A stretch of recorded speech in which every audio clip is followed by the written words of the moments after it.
Data analysts extract insights from vast information using stats and programming, guiding decisions, fueling innovation, and shaping industries. They bridge raw data to transformative outcomes, shaping the business landscape. Join this career to decode the complexity, predict trends, and drive innovation. If data's enigmatic tapestry intrigues you, embark on a journey of constant learning. Want to be a certified data expert? Then here we have postgraduate program in data analytics by Simplilearn. Take a glance at the notable features and skills offered in this course.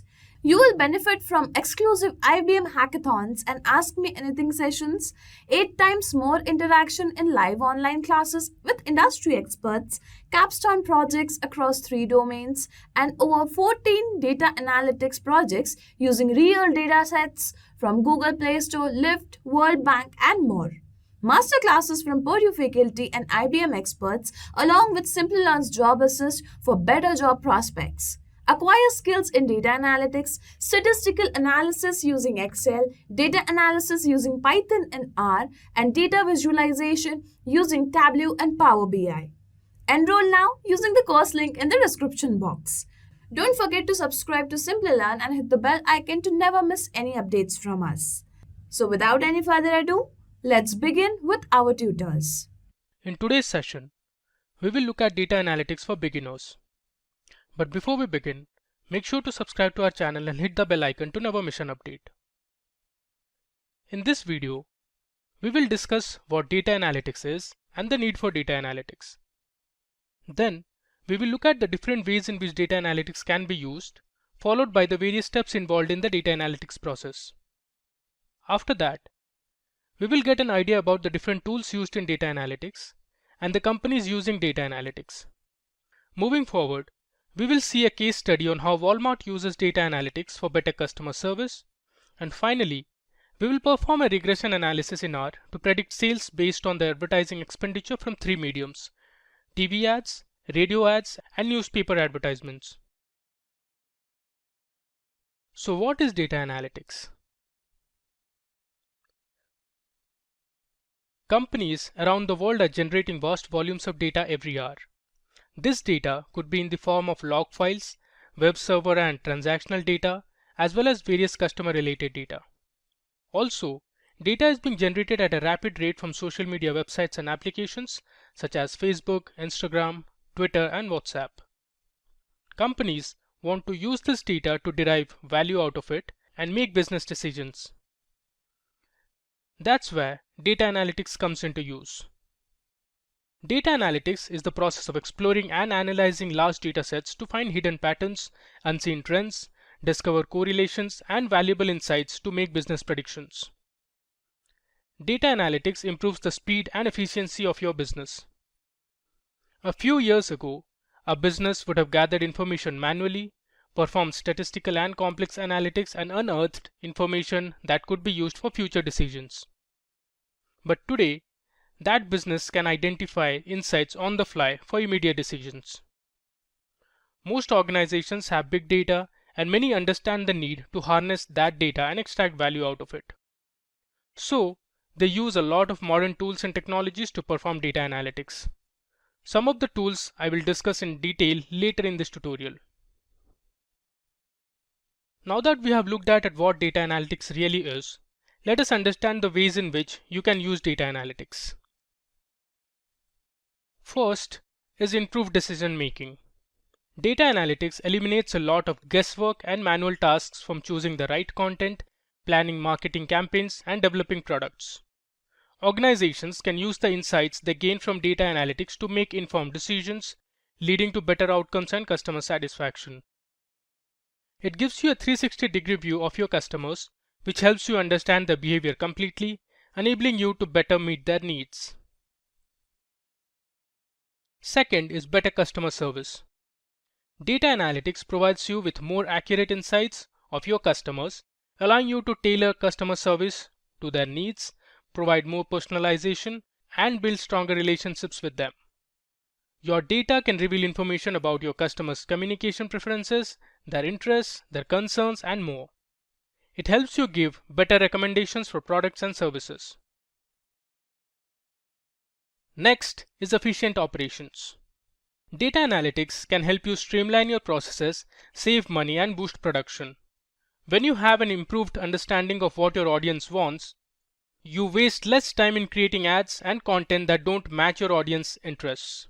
This helps you optimize your campaigns, create better content strategies, and hence improve results. And finally, we have effective marketing. When you understand your audience better, you can market to them more effectively. Data analytics also gives you useful insights into how your campaigns are performing so that you can fine-tune them for optimal outcomes. You also find out the probable customers who are the most likely to interact with a campaign and convert into leads. Now, let's discuss the various steps involved in the data analytics process. As you can see on the screen, there are 5 process steps. Now let me make you understand each of this one by one. So the first step is to understand the problem. Before starting with the analysis, you need to understand the business problem and define your goals. Asking questions at the outlet is vital because this would address issues such as how can we reduce production costs without sacrificing quality? What are some of the ways to increase sales opportunities with our current resources? Do customers view your brand in a favorable way? Answers to these questions will help you build a clear roadmap with lucrative solutions. Also, try to find out the key performance indicators and consider the metrics to track along the way. The second step in the process is data collection. After you have finalized your goals, it's time to start looking for your data. Data collection is the process of gathering information on targeted variables identified as data requirements. The emphasis is on ensuring accurate and right data is collected. Data collection starts with primary sources, which are also known as internal sources. This is typically structured data gathered from CRM software, ERP systems, marketing automation tools, and others. These sources contain information about customers, finances, gaps in sales, etc. Under external sources, you have both structured and unstructured data. So, if you are looking to perform a sentiment analysis towards your brand, you would gather data from various review websites or social media apps. The next step is to clean the data. The data which is collected from various sources is highly likely to contain incomplete, duplicate, and missing values. So, you need to clean these unwanted redundant data to make it ready for analysis. So to generate accurate results, analytics professionals must identify duplicate and anomalous data and other inconsistencies that could skew the analysis. According to a report, 60% of data scientists say most of the time is spent cleaning the data, while 57% of data scientists say it's their least enjoyable task. Now the fourth step in the process is data exploration and analysis. Once data is cleaned and ready, you can go ahead and explore the data using data visualization and business intelligence tools. You can also use various data mining and predictive modeling techniques to analyze the data and build models. You can use different supervised and unsupervised algorithms such as linear regression, logistic regression, decision tree, KNN, k-means clustering, and lots more to build prediction models for making business decisions. And the final step is to interpret the results. This part is important because it's how a business will gain actual value from the previous 4 steps. Interpreting the results will help you find unseen trends and patterns in the data and gain insights. You can have a validation check if the results are answering your questions. These results can be shown to your clients and stakeholders for better understanding and business collaboration. Now that we have looked at the various steps involved in data analytics, let's now see the different tools that can be used to perform the above steps. So as you can see, we have 7 tools including a few programming languages that will help you perform analytics better. Now let's discuss them one by one. First, we have Python. Python is an object-oriented open source programming language that supports a range of libraries for data manipulation, data visualization, and data modeling. Python programmers have developed tons of free and open source libraries that you can use. You can find many of them via the Python package index, which is pypi, the repository of Python software. Python provides the default package installer called pip or pip. Python has libraries such as NumPy for numerical computation of data, pandas to manipulate data on numerical tables and time series. Then you have SciPy for technical and scientific computations. It also provides scikit-learn, which is a machine learning library for creating classification, regression, and clustering algorithms. And finally, it also has PyTorch and TensorFlow for deep learning. Up next, we have R. R is an open source programming language majorly used for numerical and statistical analysis. It provides a range of libraries for data analysis and visualization. Some of these libraries are ggplot, tidyverse, plotly, dplyr, and caret. Then we have Tableau. Tableau is a popular data visualization and analytics tool that helps you create a range of visualizations to interactively present the data, build reports, and dashboards to showcase insights and trends. It can connect with multiple data sources and give hidden business insights and patterns. Then we have a competitor of Tableau, which is Power BI. Power BI is a business intelligence tool developed by Microsoft that has an easy drag and drop functionality and supports multiple data sources with features that make data visually appealing. Power BI supports features that help you ask questions to your data and get immediate insights. You can also forecast your data for predicting future trends. So the next tool is QlikView. QlikView provides interactive analytics with in-memory storage technology to analyze vast volumes of data and use data discoveries to support decision making. It provides social media discovery and interactive guided analytics. It can manipulate huge data sets instantly with accuracy. Up next, we have Apache Spark. Apache Spark is an open source data analytics engine to process data in real time and carry out complex analytics using SQL queries and machine learning algorithms. It supports Spark Streaming for real-time analytics and Spark SQL for writing SQL queries. It also has Spark MLlib, which is a library that has a repository of machine learning algorithms, and then it has Graphics for graphical computation. And finally, we have SAS. SAS is a statistical analysis software that can help you perform analytics, visualize your data, write SQL queries, perform statistical analysis, and build machine learning models to make future predictions. SAS empowers our customers to move the world forward by transforming data into intelligence. SAS is investing a lot to drive software innovation for analytics. Gartner has positioned SAS as a Magic Quadrant leader for data science and machine learning. Moving on to the applications of data analytics. Data analytics is being used in almost every sector of business these days. Let's discuss a few of them. First, we have retail. Customers expect retailers to understand exactly what they need and when they need it. Data analytics helps retailers meet those demands.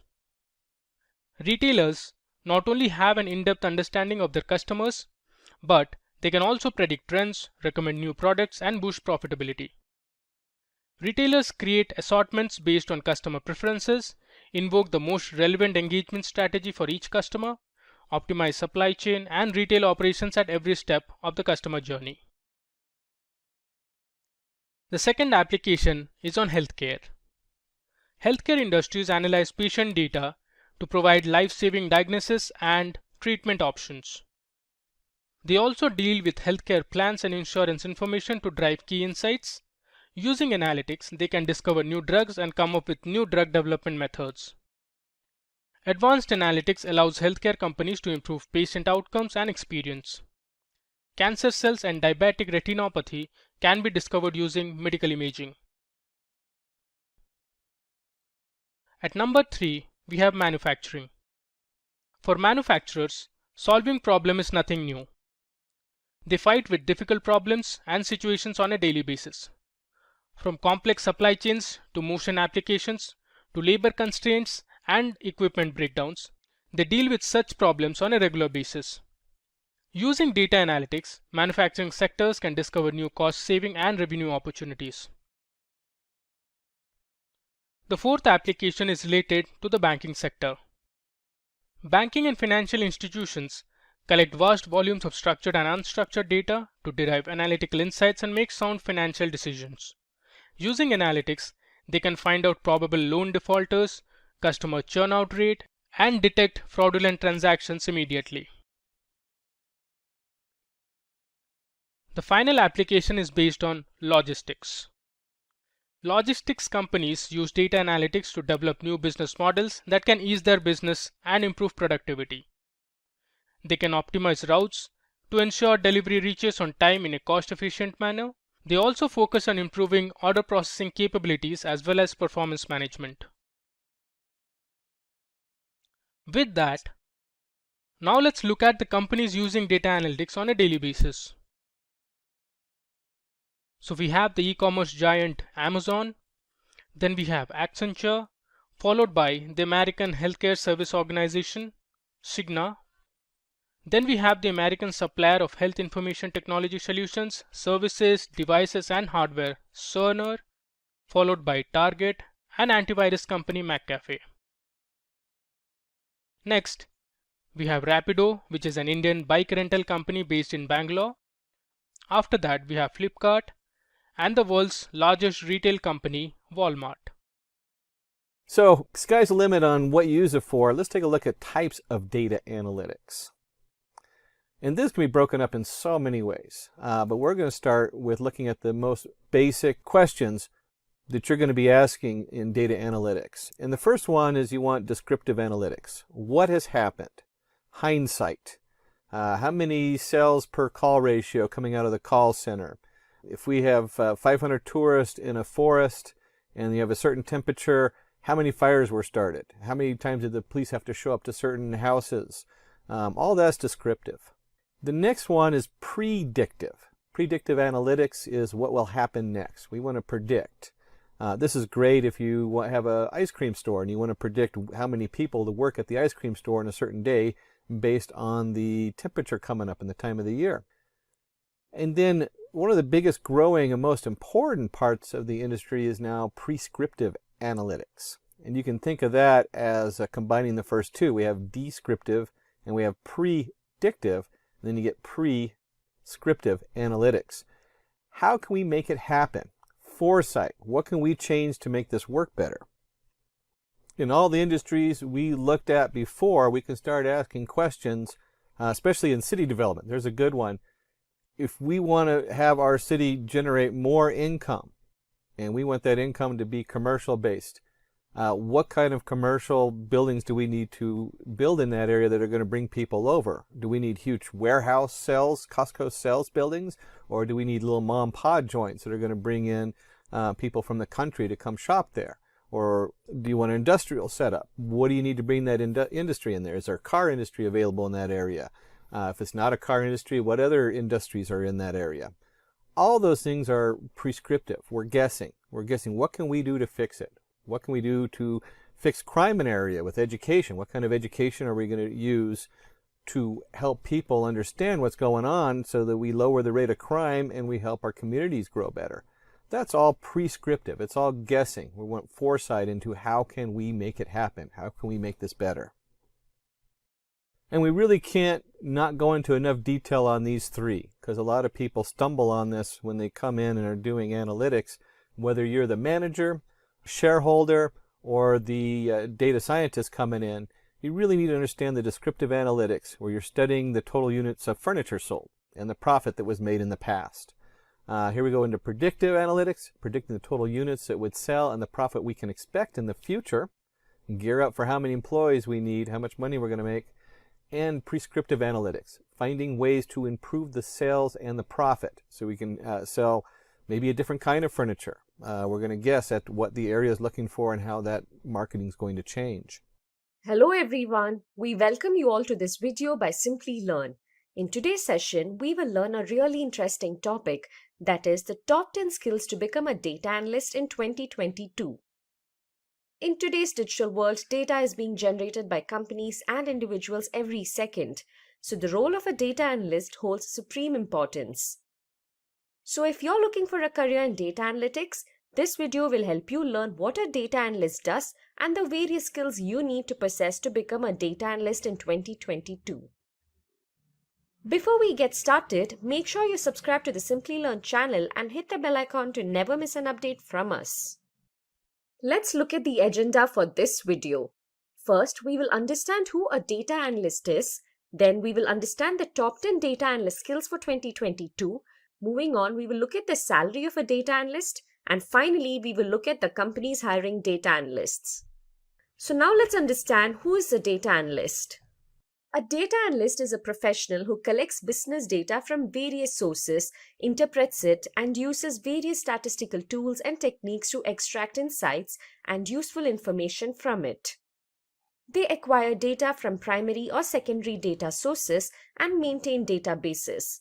They also recognize and understand the organization's goal and collaborate with different team members such as programmers, business analysts, and data scientists to build an effective solution to a business problem.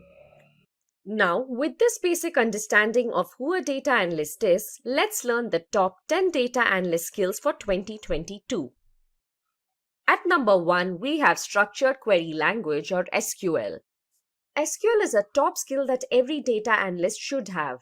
Data analysts use SQL commands and functions to store, process, analyze, and manipulate structured data using relational and NoSQL databases. They also build data models and write complex SQL queries and scripts to gather and extract information from several databases and data warehouses.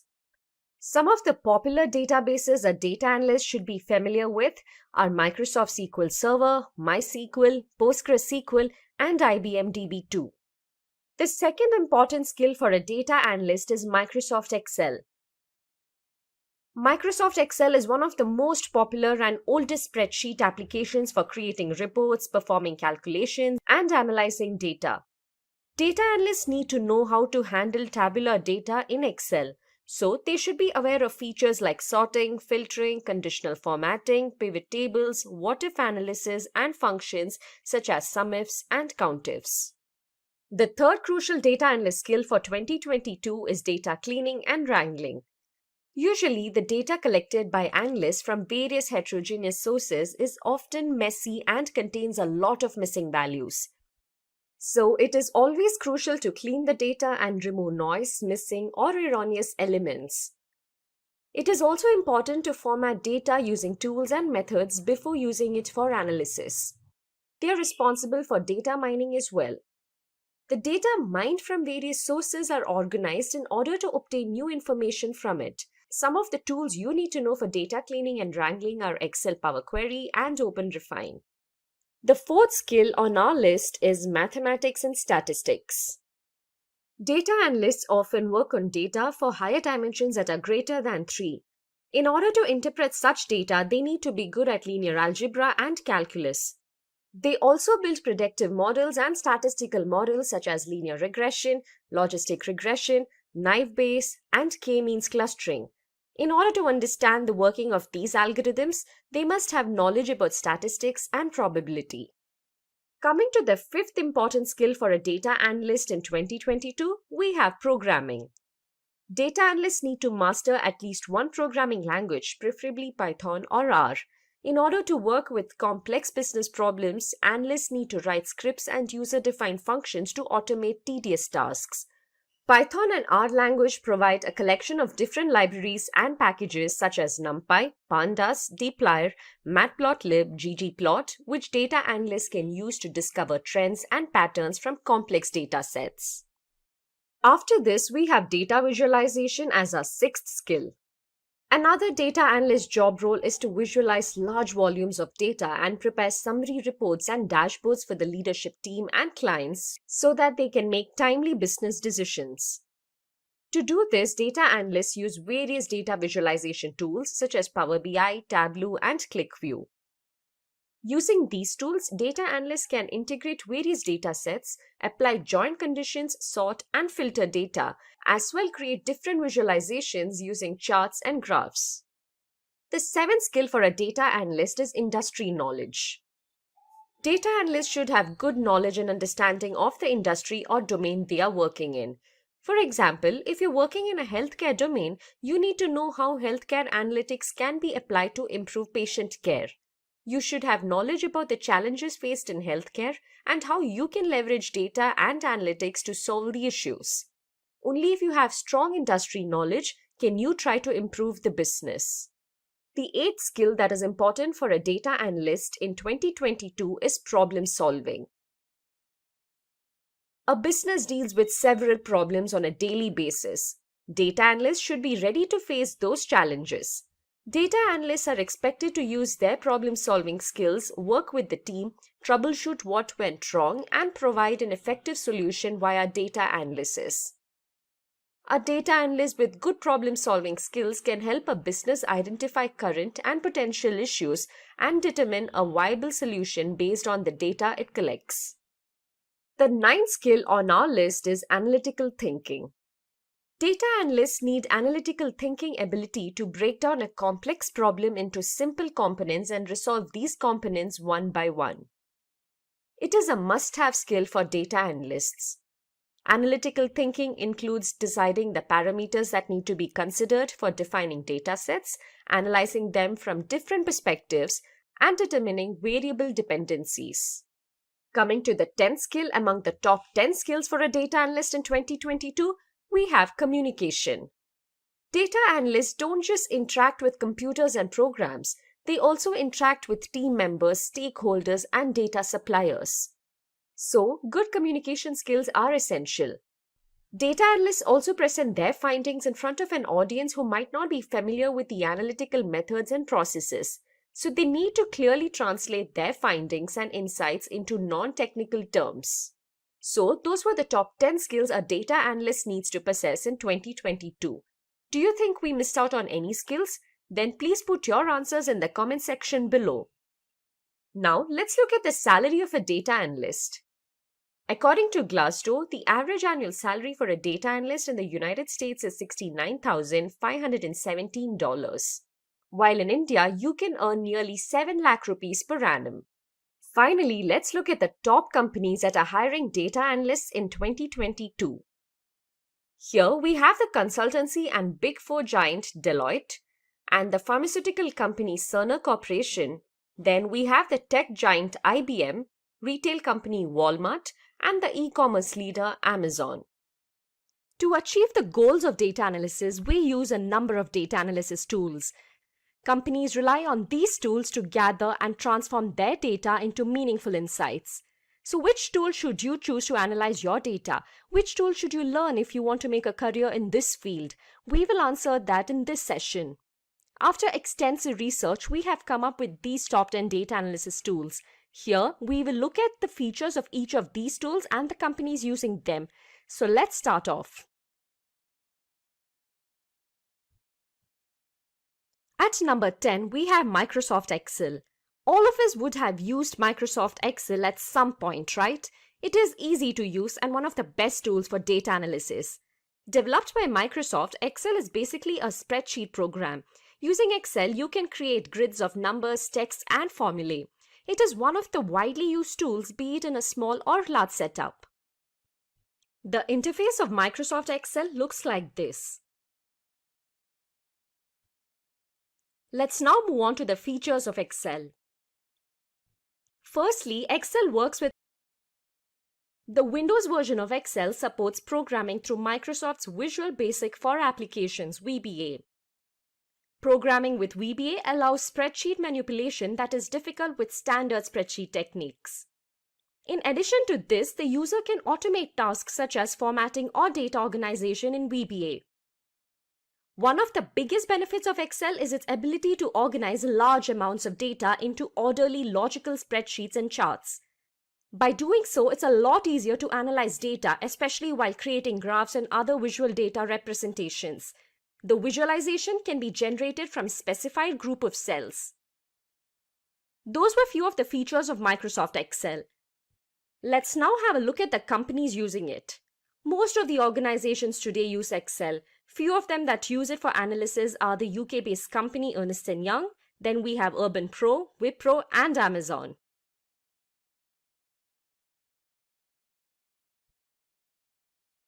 Moving on to our next data analysis tool, at number 9, we have RapidMiner.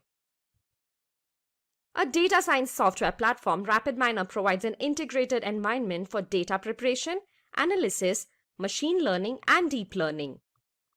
It is used in almost every business and commercial sector. RapidMiner also supports all the steps of the machine learning process. Seen on your screens is the interface of RapidMiner. Moving on to the features of RapidMiner. Firstly, it offers the ability to drag and drop. It is very convenient to just drag drop some columns as you are exploring a data set and working on some analysis. RapidMiner allows the usage of any data, and it also gives an opportunity to create models which are used as a basis for decision making and formulation of strategies. It has data exploration features such as graphs, descriptive statistics, and visualization, which allows users to get valuable insights. It also has more than 1,500 operators for every data transformation and analysis task. Let's now have a look at the companies using RapidMiner. We have the Caribbean airline Leeward Islands Air Transport. Next, we have the United Health Group, the American online payment company PayPal, and the Austrian telecom company Mobilcom. So that was all about RapidMiner. Now let's see which tool we have at number 8. We have Talent at number 8. Talent is an open source software platform which offers data integration and management. It specializes in big data integration. Talent is available both in open source and premium versions. It is one of the best tools for cloud computing and big data integration. The interface of Talent is as seen on your screens. Moving on to the features of Talent. Firstly, automation is one of the great boons Talent offers. It even maintains the tasks for the users. This helps with quick deployment and development. It also offers open source tools. Talent lets you download these tools for free. The development costs reduce significantly as the processes gradually speed up. Talent provides a unified platform. It allows you to integrate with many databases, SaaS, and other technologies. With the help of the data integration platform, you can build flat files, relational databases, and cloud apps 10 times faster. Those were the features of Talent. The companies using Talent are Air France, L'Oreal, Capgemini, and the American multinational pizza restaurant chain Domino's. Next on the list at 7 we have KNIME. Constance Information Miner on KNIME is a free and open source data analytics, reporting and integration platform. It can integrate various components for machine learning and data mining through its modular data pipelining concept. KNIME has been used in pharmaceutical research and other areas like CRM customer data analysis, business intelligence, text mining, and financial data analysis. Here is how the interface of KNIME application looks like. Now coming to the KNIME features. KNIME provides an interactive graphical user interface to create visual workflows using the drag and drop feature. Use of JDBC allows assembly of nodes blending different data sources, including pre-processing such as ETL, that is extraction, transformation, loading, for modeling, data analysis, and visualization with minimal programming. It supports multi-threaded in-memory data processing. KNIME allows users to visually create data flows, selectively execute some or all analysis steps, and later inspect the results, models, and interactive views. KNIME Server automates workflow execution and supports team-based collaboration. KNIME integrates various other open source projects such as machine learning algorithms from Becca, H2O, Keras, Spark, and our project. KNIME allows analysis of 300 million custom addresses, 20 million cell images, and 10 million molecular structures. Some of the companies hiring for KNIME are United Health Group, ASML, Fractal Analytics, Atos, and Lego Group. Let's now move on to the next tool. We have SAS at number 6. SAS facilitates analysis, reporting, and predictive modeling with the help of powerful visualizations and dashboards. In SAS, data is extracted and categorized, which helps in identifying and analyzing data patterns. As you can see on your screens, this is how the interface looks like. Moving on to the features of SAS. Using SAS, better analysis of data is achieved by using automatic code generation and SAS SQL. SAS allows you to access through Microsoft Office by letting you create reports using it and by distributing them through it. SAS helps with an easy understanding of complex data and allows you to create interactive dashboards and reports. Let's now have a look at the companies using SAS. We have companies like Genpact, IQVIA, Accenture, and IBM to name a few. That was all about SAS. So for all those who joined in late, let me just quickly repeat our list. At number 10, we have Microsoft Excel. Then at number 9, we have RapidMiner. At number 8, we have Talent. At number 7, we have 9. And at number 6, we have SAS. So far, do you all agree with this list? Let us know in the comment section below. Let's now move on to the next 5 tools in our list.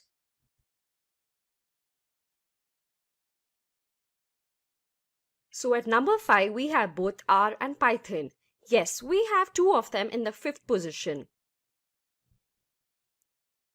R is a programming language which is used for analysis as well. It has traditionally been used in academics and research. Python is a high-level programming language which has a Python data analysis library. It is used for everything starting from importing data from Excel spreadsheets to processing them for analysis. This is the interface of R. Next up is the interface of the Python Jupyter Notebook. Let's now move on to the features of both R and Python. When it comes to the availability of R and Python, it is very easy. Both R and Python are completely free, hence it can be used without any license. R used to compute everything in memory and hence the computations were limited, but now it has changed. Both R and Python have options for parallel computations and good data handling capabilities. As mentioned earlier, as both R and Python are open in nature, all the latest features are available without any delay. Moving on to the companies using R, we have Uber, Google, Facebook, to name a few. Python is used by many companies. Again, to name a few, we have Amazon, Google, and the American photo and video sharing social networking service, Instagram. That was all about R and Python.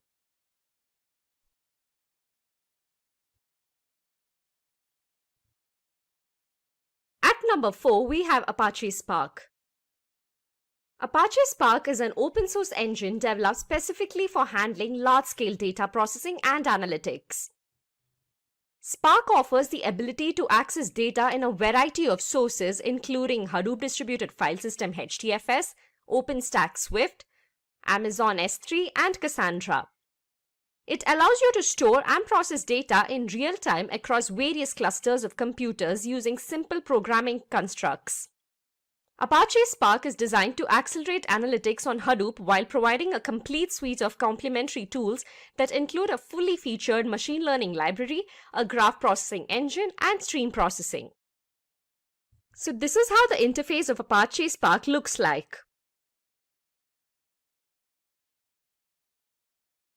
Now let's look at the important features of Apache Spark. Spark stores data in the RAM, hence it can access the data quickly and accelerate the speed of analytics.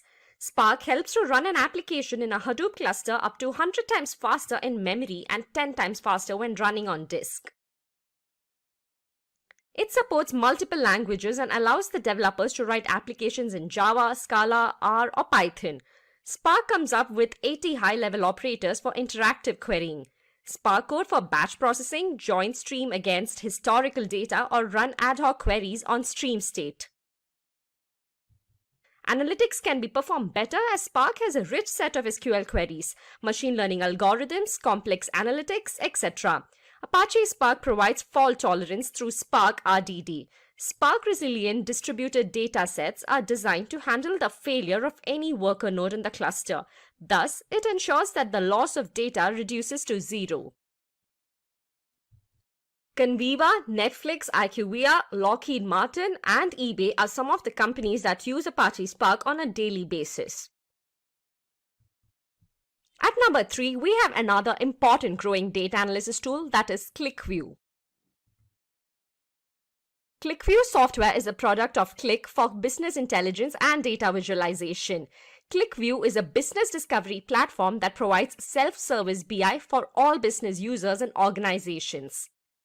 With ClickView, you can analyze data and use your data discoveries to support decision-making. ClickView is a leading business intelligence and analytics platform in Gartner Magic Quadrant. On the screen, you can see how the interface of ClickView looks like. Now talking about its features. ClickView provides interactive guided analytics with in-memory storage technology. During the process of data discovery and interpretation of collected data, the ClickView software helps the user by suggesting possible interpretations. ClickView uses a new patent in-memory architecture for data storage. All the data from the different sources is loaded in the RAM of the system and it is ready to be retrieved from there. It has the capability of efficient social and mobile data discovery. Social data discovery offers to share individual data insights within groups or out of it. A user can add annotations as an addition to someone else's insights on a particular data report. ClickView supports mobile data discovery within an HTML5-enabled touch feature which lets the user search the data and conduct data discovery interactively and explore other server-based applications. ClickView performs OLAP and ETL features to perform analytical operations, extract data from multiple sources, transform it for usage, and load it to a data warehouse. The companies that can help you start your career in ClickView are Mercedes-Benz, Capgemini, Citibank, Cognizant, and Accenture, to name a few. At number 2, we have Power BI. Power BI is a business analytics solution that lets you visualize your data and share insights across your organization or embed them in your app or website. It can connect to hundreds of data sources and bring your data to life with live dashboards and reports. Power BI is the collective name for a combination of cloud-based apps and services that help organizations collate, manage, and analyze data from a variety of sources through a user-friendly interface.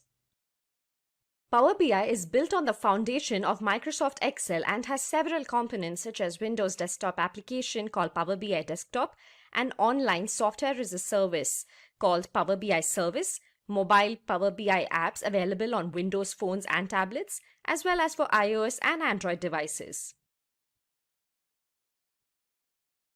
Here is how the Power BI interface looks like. As you can see, there is a visually interactive sales report with different charts and graphs. Moving on to the features of Power BI. It has an easy drag and drop functionality with features that make data visually appealing. You can create reports without having the knowledge of any programming language. Power BI helps users see not only what's happened in the past and what's happening in the present, but also what might happen in the future. It offers a wide range of detailed and attractive visualizations to create reports and dashboards. You can select several charts and graphs from the visualization pane. Power BI has machine learning capabilities with which it can spot patterns in data and use those patterns to make informed predictions and run what-if scenarios.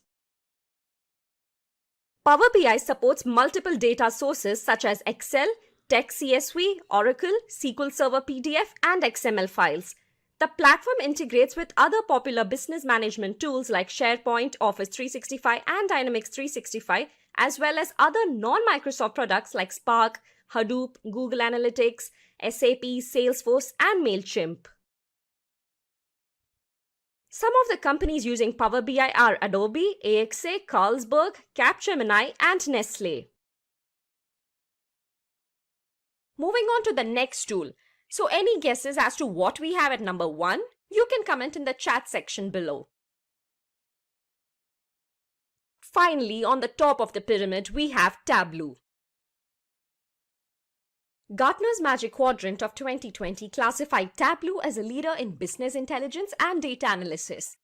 Tableau Interactive Data Visualization Software Company was founded in Jan 2003 in Mountain View, California. Tableau is a data visualization software that is used for data science and business intelligence. It can create a wide range of different visualization to interactively present the data and showcase insights. The important products of Tableau are Tableau Desktop, Tableau Public, Tableau Server, Tableau Online, and Tableau Reader. This is how the interface of Tableau Desktop looks like. Now, coming to the features of Tableau. Data analysis is very fast with Tableau, and the visualizations created are in the form of dashboards and worksheets. Tableau delivers interactive dashboards that support insights on the fly. It can translate queries to visualizations and import all ranges and sizes of data. Writing simple SQL queries can help join multiple datasets and then build reports out of it. You can create transparent filters, parameters, and highlighters. Tableau allows you to ask questions, spot trends, and identify opportunities. With the help of Tableau Online, you can connect with cloud databases, Amazon Redshift, and Google BigQuery. The companies using Tableau are Deloitte, Adobe, Cisco, LinkedIn, and the American e-commerce giant Amazon, to name a few. And there you go, those are the top 10 data analysis tools. R is a statistical programming language and environment that integrates statistical computing and graphics. R is powerful and stable software. Python can also be called as a general-purpose programming language for data analysis and scientific computing. Python can be considered as the best player in machine learning. Python is an expressive language with many built-in functions. Both are open source software and platform independent. And they are platform neutral and also compatible with all major operating systems including Unix, Windows, and Mac. Next, we will be covering different parameters. We will be covering learning preferability, mathematical fundamentals, speed of both the languages, visualization and graphics, data handling capacity, demand, community and customer support, employment possibility in both the languages. Let us cover it one by one. First one is learning preferability or ease of learning. Python is renowned for its ease of use. Python's notebooks offer excellent tools for sharing and documentation despite the fact that there are currently no GUIs for them. Programmers find R as difficult language as a beginner. This implies that the programmers must devote a significant amount of time to learn and comprehending R coding. Coming to mathematical fundamentals required. Coming to Python, understanding descriptive analysis is very important. In layman's terms, descriptive statistics often refers to the process of explaining using certain representative techniques such as charts, tables, Excel files, etc. Python statistics is a built-in library for descriptive statistics. If your data sets are not too big or if you can't rely on importing other libraries, you can use Python. On the other hand, R requires basic statistics. From basic statistics, what I mean is mean, mode, and median are the terms used most frequently in basic statistics. It is referred to as measures of central tendency. Probability statistics plays an important role in handling various types of probability distribution. It includes binomial and normal distribution. Next parameter is speed. Python is an interpreted language with dynamic typing. Python always executes slowly because the code is executed line by line. Compared to MATLAB and Python, R language is significantly slower. R packages are substantially slower than those for other languages. Now that we have covered speed, coming to data visualization and data collection in Python. When selecting data analysis tools, speed visualization are crucial, and Python has some incredible visualization tools. In Python, to large and varied scatter plots using regression lines, we can use ggplot2 and ggplot tools. Compared to raw values, visualized data is easier to comprehend. Therefore, R has many packages that offers sophisticated graphic features. In R, we can use tools like matplotlib, seaborn, etc. Data handling capability in both Python and R. The new releases in Python have resolved the issue with the Python packages for data analysis. R is useful for analysis because of the abundance of packages, accessibility of the test, and benefit of employing formulas. However, simple data analysis can also be done using the need to install many packages. Crucial part of parameter, that is tools and libraries in Python and R. As a Python developer, one needs to be well versed in the best libraries because Python has a lot of libraries that have many different uses. Libraries like TensorFlow, Scikit-learn, NumPy plays an important role in solving many Python-related problems. Libraries perform a wide variety of tasks in R that are very beneficial for data science operations. Example for that is dplyr, bioconductor, etc. Community and customer support index offered by Python and R. Compared to R, Python has a larger community. For assistance, we can contact www.python.org. For any queries regarding Python and help, you can you can visit support.realpython.com. For any help and queries, R offers you with RStudio community. R provides assistance through its official website. For queries and community-related issues, we can contact www.r-project.org. Next is job opportunities in Python and R. A recent survey from Indeed.com predicts that at least 55,000 Python jobs in the USA with exponential pay rates are available. Big tech companies like Google, Amazon, Twitter, Facebook requires Python developer to handle massive amount of data. Position provided for a Python developer is software engineer, data analyst, data scientist, and many more. Career in R is an excellent job opportunity for you as a beginner. Big tech companies like Google, Twitter, Facebook are using R.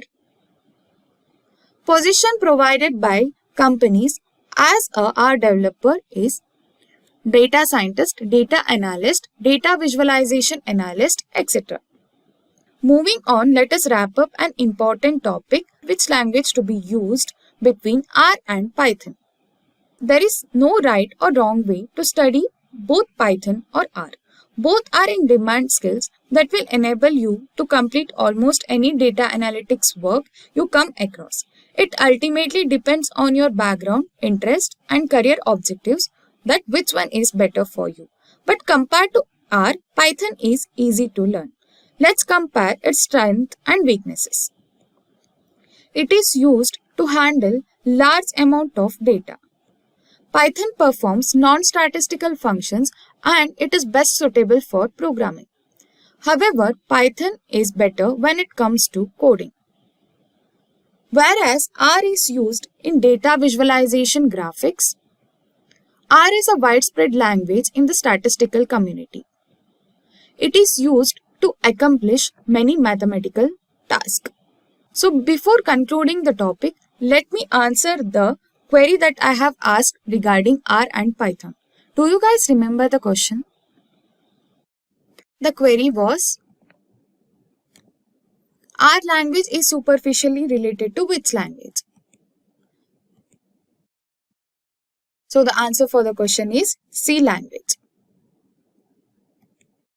Next question was, which one of the following is a Python file extension? It was an easy question. Answer for that question is .py. Simplilearn offers you with the best courses for both Python and R. Certification offered by Simplilearn regarding R is Data Science with R certification course. It is a skill-up course that contains 64 hours of applied training, 10 real-life industry projects, dedicated mentoring session from industry experts, and finally, lifetime access to self-paced learning. I will provide the link for this course in the description below. Data Scientist for Python. It is a best course for a beginner. It includes 5 courses in collaboration with IBM at an affordable price. Courses includes Python for Data Science. After that, we will be covering Applied Data Science with Python, Machine Learning, as well as Tableau Learning, and Data Science Capstone. And finally, receive a master's certificate with individual certification for each course. I will provide the link for this course in the description below. Want to be a certified data expert? Then here we have postgraduate program in data analytics by Simplilearn. Take a glance at the notable features and skills offered in this course. You will benefit from exclusive IBM hackathons and Ask Me Anything sessions, 8 times more interaction in live online classes with industry experts, capstone projects across 3 domains, and over 14 data analytics projects using real data sets from Google Play Store, Lyft, World Bank, and more. Masterclasses from Purdue faculty and IBM experts, along with Simplilearn's Job Assist for better job prospects. Acquire skills in data analytics, statistical analysis using Excel, data analysis using Python and R, and data visualization using Tableau and Power BI. Enroll now using the course link in the description box. Since this is data analysis with Python, we got to ask the question, why Python for data analytics? I mean, there's C++, there's Java, there's .NET from Microsoft. Why do people go to Python for it? So the number of reasons. One, it's easy to learn with simple syntax. You don't have a very high typeset like you do in Java and other coding, so it allows you to kind of be a little lazy in your programming. That doesn't mean that it can't be set that way and that you don't have to be careful. It just means you can spin up a code much quicker in Python. The same amount of code to do something in Python a lot of times is 1, 2, or 3 or 4 lines, where when I did the same thing, say in Java, I found myself with 10, 12, 13, 20 lines, depending on what it was.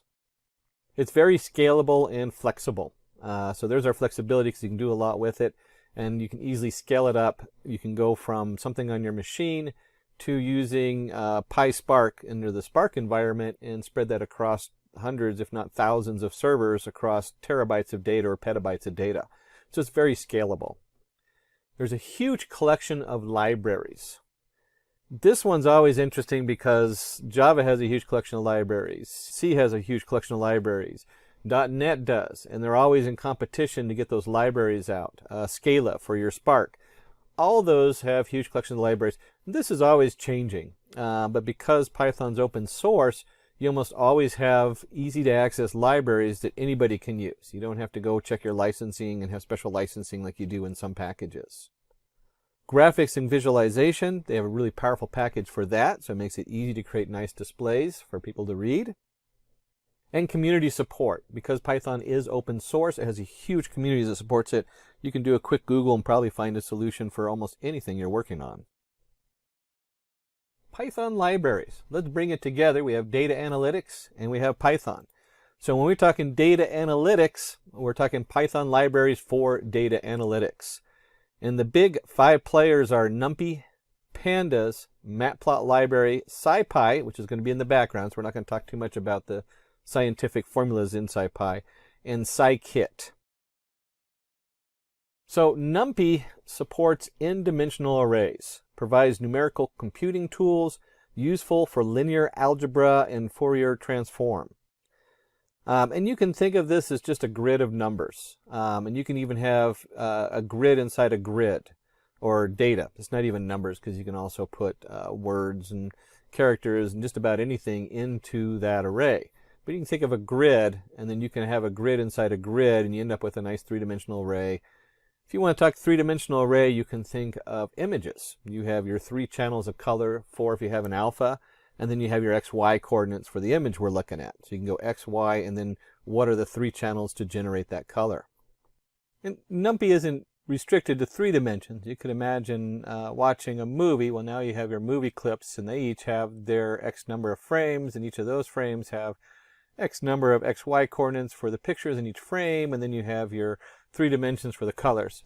So NumPy is just a great way to work with n-dimensional arrays. Now closely with NumPy is pandas. Useful for handling missing data, perform mathematical operations, provides functions to manipulate data. Pandas is becoming huge because it is basically a data frame. And if you're working with big data and you're working in Spark or any of the other major packages out there, you realize that the data frame is very central to a lot of that. And you can look at it as a Excel spreadsheet.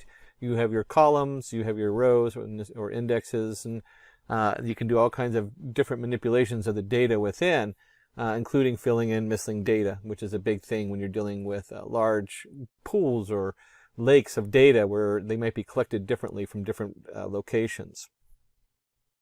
And matplot library. We did kick over the SciPy, which is a lot of mathematical computations, which usually runs in the background of NumPy and pandas. Although you do use them, they're useful for a lot of other things in there. But the matplot library, that's the final part. That's what you want to show people. And this is your plotting library in Python. Several toolkits extend matplot library functionality. There's like 100 different toolkits to extend matplot library, which range from how to properly display star constellations from astronomy. There's a very specific one built just for that, all the way to some very generic ones. We'll actually add Seaborn in when we do the labs in a minute. Several toolkits extend matplot library functionality, and it creates interactive visualization. So there's all kinds of cool things you can do as far as just displaying graphs, and there's even some that you can create interactive graphs. We won't do the interactive graphs, but you'll see, you'll get a pretty good grasp of some of the different things you can do in matplot library. Let's jump over to the demo, which is my favorite. Roll up our sleeves and get our hands in on what we're doing. Now, there's a lot of options when we're dealing with Python. You can use PyCharm as a really popular one. And you'll see this all over the place. So it's one of the main ones that's out there, and there's a lot of other ones. I used to use NetBeans, which has kind of lost favor. Don't even have it installed on my new computer. But the most popular one right now for data science. Now, PyCharm's really popular for Python general development. For data science, we usually go to Jupyter Notebook or Anaconda. And we're going to jump into Anaconda because that's my favorite one to go to because it has a lot of external tools for us. We're not going to dig into those, but we will pop in there so you can see what it looks like. So with Anaconda, we have our Jupyter Lab, we have our notebook. These are identical. Jupyter Lab is an upgrade to the notebooks with multiple tabs. That's all it is.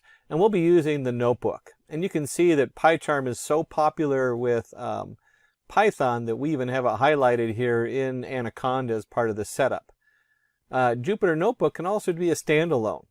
So we're actually going to be running Jupyter Notebook. And then you have your different environments. We're going to be under main Py36. There's a root one. And I usually label it Py36. The reason is currently as of writing this, TensorFlow only works in 3.6 and not in 3.7 or 3.8 for doing neural networks. But you can actually have multiple environments, which is nice. They separate the kernels, so it helps protect your computer when you're doing development. And this is just a great way to do a display or a demo, especially if you're looking for that job. Pull up your laptop, open it up. Or if you're doing a meeting, get it broadcast up to the big screen so that the CEO can see what you're looking at. And when we launch the notebook, it actually opens up a file browser in whatever web browser you have. This happens to be Chrome. And then you can just go under New. There's a lot of different options depending on what you have installed. Python 3. And this just creates an untitled version of this. And you can see here I'm actually in a Simplilearn folder for other work I've done for Simplilearn. And that's where I save all my stuff, and I can browse through other folders, making it real easy to jump from one project to another. And under here, we'll go ahead and change the name of this, and we'll go ahead and rename it Data Analytics. Data Analytics. Just so I can remember what I was doing. Which is probably about 50 of the folders in here, or files in here right now. So let's go ahead and jump in there and take a look at some of these different tools that we were looking at. And as we go through the demo, let's start with the NumPy, the least visually exciting. And I'm going to zoom in here so you can see what we're doing. And the first thing we want to do is import NumPy. And we'll import it as NP. That is the most common NumPy terminology. And let's go ahead and change the view so we also have the line numbers. I don't know why, we probably won't need them, but I like it for easy reference. And then we'll create a one-dimensional array. We'll just call this array1, and it equals np.array, and you put your array information in here. In this case, we'll spell it out. You can actually do like a range and other ways. There's lots of ways to generate these arrays. But we'll just do 1, 2, 3, so 3 integers. And if we print our array1, we can go ahead and run this, and you can see right here it prints 1, 2, 3. You can see why this is a really nice interface to show other people what you're doing with the Jupyter Notebook. So this is the basic. We've created an array. This is a one-dimensional array, and then the array is 1, 2, 3. One of the nice things about the Jupyter Notebook is whatever ran in this first setup is still running, is still in the kernel. So it still has the NumPy imported as NP, and it still has our variable ARR1 for array1 equal to NP array of 1, 2, 3. So when we go to the next cell, we can check the type of the array. We're just going to print. We say, hey, what is this setup in here? And we want type, and then we want what is the type of array1. And let's go ahead and run that. And it says class NumPy ND array. So it's its own class. That's all we're doing is checking to see what that class is. And if you're going to look at the array class, probably the biggest thing you do, I don't know how many times I find myself doing this because I forget what I'm working on, and I forget I'm working with a 3-dimensional or 4-dimensional array. And I have to reformat somehow so it works with whatever other things I have. And so we do the array shape. The array shape is just 3 because it has 3 members and it's a one-dimensional array. That's all that is.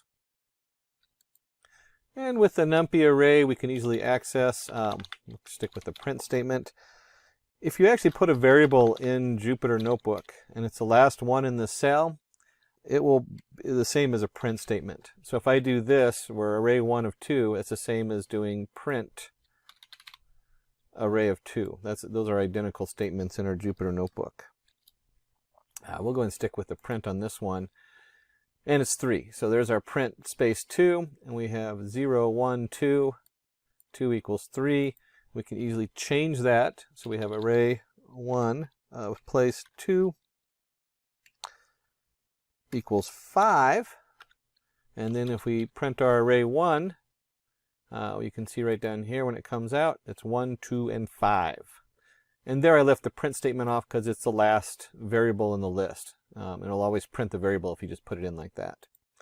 That's a Jupyter Notebook thing. Don't do that in PyCharm. I've forgotten before doing a demo. And we talked about multiple dimensions, so we'll do an array, 2-dimensional array. And this is again a NumPy array. And in the NumPy array, we need our first dimension. We'll do 1, 2, 3, and our second dimension 3, 4, 5. And you can see right here that when we hit the, we'll do this. We'll just do array 2, and we can run that. And there's our array 2, 1, 2, 3, 3, 4, 5. We can also do array 2 of 1. And then we can do, let's do 0. Doesn't really matter which one. Actually, let's do 2. There we go. And if I run this, it'll print out 5, because here we are. This is 0, 0, 1, 2, 3 is on our 0 row. 3, 4, 5 is on our 1 row. I always start with 0. And then the 2, 0, 1, 2 goes to the 5.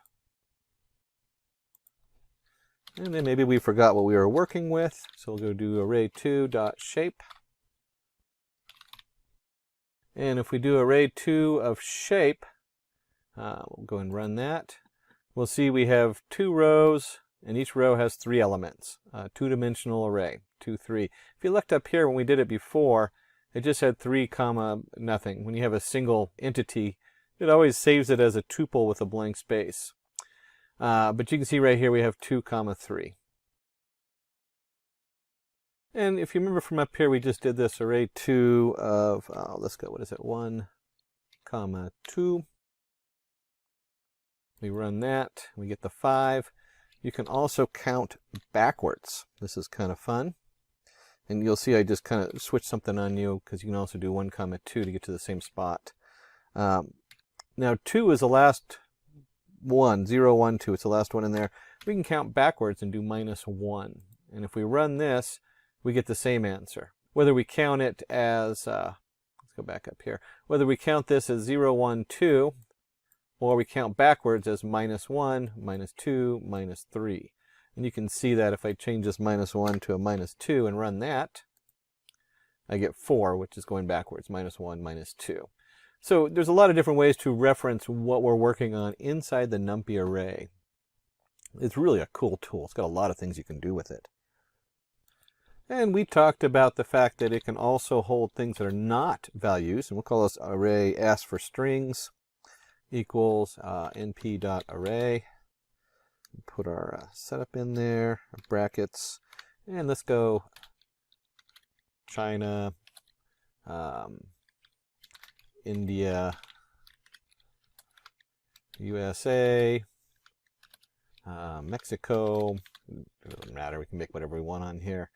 And if we print that out, we run this, you can see that we get our NumPy array, China, India, USA, Mexico.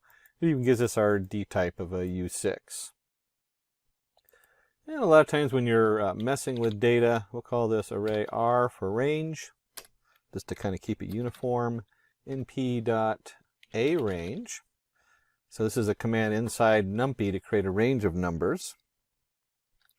And if you're testing data, maybe you want, maybe you have equal time increments that are spaced a certain point apart. But in this case, we're just going to do integers. And we're going to do a setup from 0 to 20, skipping every other one. And we'll print it out and see what that looks like.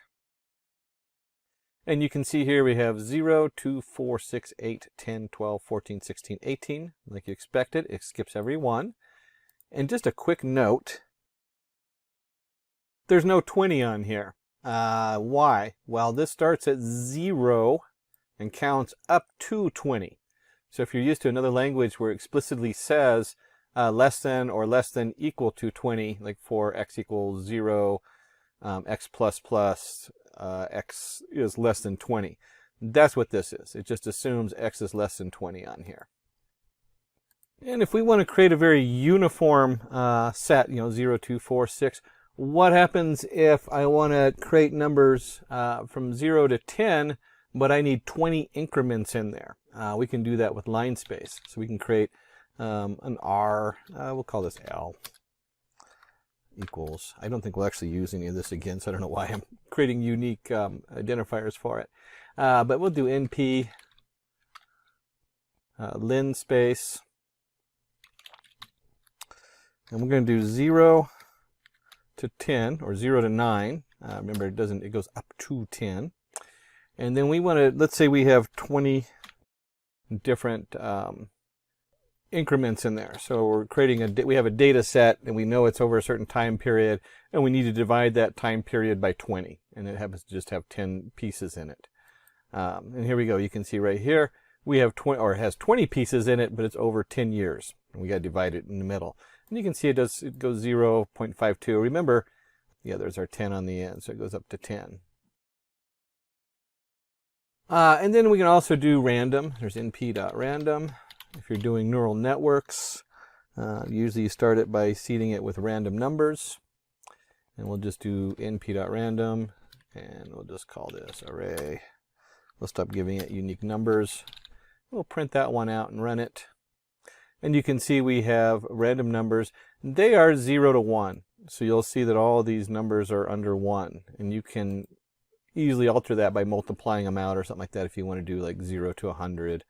You can also round them up if it's integer 0 to 100. There's all kinds of things you can do, but it generates a random float between 0 and 1. And you have a couple options. You could reshape that, or you can just generate them in whatever shape you want. And so we can see here, we did 3 and 4, and so you can see 3 rows by 4 variables. Same thing as doing a reshape of 12 variables to 3 and 4. And if you're going to do that, you might need an empty data set. I have had this come up many times where I need to start off with 0, and I don't know, because I'm going to be adding stuff in there, or it might be 0 and 1, where 1 is, if you're removing the background of an image, you might want the background is 0, and then you figure out where the image is, and you set all those boxes to 1, and you create a mask. So creating masks over images is really big, and doing that with a numpy array of 0. And we can also give it a space. And we'll just do this all in one shot this time. And we'll do the same thing like we did before, zeros. And in this case, we'll do 2, 3. And so when we run this, forgot the asterisks around it. I knew I was forgetting something. There we go. So when we run this, you can see here we have our 10 zeros in a row, and maybe this is a mask for an image, and so it has 2 rows of 3 digits in it. So it's a very small image, little tiny pixel.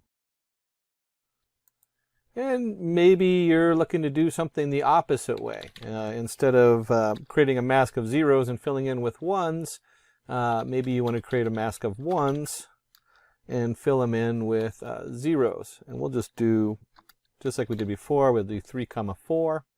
And when we run this, you'll see it's all 1s. And we could even do this even, we'll do it this way. Let's do 10 by 10 icon, and then you have your 3 colors. And you can, so it creates quite a large array there for doing pictures and stuff like that when you add that 3rd dimension in. If we take that off, it's a little bit easier to see. We'll do 10 again. And you can easily see how we have 10 rows of 10 ones. And you can also do something like create an array. And we'll do 0, 1, 2. And then in this array, we actually, we'll print it right out. We want a repeat. And so you can actually do a repeat of the array, and maybe you need this array, let's repeat it 3 times. So there's our repeat of an array, repeat 3 times. And if we run this, you'll see we have 0, 0, 0, 1, 1, 1, 2, 2, 2. And whenever I think of a repeat, I don't really think of repeating being the first digit 3 times, the second digit. I really always think of it as 0, 1, 2, 0, 1, 2, 0, 1, 2. It catches me every time. But the actual code for that one is going to be tile. And again, if we do arrange 3 and we run this, you can see how you can generate 0, 1, 2, 0, 1, 2, 0, 1, 2. And if you're dealing with an identity matrix, we can do that also if you're big on doing your matrices. And we'll just identity. I guess we'll go ahead and spell it out today. Matrix. And the command we're looking for is EYE. And we'll do 3. And then we'll just go ahead and print this out.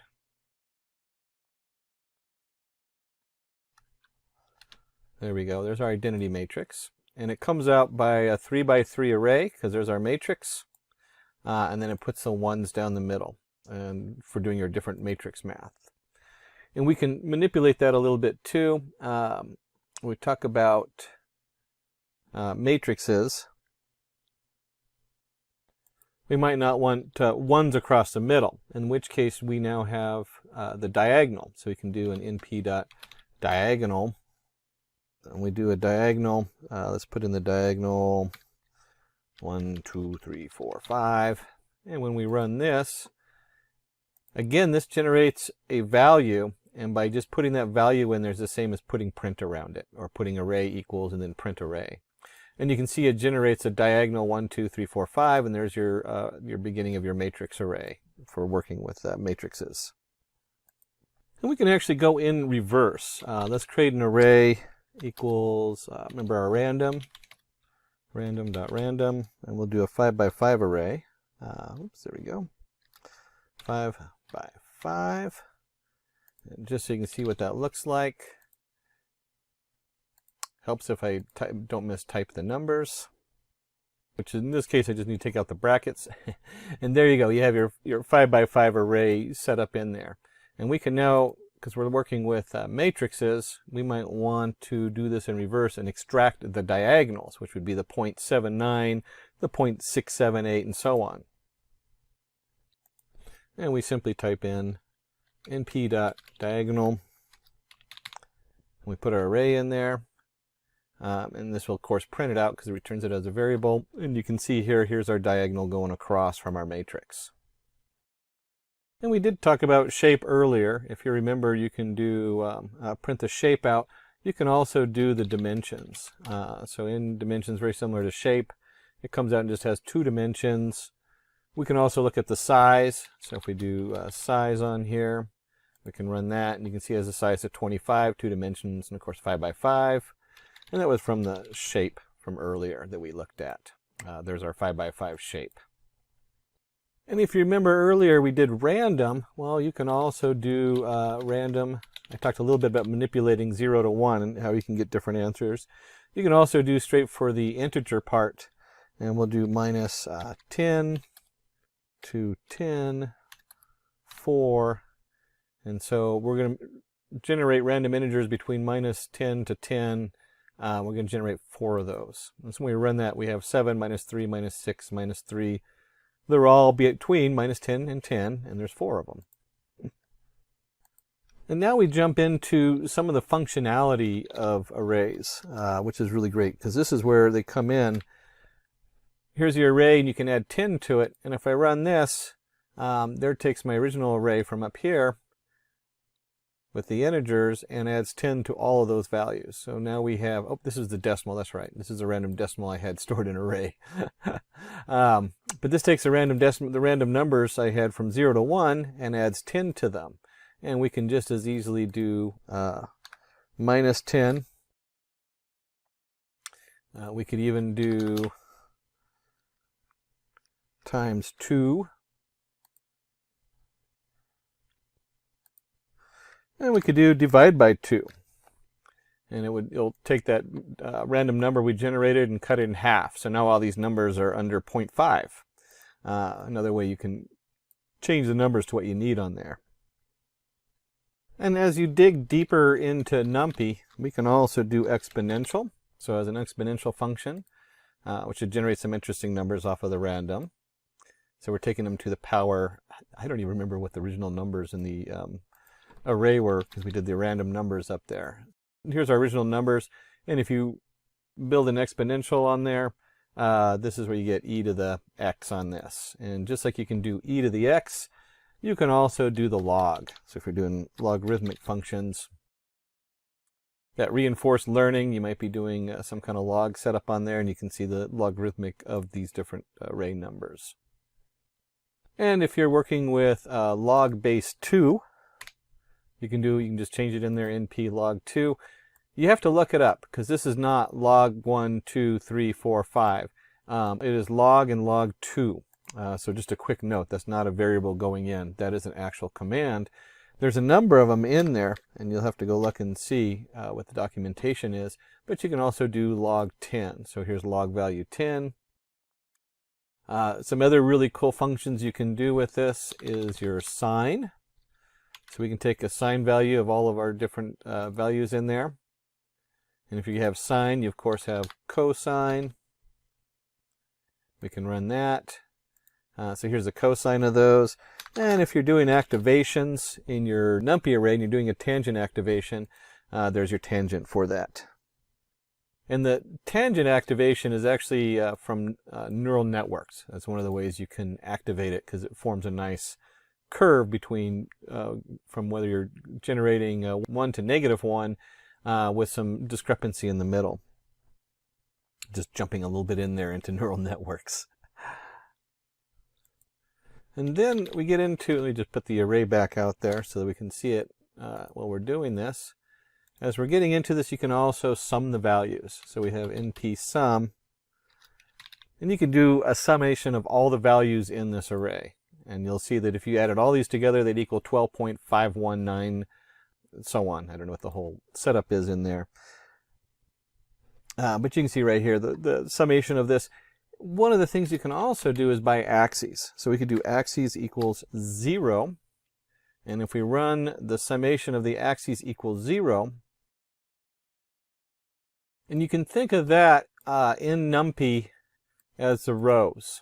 So that would be, or you can think of that in NumPy as being the columns. We're summing these columns going across. And you can also change this to 1, and now we're summing the rows. And so that is the summation of this row, and so forth going down. And maybe you don't need to know the summation. Maybe what you're looking for is the minimum. So here's our minimal. You're looking for, and this comes up a lot because you have like your errors. We want to find the minimal error inside of this array. And just like the other one, we can do axes equals 0. And you can see here 0.0645 is the smallest number in this first column is 0.0645, and so on. And if you have a minimum, well, you might also want to know the max. Maybe we're looking for the maximum profit. And here we go. You can see maximum 0.79 is the maximum on this first column. And just like we did before, you can change this to a 1 on axes. You can take the axes out of here and just find the max value for the whole array. And the max value in here was 0.8344, so on and so on. And since we're talking data analytics, we want to go ahead and look at the mean. Pretty much the same as the average. This is the mean across the whole thing. And just like we did before, we could also do axes equals 0. And then you'll see this is the mean of this axis, and so on. And we have mean. We might want to know the median. And there's our median, our most common numbers. If we have median, we might want to know the standard deviation. Or if we have the average, a lot of times you do the means and the standard deviation. We can run that, and there's our standard deviations along the axes. We can also do it across the whole array. If we're going to do standard deviations, there's also variance, which is your VAR. And there's our variance across the different levels. And so if we looked at that, we looked at variance, we looked at standard deviation, the median, and the means. There's more, but those are the most common ones used with data analytics. And then going through your data and figuring out what you're going to present to the shareholders. And some other things we can do is we can actually take slices. You'll hear that terminology. And a slice might be, like we have a 5 by 5 array, but maybe we don't want the whole array. Maybe we want from 1 on, we don't want the 0 in there. So we got up to 4. And maybe on the second part, we just want 2 to row 3. And so this notation right here says 1 to the end. And if we run this, you can see how that generates a single row to the end, and then row 2 and 3. Now remember, it doesn't include 3. That's why we only get the 1 column.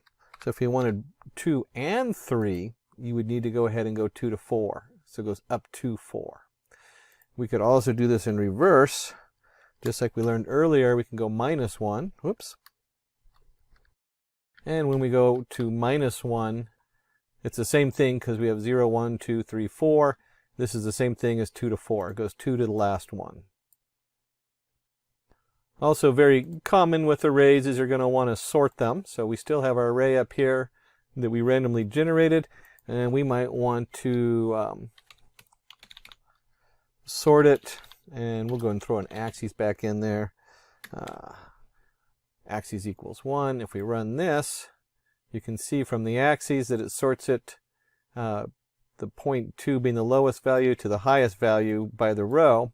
We can also change this, of course, to axis 0 if you're sorting it by columns. So maybe your values are based on columns. And then, of course, you can do the whole array, and we can sort that.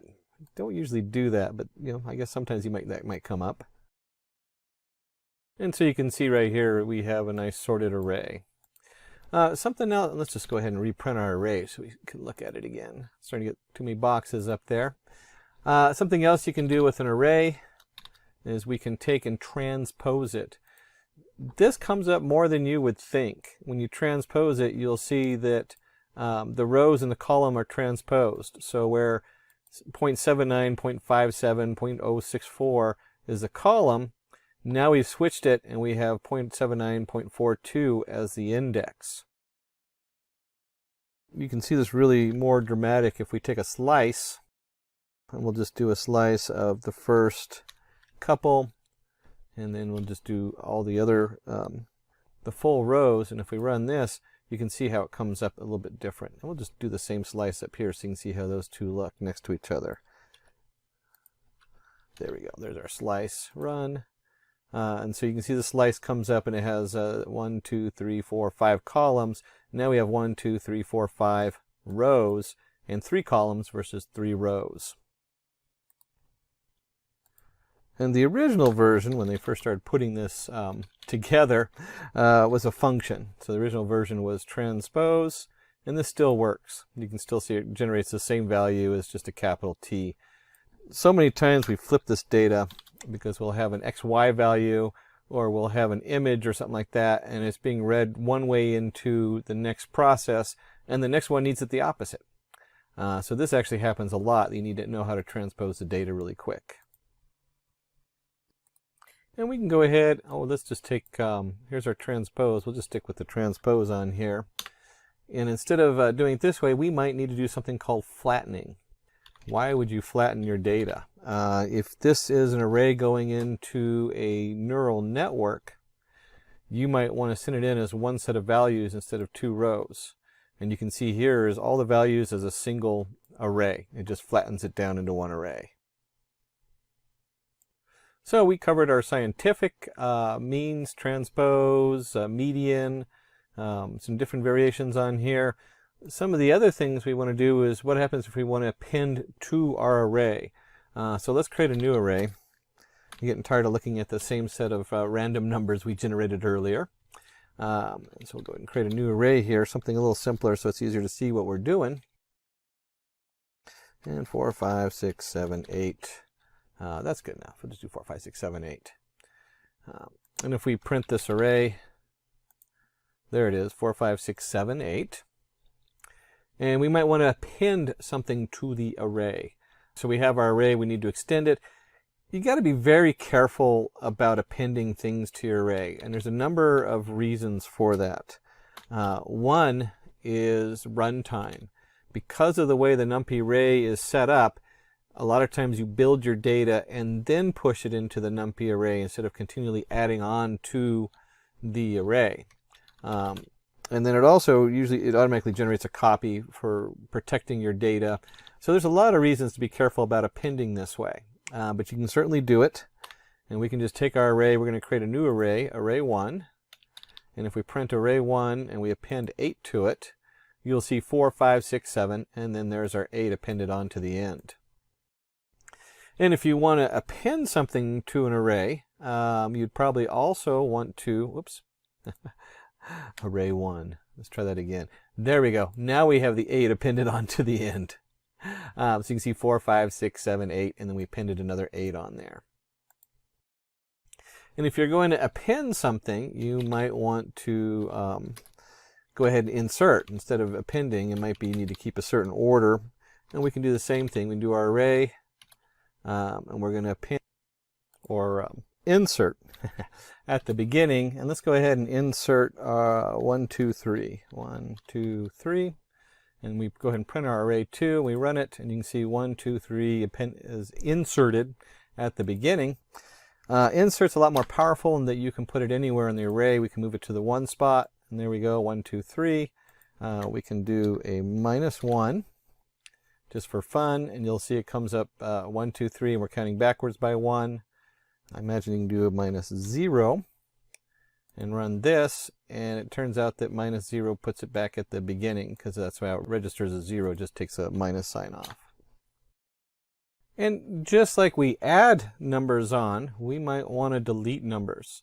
And so let's do an np.delete. Well, let's keep it a little bit, make it a little easy here to watch. We'll go ahead and create an array 3, and we'll do np delete. We were just working with array 2, and what we want to do is delete 0 space. So if you look at this, here's our array 2. Array 2 starts with 1, and when we delete the space on here and print that out, we deleted the 1 right out of there. And we can also do something like this, where we can do it as a slice, and we can do, let's do 1, 3. And if we run 1, 3, you'll see we've deleted the 1 space and the 3 space out, which deleted our 2 and 4. Now, keep in mind, when you're messing with adding lines and deleting lines, you have to be really careful, because there's a time element involved as far as where the data is coming from, and it's really easy to delete the wrong data and corrupt what you're working on, or to insert stuff where you don't want it. So there's always a warning when we talk about manipulating NumPy arrays. And just like anything else we're doing, we'll create an array C, which equals, we'll just do our NumPy array that we just created, our NumPy array 3, and we can do copy. So you can make a copy of it. Maybe you want to protect your original data, or maybe you're making a mask, and so you copy the array, and then the new array make all these alterations and change it from values to 0 to 1 to mask over the first one. And of course, if we do array C, since it equals a copy of array 3, it's the same thing, 1, 3, 5, 6, 7, 8. And now we're getting into combine and split arrays. I end up doing a lot of this, and I don't know how many times I end up fiddling with this and having a mess. But you do it a lot. You know, you combine your arrays, you split them. You might need one set of data for one thing, another set of data for the other. So let's go ahead and create 2 arrays, array 1, array 2. And I want you to note, and the terminology we're going to look for is concatenate. And what that means is we're going to take, we'll call this array cat. I like array cat. There we go. Our array cat, our concatenated array, we're taking array 1 and 2, and it's very important to really pay attention to your axes and your counts. I can't merge 2 arrays that have, like, if their axes are messed up and I'm merging on axis 0, it's going to give me an error and I'll have to reshape them. So you got to make sure that whatever you're concatenating together works. And what that means, as you can see here, we have 1, 2, 3, 4, 1, 2, 3, 4, and then 5, 6, 7, 8, 5, 6, 7, 8 along the 0 axis. These each are 4 values. So it's a 2 by 4 value. And if we go ahead and switch this to 1, you can see how that flips it a little bit. So now we have 1, 2, 3, 4, 5, 6, 7, 8. It's interesting that we chose that one. If I did something like this, where this is now, there we go, and we concatenate it, run this, and it gives me an answer okay, because I have 2 by 2, and I'm using axis 1. But if I switch this to axis 0, where now it's got 3 and 5, it gives me an error. So you got to be really careful on that to make sure that whatever axes you are putting together, that they match. So like I said, this one, oops, axis 1. Axis 1 has 2 entities, and since we're going on axis 1, or by row, you can see that it lets it merge it right onto the end there. And you could imagine this if this was a XY plot of value, or the X value going in and the predicted Y value coming out, and then you have another prediction and you want to combine them. This works really easy for that. We'll go back. Let's just put this back to where we had it. Oops, I forgot how many changes I made. There we go. We'll just put it. Whoops, I messed up on my concatenation order here.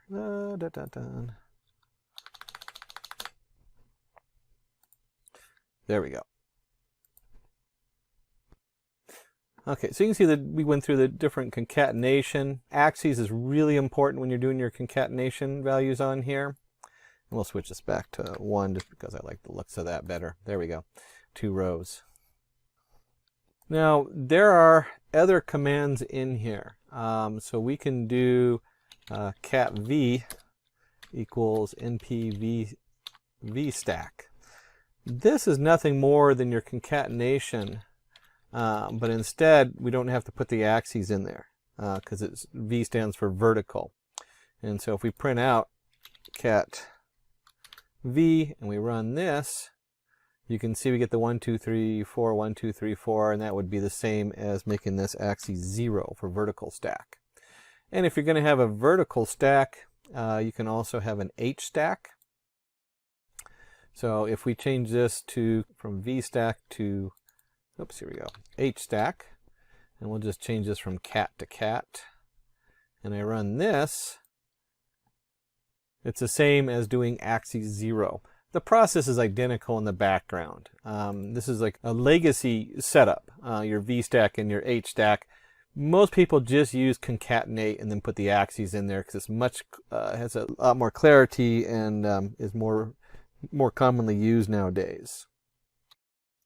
The last section in NumPy we're going to cover is kind of data exploration, and that'll make a little bit more sense in just a moment. Sometimes they call them set operations. But let's say we have an array, 1, 2, 3, 4, 5, 6, 3, whatever it is. You can see we generate a nice little array here. And what I want to go ahead and do is find the unique values in that array. So maybe I'm generating what they call a one-hot encoder. And so these values then all become, I need to know how long my bit array is going to be. So each word, each word is represented by a number, and then I want to know just how many of those words are in there. If we're doing word count, very popular thing to do. And you can see here when we do unique, we have 1, 2, 3, 4, 5, 6. Those are our unique values. Some of the things we can do with the unique values is we can also, instead of doing just unique, we can do uniques, our unique values, and counts of each unique value. And this is very similar to what we just did up here, where we're doing np unique, but we're going to add a little bit more into there. And it's just part of the arguments in this. And we want to do return counts equals true. So instead of just returning the unique values, we want to know how many of those unique values are in each one. And we'll go ahead and print our uniques and print our counts. When we run that, you can see here we have our unique value 1, 2, 3, 4, 5, 6, just like we had before. And then there's two 1s, 2 2s, 2 3s, 2 4s, 1 5, 2 6s, and so on. And you can go through and actually look at that if you want to count them. But a quick way to find out your distribution of different values. So you might want to know how often the word the is used versus the word and, if each word is represented as a unique number.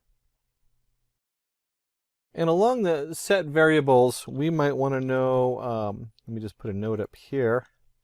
We're going to start looking at intersection, and we might want to also know differentiation, and neither. So when we're, neither. So when we're looking at now is we want to know, hey, where do these two arrays intersect? And we have 1, 2, 3, 4, 5, 3, 4, 5, 6, 7.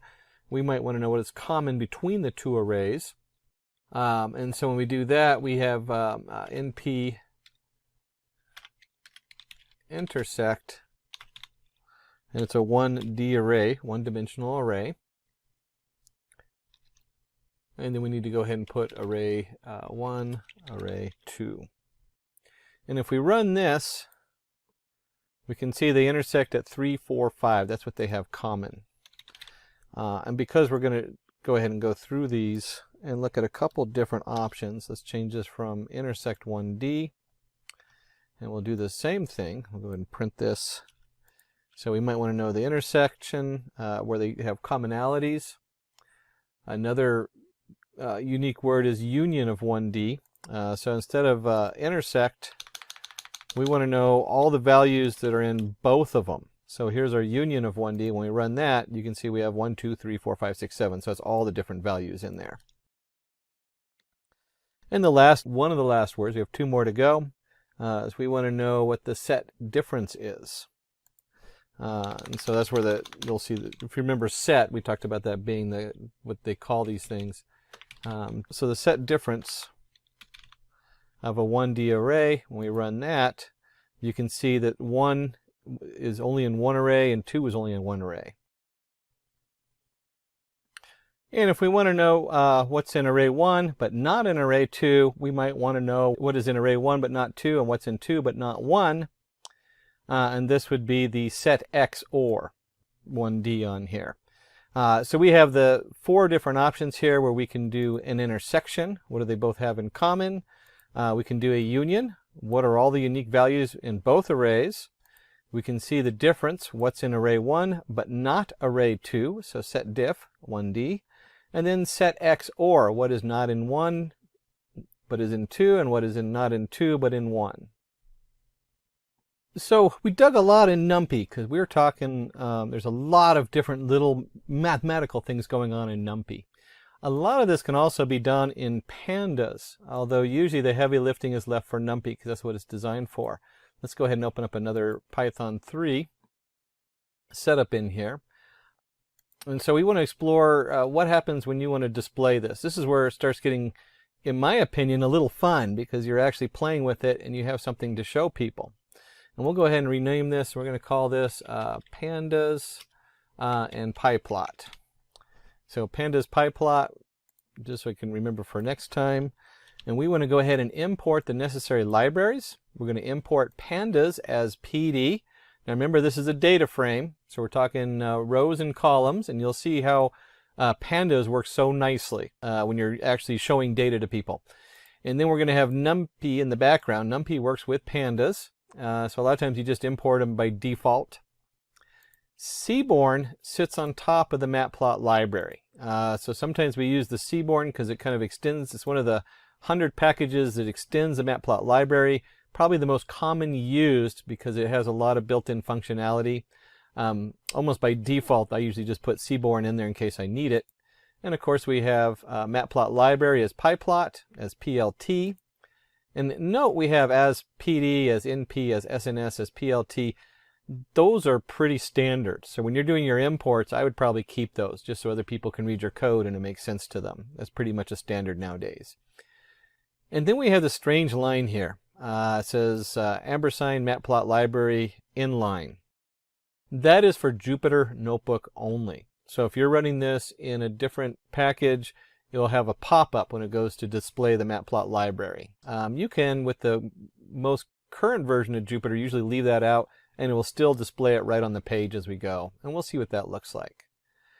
And then we're going to go ahead and just do the Seaborn, the sns.set, and we're going to set the color codes equals true. Let them just keep the default ones so we don't have to think about it too much.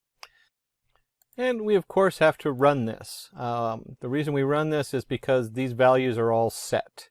If we don't run this and I access one of these afterward, it'll crash.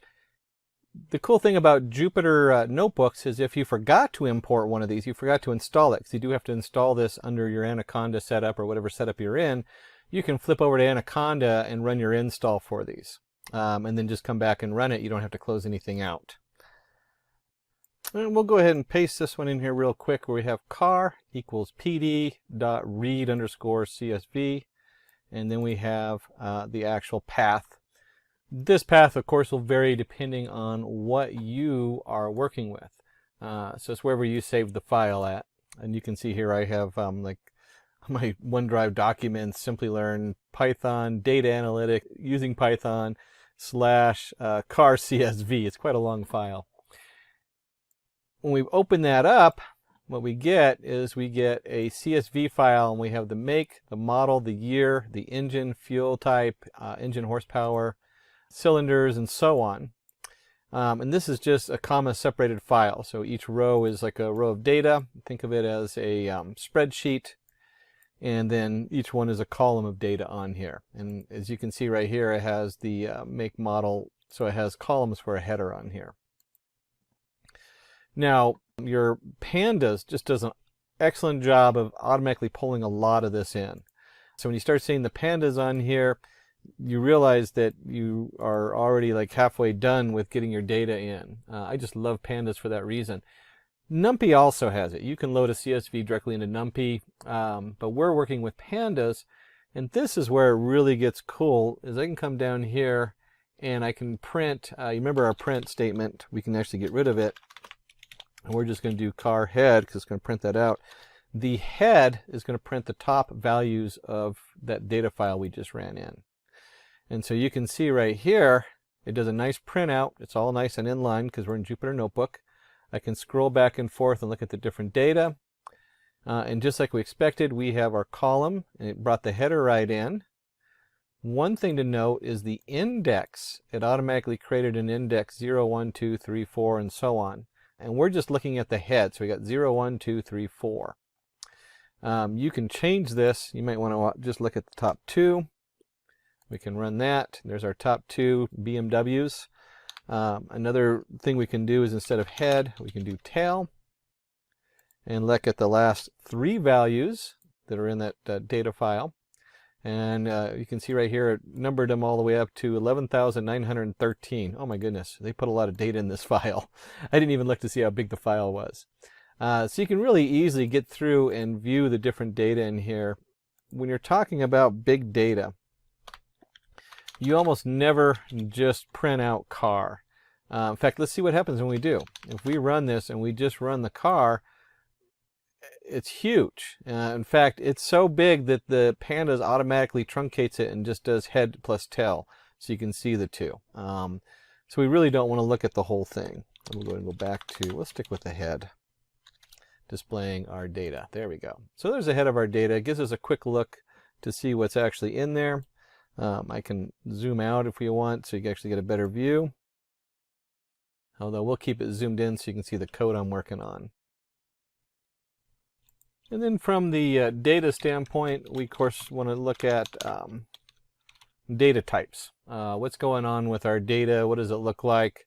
Now this, you show when you're talking to your shareholders, they like to see these nice, easy to read charts. They look like a spreadsheet. So it's a nice way of displaying pieces of the chart. When we talk about the data types, now we're getting into the data science side of it. What are we working with? Well, we have make, model, we have an integer 64 for the year. Engine fuel type is an object. If we go up here, you can see that most of them are it's a set manual, rear wheel drive. So they might be very limited number of types in there. And so forth. And it's either going to be a float 64, an integer, or an object is the way it's going to read it on here. And the next thing you're going to know is like your columns. And since it loaded the columns automatically, we have here the make, the model, the year, the engine, the size, all the way up to the MSRP. And just out of something you'll see come up a lot is whenever you're in pandas and you type in .values, it converts it from a pandas list to a NumPy array. And that's true of any of these. So then you end up in a NumPy array. So you'll see a little switch in there in the way that the data is actually stored. And that's true of any of these. In this case, we want car.columns. You have a total list of your car columns. And like any good data scientist, we want to start looking at analytical summary of the data set. What's going on with our data? So we can start trying to piecemeal it together. So we can do car, describe, and then what we'll do include equals all. So a nice panda command is to describe your data.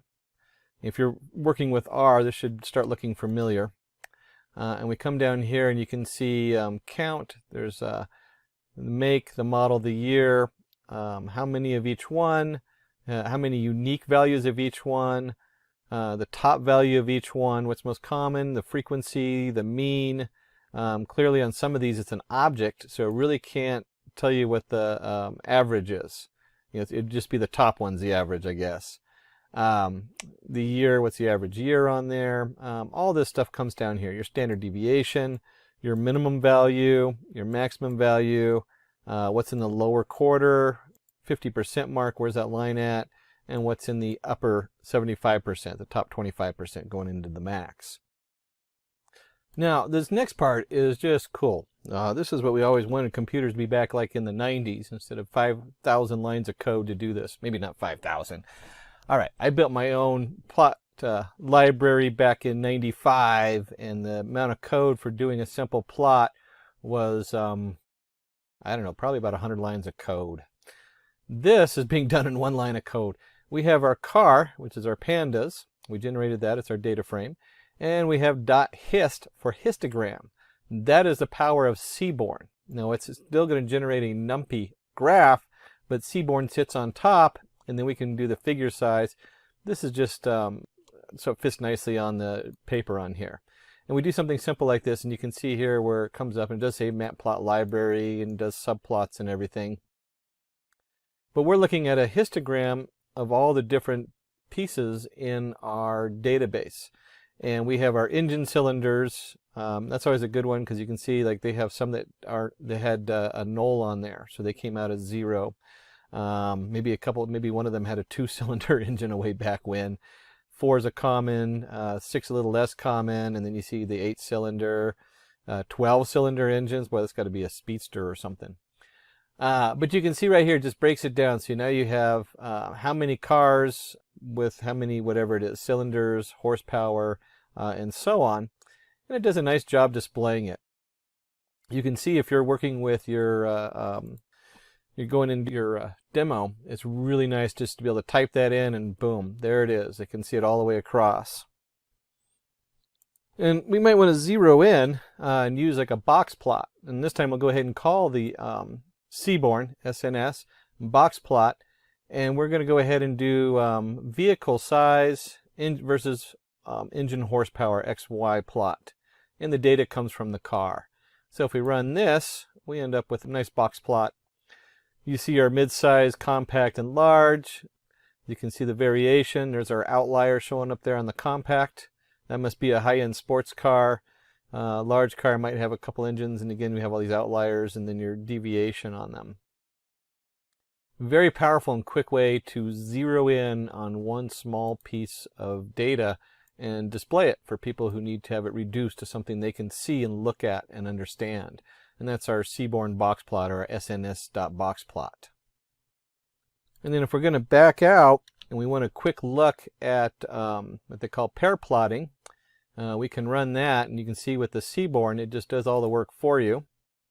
It takes it just a moment for it to pull the data in and compile it. And once it does, it creates a nice grid. And this grid, if you look at this one space here, which is, you might not be able to see the small number, it says engine horsepower.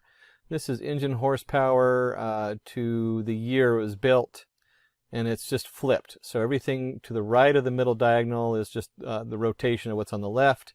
And as you expect, the engine horsepower gets bigger and bigger and bigger as time goes on. So the year it was built, the further up in the year, the more likely you are to have a heavy horsepower engine. And you can quickly look at trends with our pair plot coming up. And look how fast that was. It took it a moment to process. But right away, I get a nice view of all these different information, which I can look at visually and kind of see how things group and look. Now, if I was doing a meeting, I probably wouldn't show all the data.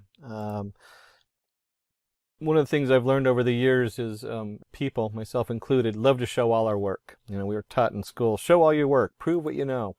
The CEO doesn't want to see a huge grid of graphs, I guarantee it. So what we want to do is we want to go ahead and drop the stuff that might not be interested in. And I'm not really a car person. Our guy in the back is, obviously. So you have your engine fuel type. We're going to drop that. We're going to drop market category, vehicle style, popularity, number of doors, vehicle size. And we have the axes in here. If you remember from NumPy, we have to include that axes to make it clear what we're working on. That's also true with pandas. And then we'll look at just what it looks like from the head. And you can see that we dropped out those categories, and now we have the make, model, year, and so forth. And we took out the engine fuel type, market category, etc. And this should look familiar to you now. When you start working with pandas, I just love pandas for this reason. Look how easy it is. It just displays it as a nice spreadsheet for you. You can just look at it and view it very easily. It's also the same kind of view you're going to get if you're working in Spark or PySpark, which is Python for Spark across big data. This is the kind of thing that they come up with, and this is why pandas is so powerful. And we may look at this and decide we don't like these columns. And so you can go in here and we can actually rename the columns. Simple command, car equals car, rename.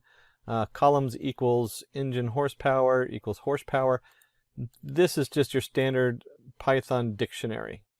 So it just maps them out. And instead of having like the lengthy, if here we had engine horsepower, we just want horsepower. We don't need to know it's the engine horsepower. Engine cylinders, we don't need to know that it's for the engine, because there's only one thing we're describing if we're talking about cars, and that's cylinders. And we'll go ahead and just run this. And again, here's our car head, and you can see how that changed. We have model year and horsepower versus model year, engine horsepower, engine cylinders, and just cylinders. Again, we want to keep reducing this so it's more and more readable. The more readable you get it, the better. And of course, we can also adjust the size a little bit so that when it prints out, instead of splitting it on two lines, we get like a single line. We can do that also. That's just your control mouse up or plus sign you use in Chrome. That's a Chrome command. And if you remember from NumPy, we had shape. Well, pandas works the same way. We can look at the shape of the data. So we now have 11,914 rows and 10 columns. So you see some similarities because pandas is built on NumPy. And questions that come up just like you did in NumPy, we might want to know duplicate rows. And so we can do car. And look at this switch here. We're doing a selection. This is a pandas selection with the brackets. But we want to select it based on car.duplicated. So how many duplicates on there?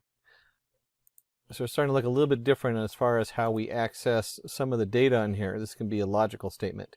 And we get the number of duplicate rows. We have 989 rows by 10 columns again. And this is one of those troubleshooting things that we end up doing a lot, more than we really feel like we should. We might go ahead and do like a car count just to see how many rows we're dealing with.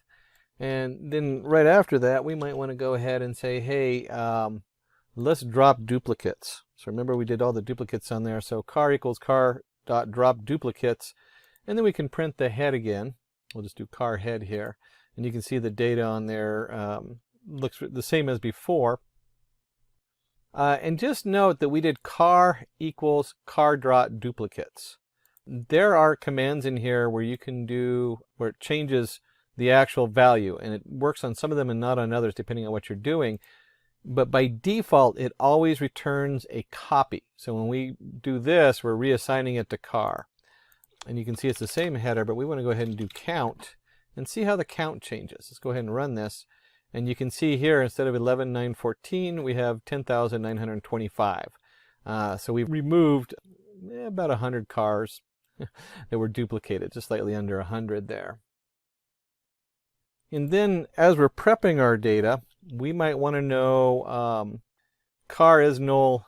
So it's going to count the values of null, and then we want to sum that up.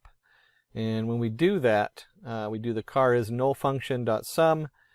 We end up with HP, the horsepower is 69 have null values, and 30 have cylinders have null values. Now, if you don't put the sum at the end, it's just going to return a mask with the true false of is it null or is it not, by 0 and 1. So you're summing up the ones underneath each column. And this, of course, then you have to decide what you're going to do with the null values. There's a lot of different options. It might be that you need to put in the average or means. Maybe you want to put in the median value. There's a lot of different ways to fill it. Usually when you first start out with the data, a lot of them you just drop your null values. And you can see here car.drop NA, which is equal to all. And then we're going to go ahead and count it. And you can see that we've dropped almost another 100 values. So from 10,925 to 10,827. Maybe 75 or so values. So we've cleaned it. This is really a big part of cleaning data. You need to know how to get rid of your null values, or at least count them and what to do with them. And of course, if we go back to counting our null values, we should now have null values. There we go. And you'll see there's 0 null values. I don't know how many times I've been running a model that doesn't take null values and it crashes, and I just sit there and look at it trying to get, why did that crash? It should have worked. It's because I forgot to remove the null values. So we've been jumping around a lot. We're going to go back to finding outliers. And let's go ahead and bring that back into our Seaborn. And if you remember, we did a box plot earlier. This time we're going to do a box plot just on the price. And you can see here our price value, and we have the deviation with the 2 thinner bars on each side of the main value. And then as we get up here, we have all these outliers. In fact, we have one way out here that's probably a really expensive high-end car is what we're looking at. If you were doing fraud analysis, you would be jumping on all over these outliers. Why are these deviation from the standard? What are these people doing? Again, this is probably, like I said, a really high-end expensive car out here. That's what we're looking at. And we can also look at the box plot for the horsepower. We'll put that in down here and run that. And you can see again, here's our horsepower, and it just jumps, and there's these really odd, huge muscle cars out here that are outliers. And we're going to jump into making this a little bit more, as you start displaying your data or your information to your shareholders. We're going to look at plotting a histogram for the number of cars per brand. And the first thing we want to go ahead and do is we have with our car, go back over here, here we go. We have our make value counts, largest plot, and we want to do a kind equals bar, figure size 10.5. And right off the bat, we jump up here and we see Chevrolet. It's going against, what was it? It's figure ratio, the value counts, and we want the largest value. So here's our value counts and compared to what the different cars are. Chevrolet puts out a lot of different kinds of cars.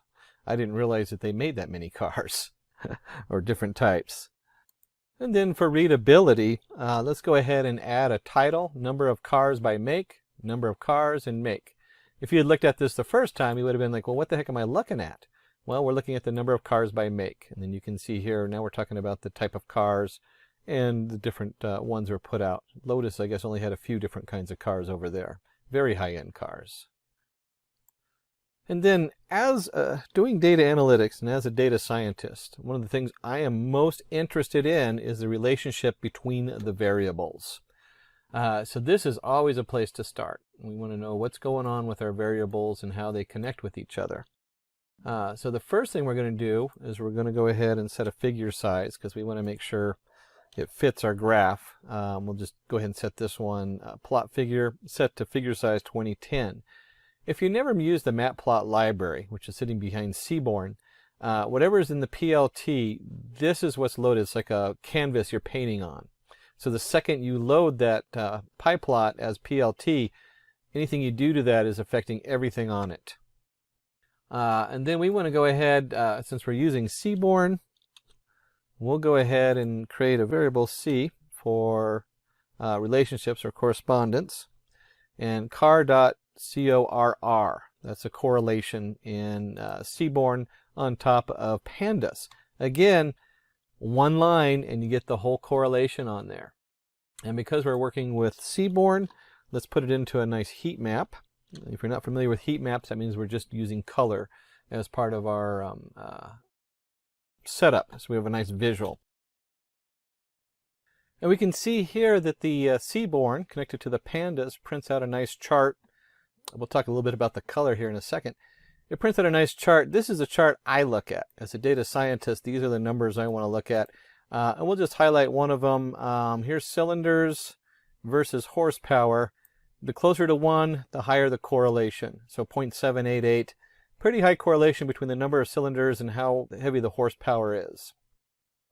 I'm betting if you looked at the year versus horsepower, we can just look at that one. Here's year and horsepower. 0.314, not as so much, but if you combine them, you don't actually add them. But if you combine them, you'll start to see an increase in horsepower per year and cylinders. You could probably get a correlation there.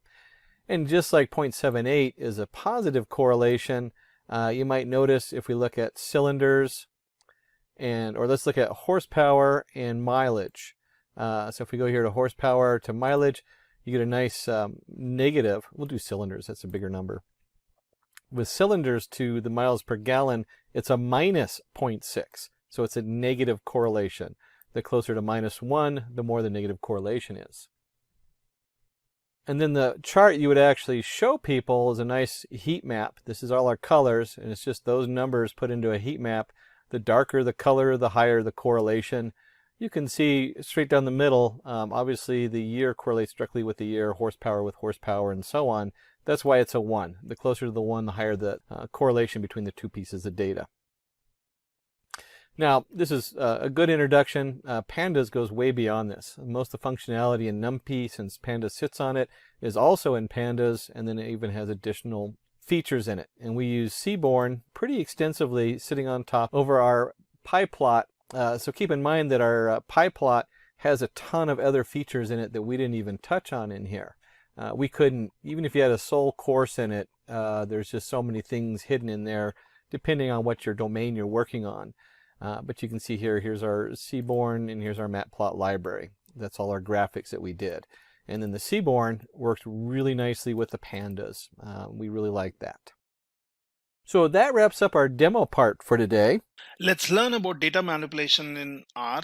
And here we will learn about dplyr package. And when we talk about this dplyr package, it is much faster and much easier to read than base R. So dplyr package is used to transform and summarize tabular data with rows and columns. You might be working on a data frame, or you might be getting in a inbuilt R data set, which can then be converted into a data frame. So we can get this package dplyr by just calling in library function. And this can be used for grouping by data, summarizing the data, adding new variables, selecting different set of columns, filtering our data sets, sorting it, selecting it, arranging it, or even mutating. That is basically creating new columns using functions on existing variables. So let's see how we work with dplyr. Now here I can basically get the package here. So I can just say install.packages dplyr. Now we already see the package here, which is showing up. So I will just select this one. I can do a control enter, and that will basically set up the package dplyr successfully unpacked. So that is done. Now you can start using this package by just doing a library dplyr, and this was built. It shows me my version of R. So let's also use a inbuilt data set, that is New York flights 13. So we can do install.packages, and that will search and get that relevant data set. I can again call it by using library function. Now once that is done, we can look at some sample data here by just doing view flights, and that shows me the data in a neat and a tabular format, which shows me year, month, day, departure time, scheduled departure time, and so on. Now we can also do a head to look at some initial data, which can help us in understanding the data better. So what is this data about? How many columns we have? What are the data types or object types here? It shows me how many variables we have. So this is fine. Now we can start using dplyr, and in that we can use, say, filter function if we would want to look in for specific value. Now here we have the column as month, so I will do a filter. Now I'm creating a variable f1. I'm using the filter function on flights, which we already have.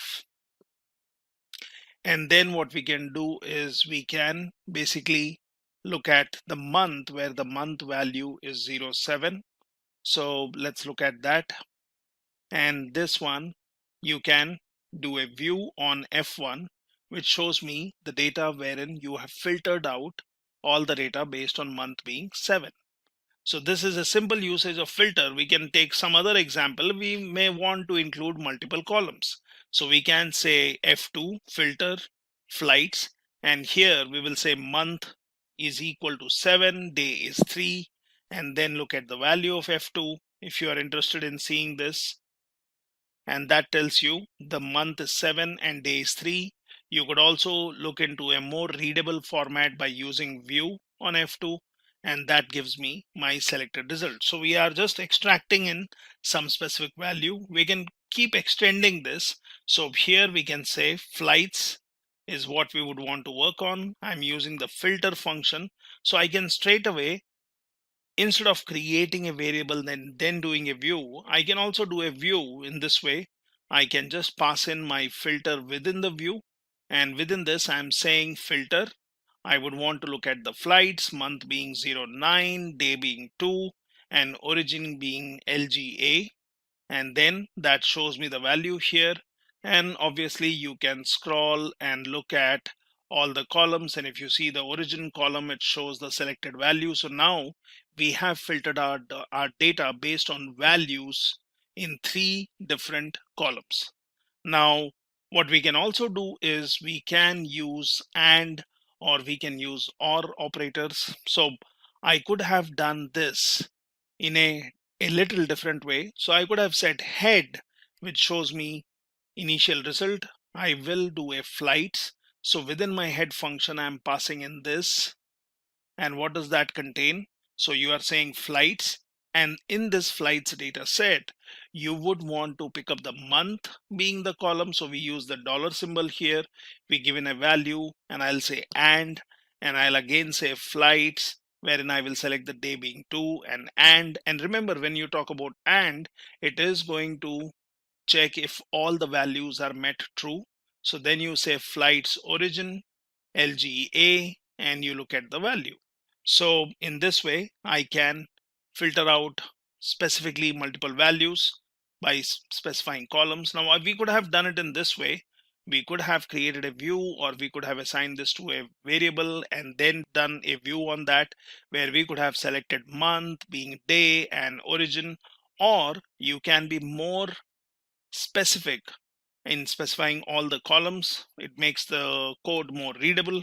So let's look at the values, and here you are looking at head, which shows me based on month, day, and then you can look for further columns for other variables, that is origin being LGA. Now what we can also do is we can do some slicing here to select rows by particular position. So I can say slice, and I would want to look at rows 1 to 5, and I can do this. So you can always assign or look at the view of this. I can just do here. So when I did a slice 1:5, it shows me my entries for 1 to 5. Now similarly, we can do a slice 5 to 10, and now you're looking at 5 to 10 values. So you can always look at the complete data, and then you can slice out particular data. Now mutate is usually a function which is used when you would want to apply some variable on a particular data set, and then you would want to add it to your existing data frame, or you would want to add a new column. So this is where you use mutate, which is mainly used to add new variables. So let's see how you work on mutate. So it's pretty simple. So you create a variable over delay. Now I would want to do a mutate so that it adds a new column. So I'm selecting my data, which is flights. I will call the new column as overall delay, and then basically I can look at overall delay being arrival delay minus departure delay. So let's create this, and let's look at view of this, which shows me, or which should show me, my new column, which is overall delay. which was not in my original data set. So you can anytime do a head on this one to compare the value. So this one shows me arrival delay, and then there are many other variables.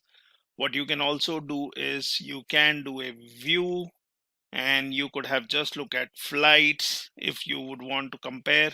So you can look at the flights, and this one would not have any overall delay column. So it basically shows me 19 columns only, what we see here. And if you do a view on overall delay, then that basically shows me 20 columns. So we know that the new column has been added to this overall delay. So if you would want to work with 20 columns, you will use overall delay. If you would want to work with your original data set, you will use flights. Now you can also use a transmute function, which is used to show only the new column. So we can do an overall delay, and at this time we will say transmute, we will say flights, overall delay. The computation remains same, but at this time if I look at view on overall delay, it only shows me the new column. So sometimes we may want to compute result based on two variables or two columns and just look at the new value, and then we can decide if we would want to add it to our existing structure. Now you can also use summarize, and summarize basically helps us in getting a summary based on certain criteria. So we can always do a summarize, and what we can do is we can look at our data and we can say on what basis we would want to summarize this particular data. So we can do a summarize function. Now summarize on flights, I will say average air time, and I would want to calculate an average. So for that I'm using an inbuilt function called mean. I will do that on airtime column. So let's look at flights once again, and here we can see there is arrival time, not airtime, sorry, arrival time, and we would want to do some average on this particular data. We would want to summarize this. So what I'll do is I will use the summarize function. I will say average airtime, and this one I will look at mean of airtime. So let's see if there is a airtime column. I might be, let's look at this one, arrival delay, and yes, we have an airtime. So we were actually looking at summarizing based on airtime, not the arrival time. So airtime is how much time it takes in air for this particular flight, and we will want to use the summarize function, not the transmute. So summarize flights, average airtime, and this one we will calculate the mean of average airtime, and I will also do a NA removal, which is I'm saying true. So let's do this. And that basically shows me the average airtime is 151.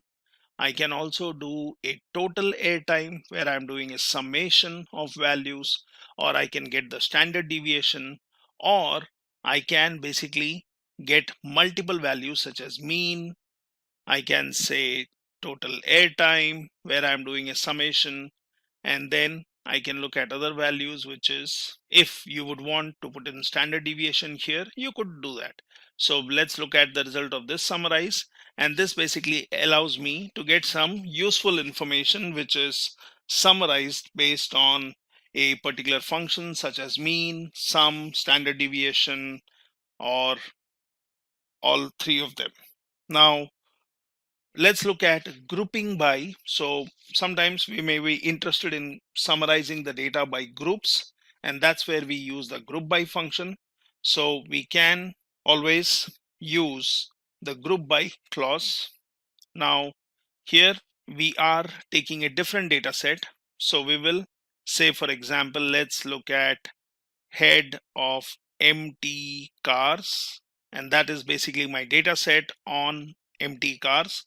Now that shows me the model of the car, it shows me mileage, cylinder power, and your horsepower, and various other characteristics or variables in this particular data set.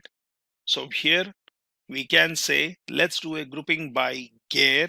So there is a column called gear, so I will call it by gear. I will look at my data set, and then what I'm using here, which you see with these percentage and greater symbol, is called piping. So that basically feeds your previous data frame into next one. So this is sometimes useful, and you can get this by just saying Control Shift and M, and you can then use this. So we are going to have piping. So I'm saying empty cars. Now this is my original data set where I did a head, or I could have done a view on this one if you would want to see it in a more readable format, and that basically shows me the data. So we are using a different data set, so I want to group it by the gear column. So I'm going to call it by gear, and this one takes my data that is empty cars. I'm using the piping, and then I'm saying group the data based on gear column. That's done. Now let's look at the value of by gear, or you can always do a view. So remember, whenever you're doing a group by, it is giving you a internal object where your data is grouped based on a particular column. So we can look at the values here. You can do a view that shows you your data grouped based on a particular column. Now I can again use the summarize function where I would want to now work on the new one where it was grouped based on gear. So I'm doing a summarize, and here I'm going to say gear 1, which will be having the value of summation on the gear column. And then I'm saying gear 2, which is mean. Well, you could give some meaningful names to this. And let's look at the value of this one, where we are basically now looking at the values, which is sum and mean values based on the gear. Similarly, we can look at different example. So we can say by gear, and I'm again using piping. But earlier we had taken gear, we had grouped the data, and we called it by gear. So we took our original data set empty cars, but now within this particular data, which was grouped by gear, I will take this data set, I will use the piping, and I will summarize it where I am saying within this particular data set, I would want to get the sum, or I would want to get the mean, and then you can look at the values. So what you're doing is you are either looking at your original data set, or you're looking at the data which was already grouped, and then you can look at the values. Now here what we can do is we can group by cylinder. Say might be you are interested in looking at data which is summarized based on the cylinder column. You can do that. And then for this by cylinder, I'm doing a piping where I'm using the summarize function, and summarizing will then be done based on the mean values of the gear column or the horsepower. So let's do this, and then you can basically look at the value. At any point you may want to look at the data set again, so just do a head, and you can look at what does the value contain, and by cylinder or by gear, and do a head, and it gives you the value. So you can always do some summarizing or grouping in these ways. Now here we are going to use sample underscore n function and sample underscore fraction for creating samples. So for this, let's take the flights data set again, and we would want to get 15 random values. Now that is done, and it shows me 15 rows with some random values from the data. What you can also do is you can do a portion of data by using sample underscore fraction, and here I'll say flights, I'll say 0.4, which will return 40% of the total data. So this can be useful when you're building your machine learning, where you would want to split your data into training and test. Might be you are interested in some portion of the data, so you can do this, which is very useful function, and then you can look at the value of that. Now what we can also do is we can use a range function. So like we were doing a grouping by, or we were trying to pull out a particular column, so in the same way we can use a range, which is a convenient way of sorting than your base R sorting. So for a range function, let's do a view based on a range. So we will work on the flights data set which we have, and here what we would want to do is we would want to arrange the flights data set which is based on year and departure time, and we are doing a view out of it.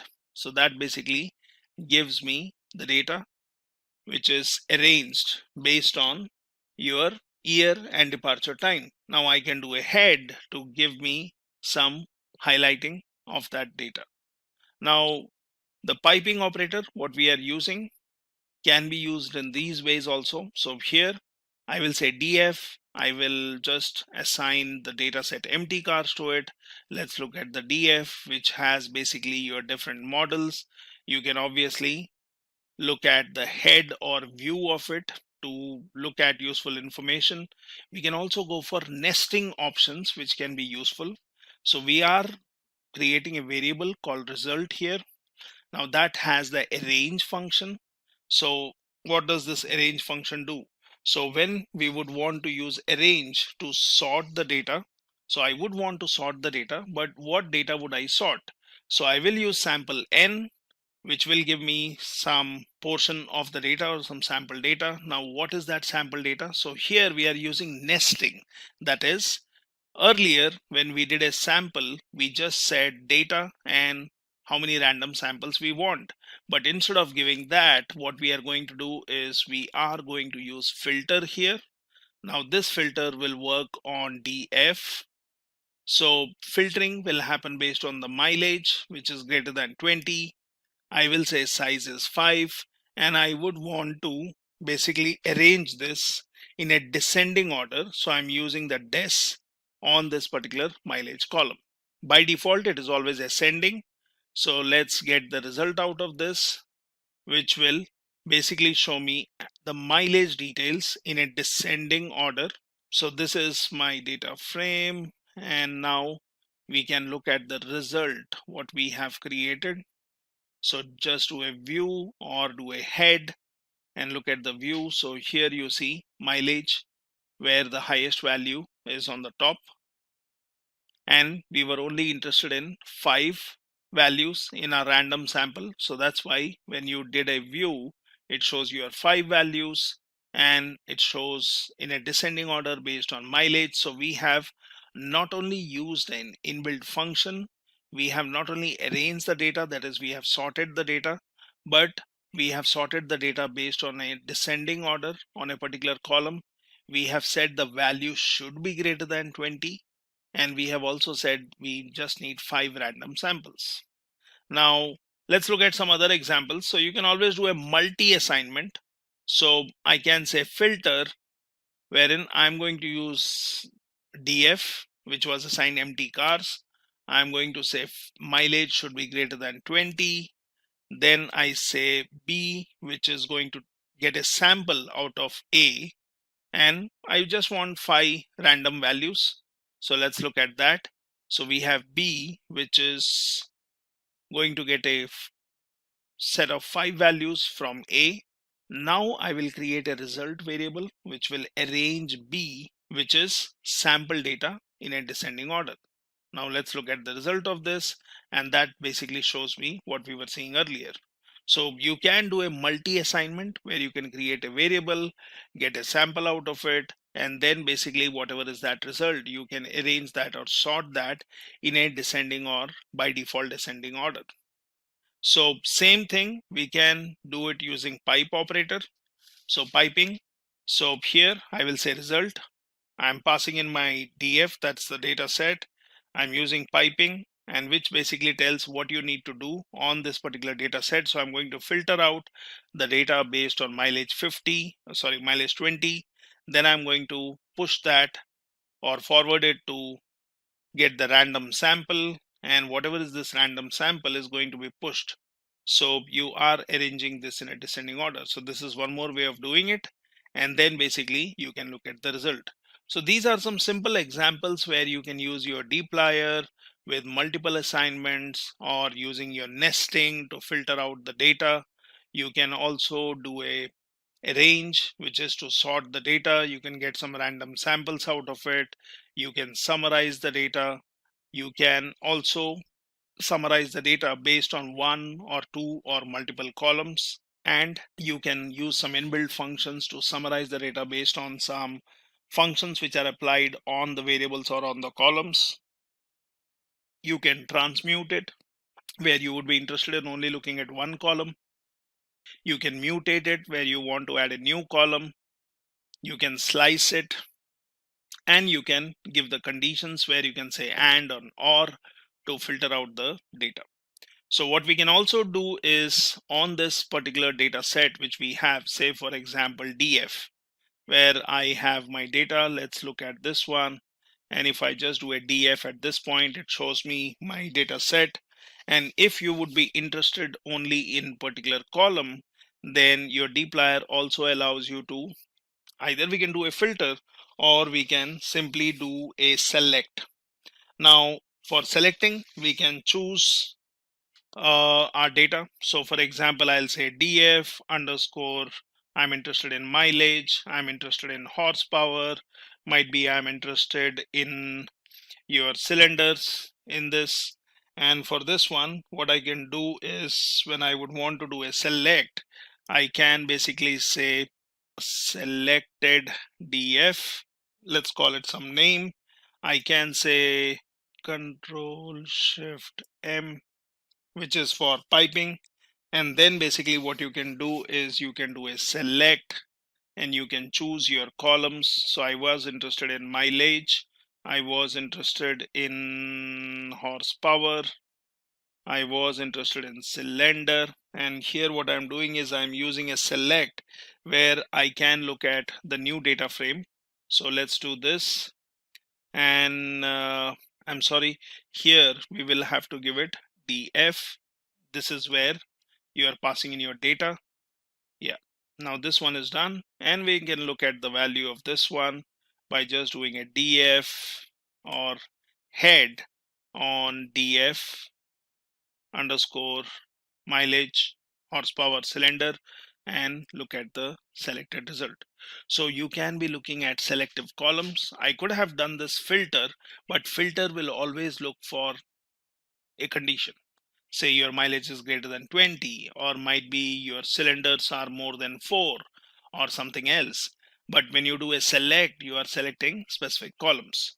So view always gives you all the columns, head gives you highlight, but then select can be useful when we are interested in looking at only specific data. So this is how you can use dplyr for manipulation, for your data transformation, for basically filtering out the data by selecting particular data and then working on it. So similarly, there is one more package called tidyr, and we'll see how we can use data manipulation done using your tidyr package. Let's learn about the tidyr package, which makes it easy to tidy your data. And this basically helps you creating a more cleaner data, so which is easy to visualize and model. Now this comes with mainly 4 functions. So you have gather, which makes your data wide, or it makes wide data longer. So that is basically used to stack up multiple columns. You have spread function, which makes long data wider, that is stacking the data together, or stack if you would want to unstack the data to data and you are talking about data which has same attributes. And then your spread can spread the data across multiple columns. You have separate, which is function which splits single column into multiple columns. And to complement that, you have one more function, which is unite, and that combines multiple columns into single columns. So these are 4 main functions which are used in your tidyr package. So let's look how we work with this. So let me bring up my R Studio here. Now for this, first is, let me just clean up my screen here, doing a Control L. So I will install the package. It is already installed, but we can just do a Control Enter. And then I can say, do you want to restart R prior to reinstall? So install, I'll say okay. And it is basically going to get the package. Now it says package TIDYR, that is tidyr, has been successfully unpacked. Let's use that package using our library function. And that was built under R version 3.6. Now I can basically start using these functions. So for example, here we are creating a data frame. So let's say n is 10, and then we basically would say we will call it wide. Now that's the variable name. I'm using the data.frame function. I'm saying id, which will be 1 to n, so that will take the values from 1 to 10, and then these are the values which have 10 entries. So this is a vector, phase 1, phase 2, phase 3. Let's create a data frame out of it. Now that's done. We can have a look at our data frame by just doing a view wide, and that shows me the ID column, and it has phase.1, phase.2, and phase.3. Now we can use our function. So for example, we can work with gather, that is reshaping the data from wide format to long format, and basically you can say stacking up multiple columns. So let's see how we do that. Here I'll call it long. I'm working on wide. I'm using the piping functionality, and then I'm using gather. So this one, I will say what will be the data which I will use. So we are using wide as a data frame. Then I'm saying response time. So that will be basically one more column. And then you have your columns which you would want to basically stack. So I'm saying from phase 1 to phase 3. So let's do this. And once this is done, let's have a look at our variable long. So this one shows me that I have an ID column, I have the response time column, and I have the phase column, which we mentioned, and that basically has all the values stacked in. So you have phase.1, phase.2, and phase.3. So all the columns are being stacked here. So all my data, so now I have totally 30 entries in this one. So this is basically using your gather function. Now sometimes we may want to use a separate function. Now separate function is basically splitting a single column into multiple columns, so which we would want to use when multiple variables are captured in a single variable column. Okay, so let's look at an example of this one. So let's say long separate, that's what we will call. We will work on this long, which has all the data stacked in as the columns we selected. Then I'm saying separate, I want the phase column, and then I would say when I separate the columns, what are my column names. Now I could also give a separator by giving a comma and then mentioning the separator if that is required. So let's do this. Now once this is done, let's have a look at our long separate. So what we see here is the column which we used. So we were doing a phase column, and that was to be split, and we wanted to split it into target and number. So that's what we see here. So you have phase being split into target and number, and then you have the response time. So this is how you use the separate function. Now there is also something called as unite function, which is basically a complementing of separate function. So it takes multiple columns and combines the elements to a single column. So for example, here we will call it long unite, and we will take long separate, which was separating the data. We want to unite, so we will take phase, target, number, and we want to have a separator between them. So let's basically do this. And now let's look at the result of this unite. So you see, you have the phase and target merged together. So you have phase.1, the separator is dot as we have mentioned, and we have united multiple columns. So this is one more function of your tidyr, which helps you basically tidy up your data or put it in a particular way. Now then you have your spread function, and this is basically for unstacking. So that is, if you would want to convert a stack to data, or if you would want to unstack the data which is of same attributes, spread can be used so that you can spread the data across multiple columns. So it will take two columns, say key and value, and spread it into multiple columns. So it makes long data wider. So we can look at this one. We will say long unite. I'm using the piping. I will use the spread function. I'll work on the phase column and response time. And let's do this. And then let's do a view on this. So it tells me our data is back in the shape as it was in the beginning. So these are 4 functions which are very helpful when we work with tidyr package. So let's learn about visualization. And here we will learn about R, which can be used for your visualization. Now, one thing which we need to understand is because of our ability to see patterns, which is highly developed, we can understand the data better if we can visualize it. So the efficient way or effective way to understand what is in our data or what we have understood in our data, we should or we can use graphical displays, that is your data visualization. So there are actually two types of data visualizations. So you have exploratory data visualization, which helps us to understand the data. And then you have explanatory visualization, which helps us to share our understanding with others. So when you talk about R provides various tools and packages to create data visualizations, and which can be used for both kind of data analysis or both kind of visualizations.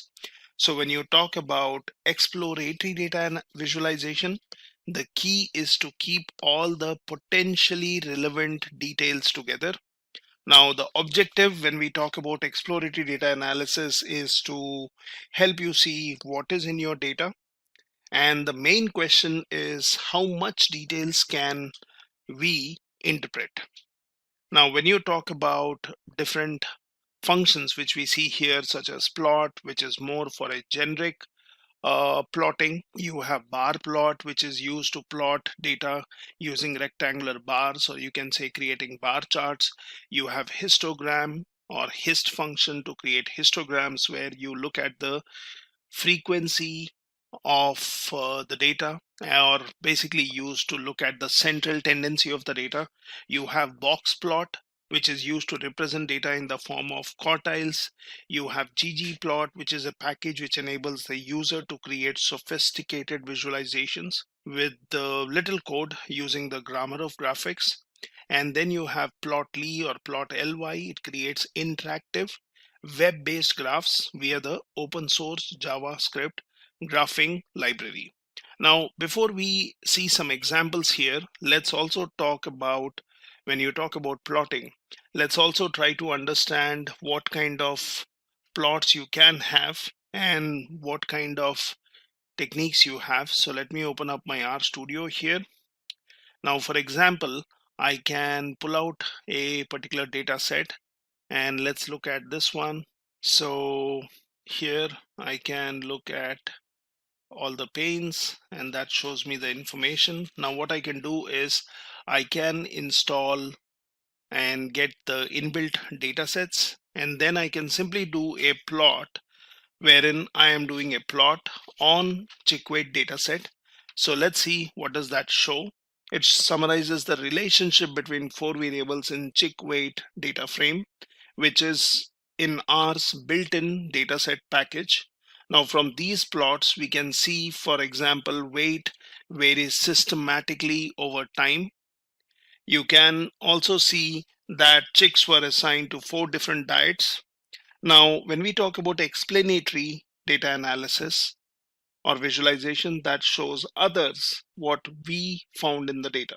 This means we need to make some editorial decisions, what features we would want to highlight for emphasis, what features are distracting or confusing and you want them to be eliminated, right? So there are different ways of doing it. Now, when you talk about your graphics or visualizations, you have, I would say, 3 different types, or you can say 4. So you have the base graphics, which is easiest to learn. Now here we are having an example of base graphics where I can use the base graphics. I can get a data set using library. Then I can simply create using plot function to generate a simple scatter plot of calories with sugar from US serial data frame in the mass package, and then I can give it a title. So this is basically a simple example of base graphics. Now you also have what we call as grid graphics, which is powerful set of modules for building other tools. Now you also have lattice graphics, which is general purpose system based on grid graphics. And then you have your ggplot2, which implements grammar of graphics and is based on grid graphics. So you have different ways. Now here, since I already have used library and I have the data set, I can just do a X. So I can assign the sugar related values to X and calories related value to Y. Then I can use one more, which is library function and calling in grid. Now I can basically use functions such as push viewport if I would want to create a plot using your grid graphics to create the similar kind of plot which we created using base graphics, but this will give you much more power than base graphics. It will have a steep learning curve, but it is usually useful. So I can do this where I'm saying push viewport. Then I can basically say I would want to have a data viewport.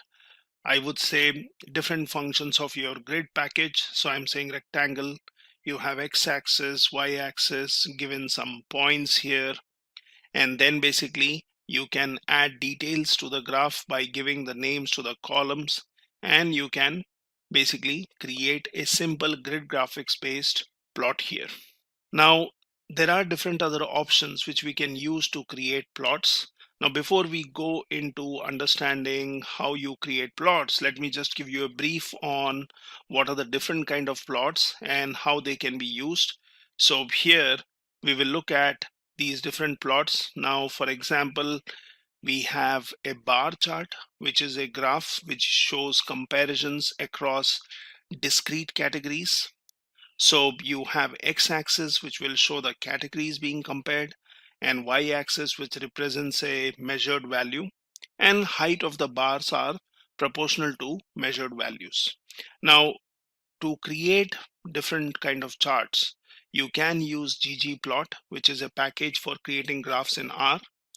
It is basically a method of thinking about and decomposing complex graphs into logical subunits, and that is a part of tidyverse ecosystem. So it takes each component of graph axes, you can give scales, you can give colors, you can give the objects, and you can build graphs on particular data.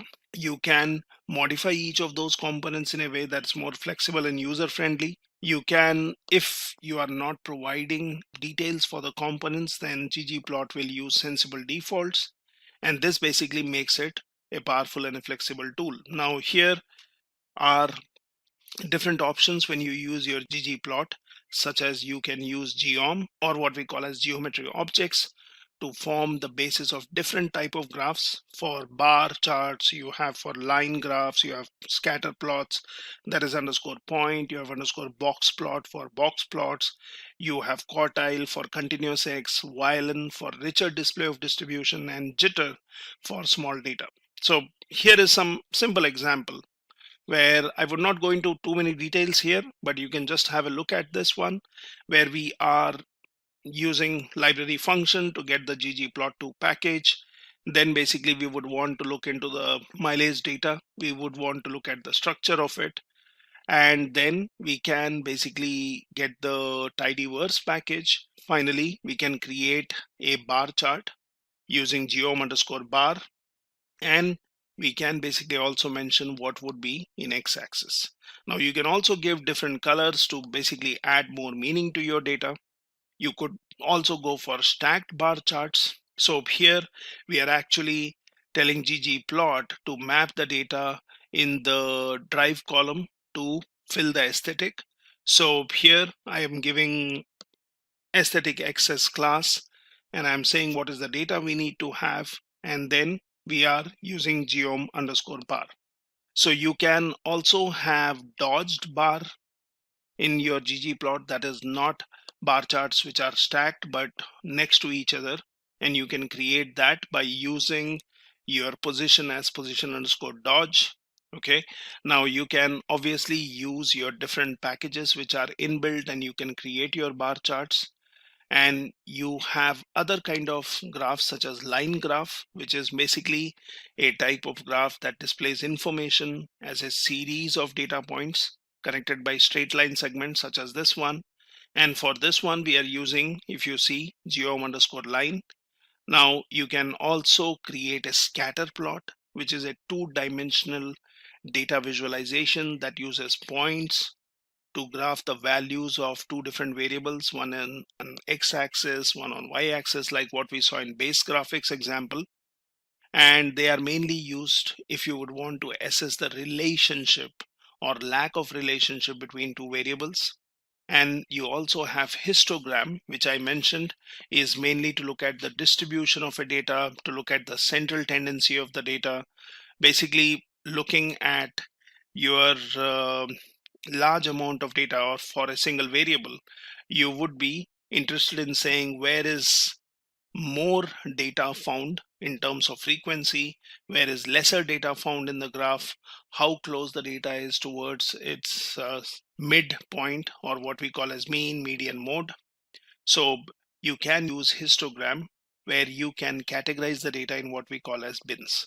So these are some basics on different kind of graphs. Now we can look at some examples and see how that works. So what we were seeing is some quick examples of base graphics or grid graphics. Now here, let's do an example of pie chart for different products and units sold. So you want to create a graph for this. First, let's create a vector and pass in the value here. Now I can also create labels which I would want to assign to these values. And then basically I can plot the chart by saying pie. So that's the kind of chart which I would want to create. And I would say the data would be X and labels. So let's do this, and that shows me a simple pie chart.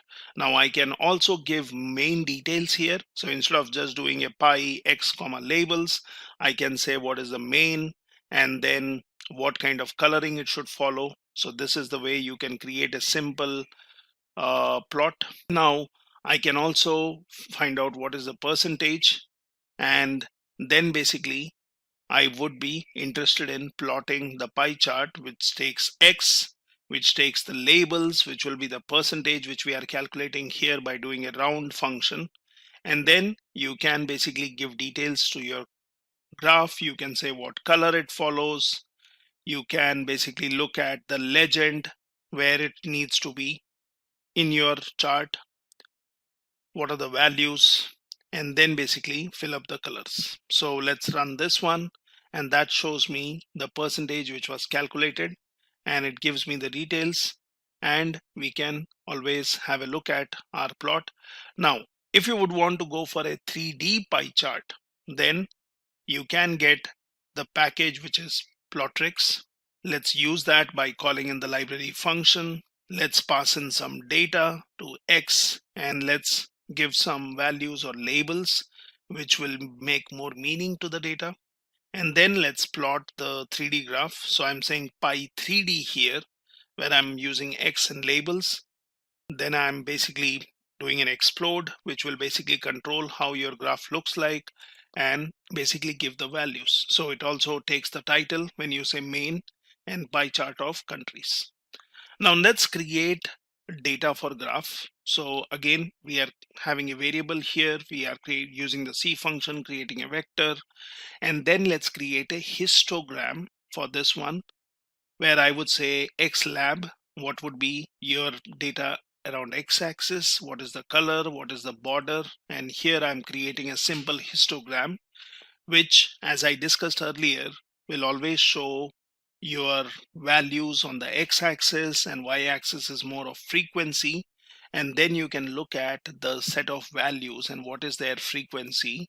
And we can basically use this histogram for exploratory data analysis, look at the data, try to understand what is the central tendency of your data values. Now we can also give some limits by using the x lim and y lim, and then I can also specify what is the limit. So we have given some values here, wherein we have said your x limit is 0 to 40 and y limit is 0 to 5. Now if you compare this with the previous one which we had created, this one based on the frequency had taken the limits, but we can assign limits explicitly by giving this and then create a histogram which makes more meaning. Now let's take another data set, that is air quality. Let's view this. to see what does that data contain. So you have ozone, solar, wind, temperature, month, and the day. So this is the kind of information we have in the air quality. Now let's use the plot function to draw a scatter plot, where, as I mentioned, you would be interested in analyzing variables and see what is the relationship between them. So to plot a graph between ozone and wind values, so we will say plot, we will say the data which is air quality. From that I would be interested in the ozone column or ozone field and the wind field. I can create a plot based on this. Now I can also be saying what should be the color, what is the type of the data which you would want to create, and you can look at the information. So you can create a histogram, you can create a scatter plot to basically understand the data better and then infer some information from that data. So let's take the air quality data set itself without specifying any particular column, and you can create a plot which shows me all the different values which you have in the data, and it basically shows you the difference. This is more of an example like what we did for chick weight, where we did a base graphics. Now you can assign labels to the plot. So that is when you are creating a plot, you can say air quality, you will say ozone, and then that's your ozone concentration. You have your YLab, which is the number of instances. You have what is the title, ozone levels in New York City, what is the color. So these are the details what we have given with our plot function. And let's look at the data. So it just tells me that this is the ozone concentration, the number of instances what you have, and you are looking at the data. Now we could also create a histogram by picking up a particular column, that is such as solar, from your air quality, and that basically shows me the frequency of solar values, and we can then try to find out what is the mid, what is the mean, what is the standard deviation, and so on. You can also look at your histogram and try to understand if it is left skewed and right skewed. So we can do that. Now here, let's get the temperature out from this particular data set. Let's create a histogram on temperature, and that basically shows me the frequency of the temperature values and what values have the most frequency or most occurrence. Now you can create a histogram with labels. So let's do that with the limit, and then let's also use text to basically give in the values, which also takes the values, and for each set of frequency or each set of values it gives me the labels. Now you can have a histogram with non-uniform width, so you could do that by doing a hist function and then passing in your temperature. You can say what will be the main, what is the title, what will be your X lab. It will tell you a limit around x-axis, what is the color, what is the border, what are the breaks you would want to have for your bars, and you can simply create a histogram using this. So this basically takes the breaks which we have given, such as 55 to 60, 60 to 70, 70 to 75, and so on. So this is basically creating a histogram with non-uniform width, and it purely depends on the kind of values what you have. Now you can also create a box plot, which sometimes helps us in understanding the data quartiles, also understanding our outliers. So you can create multiple box plots based on the data from air quality. So we'll select all the data and then we'll do some slicing on the data. So let's create a box plot which tells me the values, and if you look at these points here like single dots, these are basically your outliers. We can learn about that more in later sections. So you can use your ggplot2 library to analyze a particular data set. So for that, we will first use the install.packages and get ggplot2. So it says, do you want to restart R? And I can say yes. So let it get the package. I think the package was already there. And now let's look at using ggplot2. So for that, I have the library function, and let's do a attach where I'm getting a data set which is empty cars. Now then I will create a variable p1. I will use ggplot. I will pass in my data. I'll give the aesthetics. What is the columns which you would be interested in? And then you are using geom underscore box plot to basically create a plot, which gives me the box plot for the values here. And this is based on the cylinders which is there in your data.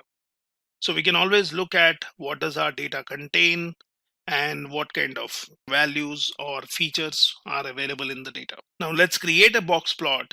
We will also use the coordinate function, and that basically gives me based on the data. So I've changed the coordinates. Now if you look at the previous one where we created a plot, we had mileage on the y-axis and cylinders on the x-axis.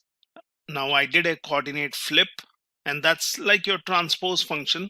So you have created the box plot, but you have just flipped the coordinates. You can create a box plot and then say fill, which is the factor of cylinder. So that can be used to fill up the values in your box plot.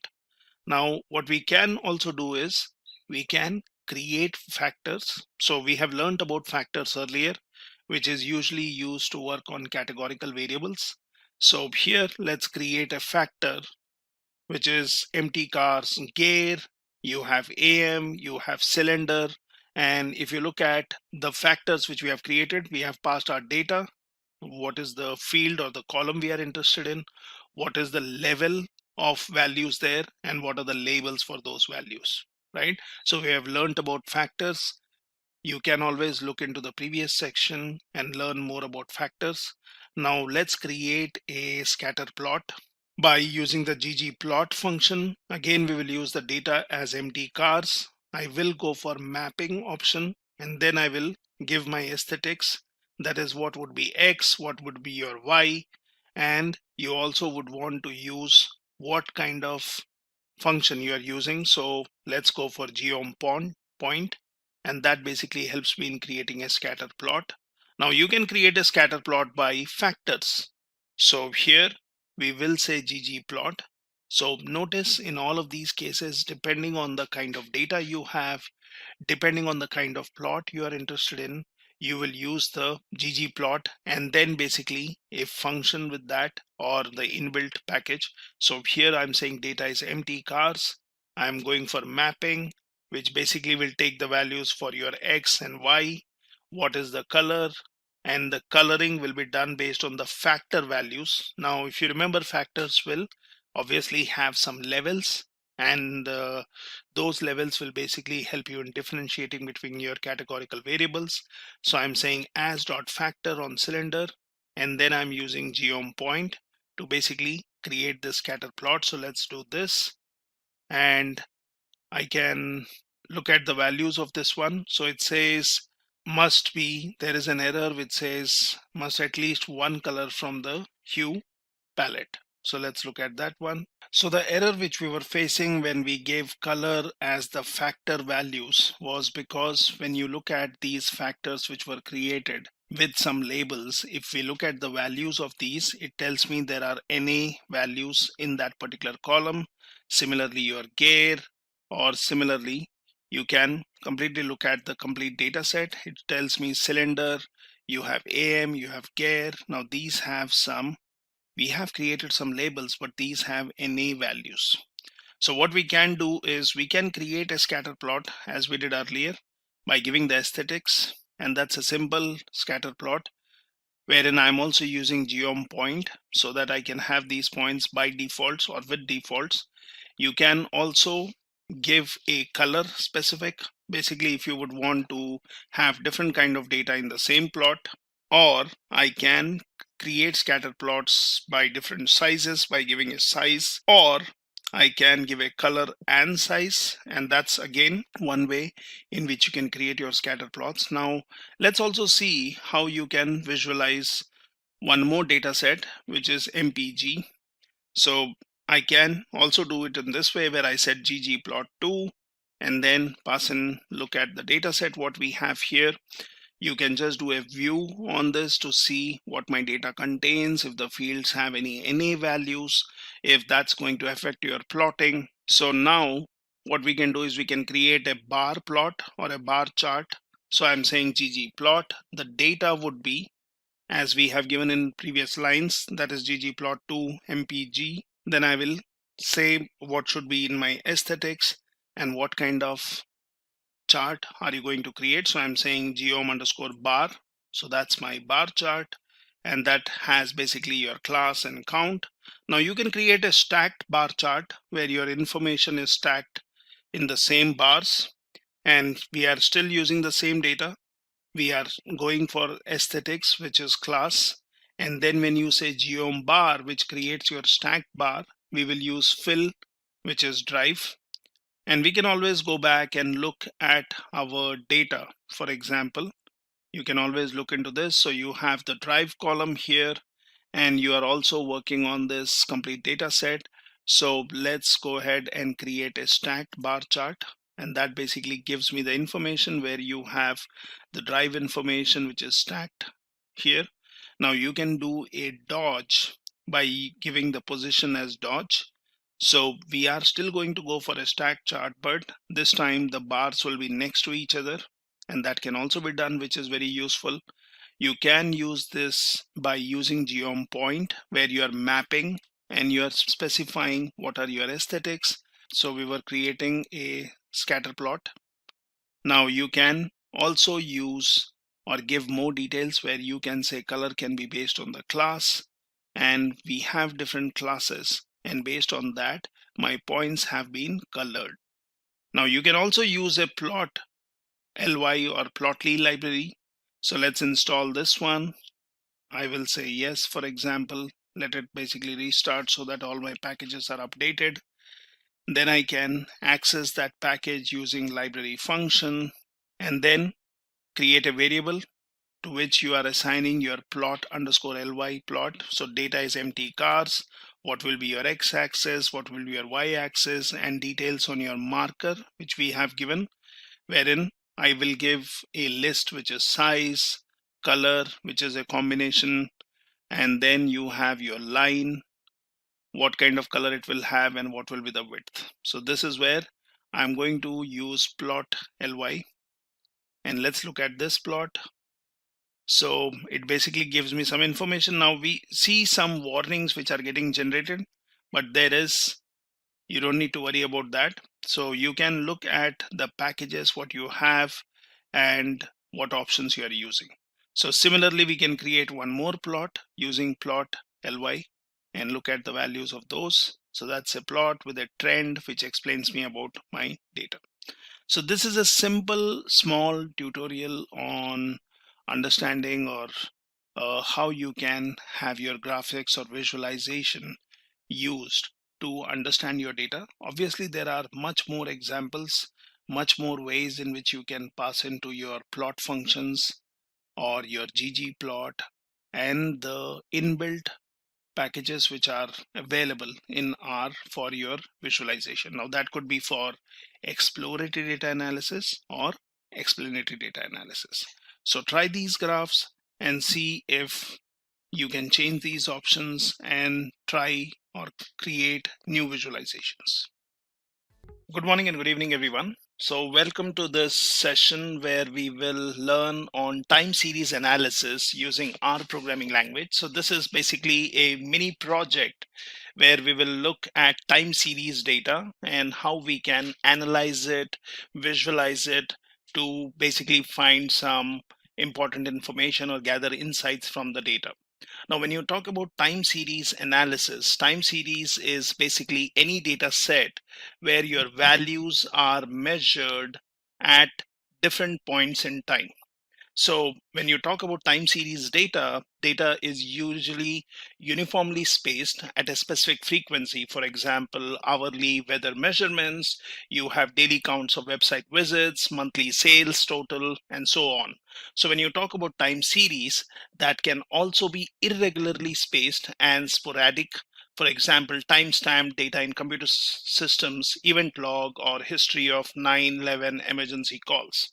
Now, when we work with time series data, for example, here I'm taking an energy data set, we can see how techniques such as time-based indexing, resampling, rolling windows can help us explore variations in electricity demand and renewable energy supply over time.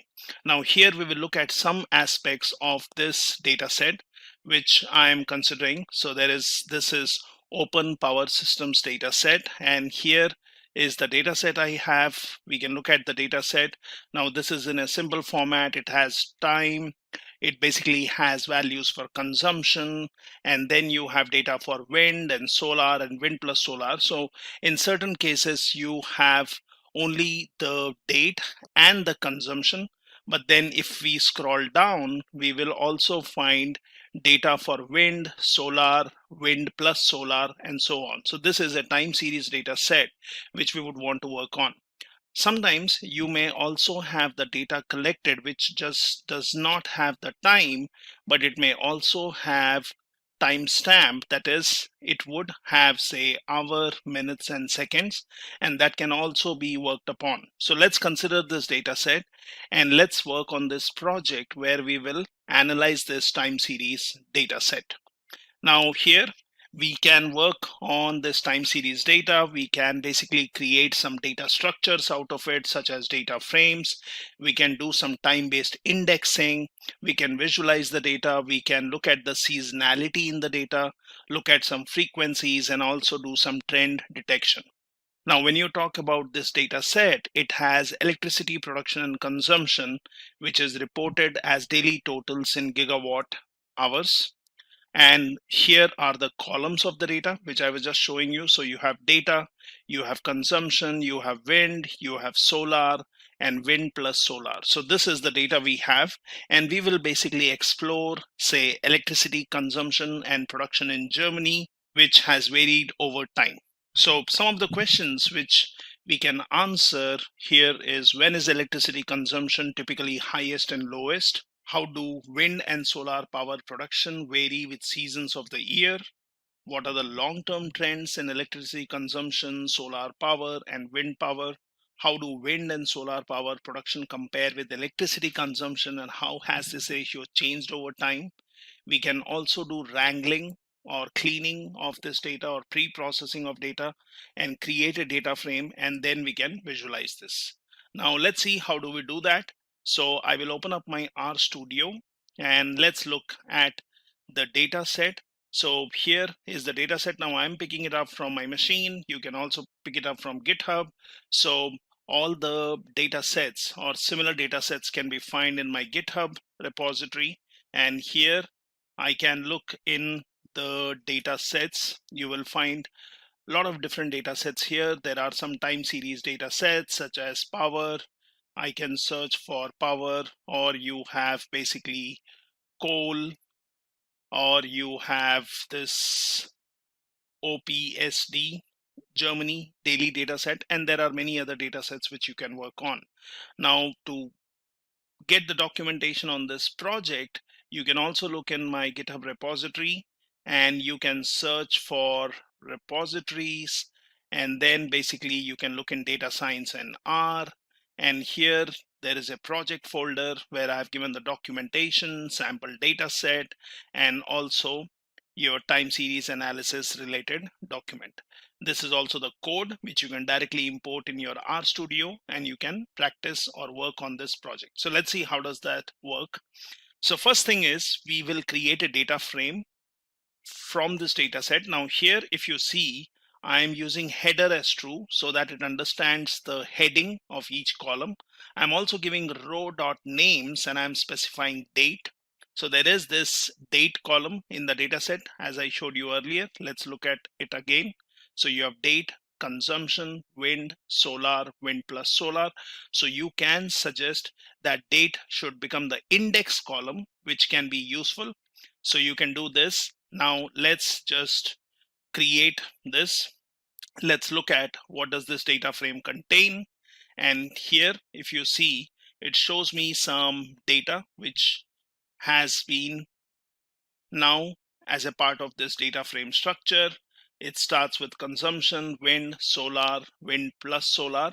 And if you see, this one is becoming my index column. So I can always do a head and look at part of the data frame using head or tail. So look at the first records. So let's see this. Now that shows me the head data.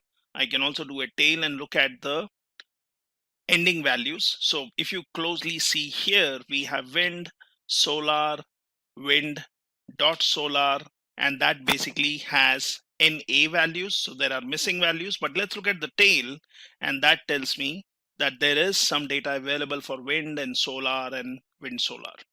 Now we can always look in a tabular format using view, and we can look at the data. So this shows me that there are values in these columns. We see NA values, but if I really scroll down, I can see some values which would be available for wind and solar and wind solar. So I can just use view. Now I can look at the dimensions of this particular object, and that tells me there are 4,384 rows and 4 columns.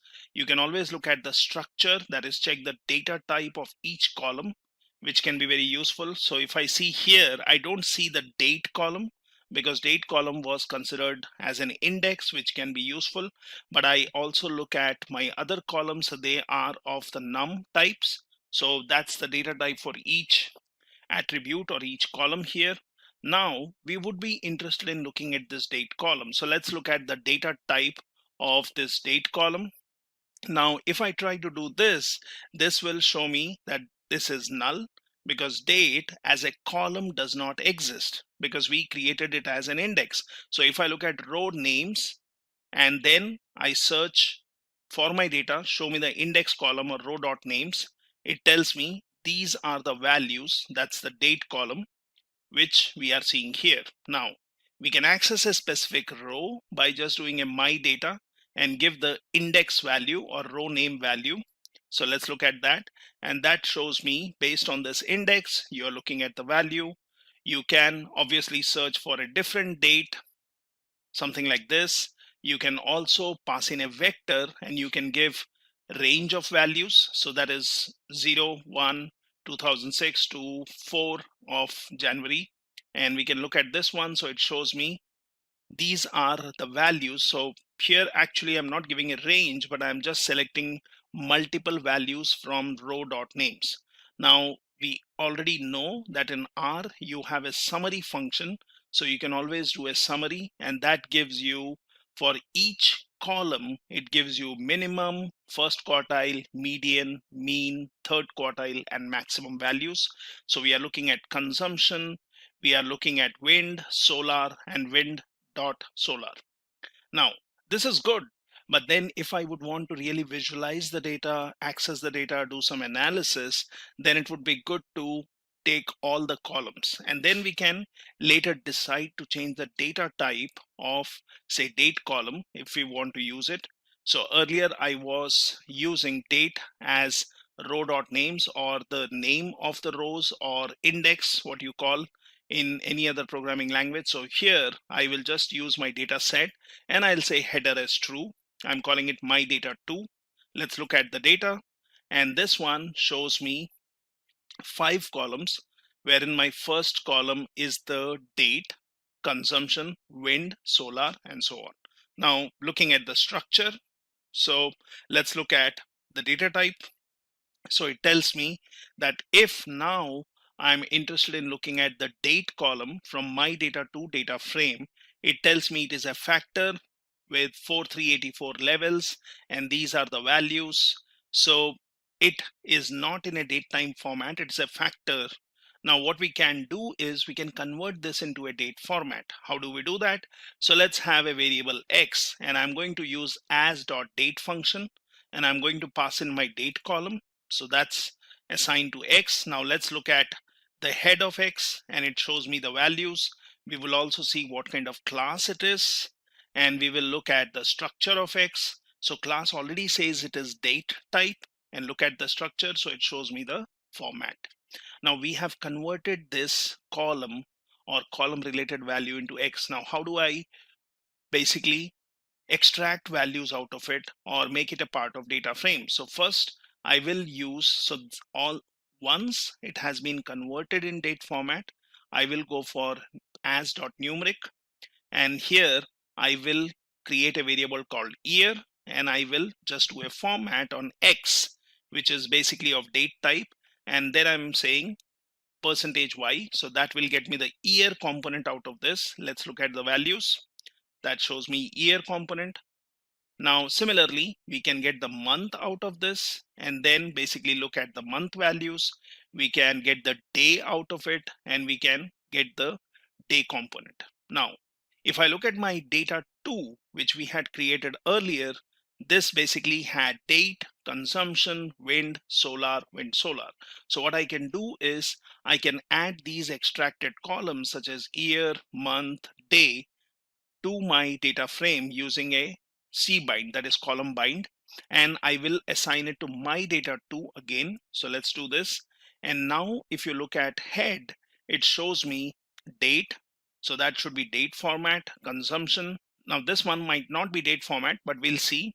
You have consumption, wind, solar, and we have extracted the year, month, and day, which can help us for group by. We can do some aggregations, we can do a plotting, and we can do various things by these additional columns. Now let's look at first 3 rows here. So I'll say 1:3 for my data 2, and that shows me some data here. You can always do a head and look at the sample of data. So that basically shows me month, day, your columns, and then you have your date. Now what we can do is we would want to visualize this data. We would want to basically understand the consumption. Now, as I said, if we want to visualize the data, say for example, I want this, which is consumption of data over years, and this one is in terms of gigawatts per hour, as we were mentioning here, gigawatt hours. So if I would want to create this visual to basically understand the pattern of the data, how do we do it? So we can create a line plot of full time series of Germany's electricity consumption using the plot method. Now, how do we do that? So here, one of the option is I can straight away use the plot method. I can then say what would be in my x-axis, what would be on my y-axis, what would be the type of graph I would want to plot, what is my name on x-axis, y-axis, and this is the simplest way. So I'm saying my data 2, I'm extracting the year column, and here I'm taking the consumption. So let's create a plot. And here, if you see, we are looking at a plot. We do see some tick times, and we see that the data has been divided with every 2 years. So from 2006 onwards to 2016. But then really this data does not give me a very useful way of looking at the data or understanding it. Might be what I can do is I can use the same way, but I can give, apart from x-axis and y-axis, I can say the limits, that is x limit is 2006 to 2018 and y limit is from 800 to 1700. So we can do this, and let's look at this again. This is a plot, but it really does not help me in visualizing and understanding the data. So what are the better options? I can go for multiple plots in a window. As of now, we are just sticking to one plot in window. So if you would want to have multiple plots, you can always change the value here and make it 2 or 3. That will say how many rows and how many columns. So as of now, we will just keep it as it is, par mf row. Now, if I would want to plot, I can straight away give the column name. So I'm interested in getting the consumption. Now I can just do a plot. I'll say my data 2, and I will choose the second column, which is consumption, which we saw here from our data. So consumption was the second column. So I can just do a plot in a straightaway way without mentioning your x-axis, y-axis, limits, and so on. And if you look at this, this one is giving me a pattern.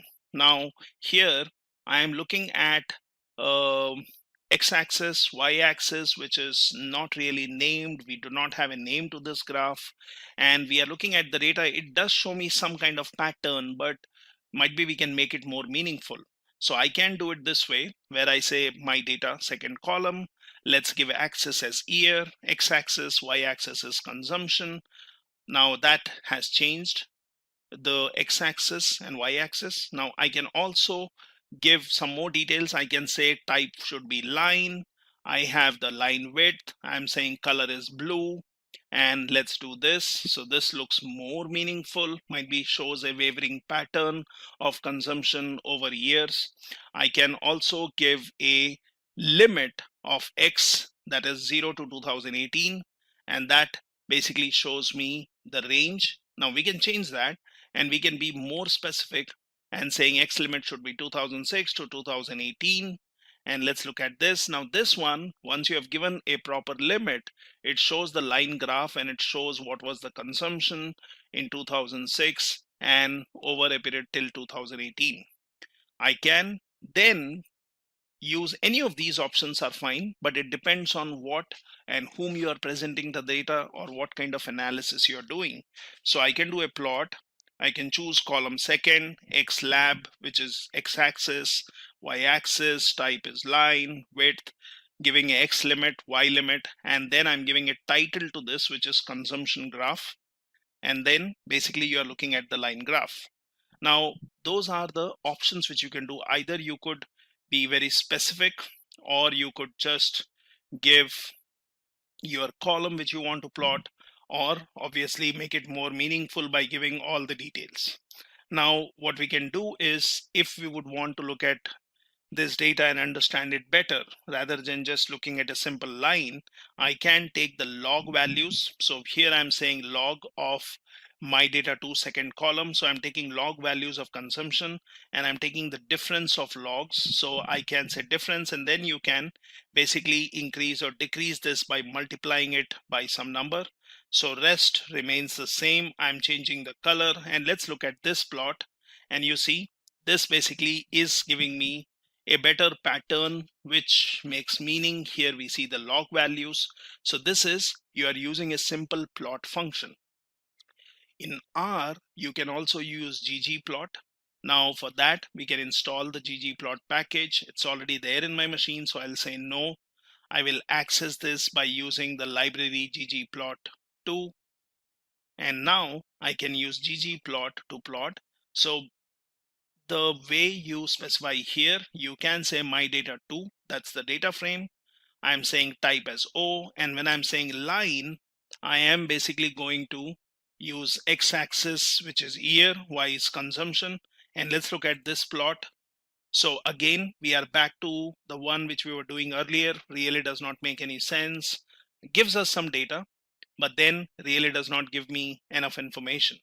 I can, in my aesthetics, I can say X as year, Y as consumption. I can do a grouping, and then I can give line and plot. So again, we have some information, but really does not help me, right? Now let's look at other example. So I'm just doing the same thing here, and I'm looking at line type being dashed. I'm using the ggplot's other methods such as geom_line and geom_point to give me more information. And if I look at the plot, it does give me data. It tells me what are the different values. It gives me some kind of pattern, but I would still prefer the way we were doing with plot. Now we can change the color and obviously add details to it. So what we see is, when you use the plot method, which I did earlier, it was choosing pretty good tick locations, that is every 2 years, and labels the years for the x-axis, which was helpful, right? But with these data points which we were seeing here, or say for example this one, or say this one, or say this one, we are looking at some data, but then that really is quite crowded and it is hard to read. You can look at the values, but then it really does not give you enough information. So we can go for plot method, but then we will see how we can consider different data. Now, if I would want to plot the solar and wind time series, so let's see how do we do that. So wind column is what I'm interested in. So first thing is, it was always good to find out the minimum and the maximum values in every column. So I'm saying minimum, I'm saying let's put in here my data 2, and then let's look at the values. So we are looking at the columns. We know consumption is the second column, wind is the third column, and you have solar as the fourth, and this one is the fifth. So let's find out the minimum of each of these columns which we would want to plot.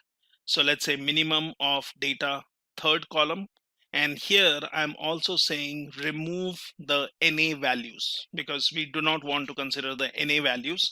So let's look at the minimum. That shows me 5.7757. What is the maximum value? It is 826. So that also helps me in giving a limit. If I want to plot wind on y-axis, I can give a y limit from 5 to 850. Consumption wise, let's find out the minimum from second column and maximum. And similarly for solar, find the minimum and maximum, and wind plus solar, minimum and maximum. So this will be helpful when you would want to plot multiple graphs or give some limits. So that's fine. Now for multiple plots, as I said, instead of having one plot, let's plot consumption and wind and solar and try to see a pattern. So I can say par function, and I will say 3 rows and 1 column. So now when I start plotting, you will see you will have multiple plots in one single window. So let's see how we do it. So here, let's look at plot 1. So this one is consumption as we did earlier. And let's look at the data. So that gives me some data. You can always do a zoom and you can look at the data. You can basically expand this graph, or you can reduce this graph to see what kind of pattern we have in consumption. Similarly, we can basically choose date being x-axis, my consumption being y-axis, right? So this is being more specific because here we have a range, but it really does not give me enough information. So I will basically give x-axis, y-axis. I will give the name, that is daily totals, and then I will basically give consumption, color, and y limit based on my minimum and maximum limits. So let's do this, and now we can look at the data here. So let's see, this data makes a little more meaning because we are looking at the dates. And let me do a zoom. So it shows me all the dates. It shows me the data points. It shows me how the data pattern is changing for consumption. Now, this is for consumption. So what we can do is we can also extract specific data. So if you see here, I have done some testing where I'm saying, okay, I would want to get a date specifically. I would want to extract some value. So we are looking at the date column, but if you remember, we did not change the data type. We just changed the data type of date column. We extracted year, month out of it. It would be good if we can convert a column into date time format and put that in our data frame. Now, let's look at the plot 2. This is mainly for your column, which should be consumption and wind and solar. So here I see it is solar data, and I can plot this one to see how it looks like.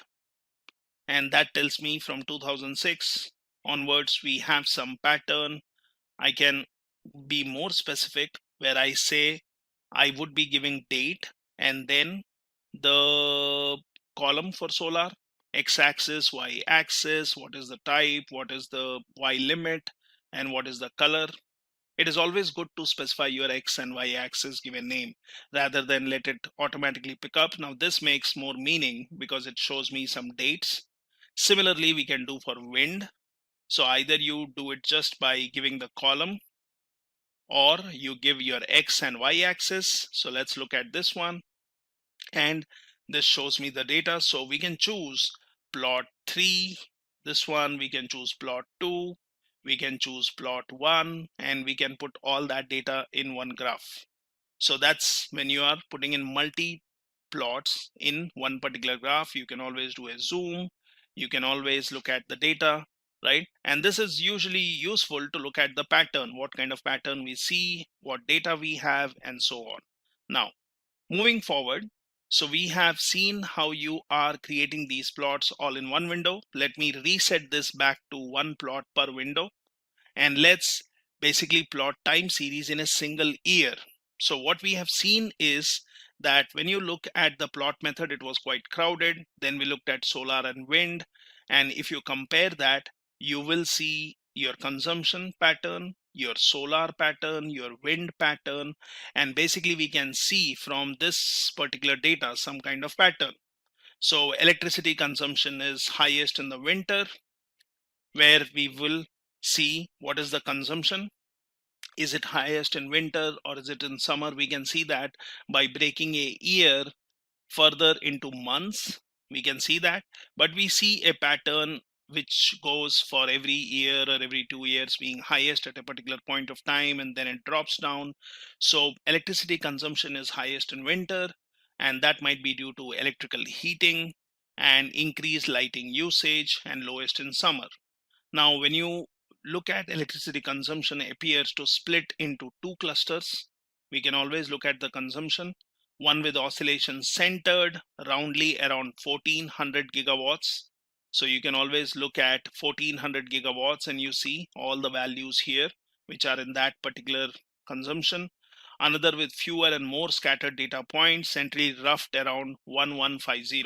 So if you really expand this, you can see you will have a lot of data points at this point.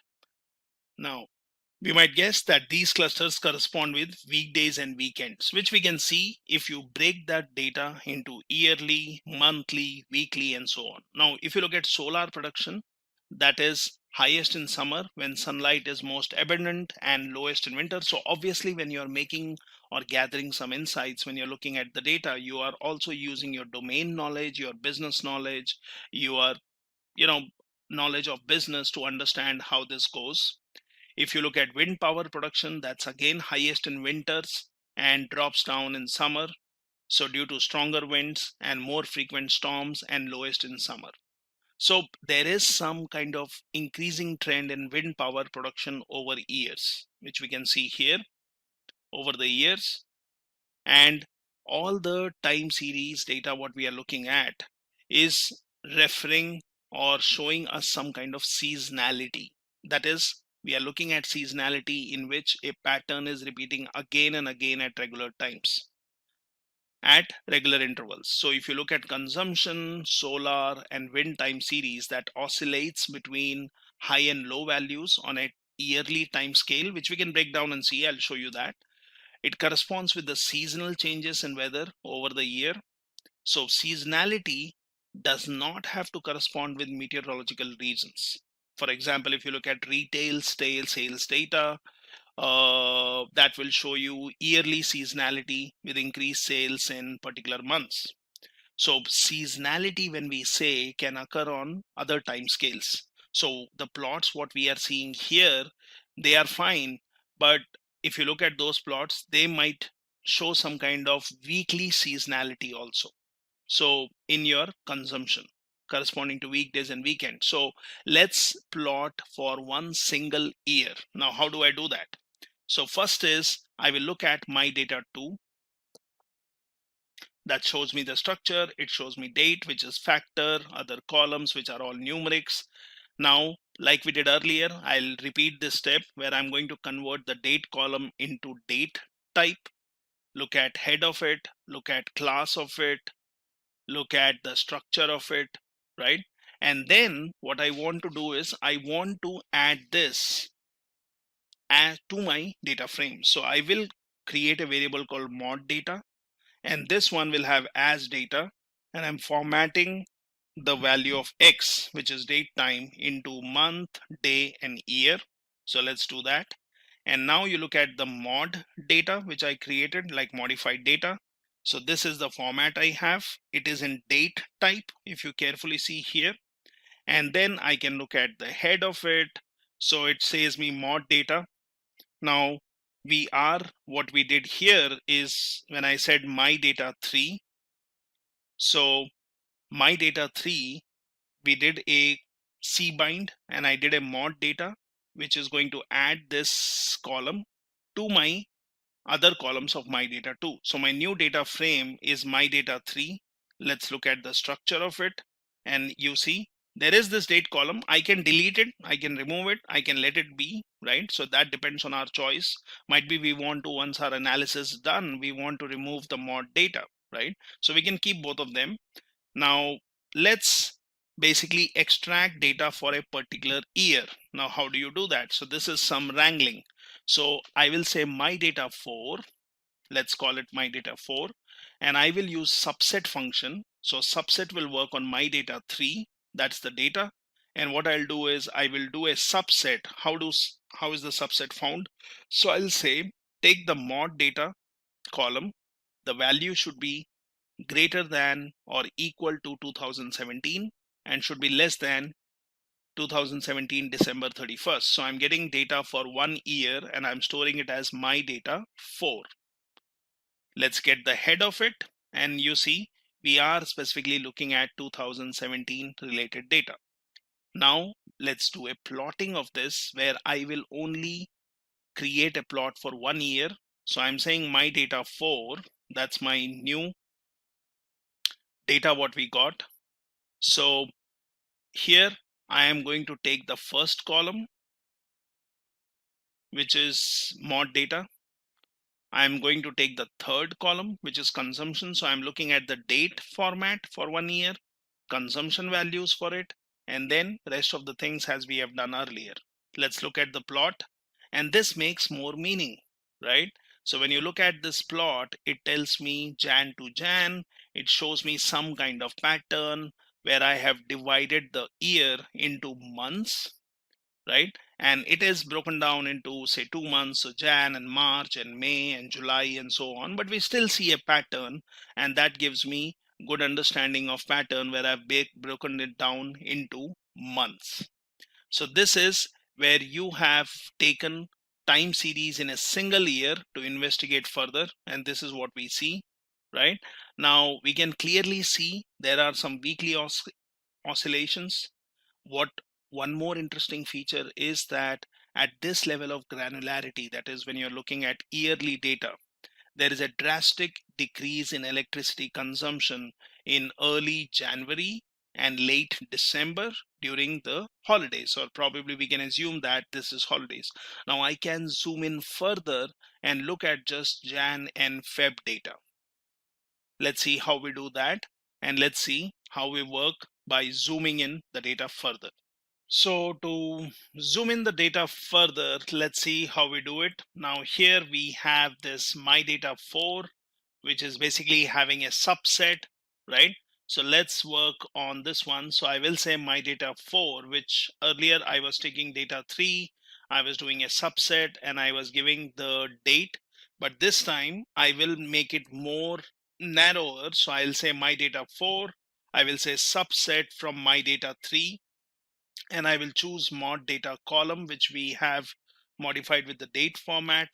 I will choose the starting date as 1701, that is Jan, and then let's go till Feb and let's create this. Now let's look at the head of this. So it shows me we have the data which is Jan, and then you can basically look at more on this. Now again, as I said earlier, let's find out the minimum of this from the first column. So that is basically your mod data. So let's look into this one, and that basically will give me minimum and maximum. Let's look at the values. So this one tells me Jan 17, January 1, and maximum is your Feb 28th, second month 2017. So we are actually looking at 2 months data here. Let's look at the Y minimum. So this is, I will look at column 3. Now what is column 3? Consumption. So let's look at the minimum value for consumption, maximum value of consumption. Let's look at the values which can be given as our limits. Now this is the minimum and maximum.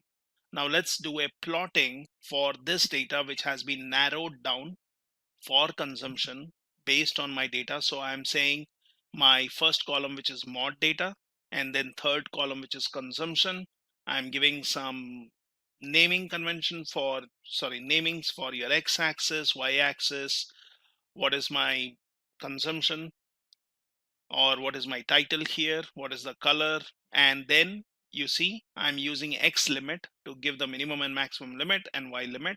So let's look at this data. And if you look at this data, it is specifically for 2 months. And again, I can look at the pattern here. What I can also do is I can add some grid here. So I can basically look at this data and make more meaning out of it. So it is bi-weekly data, you can see. Now I can add a line here using ab line, and then I can basically choose what lines I would want to add horizontally. So that basically allows me to dissect the data and look at data in a more meaningful way. I can also add vertical lines. So vertical lines is I'm saying sequence will be minimum, maximum, and I'm saying an interval of 7. So let's do this. And this basically has added some lines every week. And you can see at the end of week, it is dropping and then it is starting again. It peaks somewhere in the mid of the week and again it drops down. So this is, you're looking at your consumption data, right? Now what we can also do is we can create some box plots. So when we looked at zooming in data for Jan and Feb, you can add some data points like this. So consumption is highest on the weekdays, as I showed you here, and lowest on the weekends. So this is what we are seeing when we are breaking the data or zooming it further for a couple of months. So we have vertical grid lines, and we have nicely formatted tick labels, that is Jan 1st, Jan 15th, Feb 1st, and so on. So we can easily tell which days are weekdays and weekends with use of these grid lines and basically breaking it down. So there are many other ways to actually visualize your time series data depending on what patterns you're trying to explore. You can use scatter plots, you can use heat maps, you can use histograms, and so on. Now, moving further, we would want to explore the seasonality, right? So when you further explore the seasonality of our data, we can use box plots basically to group the data by different time periods and display the distribution for each group. Now, how do we do that?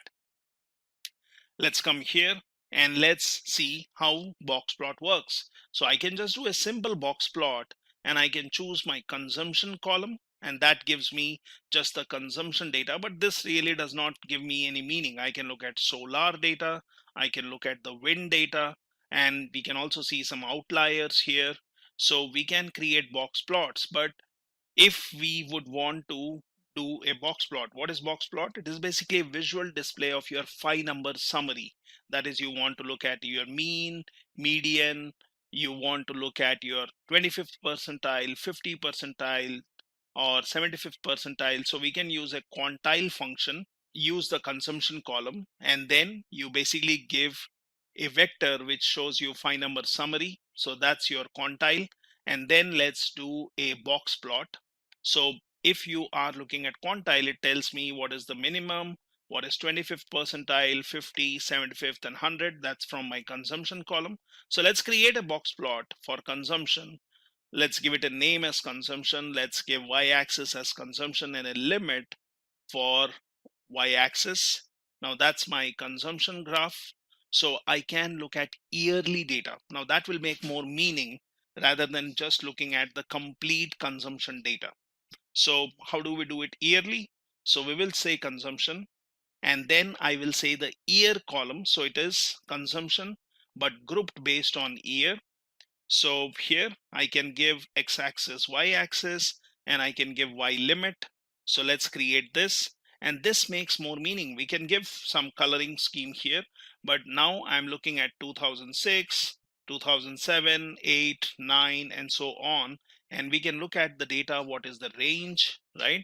It gives me 5-number summary of the data per year, and it basically allows me to look at the seasonality of this. Similarly, we can create box plot by just giving consumption, yearly grouped, and here I'm giving the title as consumption, y-axis, x-axis, and y limit wherein I can also use las. So this is one more feature which you can do, and that basically will give me the tick points. If you compare this one to the previous graph, so when I created this previous graph, I had 2006, 2008, and I had from 600 to 1800.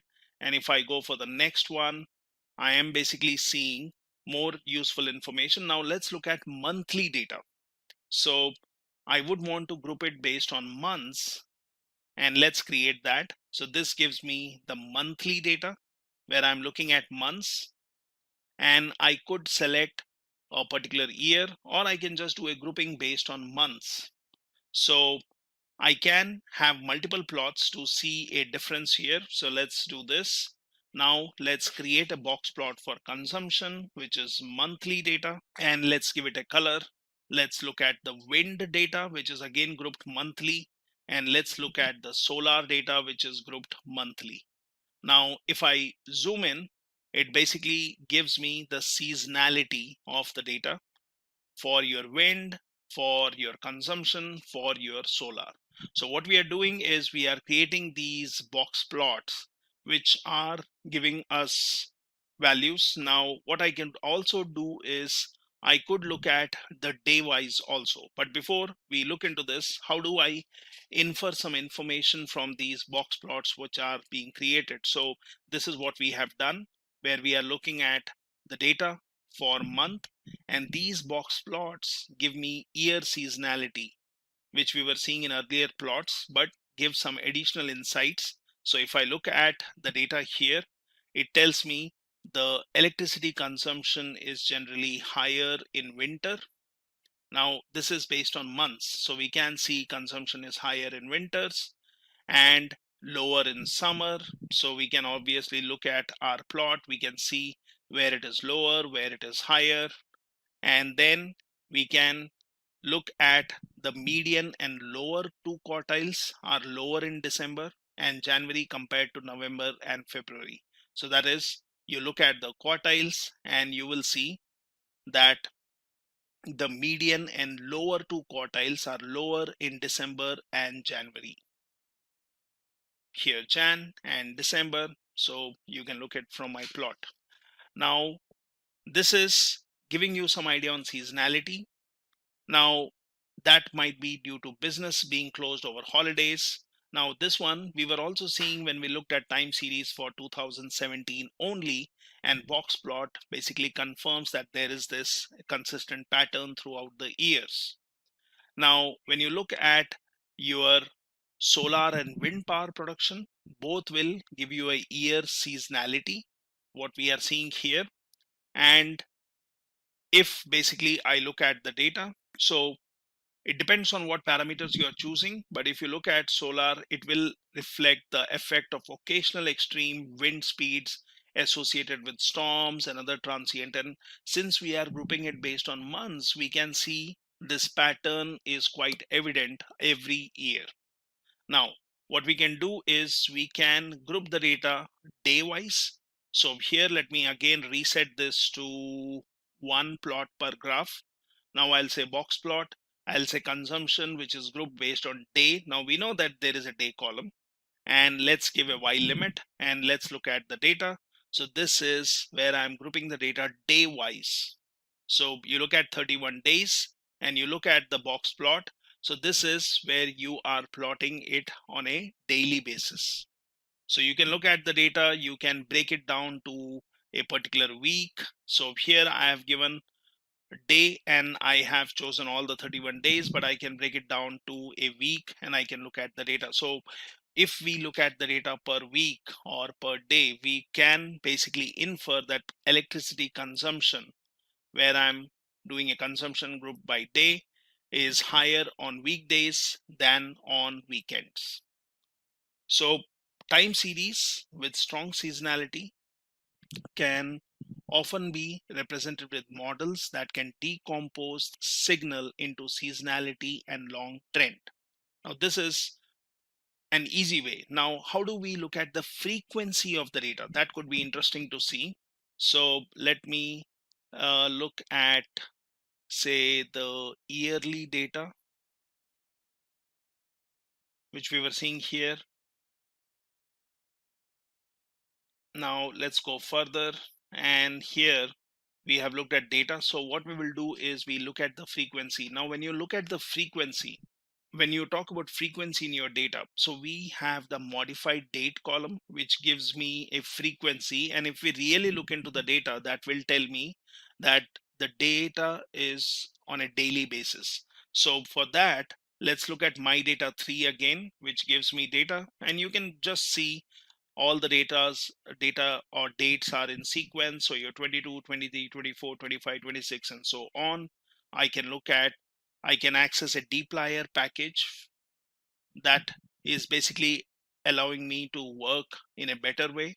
Now I can look at the summary of this, and for all my columns, I'm seeing what is the minimum 5-number summary, date, and consumption. So date does not show me anything because this is not in a date format, it is just a factor, but other things have the 5-number summary. So we are looking at wind plus solar, we are looking at year and month and day and all these columns. Now what we will do is we will want to find out the sum of each column, how many entries does it have, and we will say the value should, NA value should not be considered. So let's look at this one. So it tells me for my particular columns. So let me run this again, and that shows me for each column how many values you have, and these counts do not include the NA values. Now similarly, I can find out specifically for consumption. I can find out, is there any NA value? So I'm saying is.NA, and let's find out if there is any NA value or missing value in consumption. It says 0. Okay, that's good. If you look in wind, it tells me there are 1463 entries which are NA. Similarly solar, similarly wind dot solar or wind plus solar. So it gives me a count of NA values, that is missing values, and also values which are not missing.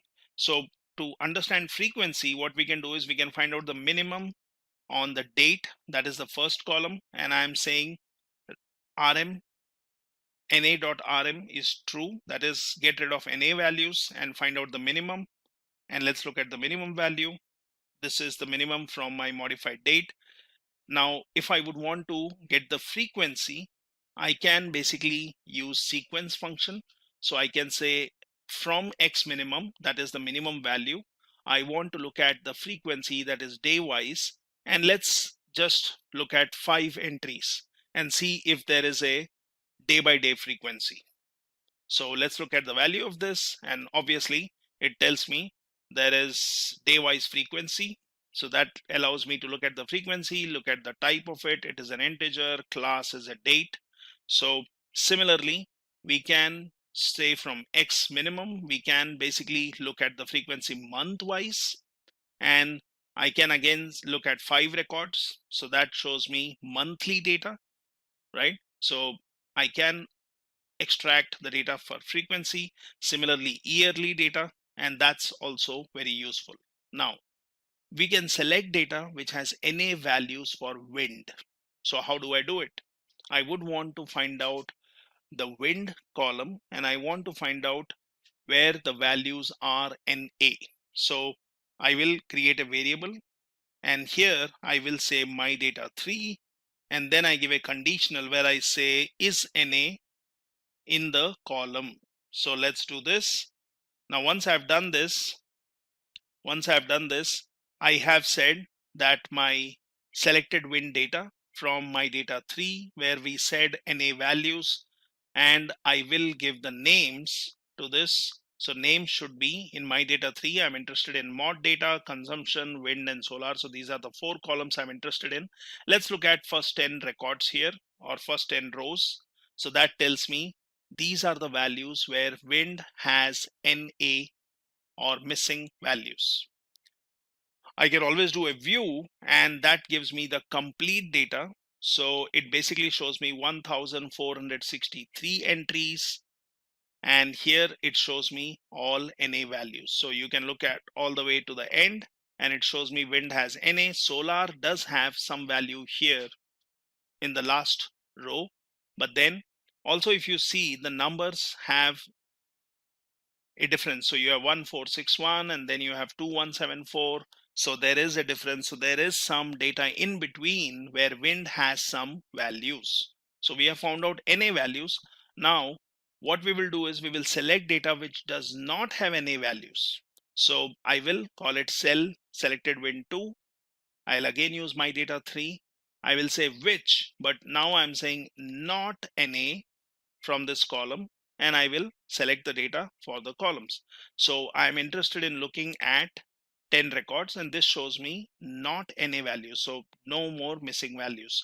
So if I really look at this data as I saw earlier, which has NA, and if I look at these values which are not NA for the wind column, so looking at these two results, we will know that in year 2011 wind column has some missing values. So let's focus on year 2011. So how do I do that? Let's call it a different variable. I'll say my data 3. I will say here, when I say which, where we were saying NA, here I will say the year should have a value of 2011, and I want all these columns. Let's look at the data here, and this is showing me 2011, but we are not seeing all the values. So there are some values, but then there are some missing values also for 2011 based on whatever analysis we have done. So let's look at the class of this. It is basically a data frame, do a view, and this one will help me in finding out where are the NA values. So if you just scroll down, looking at all the data, let's search if wind column has a NA or a missing value, and I will see if there is any missing value, in which column or which row it is for the wind column. So we have all the values which are existing. I could select and search for one specific value, and I'll show you how we can do that. So here, let's scroll all the way down. So it's like you're exploring your data and seeing is wind column having NA or missing value for a particular row. And let's scroll here, and here you see there is a missing value for one particular row. So 13th December 2011 has wind value, 15th December has wind value, but your 14th December does not have, right? Similarly, we can search. So there was only one entry which was missing. Now that could be for some reason, might be it was not calculated, might be it was not tabulated. So we have a missing value, and that can affect my plotting, that can affect my analysis. So let's look at the number of rows in this, which will tell me how many rows we have for 2011. So it tells me 365. So that is basically the number of days in a year. Now we will find out if there were NA values. So we earlier checked total number of NA values per column. That is in your row number 265 to 269. We can see here 265 to 269. So this is where we were seeing, are there any NA values, right? So let's go back here, and we want to find out the number of NA values for a particular year. How do I do it? So I can just do a sum. I will say is NA. Now I'm interested in my data 3 wind column, and I'm saying my year has to be 2011, but I'm finding out the NA values. So let's do this, and it tells me 1, and that's right. That's what we saw when we did a view. Let's see how many non-NA values you have, and that is 364. So that basically satisfies my logic. So it's 364 plus 1 missing, so there are 365. Let's look at the structure of this. It tells me you have modified date and date format, you have consumption, wind, and solar. Now let's create a variable selected wind 4. I will say wind 3, that is which was having all my NA and non-NA values for 2011. I will say let's find out the NA value, because I'm interested in finding out that particular row. So I'm saying find out where the value is NA, and I want all the columns. let's look at this one, and this is my specific row which has a NA value. Now, we know that data follows a day-wise frequency, which we have clearly seen. Now let's select data which has NA and non-NA values. So let's call it test 1. I will use wind 3, which has NA and non-NA values. But now I will say I want the modified date, which should be greater than 12/12/2001. Now remember, we had, when we were doing a view, we saw that one particular day, or what we see here, 14th of December, there is no date. So I will select a subset of data which includes this NA and non-NA. That is, might be I can take 13th of December and 15th of December. So let's start from 12/12. So the date should be greater than 12/12. That means 13th, and it should be less than 16th. So that is 15th, and the columns, right? So now we have some data. Let's look at this. So I've selected a subset of data. I could have done this using subset also. So I have NA and non-NA values. Now, why are we doing this? So sometimes you might have some data for a particular column and you may want to find out if there are any missing values. Might be you want to fill them up or replace them with something. So that is usually useful when you are doing a trend detection.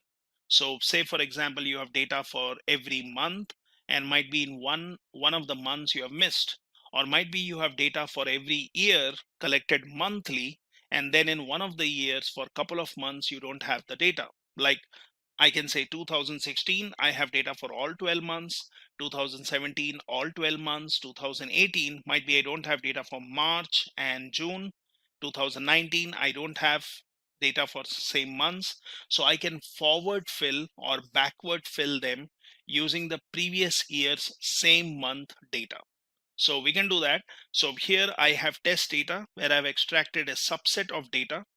I can look at the class of this. It is a data frame. Structure of this, it has the columns. Now let's use the library and function and use the tidyr package. And what we will do is we will fill it up. So I will use test 1. I will fill the wind column which has a missing value.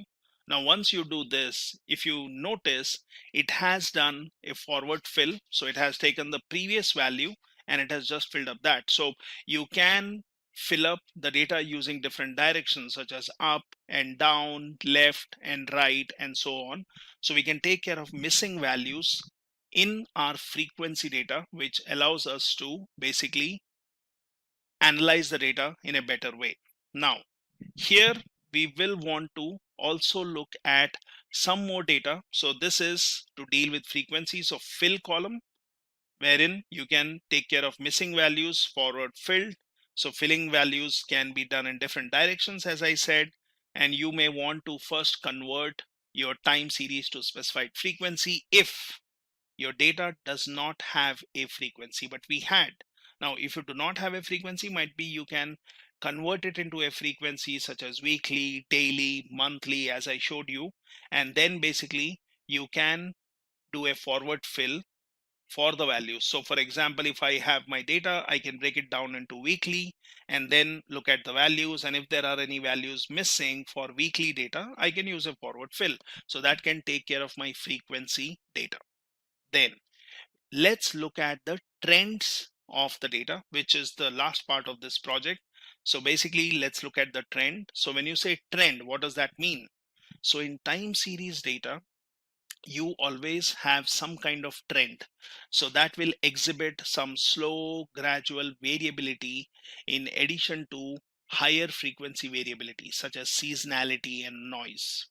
Now, to visualize these trends, what we do is we use what we call as rolling means. So we know how our data is spread over year or month or day.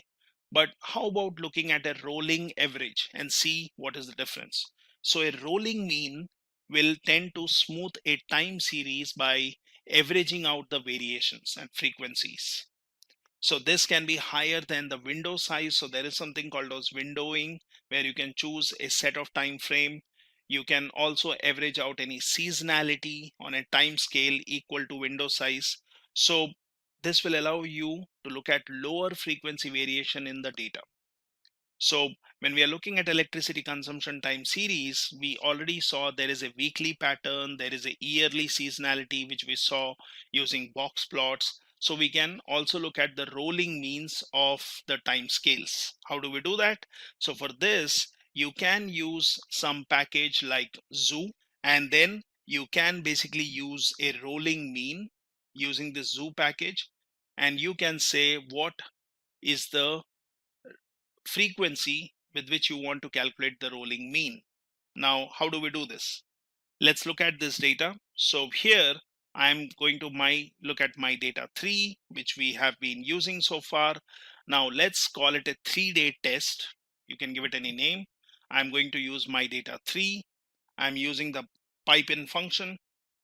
Now I will use dplyr and I will arrange the data descending in year.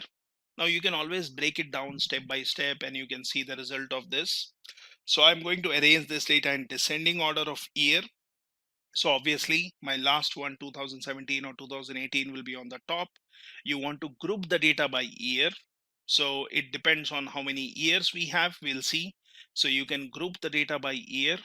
Now this data is then used to basically mutate. So mutate function is going to allow me to use this rolling mean. So I'll call it as says 03 day. So I'm going to calculate a rolling mean every 3 days for my consumption column. And basically let's ungroup this. So let's see how this works. Sorry. Yeah, let's look at this.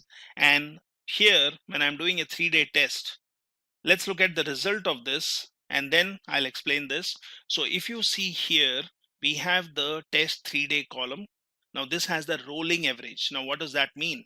So first value here, what we see is 1367 is the average consumption in 2017 from the first date with a data point on either side of it. That is, you can look at this date, so 1130, then you look at you're looking at the value 1367 here. So you look at 1130, 1441, 1530. If I take a mean of these, so for example, if I would just do this part, and that is giving me mean, okay, because I have a comment. So let's basically add anything as comment, and then let's do this. So it says me 1367. That's what we are seeing here, right? So you're getting a rolling average every 3 days. Similarly, if you want every 5 days, it takes the 5 values and it gets the mid value, right? So you can always find out the mean, rolling mean for a particular frequency. Now, let's do that for 7 days, that is weekly data, and yearly data, that is 365 days. So how do I do it? Same logic, my data test. Now I'm using my data 3, I'm arranging it in a descending order, I'm grouping by year. So when you do a group by year, so earlier when we did a grouping by and when we looked at the data, it was telling me how many rows we had, right? So let's do a grouping by year, and let's say test 07. So that's a rolling average every 7 days, and I'm also saying take care of the NA values. Similarly, I'm getting rolling average every 365 days. Might be you can do quarterly, might be you can do half yearly. And let's do this. So let's create this, my data test, and let's look at the result of this. So I will use my data test. I will say arrange based on modified date. Now we know there is a column called modified date. I want to just look at 2017 data. So I'm doing a filter, right? And then I will choose what are the columns I'm interested in. So I will look at the 7 and 365 day. And let's look at, say, first 7 records. So let's do this. And that basically gives me the consumption value, modified date, year, and my rolling 7-day average or the 7-day mean, which is for first 7 days. And then 365, you will not see the data here, but if I do a view on this, I can basically see the values. So you can always select a particular column to see the values. These are the values for every 7-day rolling average. This is for 365 days, every 365 days. So you see all the values are missing, but every 365 entry, you will have basically some data. Now, let's do a plotting of this and basically visualize this data which we are seeing rolling average. So let me first do a plotting, one plot per graph, and let's do a plotting. I will take consumption data, x-axis, y-axis, color, and give a title to this. So let's create this, and that's my consumption data, which is spread over a period of time, and that's fair enough. But now let's add some more plot to this. So I will add the 7-day rolling average to this. So for second plot to be added in the same one, in R you can use points. So I will say points. I will choose 7 data column, type is line, width, X limit, Y limit, and color. So let's do this. And that's my pattern 7-day rolling average, which basically gives me some kind of trend. Similarly, I can add one more here, and this time I will choose the 365-day and look at the pattern lines. So now you see some dots here. Well, you could do it in a different way. So I can just add legend to this, and I can say legend will be where in x-axis and y-axis. So I'm saying it will be 2500 and y is 1800. So my legend will come in somewhere here. I'm saying my legend will have consumption, test, and this one I can give some names. I can give what is the color. I can say what kind of legend. It explains what is for each color, and then basically a vector. So let's add a legend to this, and I've added a legend. Now you can do a zoom and look at the data, and here I see that my x-axis is fine, but y-axis is going a little out of my plotting area. So I can actually change that. So here I have 1800. How about making it 1600? And let's look at this one. So we can basically go for this one and start again here, plot and points and line, and then add a legend, right? And you can basically place your legend anywhere in the plot. So this basically is giving me the trend, what I'm looking at, my rolling average. So similarly, you can look at the trend for wind and solar data. So what we are seeing here is when you look at trend, this is one more way of looking at it. You can always create plots in different ways. So 7-day rolling mean has smoothed out all weekly seasonality, which we were seeing here in my graph, where you look at every 7-day, preserving the yearly seasonality. So 7-day will tell that electricity consumption is typically higher in winter and lower in summer. So better is you break it down yearly. So here, if you look at every year, you can see when is winter, when is summer, what is the seasonality, what your trend, what you're seeing here, and if there is a decrease or increase for a few weeks every winter. So similarly, if you look at 365, now as I said, rolling average basically reduces the variation. So if I look at 365 rolling mean, we can see long-term trend in electricity consumption is pretty flat. Now that's what we are seeing. It's kind of pretty flat. There is not much variation over years if you really join these dots. So we can basically see some highs and lows, and that gives me a trend. Now this is how you can do a trend detection, and similarly we can do plotting for wind and solar. So this is a small project which I demonstrated using R. Now all this code which you have here in the form of a project.r file, you can find here in my GitHub page. This is the document which explains some things. Feel free to download this and you can add details to it. This is the sample data set, which you can also find in my repository in the datasets folder. So continue learning and continue practicing R.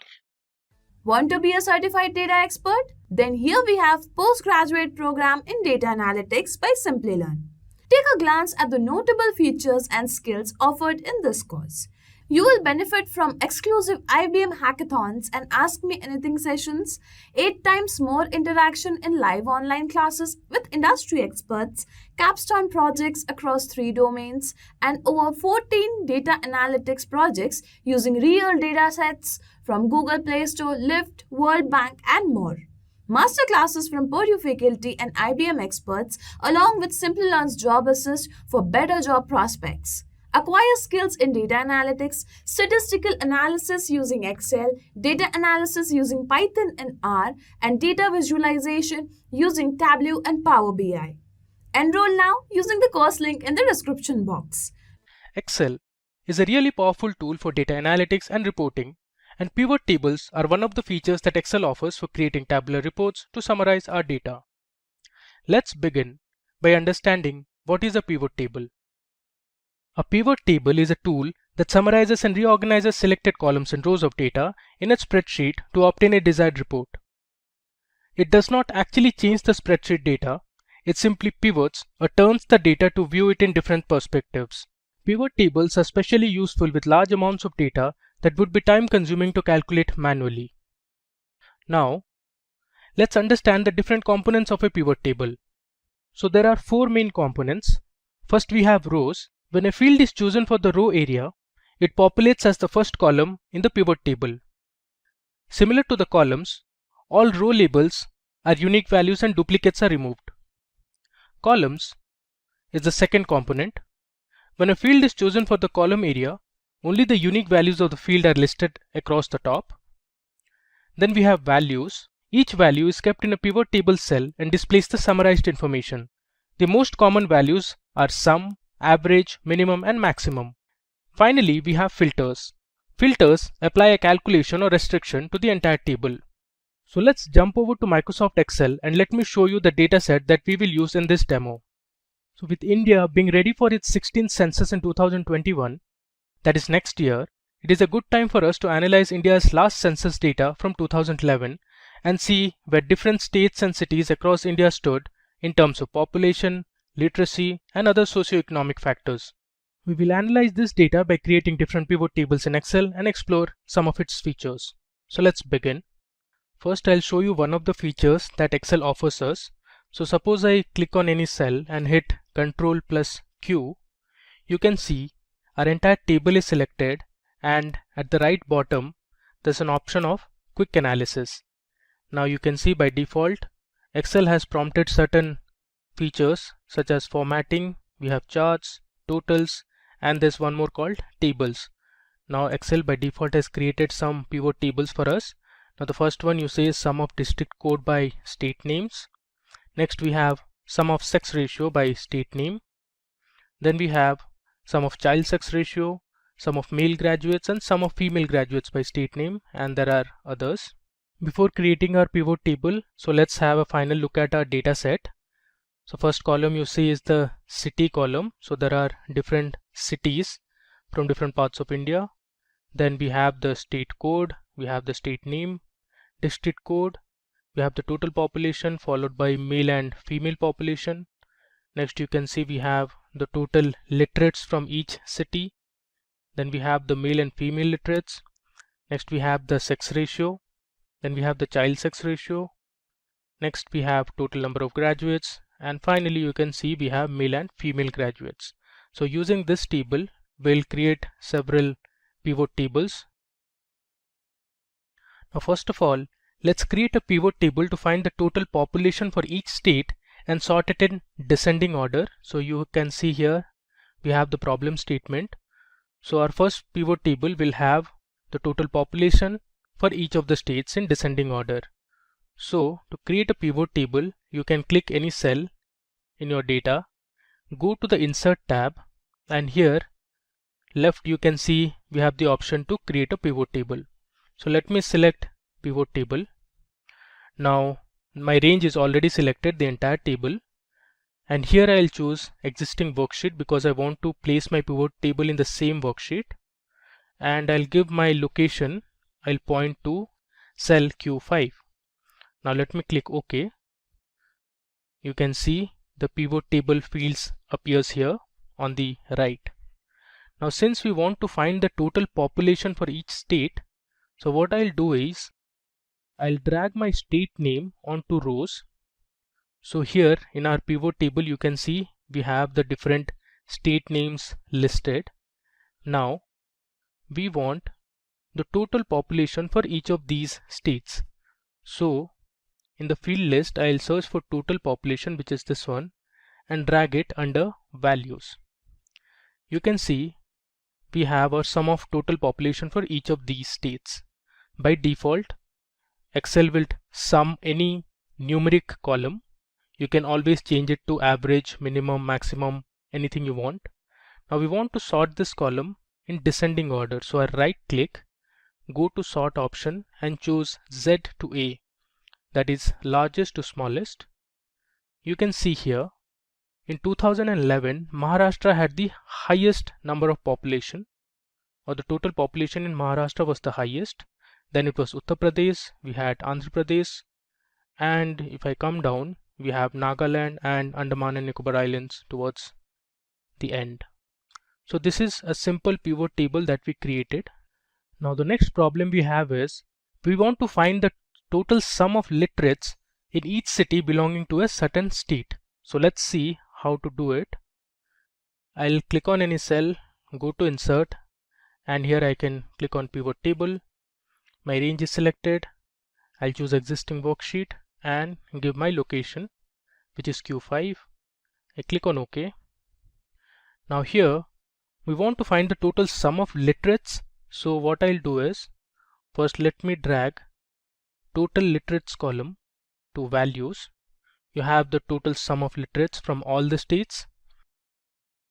Next, I want to see the sum of total literates based on states and cities. So let me first drag state name onto rows and then we'll drag city onto rows. You can see here we have our pivot table ready.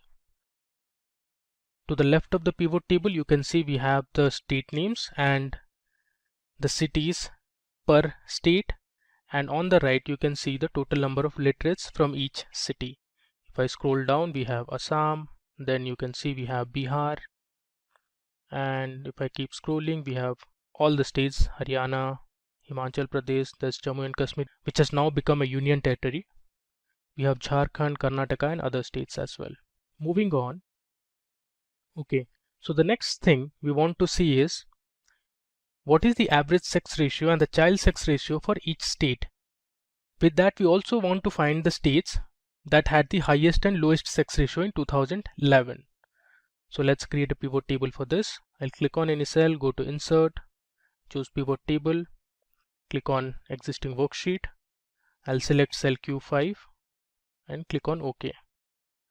Now since we want the average sex ratio and the child sex ratio, so first I'll drag those columns.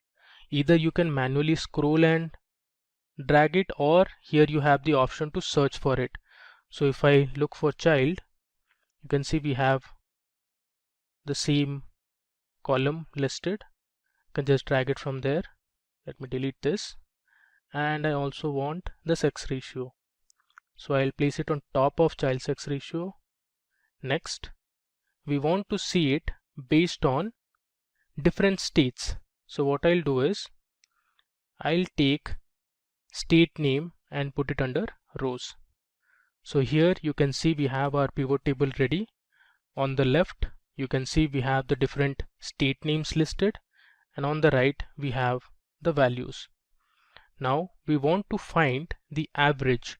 Now by default Excel will sum the numeric columns. You can see it tells you sum of sex ratio and child sex ratio. So what you can do, you can click on this drop down and go to value field settings, and here summarize values by, you can choose average. You can see the custom name, it says average of sex ratio. Click on OK. Our entire column is now giving us the average sex ratio. Similarly for this column, let me convert it into average. I'll again click on the drop down, go to value field settings, click on average and click OK. And you can see here we have the average of child sex ratio for each of the states. Now the next question says which states had the highest and lowest sex ratio. So we'll consider this column. So we'll sort it in any order you want. You can do it either ascending or descending. Let me sort it in descending order. You can see we have our column sorted now. So in 2011, Kerala had the highest sex ratio, and if I scroll down to the bottom, you can see Himachal Pradesh had the lowest, which is around 818. Up next, let's explore one more feature of pivot table. So suppose you want to see the top or bottom few rows of a pivot table, you can do that as well. So here we have a question at hand. We want to find the top 3 cities with the highest number of female graduates. So let's see from the entire pivot table how we can filter the top 3 cities. So I'll go to insert, click on the pivot table option, go to existing worksheet, click on Q5 and hit OK. Now since we want to find the top 3 cities, I'll drag city column onto rows, and then we want the female graduates. So in the search bar I'll look for female and I'll choose this column, that is female graduates, and drag it here onto values. So I have the sum of female graduates for each of the cities. Now since we want to find the highest number of female graduates in the top 3 cities, so let me first sort this column. I'll sort it in descending order. Now we have it sorted. Now from this you can say that Delhi, Greater Mumbai and Bangalore are the top 3 cities, but it's displaying all the cities for us. So let's filter only the top 3. So what you can do is right click and go to filter. Under filter you have the option of top 10. I'll select this. Here I only want the top 3. So either you can go down like this, or you can directly type 3. Your column is already selected. Let me just click on OK. There you go. We have the required pivot table ready, and it only displays us the top 3 cities with the highest number of female graduates. Now the next thing we want to see is how to use a slicer in a pivot table. So we have a question here. What's the total population for all the cities in Rajasthan and Karnataka? So let's create a pivot table for this and see how you can use a slicer to filter the table. Click on existing. I'll click on a location, this time Q6. Click OK. Now since I want the total population, so I'll drag total population onto values, and then I'll select the city onto rows and then the state name also. I'll place it on top of city. So you have in the pivot table all the states and their cities, and on the right you can see the total population for each of these cities. But our question is we want to find only for Rajasthan and Karnataka. Now for that what you can do is go to insert and create a slicer. Either you can create from this option, or you can go to pivot table analyze option, and here you have the option to create or insert a slicer. I'll click on this, and since we want to slice the table based on state, that is Rajasthan and Karnataka, I'll choose state name as my slicer field. You can see this is my slicer here. Now you only want the data for Rajasthan and Karnataka, so I'll search for these two. So here we have Karnataka, so let me select Karnataka first, and I also want for Rajasthan, so let me select Rajasthan also. You can see in our pivot table we only have data for Rajasthan and Karnataka. So this pivot table shows you different cities from Karnataka and the total sum of population from each of the cities, and similarly we also have for Rajasthan. Moving ahead, now we will see another very interesting feature of pivot, that is how you can create percentage contribution of a table. For example, we have a question here. What's the percentage contribution of male and female literates from each state? Now we want to see in terms of percentage and not as sum or average. Let's do that. I'll create my pivot table. Click on existing and I'll select an empty cell. Okay. Now here, since we want to find the percentage contribution of male and female literates, so first I'll drag male literates onto values followed by female literates onto values. By default it has summed up the male literates and female literates value. And also I want to drag state column to rows. So here you can see the sum of male literates and female literates per state. I want to convert this as percentage contribution. So what we can do is I'll select any cell and I'll right click and I'll go to show value as, and here I have the option to select percentage of grand total. So I'll select this. You can see we have the percentage contribution of male literates to the total.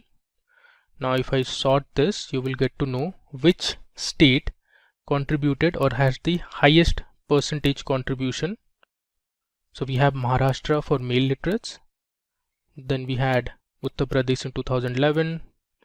If I come down, we had Meghalaya, Nagaland and Andaman and Nicobar Islands as those states which had little or minimal contribution to male literates.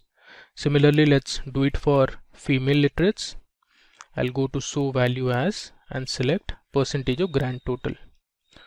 So you can see here also Maharashtra, Uttar Pradesh, then Gujarat and all had the highest percentage contribution to female literates.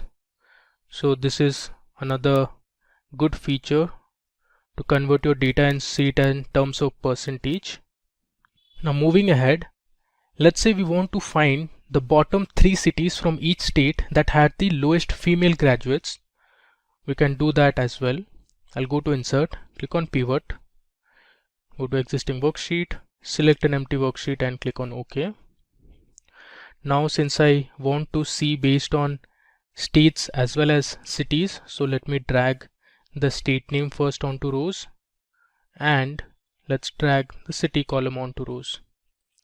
Next we want female graduates, so let me look for female graduates in the field list. I'll drag it onto values. Now we have the list of states and their respective cities, and to the right of the pivot table you can see the sum of female graduates from each city. Now first I'll sort this column. I'll right click, go to sort and click on shortest to largest. Now we have sorted our female graduates from shortest or smallest to largest. Now since I want to find the bottom 3 cities from each state, I'll come to this cell, right click, go to filter and select top 10.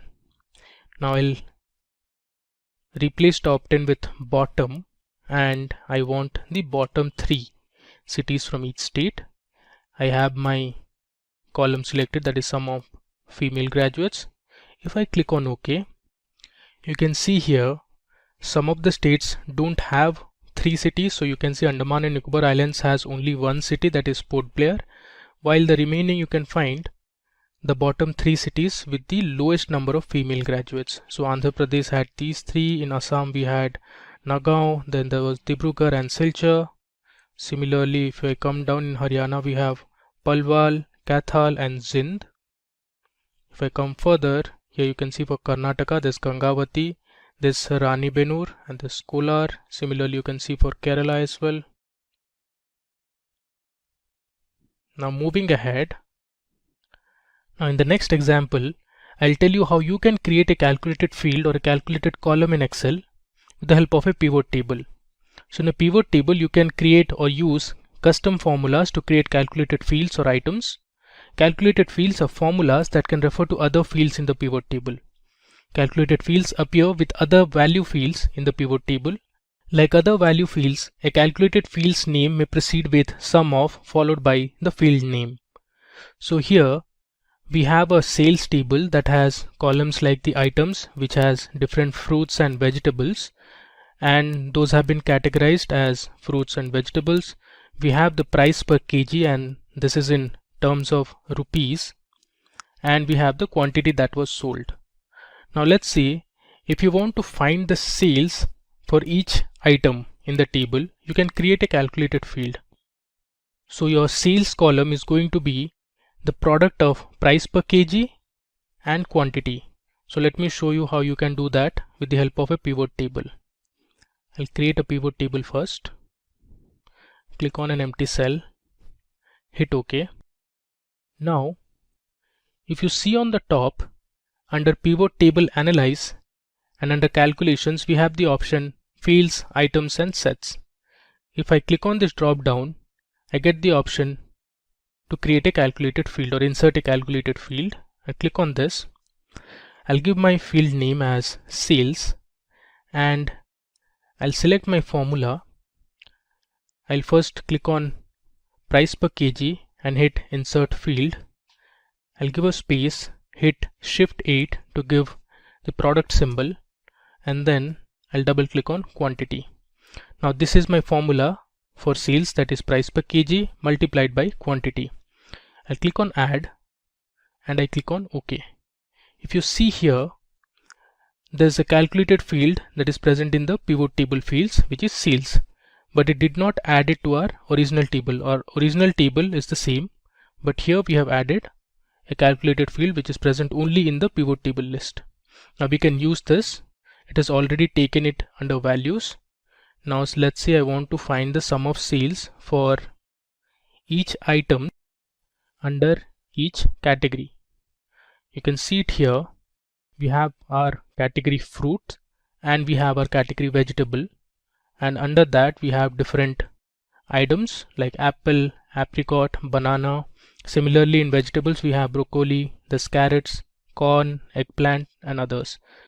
So this is how you can create a calculated field in a pivot table. Now there's one more good feature that Excel offers us in pivot table is to create a pivot chart. So you can use your pivot table and create different charts. So I'll show you how to do that. If I go to insert, here I have the option of recommended charts.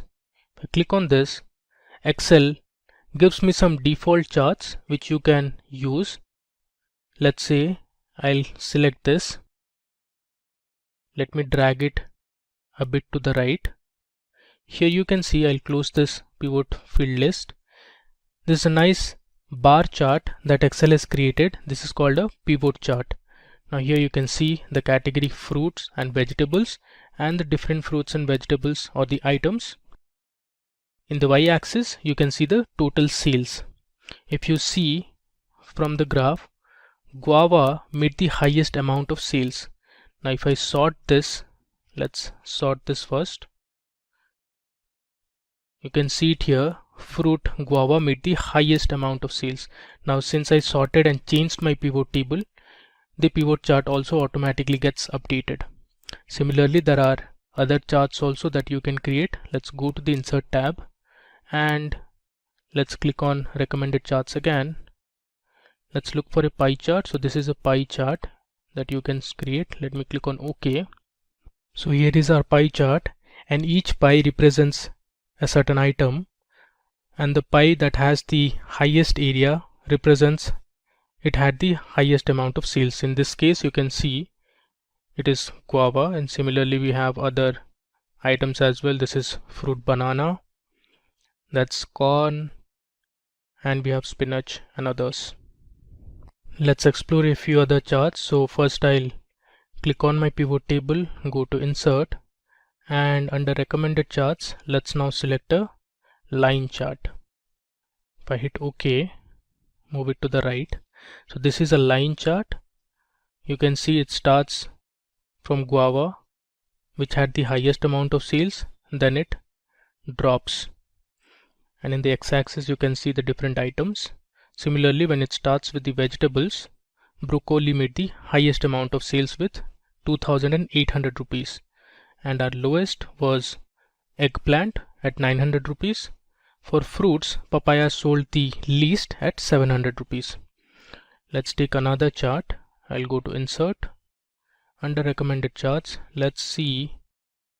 This time we'll see a bar chart. Now this is a horizontal bar chart and not a vertical one. We just saw a vertical column chart like this. This is an horizontal bar chart. Now you can always increase and decrease the size of these charts. Let's explore a last chart. Let's take the area chart for now. So this is an area chart. Again, it looks similar to the line chart. It starts with guava, which had the highest amount of sales. Similarly, papaya under fruits had the lowest amount of sales. Under vegetables it was broccoli, and finally eggplant made the lowest amount of sales under vegetable. Now let's go to our first sheet and summarize what we have done in this demo for pivot tables in Excel. So we had our data. This is 2011 census data from India. We had the different cities, the state names, and we had the total population, total literates, female literates, male literates. We had the sex ratio, total graduates, and other information. So we began by understanding how to create a simple pivot table where we calculated the total population for each state and sorted it in descending order. We found that Maharashtra, Uttar Pradesh had the total population in 2011. Then we saw another pivot table where we calculated the total sum of literates in each city belonging to a certain state. So you can see we had the different state names and the cities under each state. Then we saw another feature where you could calculate the average of a certain numerical column. So here we calculated the average sex ratio and the child sex ratio for each state and found out which one had the highest and lowest sex ratio.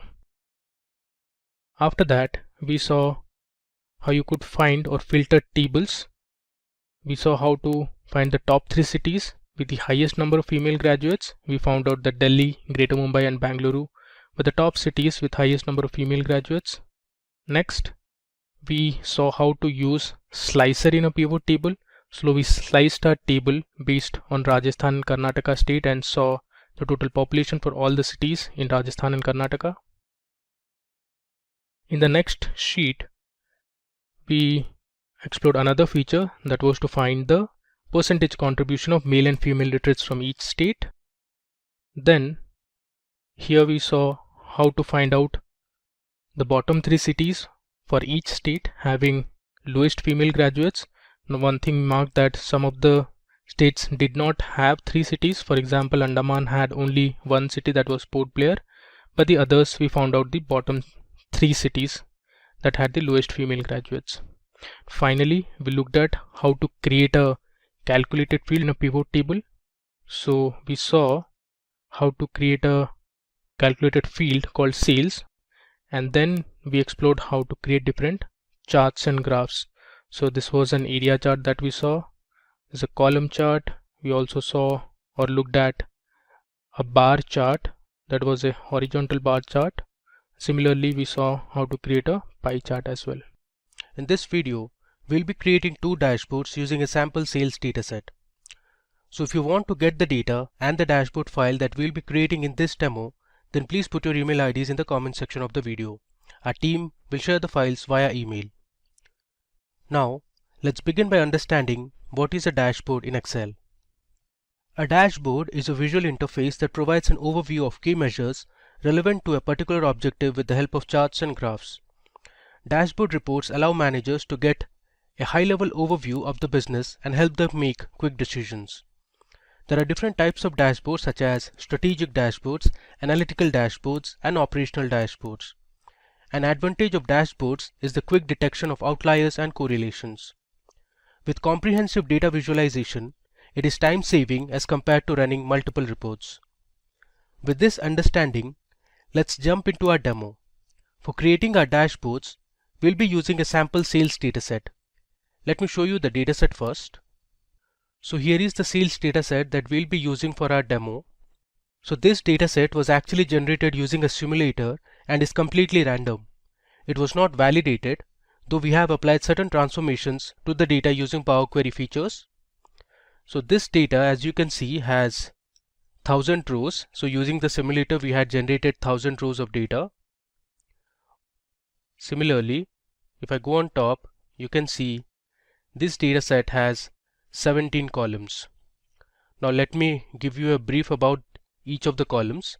So first we have the region column. So we have Middle East and North Africa, there's North America, Asia, Sub-Saharan Africa, and others.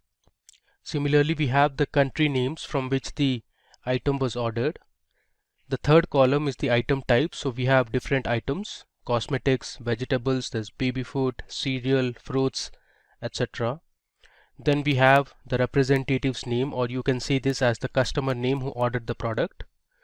Then we have a sales channel column. So there are basically two channels, whether the item was sold offline or online. Next we have the order priority column. Now here C stands for critical.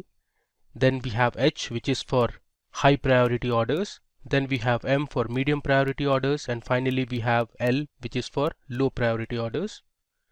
You can see the order date column. Then we have the order ID, the ship date. Next we have units sold, which is basically the total number of units sold for each item. Then we have the unit price column. This is the price at which each product was sold. Then we have the unit cost column, which is basically the production cost for each of the items. Next we have the total revenue. The total revenue is actually the product of units sold and unit price. Then we have the total cost column. Now the total cost column is actually the product of units sold and the unit cost. Similarly, we have the total profit column. So total profit is the difference between total revenue and the total cost. And finally, we have created two more columns, that is order year, and then we have order month. Now these two columns were actually generated using the Power Query features. So we used the order date column, which is this column, and extracted order year and order month. So first, we are going to create a revenue dashboard where we'll focus on generating reports for revenue by order year, revenue by year and region, revenue by order priority, and much more. We'll create separate pivot tables and pivot charts and format them to make them look more interesting and presentable. We'll add slices and timeline to our dashboards in order to filter it based on specific fields. Now let's create our first report to see the total revenue generated each year. So we need to create a pivot table for this. I'll click on a cell in my dataset, and then I'll go to the Insert tab. Here we have the option to select the pivot table. I click on this. You can see my table range is selected. Next, I want to place my pivot table in a new worksheet, and let's just click on OK. There you go.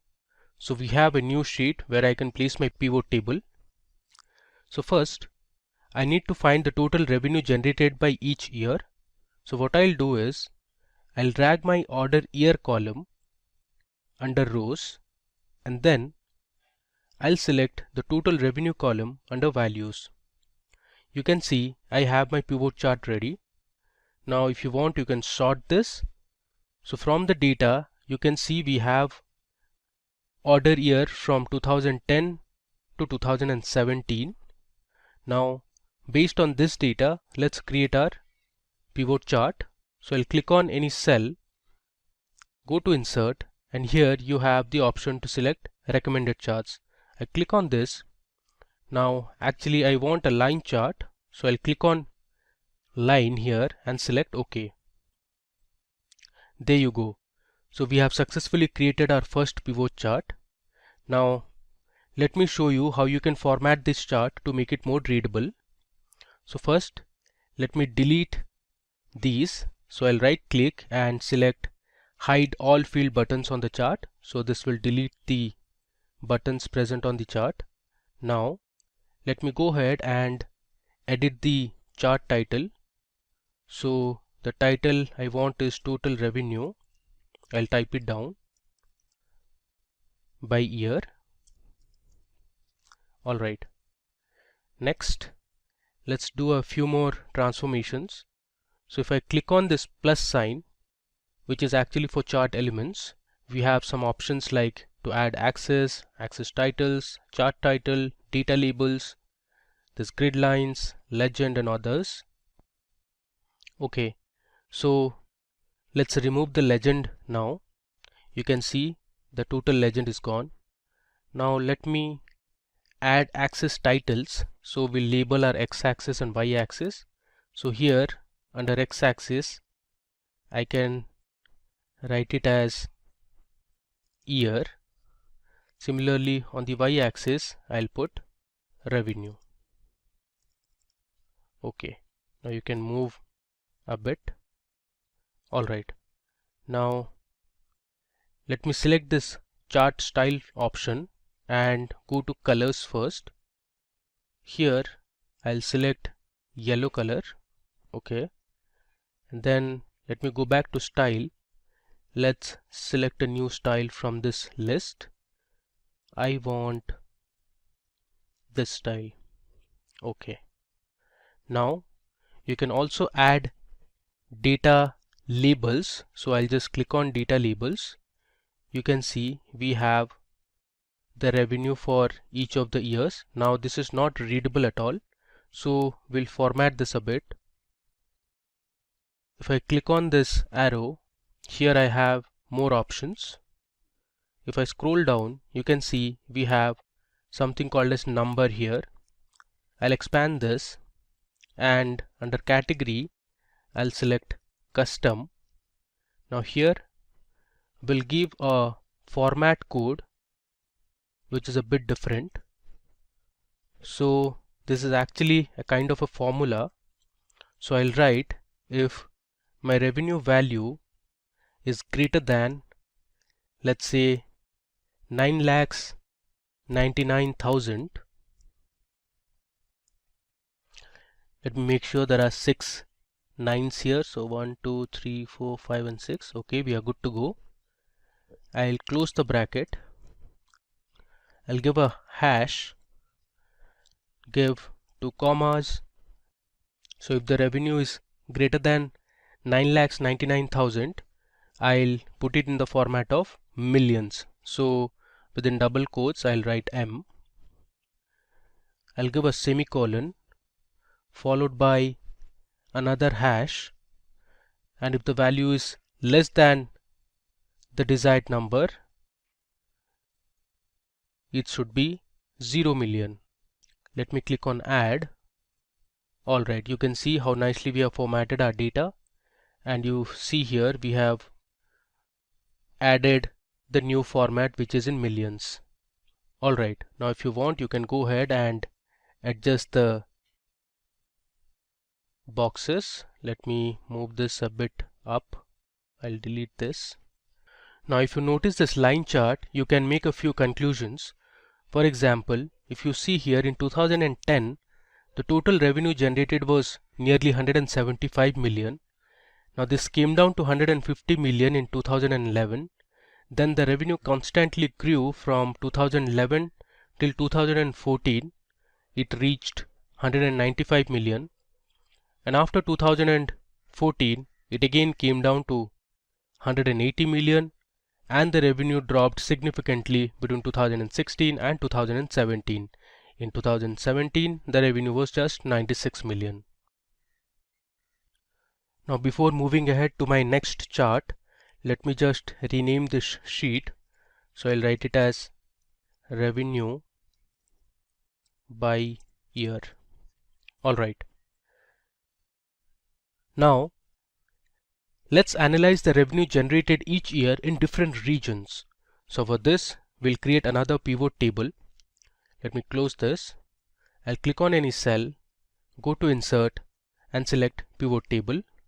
I'll just click OK so that my pivot table is placed on a new sheet. Alright. Now this time we want the revenue by each year and region. So first of all, let's drag region to columns. Then let's drag the order year column under rows, and then I'll select total revenue onto values. So here you can see we have the pivot table ready. So for 2010, you can see in Asia, this was the revenue generated. Similarly, if you see for 2013, this was the total revenue generated in Europe, and we have for other years as well. Now let's create a line chart based on this pivot table. So I'll select any cell in the pivot table, I'll go to insert, and I'll click on recommended charts. From this list, I'll select my line chart and click on OK. There you go. So we have our next pivot chart ready. So on the right, you see the different regions that are present in different colors. Let me just expand it so that you can see all the regions we have. So in total, we have 7 regions, and each of the regions have been represented in different colors. So if you notice this graph, for the sub-Saharan African region in 2012, sub-Saharan Africa made the highest amount of sales. Now from the sample data, you can also tell that the revenue for North America has been significantly low compared to other regions. Similarly, if you see for Europe, this was the revenue trend between 2010 and 2017. So if you see here in 2011, the sales were at this level, then it significantly dropped in 2012, then in 2013 there was a huge spike, and then again came down in 2015, and so on. So you can make your own conclusions by looking at these line charts. Now let's format this chart. So first of all, let's delete the field buttons present on the chart, and we'll also delete the legend. Alright, now let me just reduce the size of the chart. Next, we'll add a chart title. So we'll give the title as revenue by year and region. Okay. You can also format the y-axis in terms of millions. So I'll right click on this axis and I'll select format axis. I'll scroll down, and here we have the number drop down. Let me scroll again. Under category, I'll select custom, and we'll use this format that we created for our previous chart. There you go. You can see our axis labels have been changed in terms of millions now. So let's close this and let me save it. Now you can reduce the font size or increase the font size. Let me just show you. Suppose you want to increase the font size of the chart title, so you just select it, and from here you can either reduce or you can increase. You can see now it's 12. If you want, you can make it 16. Similarly, you can also edit the axis labels also. By selecting the chart title, you can also move it to left or right, or you can place it in the center as well. For the time being, let me just keep it to the left. Alright. Now we'll see the revenue and total cost by each region, and we'll create a combo chart for this. So let me show you how to do it. I'll go to my data sheet. I have my cell selected. I'll go to insert and click on pivot table. Let me just click on OK. Alright. So for this, I'll select my region onto rows, and then I'll have 2 columns under values. The first one is going to be total revenue, and the next column will be the total cost column. Alright. So here we have the pivot table ready. Now based on this pivot table, let's create our pivot chart. So I'll go to recommended charts, and if you see below, at the bottom we have combo chart. So this is the preview of the combo chart. Alright, now let me just click on OK. There you go. So we have a nice combo chart ready here. Now the way to look at it is, the bars represent the total revenue, which is this column. Now the line represents the total cost. So let me go ahead and edit this chart a bit. So first of all, let's delete the field buttons. Alright, and let's also remove the legend from here. Next, we'll add data labels. So I'll click on data labels here. Okay, so these are the data labels for the bars or the revenue column. Now let's format the data labels in terms of millions. So I'll click on this arrow, go to more options. If I scroll down, I have number. From here I'll select custom and I'll choose my type, that is in millions. Alright, so you can see we have formatted our data. Next thing, we'll add a chart title. So here I'll write as revenue by region. It's actually revenue and total cost by region. Before moving ahead, let me rename the sheets as well. I'll write revenue and total cost. Similarly, sheet 3 also I'm going to rename it as revenue by year and region. So this makes your sheet more readable. Alright, now moving ahead. Next, we are interested to get the revenue generated by order priority, and for this we are going to create a pie chart. So let's go to the data sheet and create our pivot table first. I click on OK. Now I'll select order priority under rows, and under values I'll select total revenue. So this is a very simple pivot table. So you have your order priority. So C is for critical, H is for high, L is for low, and M is for medium. Now based on this, let's create a pie chart. So I'll go to recommended charts, and here you have pie chart. I want to select this 3D type of pie chart, and I'll click on OK.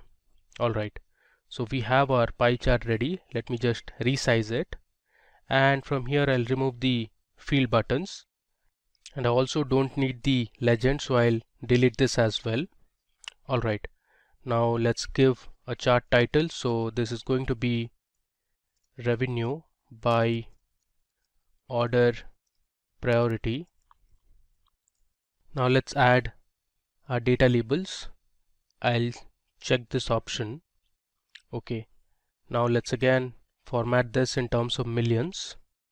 So here I'll click on the last option, I'll go to numbers.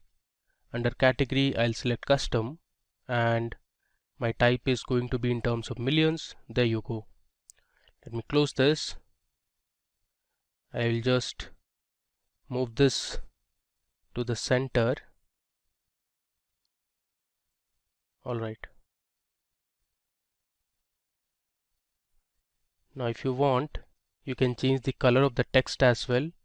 So let's have it in white color and see how it looks. Okay, so this looks pretty decent. Cool. Now moving to our next report. So this time we are going to find the total revenue by countries. So we have multiple countries present in our data set.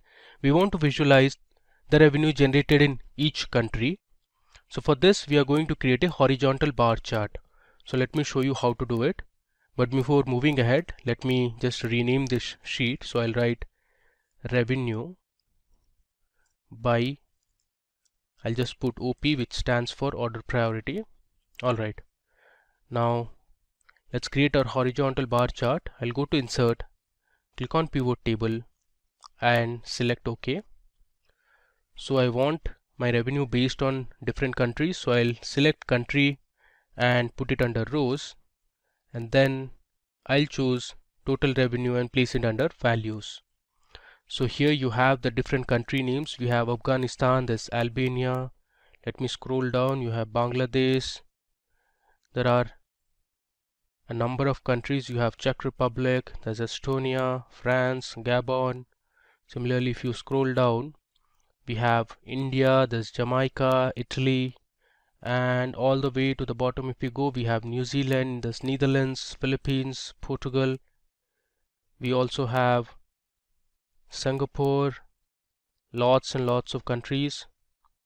We have the UAE, United States of America, Zimbabwe, and others.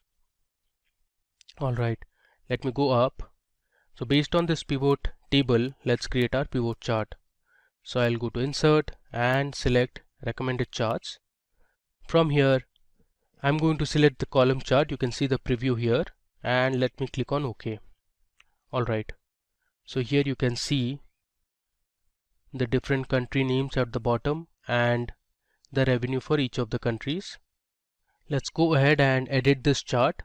So first of all, I'll delete the field buttons. Okay, and let me also remove the legend. Here I'll write revenue by countries. This is going to be my chart title. Okay, let's format this chart a little more. So I'll click on this option and we'll select a new style. Let's say I'll select style 6. Okay, and let me now go under colors and we'll select the color of the bars. So let's choose this color. Okay, so you have a horizontal column chart ready, and at the bottom you can see the different country names and we have the revenue. Cool. Now let me go ahead and rename this sheet. So I'll write revenue by countries and hit enter. Okay, and finally we'll create another report which is going to be part of our revenue dashboard, and this is revenue by items. So we'll visualize our revenue for different items present in the table. So if you see this, we have cosmetics, vegetables, cereal, fruits, there's clothes, snacks, households, and other products as well. So let's check the revenue for each of these items. So we'll continue the same drill. I'll create my pivot table on a new worksheet, and this time I'm going to drag item type under rows and we'll have the total revenue under values. So here on the left of the table you can see we have the different item names and then we have the total revenue. So let me just sort this total revenue from largest to smallest. So you can see here office supplies made the highest amount of revenue, followed by household, then cosmetics, and fruits made the lowest amount of revenue. I'll click on this, go to insert and select recommended charts. This time I'm going to create a bar chart. So this is how my bar chart is going to look like. I'll select OK. Alright, now let's format this chart a bit. I'll delete the field buttons and I'll delete the legend as well. And let's edit the chart title. So this is going to be revenue by items. Cool. We also want to change the color of the bars. So I've selected all the bars. I'll go to my home tab and here let's say I want to select green color. Alright. I've edited my chart a bit. Now let's make it 14 and I'll remove the bold. Okay, here if you want you can change the font also. Let's keep it in blue color. Alright, finally let's rename this sheet. So I'll write revenue by items. Cool. Finally, now it's time for us to merge all the charts that we have created to our dashboard. So let me show you how you can create the dashboard. I'll create a new sheet, and first thing I'm going to do is I'll click on the view tab and uncheck grid lines. So this will remove the grid lines present in the worksheet. Next, I'm going to insert an image. So we'll have a background image on our dashboard. So the way to do is I'll go to the insert tab, and under illustrations I have the option to select pictures or insert pictures. So I'm going to insert picture present on the device, that is my computer. I'll go to desktop, and here I have a folder called Excel dashboard files, and I'll select this dashboard background and hit insert. So this is going to insert an image. Now let me just drag this image so it covers a fair enough portion. So I'll hit shift and I'll drag it.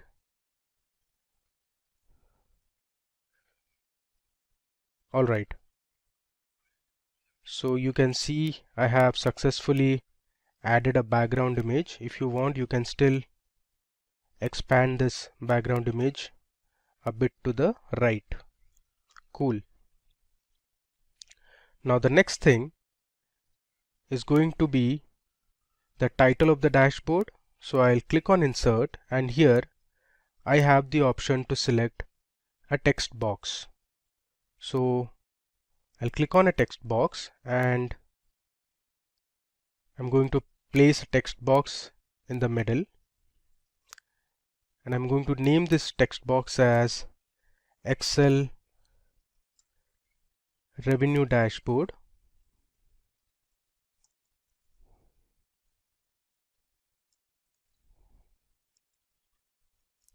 On sales. I'll centerline it. Let's do some more formatting. So I'll select this text box. On the top you can see shape format. Here I'm going to expand this shape fill, and I'll select no fill. So my text box is transparent now, and I'll also remove the outline. Alright, now let me just double click on the title of my dashboard, and I'm going to select a font. You can select whichever font you want. Let me stick to Britannica Bold, and I'll increase the size to, let's say, 30. Alright, I'll just drag the text box. I'll make the text as white instead of black. Alright, so we have our title of the dashboard ready. Now if you want, you can also insert some icons to this dashboard.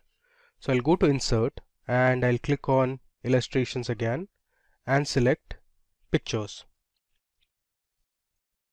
I'm going to add this two pictures, which is of a store and a cart, to make it look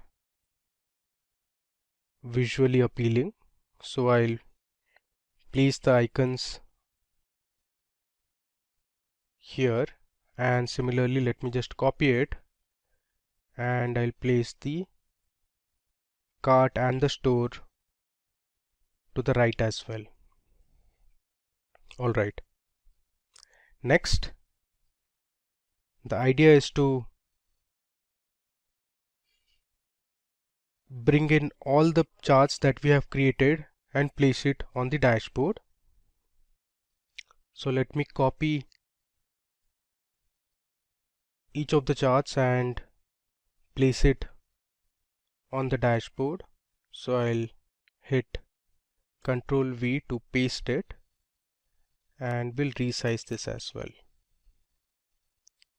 Alright. Similarly, let me bring in all the other charts as well. Alright, so now you can see I have added all my charts and graphs to this dashboard. So you can see here we have our line charts, our column charts, the combo charts, the pie chart, and others. Now let me go ahead and format these charts a little more. So you can see this looks a bit cluttered. So let's adjust the labels. Let me bring this down. Similarly, I'll bring 190 million a little below. Alright, this looks fine now. One more thing we are going to do is we'll remove the white background from each of the charts and make it transparent. So let me show you how to do it. So I'll select this chart, then I'll right click and go to Format Chart area. Here on the right you see we have an option called No Fill. So if I select No Fill, you can see the white background is gone now. Similarly, let me also remove the grid lines. So I'll select the grid lines and hit delete. So I've also removed the grid lines from here. Now let's also remove the white outline that we have. So I'll select this chart, go to Format, and here I'll go to Shape Outline and I'll select No Outline. You see this? So we have our total revenue by year, which is a line chart, and this is completely transparent now. Now what I'm going to do is I'll place this chart over a box. So I'll go to Insert, and in Insert we have the option to create a shape. So I'll click on Illustrations, and here I'll choose a shape, and let me select a rectangle. So I'll just create a rectangle here. Alright, and now what I'll do is I'll select this and bring this to front. I'll right click and choose Bring to Front, and I'll place this shape below it. Alright, now the next thing is to edit the shape. So first I'll change the color of this box. So let me select this blue color, and let me increase the transparency. So I'll right click and go to Format Shape. Here I'll increase the transparency. Let's keep it to 25%, or let's say 20%. Alright, next thing, we'll just convert all the font to white color, including the axis labels, the chart title. We'll also convert all the axis labels to white color so it looks better. Now we'll just adjust our chart over here. Next thing, let's just remove the outline. So I'll go to Shape Outline and I'll select No Outline. You see, we have now formatted our chart. Let's just pull this a little up. Alright, now we'll add this blue background to all the other charts. So we'll first add the background, make it transparent, and then we'll convert the font text to white color to make it more readable and visible. So for the time being, I'll just pause the video and come back again. Alright, so now you can see on your screens we have nicely formatted our dashboard. So I've added a few logos for each of the charts. You can see the logos here. So for revenue by countries, we have a globe. Then if you see here, this is kind of a map or a location. Similarly, we have all formatted the color of the bars. Then we have also formatted the labels in terms of millions. If you look on the y-axis, even the revenue for year and region are all formatted in terms of millions. If you want this, you can also format the total year by revenue in terms of millions. So the way to do is you can select this graph, right click and go to format axis. Here if I scroll down, you have numbers, and under category I'll select custom. Then I'll select my type as this format, which is in millions, and you see here we have successfully formatted our y-axis labels. Alright, so the next thing is to add slicers and timelines to our dashboard. Now slicers are used to format your data based on a particular column.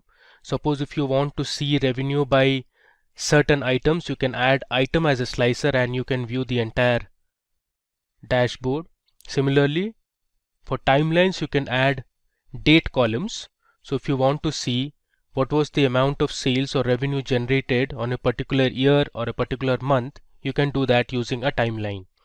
So I'll select one of the charts, and then either you can go to the insert tab, and here you can see under filters we have slices and timeline, or if you go to the pivot chart analyze tab, here also you have insert slicer and timeline option. So I'll select insert slicer here first.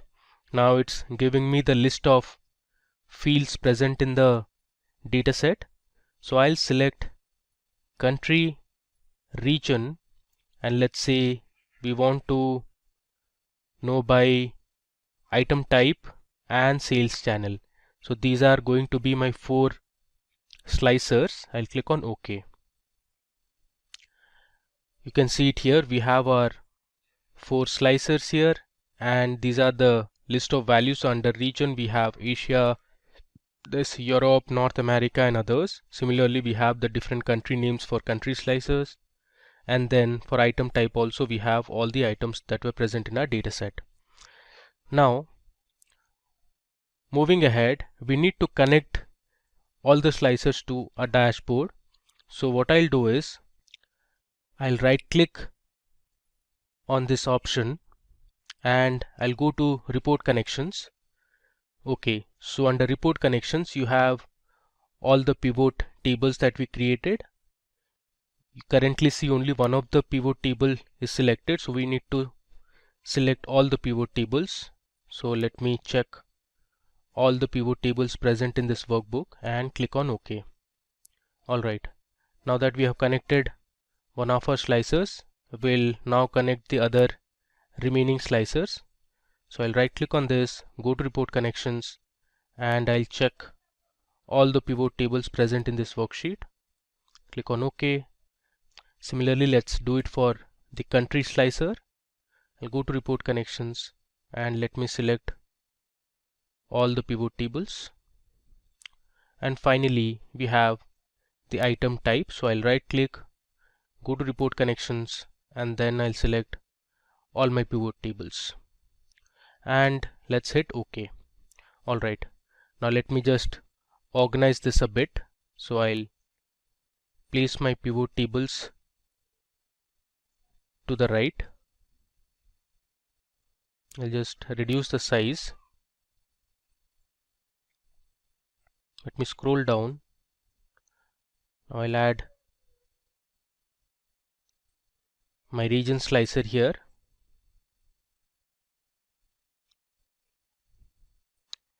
Similarly, I'll add my final slicer, that is sales channel. Now in our next dashboard, which is going to be the profit dashboard, I'll show you how to add a timeline. Alright, now I have arranged all my slicers. So let's say you want to find the revenue that was generated for an item type, let's say beverages. So you can just select beverages here, and all your charts show the respective revenues. So you have the total revenue by year for beverages only. Similarly, here you can see the revenue by year and region only for beverages item type. If I scroll down, now this chart represents the revenue that was generated in each of the countries only for item type beverages. Let me just uncheck it. Alright. Let's say you want to see the revenue generated for a country like India. So I have selected India here, and now you can see my graph has changed only for country India. You can see here it is showing only for India now. Now similarly, you can also filter your revenues based on the different regions. Let's say you want to know the revenue generated based on sales channel. So we have two sales channels, that is offline and online. Suppose you want to know the revenue generated offline. So I'll just select offline. You can see the values have changed. So these were the revenues generated for each of the items only for offline. If you see here, now these were all the offline sales for the different regions. So this is our entire Excel revenue dashboard on sales. We created multiple charts and graphs. Then we applied different formatting. We added different icons. Then we formatted the labels also. Next, we added slicers, and finally we saw how we could filter our data based on these slicers. Likewise, now we are going to create a profit dashboard based on the same data.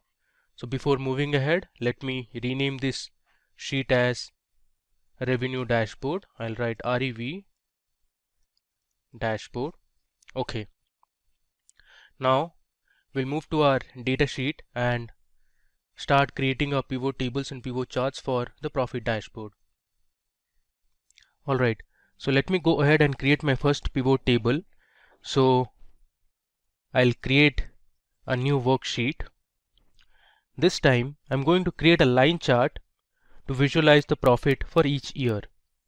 So I'll drag my total profit column to values and my order year to rows. So here you can see we have our pivot table ready.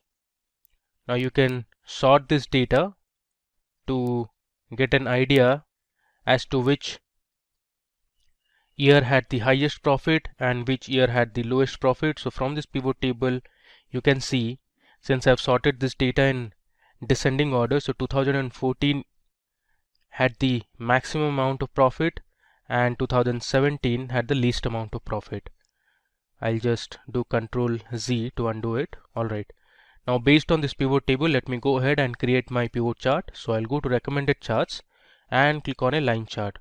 So this is the preview of the chart. I'll click on OK. Let me close this.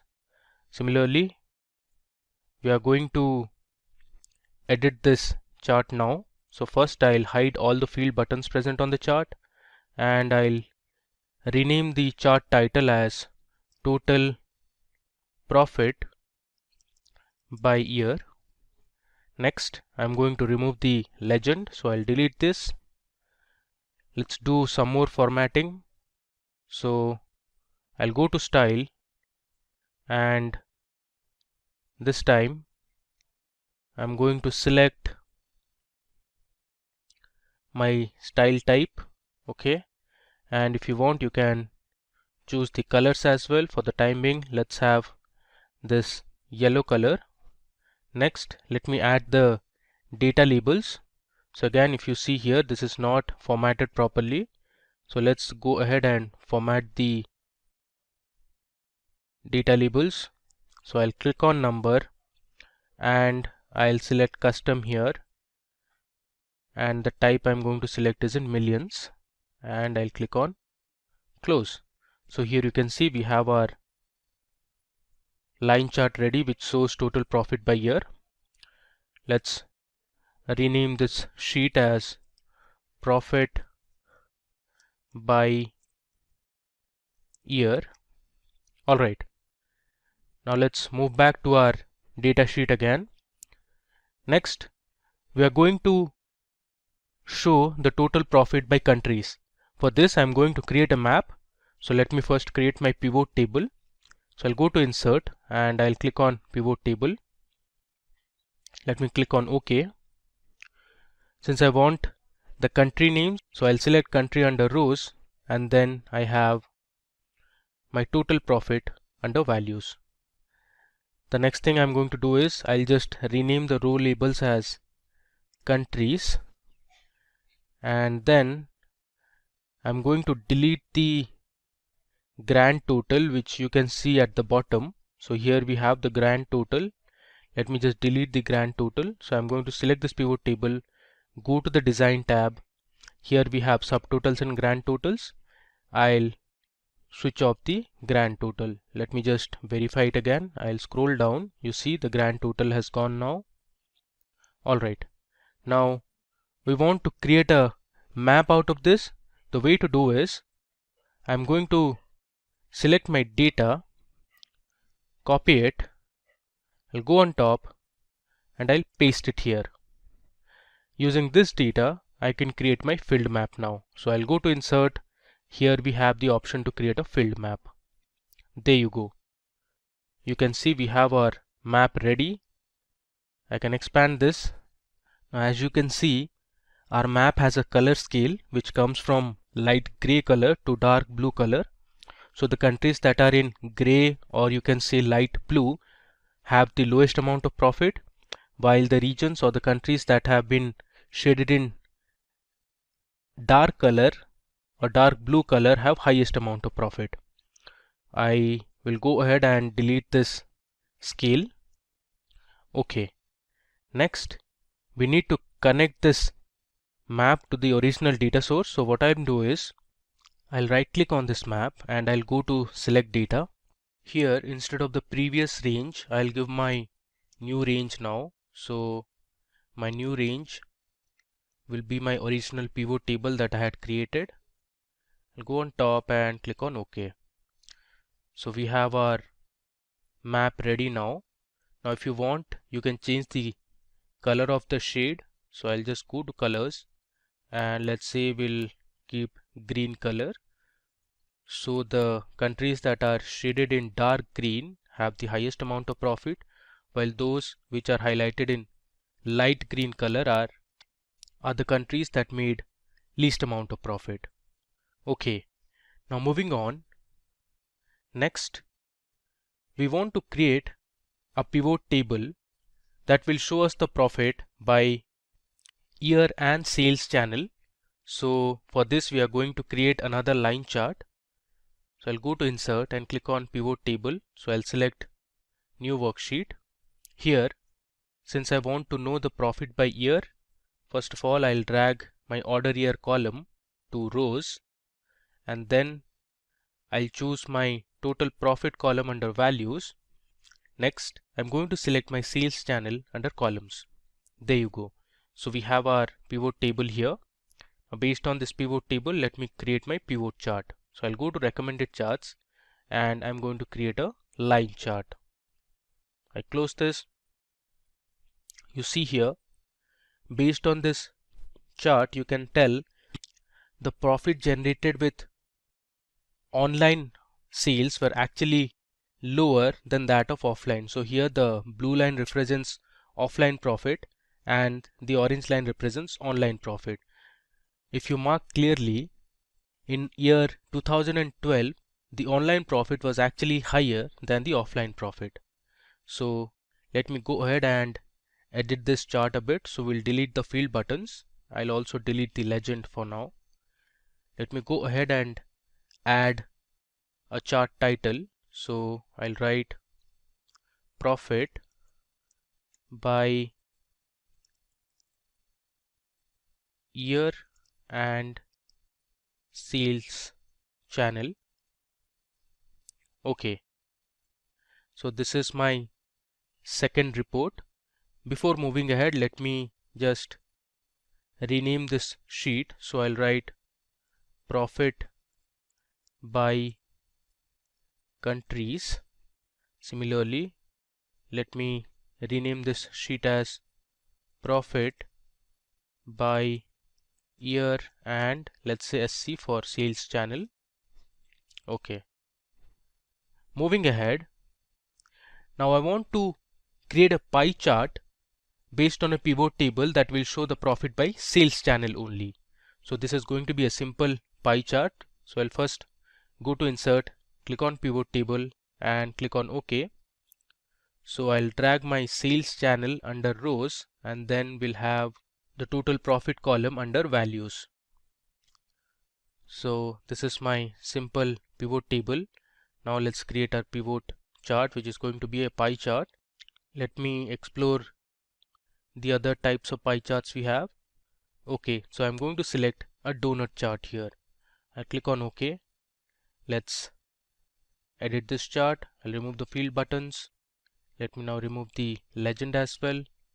I'll just resize it, and this is going to be profit by sales channel. Okay, let's also add data labels, and here again I'm going to format this label. I'll select the category as custom and my type will be in millions. Okay, let me just move this to the left and this to the right. Okay, let's also delete the lines. Cool. Now let me just rename this sheet. So I'll write profit by, let's say SC, which stands for sales channel. Cool. Finally, I'm going to create a report that will show the revenue and profit by items. So I'll go ahead and create my pivot table first.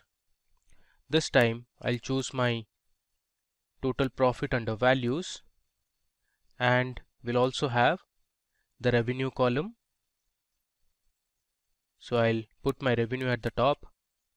Then I'm going to select item type under rows. So here is my pivot table.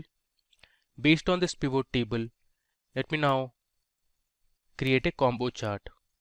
So you can see the preview of the chart. The blue bars represent the total revenue and the orange line represents the total profit. I'll click on OK. Let me close this. First, let's remove the field buttons. Let's also remove the legend here. Then we'll add a chart title. I'll name it as revenue and profit by items. Okay. If you want, you can also go ahead and change the color of the bars. So let me just select one of these colors. Okay. All right. So we have our 5 reports ready that we are going to use for our profit dashboard. Next, let's create a new sheet and we'll get started with building our dashboard. So I'll click on a new sheet. Let me just rename this as profit dashboard. All right. We'll continue with the previous drill. So first of all, let's go to the view tab and remove the grid lines. Now we'll insert a background image like we did for our revenue dashboard. So I'll go to insert. Under illustrations, I'll click on pictures and select this device. I'm going to have the same background. I'll click on insert. Alright, so you can see we have a picture of a company, or you can say an organization. Let's just drag this a bit to the right. We'll adjust the size also. Alright. Now let's copy the title of my profit dashboard. So here you can see I have brought my revenue dashboard, and I'll copy the title and the logos that we used for the revenue dashboard. I'll paste it on my new dashboard. Let's just align it in the center. Alright, the next step, let me now go ahead and edit the title. So this is actually going to be Excel profit dashboard instead of revenue. Now we'll copy each of the charts that we just created. For example, the revenue and profit by items, then we had profit by sales channel. All this we are going to copy one by one and put it on the profit dashboard. So let me just copy a few now.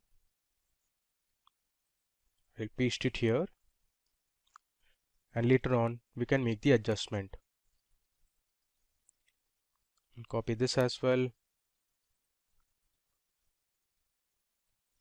Similarly, I'll bring the other three charts onto my sales dashboard. Okay, so here on my profit dashboard I have added all the charts and I have aligned and reshaped it so that it looks good. I have also made some formatting. For example, I have reduced the size of the chart title. Now let me go ahead and show you a few more formatting that we also did for the revenue dashboard. First, let's remove the white background from all the charts. So I'll select the first chart, I'll right click and I'll click on format chart area.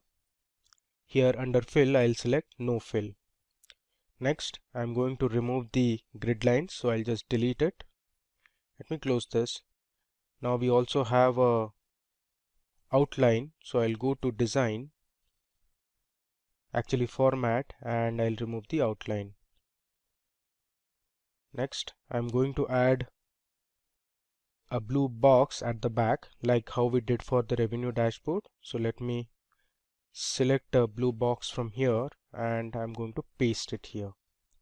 Okay, now let me just select the chart and I'll bring this to front and I'll move this to the back.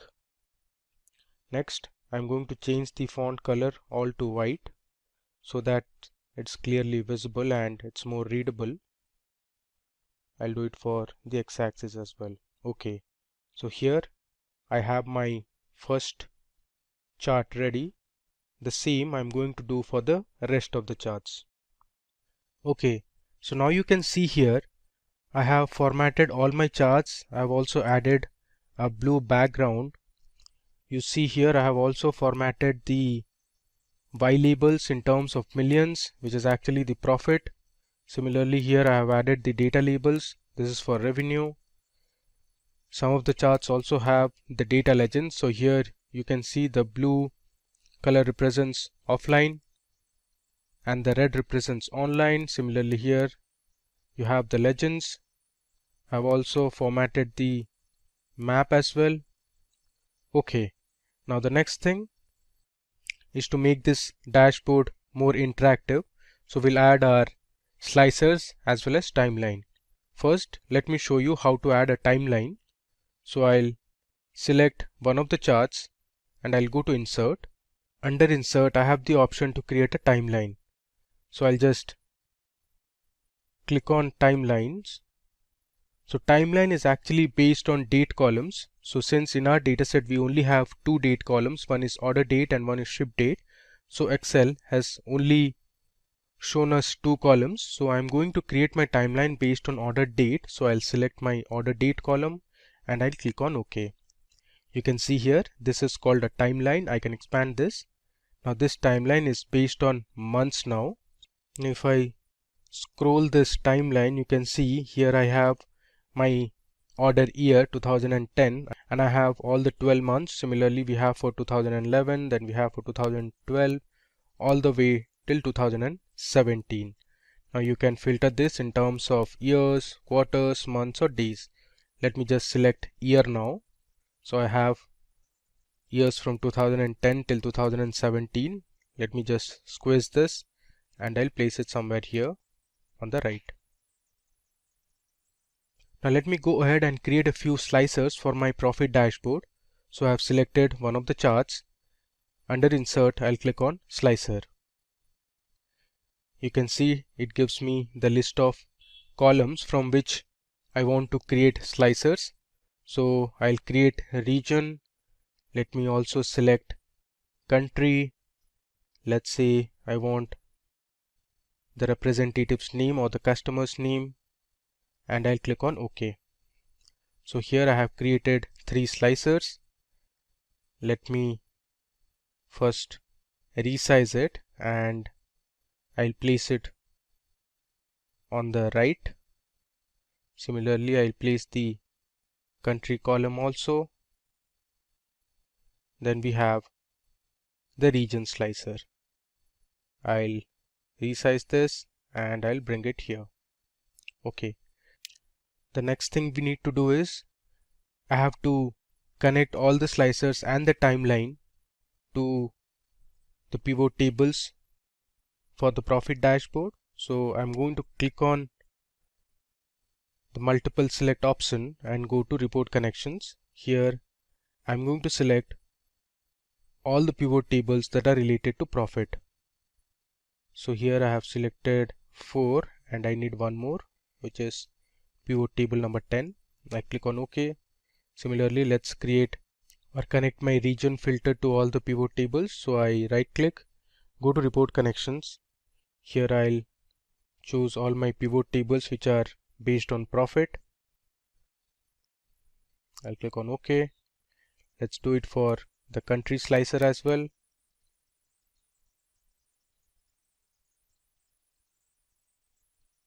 I click on OK, and similarly I'll connect my timeline as well. I'll go to report connections and I'll select all the pivot tables related to profit. Then I'll click on OK. Let me now go ahead and create another slicer based on sales channel. So I'm selecting one of the pivot charts. I'll go to insert, click on slicer, and I'll select sales channel and hit OK. So I have my sales channel slicer. Now let me connect it to all the respective pivot tables that are based on profit. Click on OK. Now let me just bring it here. Alright.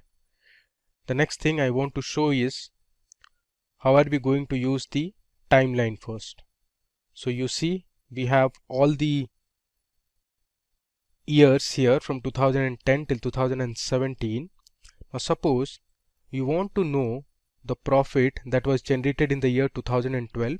So I'll just click on this range, and now you can see our charts only show information for 2012. So this dot represents there was 51 million profit in the year 2012. Similarly, you can see here the profit by sales channel for 2012. From the map you can see the different countries and the profit each of these countries made in 2012. If I scroll down, you can see the revenue and profit by items.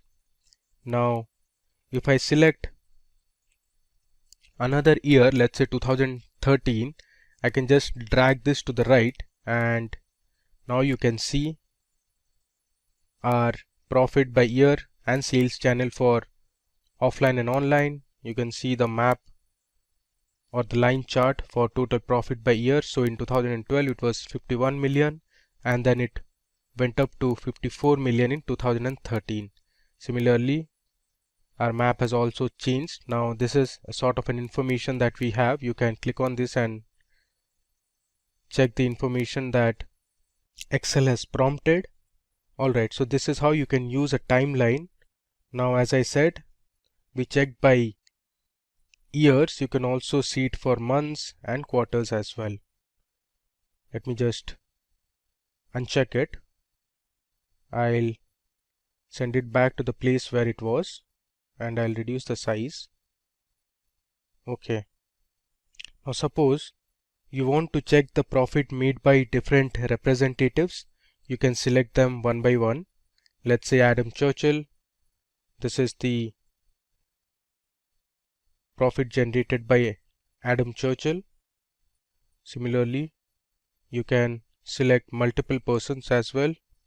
Now suppose you want to see the profit by different countries, so you can use the country slicer. Let me just bring this to the middle, and let's expand our chart a bit. Okay, So here you have the profit by different countries chart. I'll just bring this to the front so that you can see it clearly. Okay. Now here, suppose you want to see the profit generated in, let's say, United Kingdom. You can select United Kingdom. So this is the map of United Kingdom, and it tells you the total profit that was generated in United Kingdom. And below you can see the revenue and profit for all the items that was sold in United Kingdom. So you had beverages, clothes, household, office supplies. So you can see clearly office supplies item made the highest amount of profit in United Kingdom. Now you can also select multiple countries. Let's say I want to know for France as well. So my map will change accordingly. So now I have United Kingdom and France selected, and the other charts present in my dashboard change accordingly. Now I have my country selected as India. You can see the map of India here, and these were the respective profit values. Now one thing to note here is this is actually not millions. That should be in K, that is thousands. So please mark this as 1000 and not in millions. Even for this is actually K and not million. Alright, so we have successfully created our second dashboard, that is on profit. Let me just resize this a bit and we'll place it where it was earlier.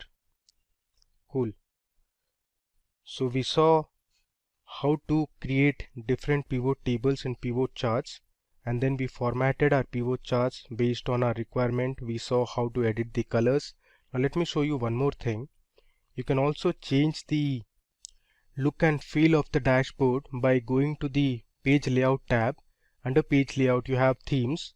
So here you can select different themes. Currently we are with the office theme. Now let me just select another theme, let's say facet. You see the colors have changed and it looks really beautiful. Similarly, let me try out another theme, let's say organic. You see our chart has changed. Let me just delete this. Okay. So now once you change the theme, the text also change a bit. You can see the slicers are in a different font. Let me explore one more theme. Let's say this time I'm going to choose depth, and this is more of a green type of color. You can play around and select whatever theme suits the best. Alright. Now let me just move back to my revenue dashboard and see how it looks. There you go. So since we changed our theme, even our revenue dashboard is also impacted. So this is how it looks now. You can always go ahead and play with different themes, colors, fonts and effects. Alright, so in this demo we saw how to create a revenue dashboard. So we created line charts, this combo chart, pie chart, horizontal and vertical bar charts, and then we learned how to add slicers and connect it to different pivot tables, and we filtered our data to see revenue as well as profit by items, by countries, by different regions, sales channel. We learned how to create a map and lots more. Let's quickly see some more examples of doing data analysis using Excel. And for that, we can use some inbuilt add-ins which can be added to our Excel sheet. So for example, if you would want to do a descriptive analytics or descriptive analysis on your data. Say, for example, getting your descriptive statistics such as your mean, median, mode, and so on. So we can do that, and we can use Excel for it. So for example, you can, if you are given some data, say I have temperature, price of ice cream, units sold, and I would want to have descriptive statistics on this, what I can do is I can click on File, and here in File you can click on Options, and within Options click on Add-ins. Now within Add-ins you have Excel add-ins, which is selected here. So click on, say, Go, for example, and that shows what add-ins are available, and you can choose which ones are you interested in. So for example, I have chosen Analysis Tool Pack and Solver add-in, and click on OK. Now that basically should add more options to your Excel. So if you click on Data, so here you see Data Analysis and Solver, and this is what we would want to use to get our descriptive statistics for these three columns. So for example, let's say temperature, or you can even give the names later once you get your descriptive statistics. So for example, let's go for data analysis, and here it says what are you interested in. There is a two-factor with replication, you have correlation, covariance, descriptive statistics, you have histogram. So let's click on descriptive statistics, click on OK. Now this one basically asks your input range. So while your cursor is blinking here, also it is said grouped by. So let's give it a range. So for example, I will say temperature. Now if I do this and I have selected the heading, just look at that, and now you need an output range. So let's just select this, and then you can have your cursor blinking in here. Let's select, say, fields here, and this is where I would want the output. Now it also said what options do you want, so it has output range. We can then select summary statistics, confidence level. So I will say summary statistics is what I'm interested in, say OK, and this says input range contains non-numeric data. Now why is that? Because we chose temperature, the heading also. So click on OK, and here we will alter the range. So this one is, our range should be only the values, numeric values on which we would want the descriptive statistics. We have output range already selected, we have summary statistics, and now you can click on OK, and that basically gives your descriptive statistics for temperature. So here I could basically given a value for this, so I can say temperature, and that's my descriptive statistics for temperature. Might be I can just do some formatting, and that's it. So that gives me descriptive statistics for the values here. Now similarly, we can do it for price of ice cream. So what we need is, we need to basically go for data analysis, descriptive statistics, say OK. Now you need to give a range. So here I will change my range to these values. Output range is already selected. Now we are interested in summary statistics, click on OK, and this says output range will overwrite existing data. Press OK to overwrite data in range. I will say cancel. No, that's not what we want to do. We need to give a new range. So let's select our new range, which is here, and now click on OK. So now we get the values, which is for your price of ice cream. So again, we can basically select this and say price of ice cream, and we got our descriptive statistics for price of ice cream. And like we did earlier, I can select this, I can basically do a merge and center, and that gives me descriptive statistics for price of ice cream. So we could also basically change this. Now I can go into data, and I can go into data analysis, descriptive statistics. So we know that we had selected this B2 to P8, and this one, which is H6 to H19, we would want to shift it, might be 2 columns up, so might be I can just say H5, and I can manually change it to H17, and let's say OK, and we will basically get this, and I can get rid of this. So I can have it in the same range. So similarly, so this one will have to be renamed, and I can basically say price of ice cream, and that's basically my descriptive statistics for my price of ice cream. And similarly, we can do it for the third column, which is units sold. So we would want to have this. Now let's see, we can click on data, we can click on data analysis, descriptive statistics. So we need to give the range correctly. So this time our range changes to units sold. Now we can also say labels in first row, okay, if we were selecting the heading. So let's do it in this way. So in my range, let me empty this. I can basically select this, which we know has non-numeric data in the first row. Say for example, I'll say labels in first row. I'm interested in summary statistics, and this range will now have to be changed from H to basically something like J. So let's say J, and let's select these values. So that should take care of things. And now you see you have your units sold. You did not have to manually rename it, and you have basically got the descriptive statistics. So this is how you can simply perform analysis using data analysis here. You can basically get your descriptive statistics for your columns, and then you can do whatever needed formatting you need to basically make your data look in a good way.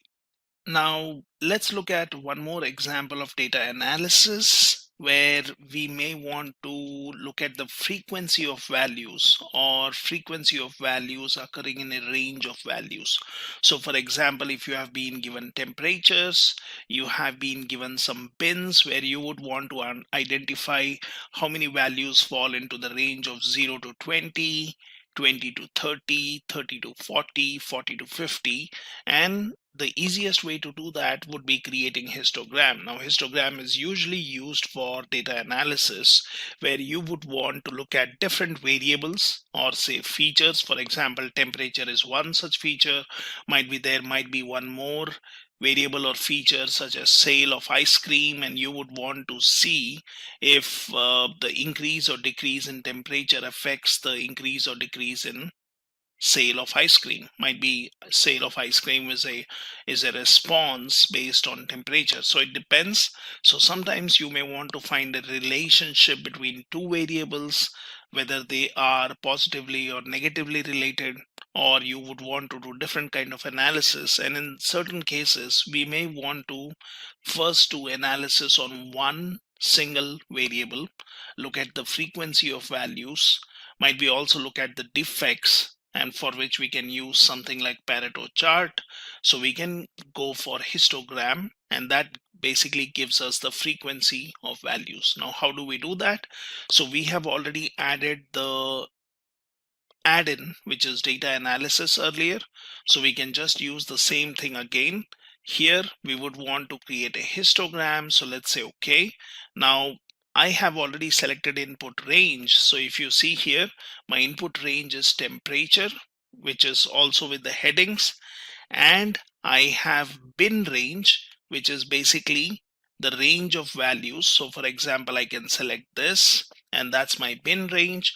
I am selecting or the option labels because I'm using the first row which has the heading such as temperature and bins. Now we need to give an output range. So for example, let's say I would want my data here, and that becomes my output range. So you can have a sorted histogram or basically a Pareto chart. So if that's what you're interested in, looking at the frequencies for your different ranges, and here I'm also selecting chart output because I would want to have a visual histogram which gives us the frequency. And it's as simple as this. Just click on OK. And now you get your bins. So it basically tells you frequency of values, which is basically 20, but that does not mean it is only talking about the values 20. It is basically talking as a range of 0 to 20. So we have 0 to 20, that is 2. So we can basically say there is 120 here, with the 20 being the maximum value, and then there is one more 20. So that's your 0 to 20. Then you have 20 to 30, which shows 3 values. So might be in that case I can say 26 is one thing. Then I can say 30, that's the second one. And then basically I can look at 22. So basically this one does not select 20 as the lower range, but it basically selects 30 as the higher range. So I do see 20 to 30, there are 3 entries. Similarly, we can see values for 40 and 50.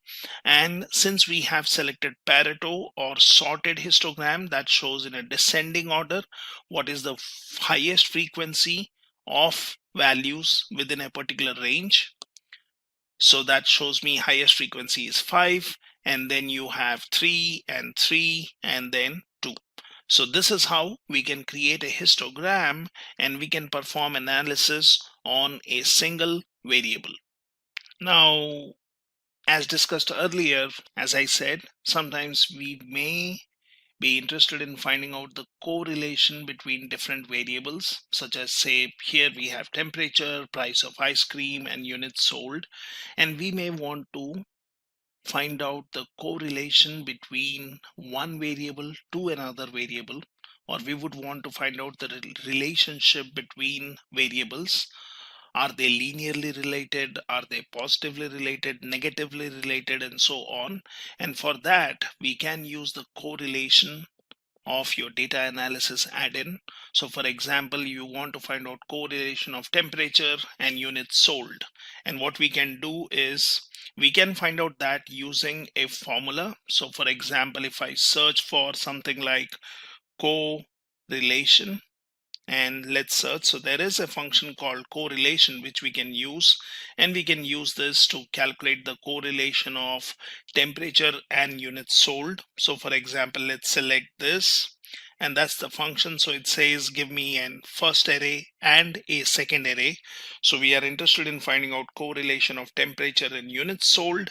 So let's select the range of values for temperature, and then I'm interested in finding out the correlation of temperature and units sold. So let's select this, and that basically gives me a range of values. It gives me the correlation value, which is 0.2859.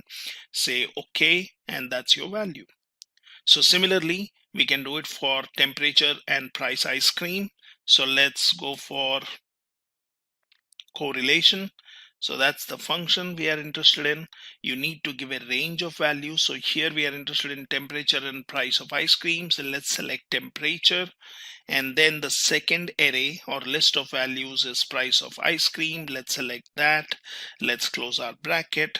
And here we have the correlation value of temperature and the price of ice cream. Similarly, you may be interested in finding out temperature and units sold, like what we have done earlier. So we can do the same thing based on function. So this is same as correlation of temperature and units sold. So I can get rid of this one. Now, how do I do it using the data analysis add-in? So for that, what we need is we need to go into data. We need to go click on data analysis, and here you have the option called correlation. Let's select this. Now that basically needs an input range. So we need the range. Now I might be interested in finding out the correlation between temperature and price of ice cream and units sold. So I've selected all the columns here. We will say group by columns. Obviously we need to select labels in first row, because that is basically taking care of the first row as heading. Now output range, you can just give one simple cell, and that's where your data will start from, or you can give a new workbook. So click on OK, and that basically gives your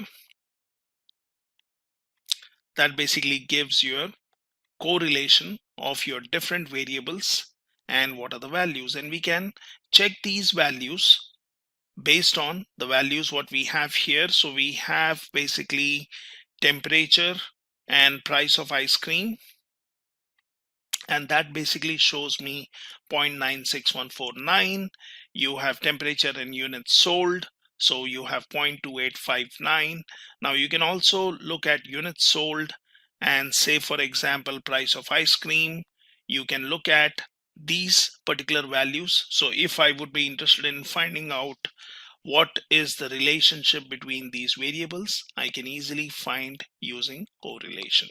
So I could be basically writing in a formula here and selecting what are the cells. So here we were selecting A2 and C. Here we were selecting A and B. Now might be I'm interested in price of ice cream and units sold, and if that's what I'm interested in, then I will give a range of B2 to B8, C2 to C8, and similarly you can get your analysis or correlation values.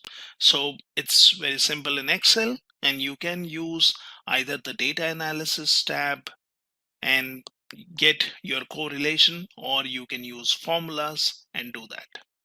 Now, one more important part of data analysis is doing your sampling. Now, sampling could be periodic sampling or random sampling.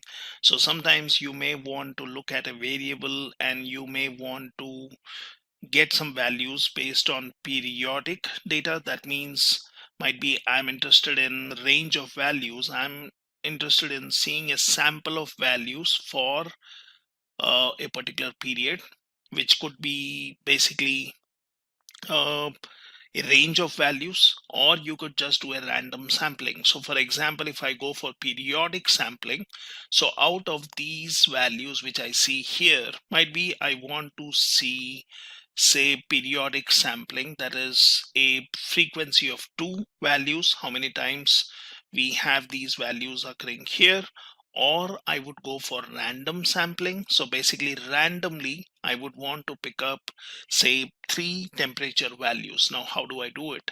So for example, here I have 7 values. Now if I go for periodic sampling, the sample or periodic sample value which I need to give has to be lesser than the total input values.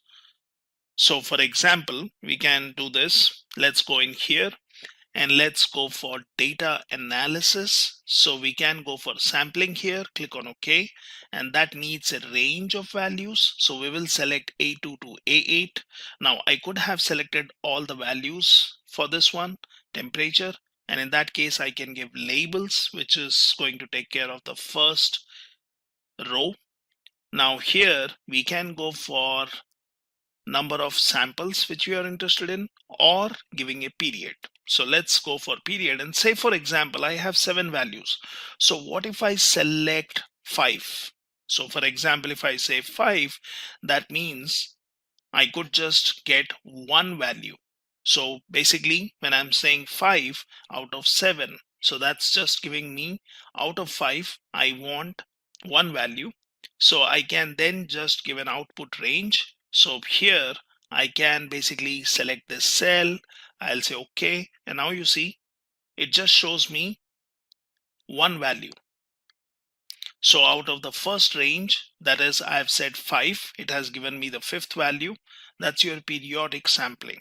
So for example, we want more values. So let's reduce this period to might be 2, which basically gives me every second value. So I can basically say, for example, 2 and say OK, and then say OK. So that shows me 26, then you have 35, then you have 40, and then, well, this one does not have any more values. So that's your periodic sampling. Now if you go for random sampling, that's basically randomly picking up values, and you can choose how many values you want. So go for data analysis, go for sampling. I'll go for number of samples, how many you want.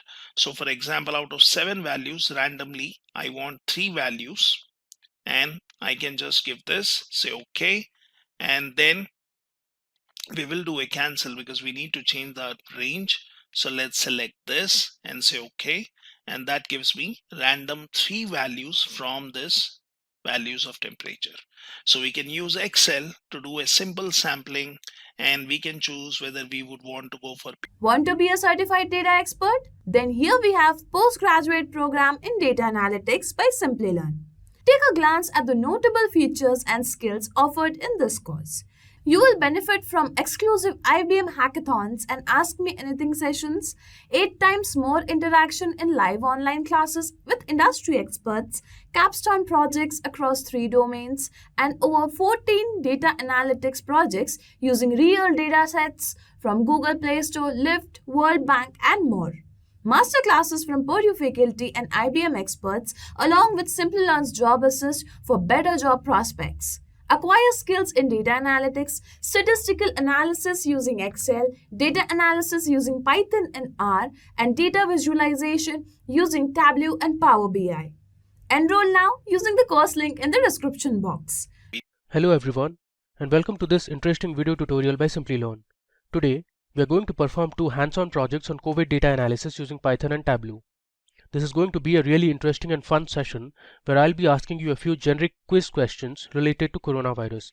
Please make sure to answer them in the comment section of the video. We'll be happy to hear from you. COVID or coronavirus is an ongoing global pandemic of coronavirus disease that emerged in 2019 and was first identified in Wuhan, China. It is defined as an illness caused by a novel coronavirus called Severe Acute Respiratory Syndrome Coronavirus 2, commonly known as SARS-CoV-2. On March 11, 2020, the WHO declared COVID-19 a global health emergency.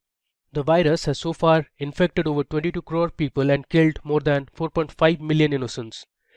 In India, there have been over 3.3 crore confirmed cases and nearly 4,41,000 deaths have been reported so far. This data is according to official figures released by the Union Ministry of Health and Family Welfare. As the world tries to cope up with this deadly virus, we request all our viewers and their family members to follow all the necessary precautions to avoid getting infected. Quiz time. Now let's see our first quiz in this project. What does corona in coronavirus mean? Here are the options. Is it A. beer, B. respiratory, is it C. crown, or is it D. sun? This is a very generic question. I'm sure a lot of you may already know, some of you may not. Please let us know your answers in the comment section of the video. We'll be glad to hear from you. Now in this video, we will use 3 different COVID-19 datasets and perform data analysis using Python and Tableau. The project will give you hands-on experience working on real-world datasets and how you can use the different Python libraries to analyze and visualize data and draw conclusions. You will learn how to create different plots in Tableau and then make a dashboard from the visuals. The project will give you an idea about the impact of coronavirus globally in terms of confirmed cases, deaths reported, the number of recoveries, as well as active cases. We will also see how India has been affected since the pandemic started and dive into the different states and union territories to learn more about the COVID-19 influence and the vaccination status. First, let me show you the 2 datasets that we'll be using. So for our first project using Python, we'll be using the first 2 datasets, COVID-19 India and COVID vaccine statewise. Let me open the 2 datasets. Okay, so this is the first dataset. You can see here we have the date, we have the time, then we have the different state names. If I scroll down, you can see we have Kerala, Tamil Nadu, Delhi, Haryana, Rajasthan, Ladakh, Punjab, Telangana and other states. Then we have something called as confirmed Indian national. So actually this 2 datasets, confirmed Indian national and confirmed foreign national, we won't be using. So in the demo itself, we'll be dropping these 2 columns. What we are concerned about are the last 3 columns, the cured cases or the recoveries, the number of deaths reported, and then we have the total number of confirmed cases. Let me just sort the B column, that is the date column, so that you have an idea about the recent data we have. I'll continue with the current selection and sort it. You can see here, this is till 11th of August 2021. So this data was collected from Kaggle. It has some discrepancies that we will see in the demo. The data is available for free. We will provide the link to the datasets in the description of the video, so please go ahead and download them.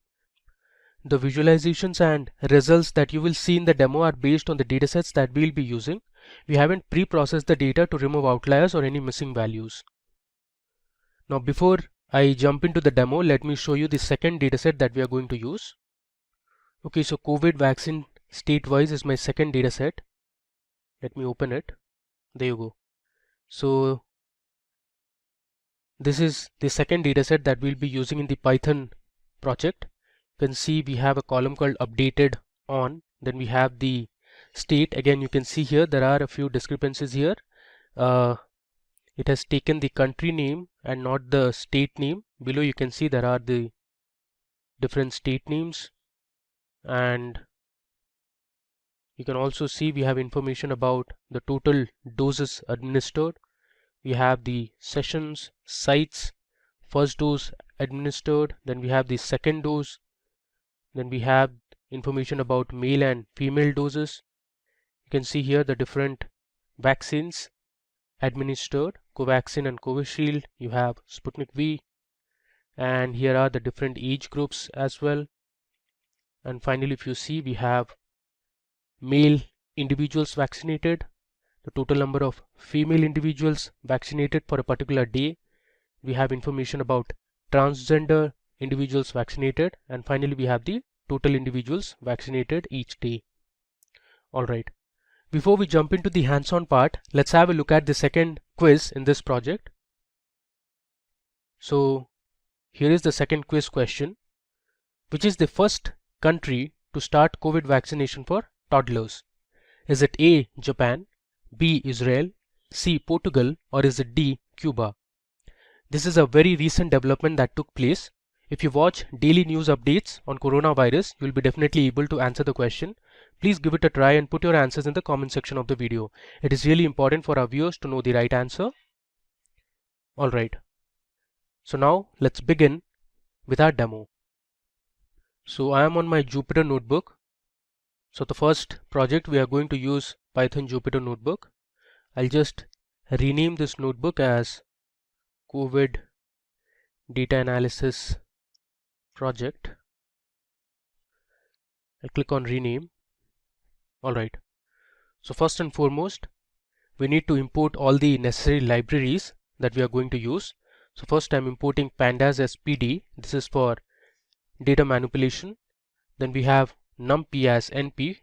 Numpy is used for numerical computation. Then we are importing matplotlib, seaborn, and plotly. These three libraries will be used for plotting our data and creating interesting visualizations. Finally, I'm also importing my datetime function. Alright, so I'll hit Shift Enter to run the first cell. Now it's time to load our first dataset, which is related to the COVID-19 cases in India for the different states and union territories. So I'll create a variable called COVID_df. df is for data frame. I'll use my pandas library and then give the read_csv function, since our datasets are CSV files, and inside double quotes I'll pass in the location where my datasets are present. So I'll just copy this location, I'll paste it here. We'll change the backslash to /, and after that I'm going to give my file name followed by the extension of the file. I'll say COVID-19 india.csv. Let's go ahead and run it. Alright, now to see the first few rows of the data frame, I'm going to use the head function. I'll say head, and within brackets, let's say I'll pass in 10, which means I want to see the first 10 rows of data. If I run it, there you go. Here you can see from 0 till 9. So we have 10 rows of information, and these are the different column names. You have S number, date, time, state or union territory, then you have confirmed Indian national, confirmed foreign national, cured cases, deaths reported, and the confirmed cases. Alright, now moving ahead, let's use the info function to get some idea about a data set. If I run it, you can see here it gives us the total number of columns. We have 9 columns. The total number of entries or the rows, we have 18,110 rows of information starting from 0 till 18,109. You see here the different types of variables or column names that we have. Then it has information about the memory usage as well. And this side you can see the data types. Cool. Now we'll use another very important function, which is to get some idea about statistical analysis, the basic statistics about your data set. For that I'll be using the describe function. Okay, so if you can see here, the describe function is for numerical columns only, and you have the measures such as count, the mean, standard deviation, maximum, minimum, the 25th percentile, 50th percentile, and the 75th percentile value. Okay, now let's move ahead and import the second data set, which is related to vaccination. So I'll create a variable called vaccine_df. I'll write pd dot read_csv function, which is present in pandas library. I'll move to the top and I'll copy the file location, and we'll change the name of the file. Copy this and let me paste it here, and instead of COVID_19_India, I'm going to say COVID_vaccine_statewise. Okay, so this is the dataset that we saw, COVID_vaccine_statewise. Alright, let me run it. Cool. And let's display the first 7 rows of information from this data frame. I'll be using the head function, and inside the function I'll pass in 7. There you go. So here you can see we have from 0 till 6. There are total 24 columns. A lot of them have null values, you can see here. Alright. Now,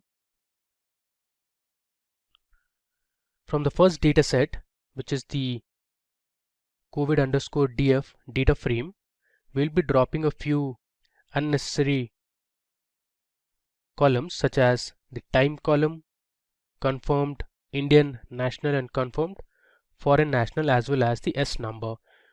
We don't need these columns, so it's better to learn how to drop the columns for our analysis. So I'll say COVID_df dot, I'll use the drop function, and within square brackets I'll pass in the column names. The first is S number. I'll give a comma. Within double quotes I'll say the next column is time. My third column that I want to drop is confirmed Indian national. Give another comma. Within double quotes I'll say confirmed foreign national.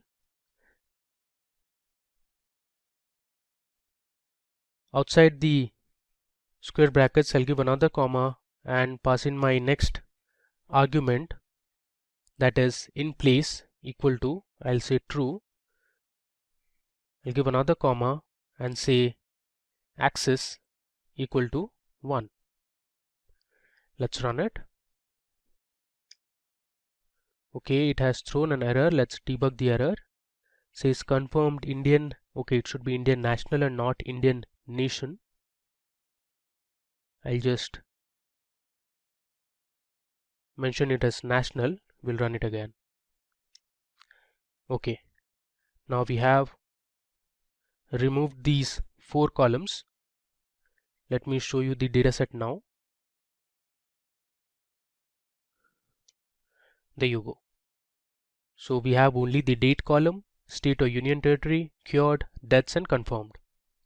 Now let's see how you can change the format of the date column.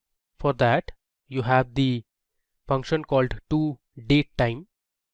I'll say COVID_df. I'll pass in my column name, that is date. I'll say equal to pd dot.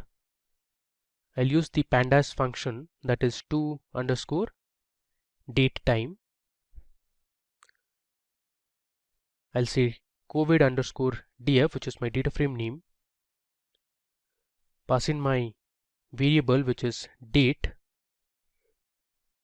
Give a comma, and I'll use my argument, that is format, equal to.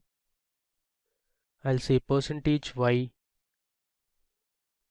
Give a dash, say %m. Give another dash and say %d. Let's run it, and I'll print the head of the data frame. Cool. Now moving ahead, now we will see how to find the total number of active cases. So active cases nothing but the total number of confirmed cases minus the sum of cured cases plus deaths reported. So let's find the active cases. I'll give a comment. Okay, I'll first write my data frame name, that is COVID_df.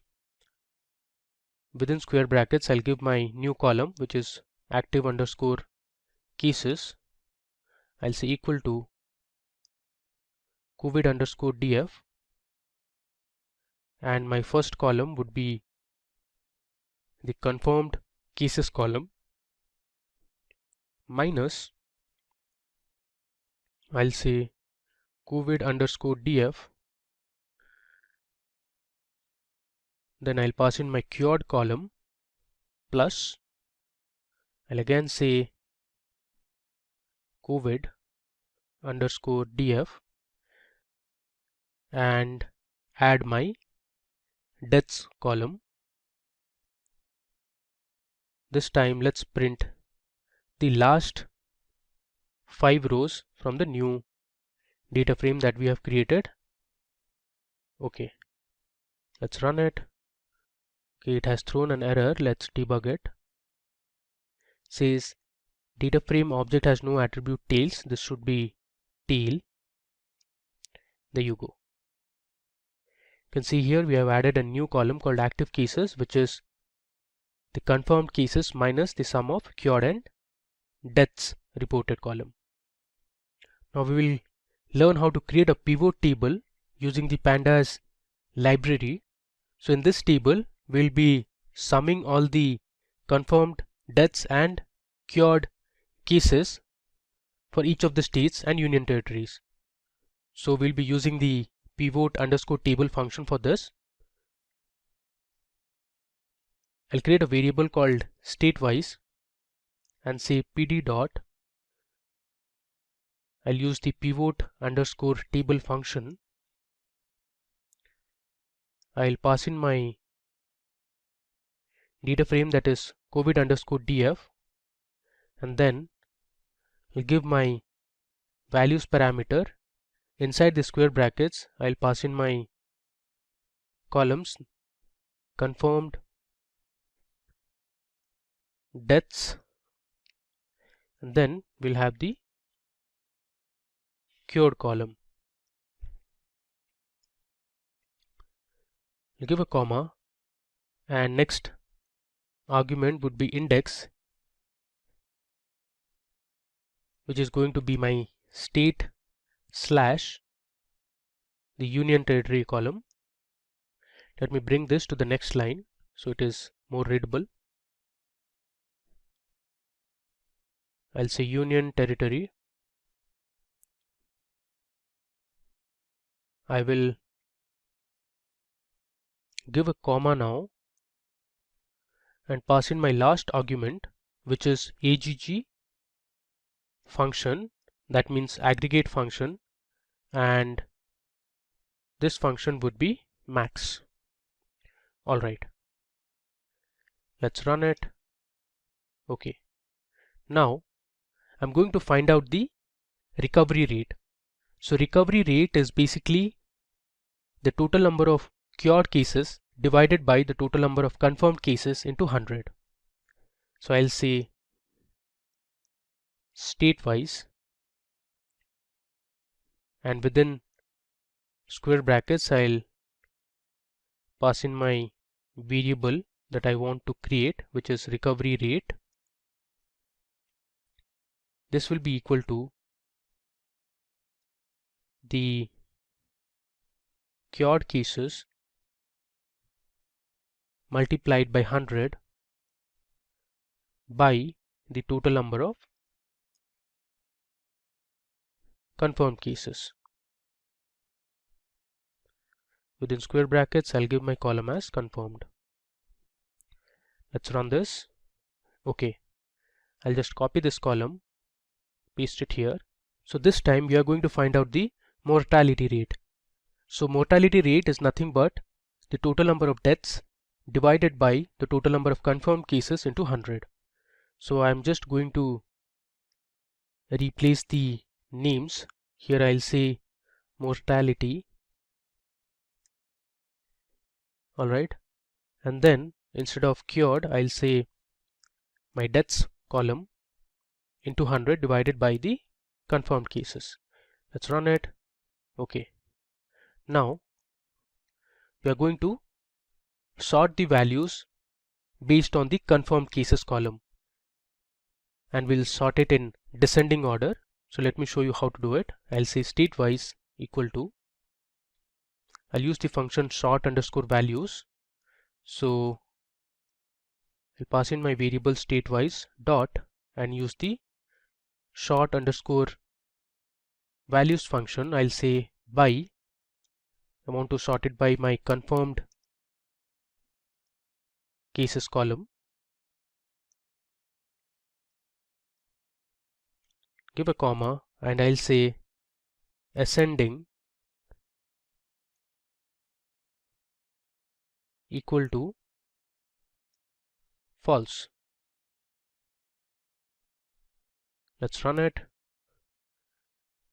Now we are going to plot our pivot table using a nice visual.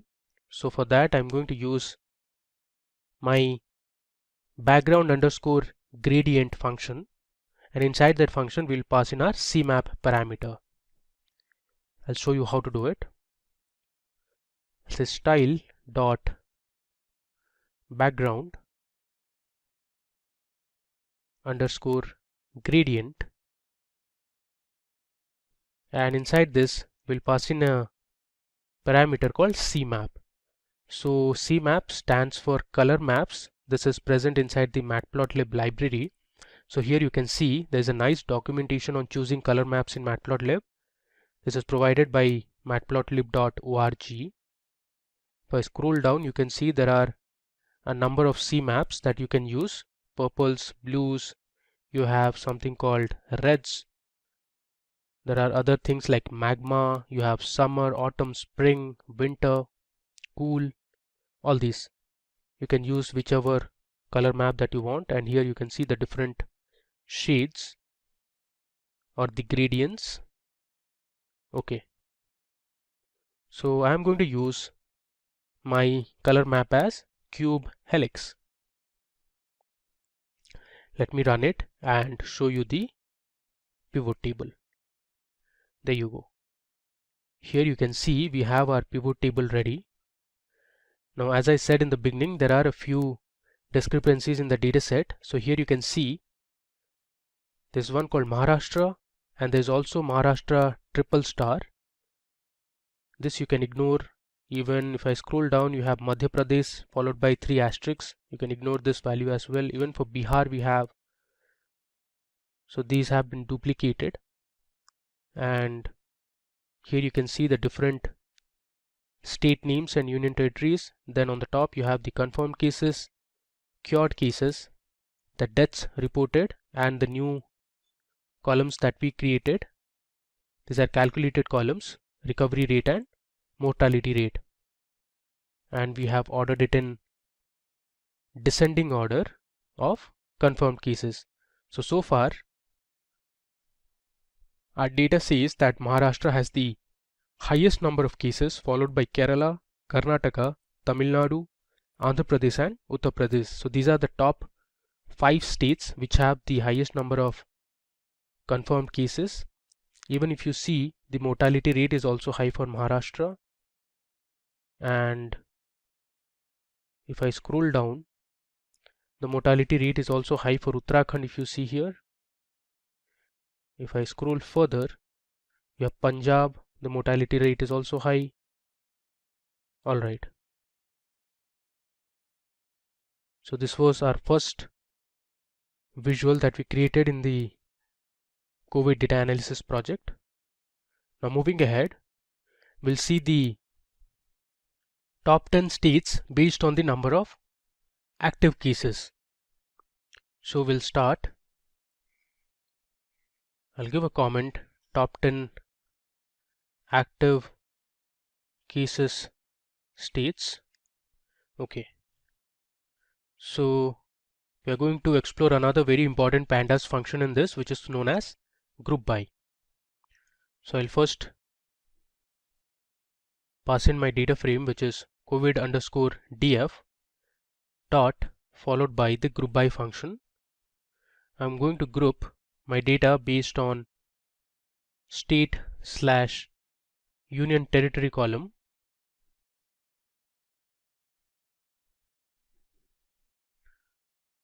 Then I'll say dot max, which is to find the maximum value from the states that have the highest active cases. So I have passed in my active cases column, and we're also going to group it based on the date column.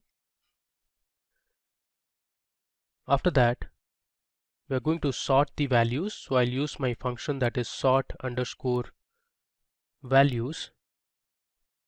I'll say sort by my column that is active cases. Let me bring this to the next line.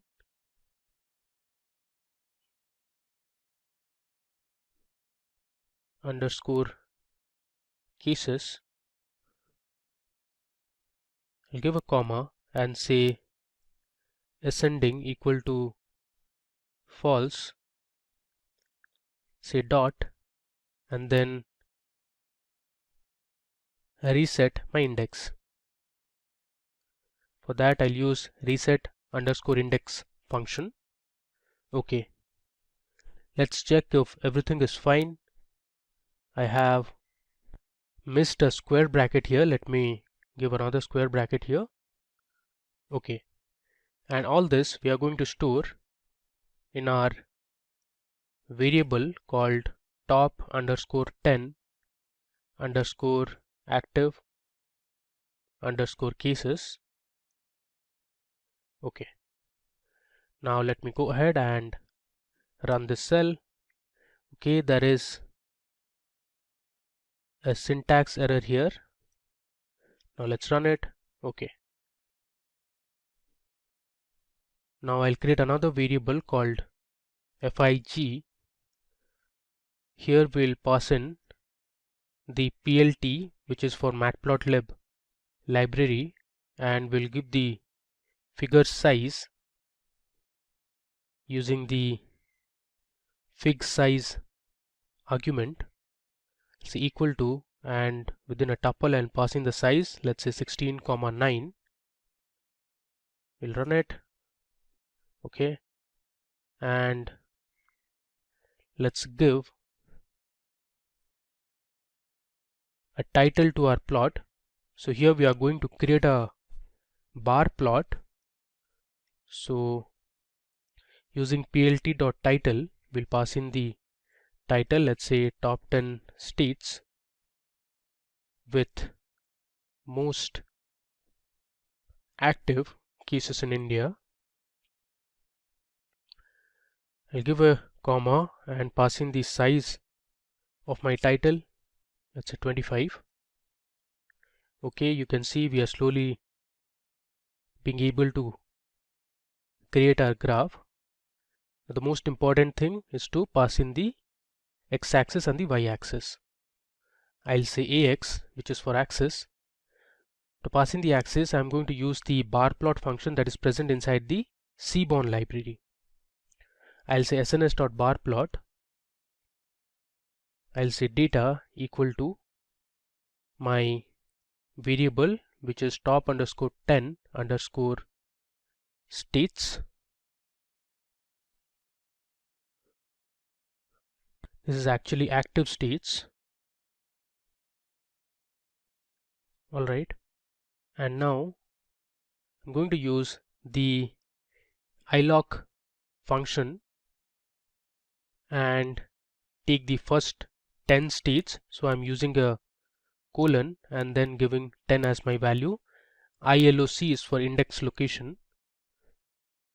I'll give a comma and say my y-axis to be active cases. Give another comma and say my x-axis to be state / union territory.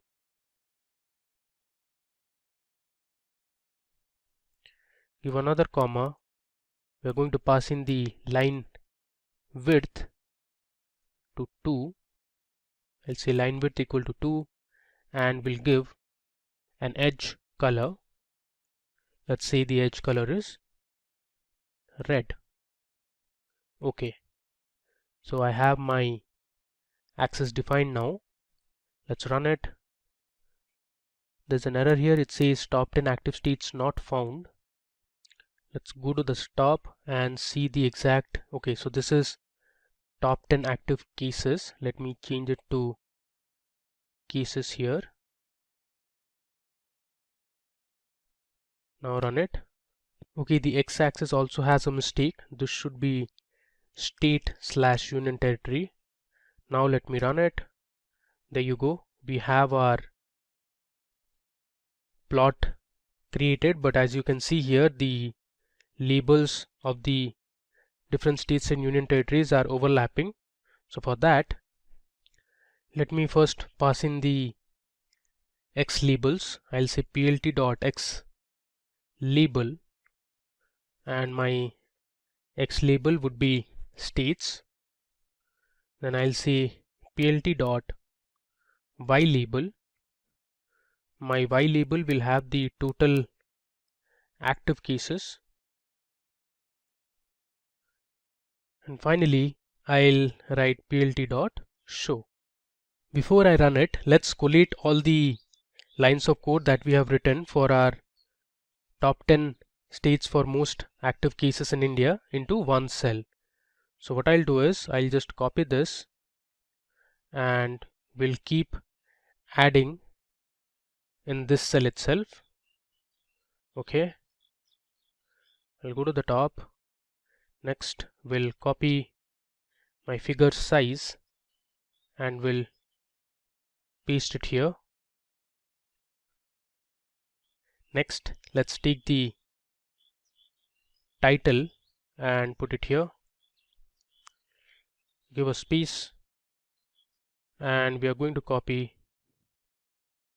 this cell and I'll paste it here. Alright, now it's time to run it. There you go. You see it here. We have a nice bar plot ready. On the top you can see the title, top 10 states with most active cases, and you see the edges are in red color for all the bars. On the x-axis you have the different state names: Maharashtra, Karnataka, Kerala. You also have Andhra Pradesh, Gujarat, West Bengal and Chhattisgarh. So as you can see, Maharashtra has the highest number of active cases based on our data. followed by Karnataka, Kerala and Tamil Nadu at 2nd, 3rd and 4th place respectively, and in the 9th place we have West Bengal, in the 10th place we have Chhattisgarh. On the y-axis you can see the total active cases, which are in lakhs. Okay, now moving ahead, now we'll see the top 10 states based on the total number of deaths reported. So I'll give a comment: top states with highest deaths. Okay, so I'll first create my variable saying top 10 underscore deaths. This will be very similar to what we did here, just that we need to change a few column names. So instead of active cases we'll be using deaths. Okay, so I'll start with my data frame, that is COVID underscore df, followed by using the group by function, and I want to group my data based on the state slash union territory column.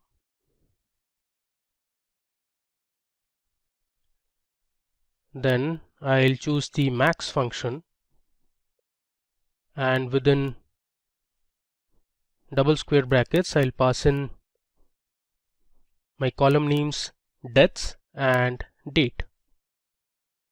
Let's make it consistent. I'll be using single quotes. Okay, I'll say dot, I'm going to sort my result, therefore I'm using the sort underscore values function.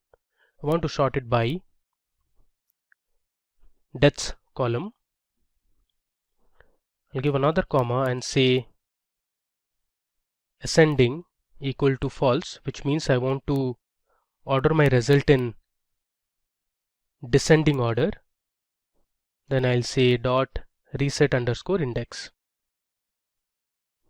Okay, after that I'll give my figure size. I'll say plt dot figure, and within brackets I'll pass in my argument, which is fig size equal to, using a tuple I'll say 18 comma let's say 5.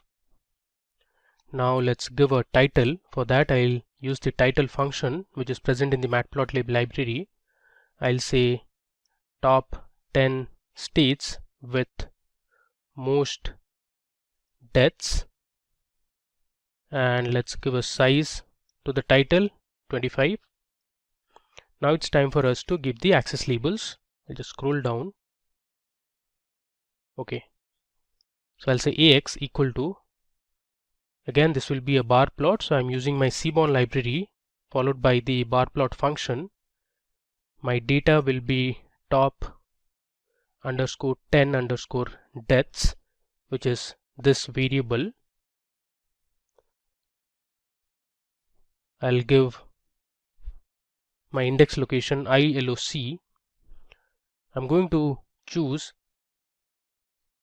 12 states. The reason being, there are some discrepancies in the data. I'll show you once I plot this result. So in the y-axis we'll have deaths column. In the x-axis we'll take state slash union territory.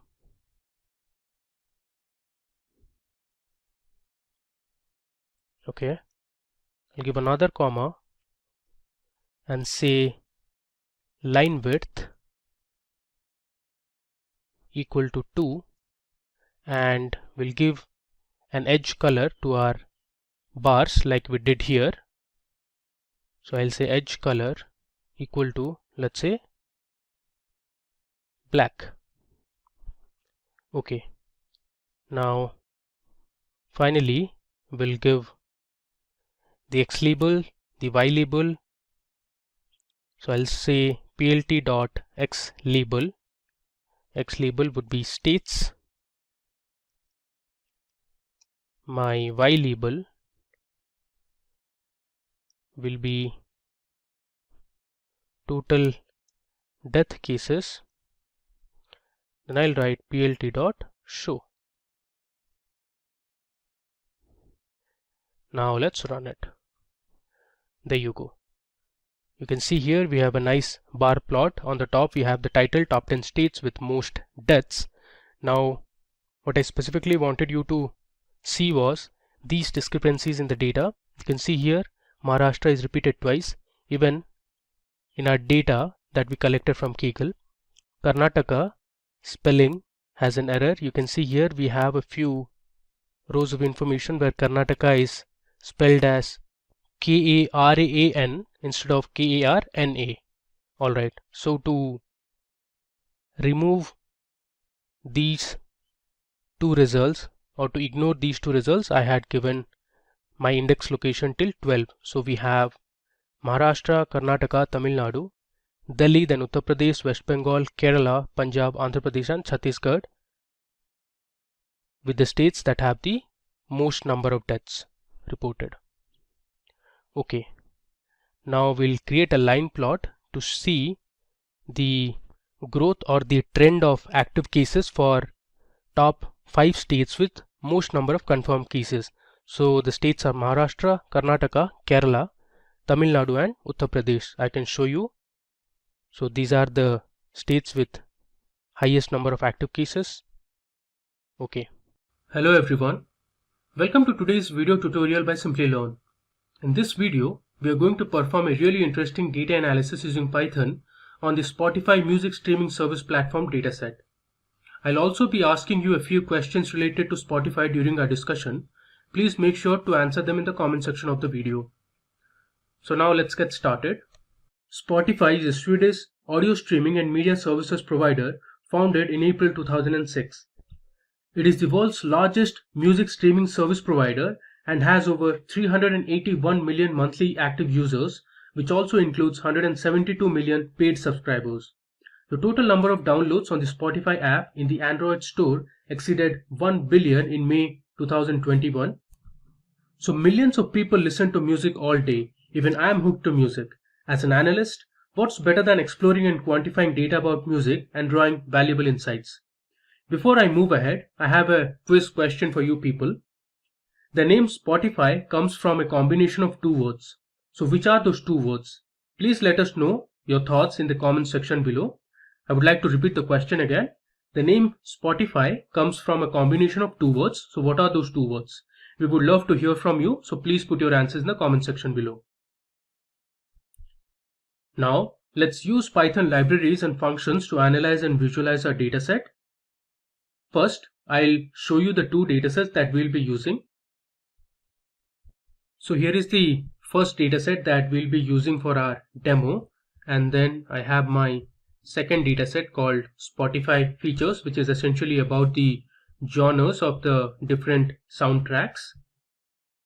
Now these datasets have been downloaded from kaggle.com. Now the links to the datasets have been provided in the description box. Please go ahead and download them. Now let me just go ahead and brief you about the columns that are present in our first dataset, which is about tracks. We have our column A, which is ID. This is the unique ID for each of the songs. Then we have the name column, which is essentially the name of the song. Then we have a column for popularity. So the popularity ranges from 0 to 100. Then we have duration in milliseconds. This is the duration of the track in milliseconds. Next, we have a column called explicit. Now we are not bothered about this column because we are not going to use it in our analysis. Then we have artist. So the name of the artist who has composed or sung the song. Then we have ID of the artist. Then we have a column for release date, which is basically the date on which the song was released. Then we have a column for danceability. So this describes how suitable a track is for dancing based on a combination of musical elements such as tempo, rhythm stability, beat, strength, and overall regularity. The value ranges between 0 and 1. Next, we have a column for energy. So the energy is a measure between 0.0 to 1.0 and represents a perceptual measure of intensity and activity. Typically, the energetic tracks feel fast, loud and noisy. Higher the value, the more energetic is the song. Then we have a column for key. So key is the pitch, notes or scale of song that forms the basis of a song. There are 12 keys ranging from 0 to 11. Moving ahead, we have loudness. So the overall loudness of the track in decibels, it ranges from -60 to 0 decibels. Then we have mode. So songs can be classified as major and minor. 1.0 represents major or 1 represents major and 0 represents minor. Next we have speechiness. So speechiness recognizes the presence of spoken words in a track. More exclusive speech like the recording, example talk show, audiobook or poetry, the closer to 1.0 the attribute value. Then we have a column for acousticness. So a confidence measure of 0 to 1 of whether the track is acoustic or not. So 1.0 represents high confidence the track is acoustic. Then we have other information about instrumentalness. Then we also have a column for liveness. So liveness detects the presence of an audience in the recording. Then we have a column for valence. So valence is a measure between 0.0 to 1.0 and describes the musical positiveness conveyed by a track or a song. And finally we have the columns for tempo and time signature. Now even in the second data set we have almost the same columns, just that we have an additional column that is about the genre of the songs present in the data set. Cool. Now let's head over to our Jupyter notebook and we'll start with our analysis. Okay, so one more thing to remember, our data has information from 1922 onwards, so all the songs from 1922 till 2021. Cool. Okay, so I'm on my Jupyter notebook. So you can see I have a few cells that have already been filled up.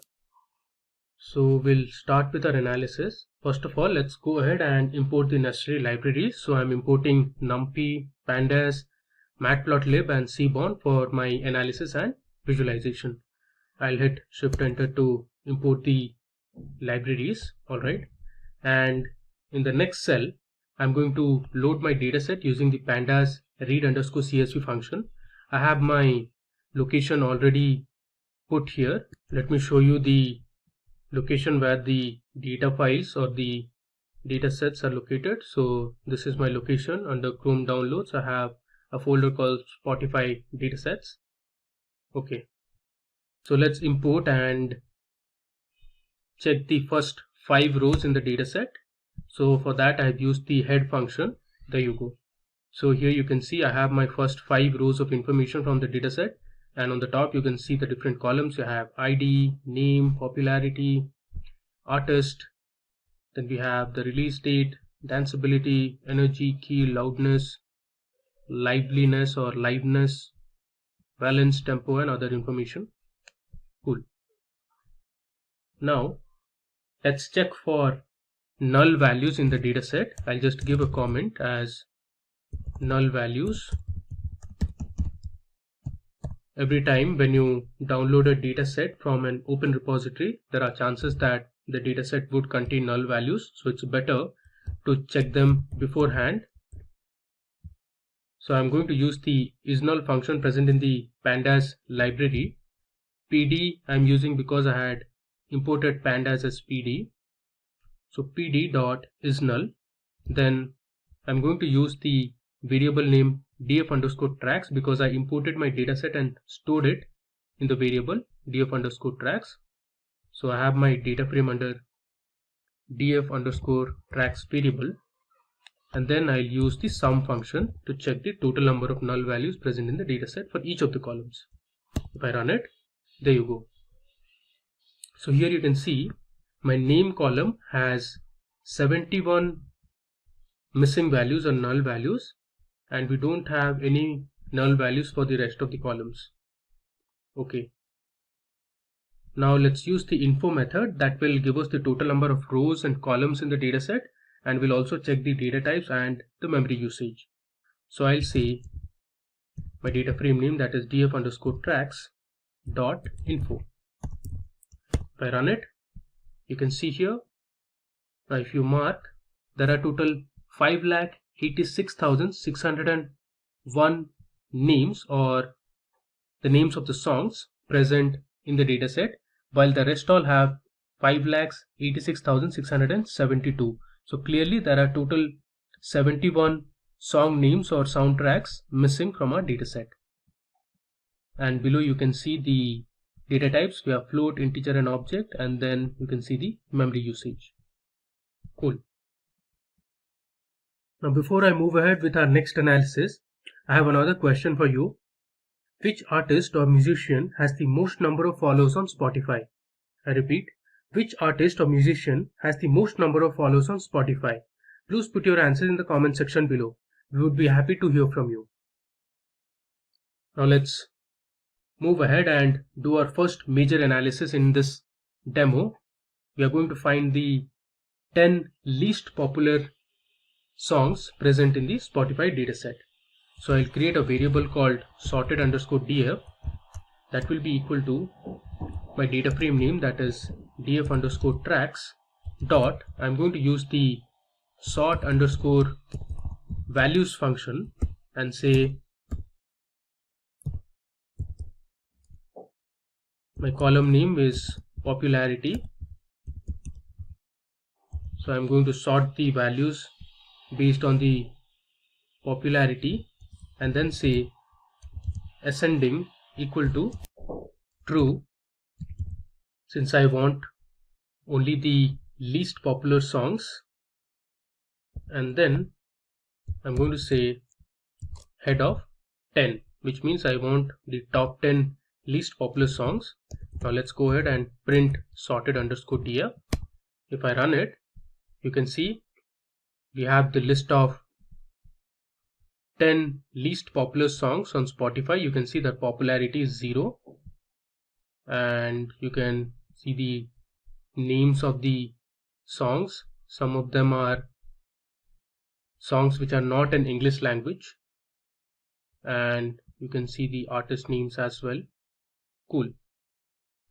Now moving ahead, let's see some descriptive statistics for the numerical variables that are present in our column. So I'll say df underscore tracks dot describe, which is the function to get some descriptive statistics, and I'm going to use the transpose function after that. If I run it, there you go. So we have the statistics about count, mean, standard deviation, minimum value, 25th percentile, 50th percentile, 75th percentile, and the maximum value for these columns like popularity, duration in milliseconds. Then we have energy, key, loudness, mode. Cool. Now if you see this popularity column, the minimum value is 0 and the maximum value is 100, and you can see the 50th percentile is 27, which is essentially the median. You have the standard deviation as 18.37. Then similarly you can check for the other features as well. Cool. Now we'll see the 10 most popular songs which are greater than 90. So we are going to check for the top 10 songs with popularity greater than 90. Let me show you how to do it. So in this cell, I'm going to create a new variable called most popular, and I'll say df underscore tracks dot. This time I'm going to use the query function that is part of pandas library again. I'll use the column that is popularity, and we'll set the condition popularity should be greater than 90. I'll give a comma and say in place equal to false, because I don't want to change my original data frame. And then I'll say sort underscore values and I'm going to sort it based on popularity in descending order. So I'll say ascending equal to false, and then let's take only the top 10 popular songs. So I'll say most popular, use square brackets, and we'll then pass the slicing operator and say :10. Now if I run this, there you go. So here you can see the 10 most popular songs that is present in our Spotify dataset. So first we have Peaches by Justin Bieber, Daniel Caesar and Giveon. Then we also have a song name called Driver's License, Astronaut in the Ocean, Save Your Tears. We also have The Business, Streets, and Heartbreak Anniversary. So these are the most popular songs that are present in our dataset based on their popularity. You can see Peaches has the highest popularity with 100. Alright. Now moving to the next cell.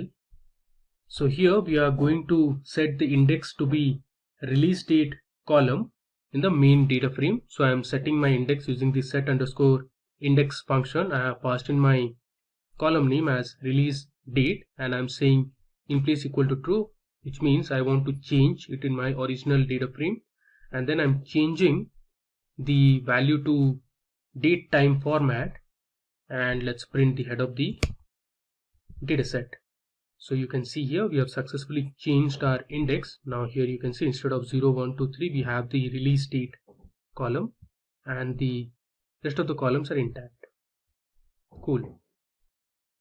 Now let's move ahead. So suppose you want to check the artist at the 18th row in our dataset. You can use the index location method for that. Let me show you how to filter only specific rows of information from the dataset. I'll use my data frame df underscore tracks, and using double square brackets I'll say my column name, which is artists, and I'll use the index location method and say, let's say I want to check the artist who is present in the 18th row in my dataset. So I'll use ilog18. If I run it, the artist's name is Victor Boucher. Cool. Now let's move ahead. We are going to convert the duration in milliseconds to just seconds. So if you see our dataset, we have a column called duration in milliseconds. So all our songs are present in milliseconds. Let's convert them into just seconds. So for that, I'm using the lambda function and dividing the values in milliseconds by 1000 so that they get converted into just seconds. I have used in place equal to true, so I want to change it in my original data frame. Let's run it and do the necessary changes. Alright. Now we'll print the head of the dataset just to check the duration column. So I'll say df underscore tracks dot duration dot head. If I run it, there you go. So you can see the values have now been changed to just seconds. Cool. I have the final quiz question for you. Who has the most monthly listeners on Spotify? Please put your answers in the comment section below. We'd be glad to hear from you. Now coming to the next cell. So here we are going to create our first visualization that is going to be a correlation map. We are going to drop 3 unwanted columns, and those are key, mode and explicit, and then we are going to apply Pearson correlation method. Now I have set my figure size to 14,6, and then we are using the Seaborn heat map function to create our correlation map. I have put the variable that is correlation underscore df. You can see above we had created this, and then I'm setting annotation equal to true. So this will write the data value in each cell. I have set fmt equal to .1g. So this is a string formatting code to use when adding annotations. Then I have set my vmin and vmax. So these are the values to anchor the color map. Otherwise, they are inferred from the data and other keyword arguments. CMap here stands for color map. You can just search for SNS CMap. You will get the documentation. So you can choose whichever color palette or the color map you want. Here I have used Inferno, and I have set my line widths and line color. Finally, I am giving a title to my correlation map, and I have set the X-tick labels. Let's go ahead and run this to get our first visualization. If I scroll down, there you go. We have got a nice correlation map. So here on the right side, you can see the scale. It ranges from -1 to +1. -1 means the variables have least or negative correlation, while the values which are above 0.0 means that the variables have a positive correlation. Now here you can see there are values like -0.7 for energy and acousticness, which means if the energy is high, the acousticness is really low. Again, for loudness and say speechiness, if the song is loud, the speechiness is low, so there is negative correlation. But if you see for energy and loudness, there is a really high correlation between these two variables. You can see the value is 0.8. So if the song is loud, this implies the song has really high energy and vice versa. Now if you see for a few other variables, there is negative correlation between acousticness and danceability. There is negative correlation again between valence and acousticness. Similarly, there is positive correlation between energy and valence, which is 0.4, and even for danceability and valence, there is positive correlation, which is 0.5. Cool. So from the correlation heat map, you can note that acousticness appears to have a strong negative correlation with energy. So if you see for acousticness and energy, there is a strong negative correlation, and there is a moderately strong positive relation between loudness and popularity. So if you see for popularity and loudness, the color is orange, which means it lies in this positive region. And there is also a moderately strong positive relation between danceability and valence. So if you check for danceability and valence here, there is a moderately strong positive correlation. Alright, now let's move ahead. We are going to sample our data and take just 0.4% of the total data, and we'll create two regression plots using this data. So let me first sample my data. So I'll create a sample data frame using my original data frame, which is df_tracks, and say sample. I'm going to use the int function and say 0.004 multiplied by the length of my original data frame, which is df_tracks.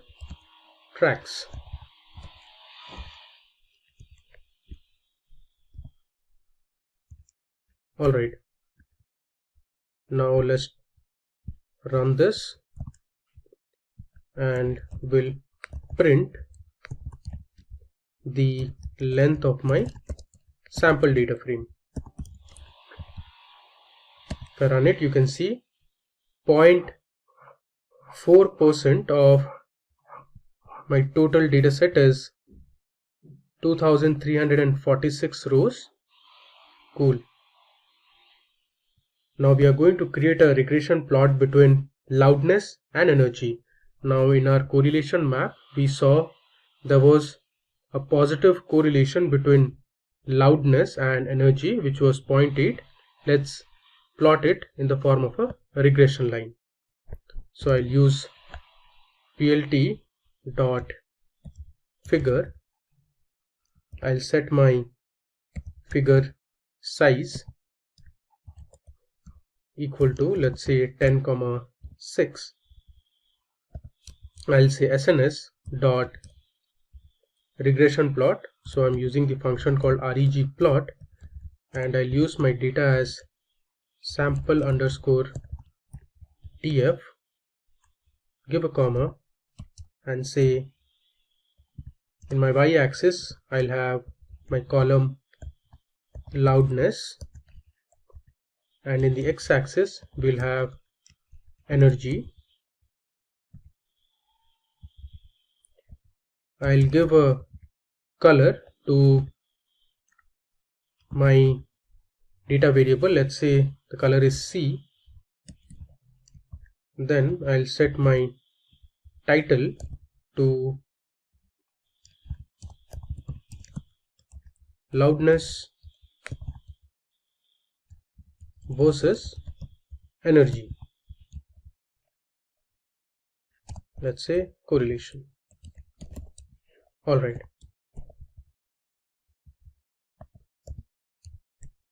Let's make sure everything is fine. Now we'll run and see our result. There you go.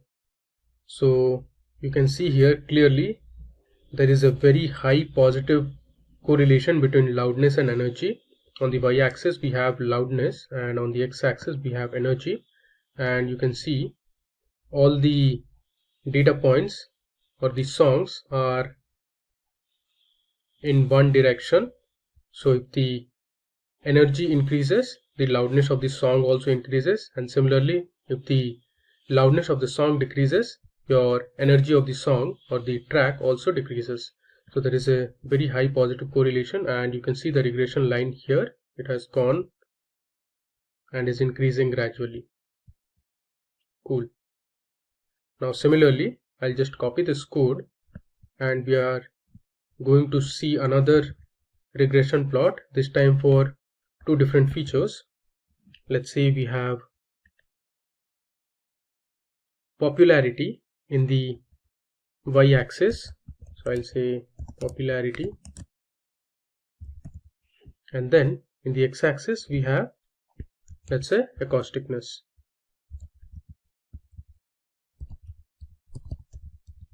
I'll change the color to, let's say, B, which stands for blue, and will set the title to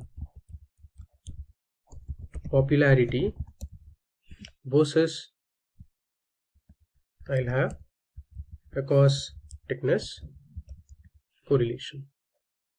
Just scroll down and we'll run it to see the result. There you go. So I have the different points for the songs, and here you can see the regression line is downwards, which means if the acousticness of the song increases, the popularity decreases, and similarly if the popularity increases, acousticness decreases. You can see the downward trend of the regression line. Alright. Now in the next cell we are going to create a new column called year from our release date column, and I have changed this to date time format. Let me just run it. Cool. Now after that we are going to create a distribution plot to visualize the total number of songs in each year since 1922 that is available on the Spotify streaming app. So I have used my Seaborn library and dist plot function. Now one thing to remember, you need to update your Seaborn library to this version if you haven't done it. So use this command pip install --user Seaborn and the version. So here in the distribution plot we are going to plot a histogram. So I have used kind equal to hist, which stands for histogram. Let's run and see the result. Okay, so here you can see I have my distribution plot. So the plot tells us that the number of songs for each year in the dataset according to their release date have increased in the recent years since music became more accessible to people globally with technological advancements. So earlier you can see there were very few songs available in the 1920s. Later on the number of songs increased rapidly, and now you can see we have a lot more songs available for people to listen. Cool. Now we are going to see the duration of songs over the years. For that, again, we are going to create a bar plot. So I'll first create a variable called total duration equal to df underscore tracks dot, I'll use the duration column that we created with seconds, and then I'm going to set my figure dimensions. So I'll use figure underscore dims for dimensions equal to 18,7. After that, I'll have my figure axis defined. So I'll use the matplotlib subplots function, and I'll set the figure size equal to my figure dimensions, and then I'll say figure equal to sns dot, I'll use the bar plot function and say my x-axis to be years, my y-axis will be total duration or total underscore dr that we created here. I'll set my axis equal to ax, and then I'll set error width equal to false. Let's set the title for my plot as title equal to year versus duration, and finally I'll say plt dot xtext, I'll rotate it by, let's say, 90 degrees. Alright, let me just recheck once if everything is fine, and then we'll go ahead and run it. My axis, error width, title. Okay, let me just run it. We'll see the result in a moment. If I scroll down, you can see we have the bar plot for the different years and the duration of the songs in seconds in the y-axis. So earlier in the 1920s, you can see the duration of the songs were less, and later it increased around late 1930s, and this remained consistent until 2010, where the duration was high. But after 2010, you can see the duration of the songs have started decreasing. Now in the next cell, I'm going to create a line plot to analyze the average duration of the songs over the years. It is going to be similar to our bar plot, just that now we are going to visualize it in terms of a line. So I have my code ready.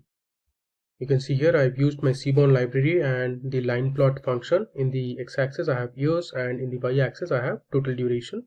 I've set my title to year versus duration, and I'm rotating my x labels by 60 degrees. Let's run it and we'll see the output. There you go.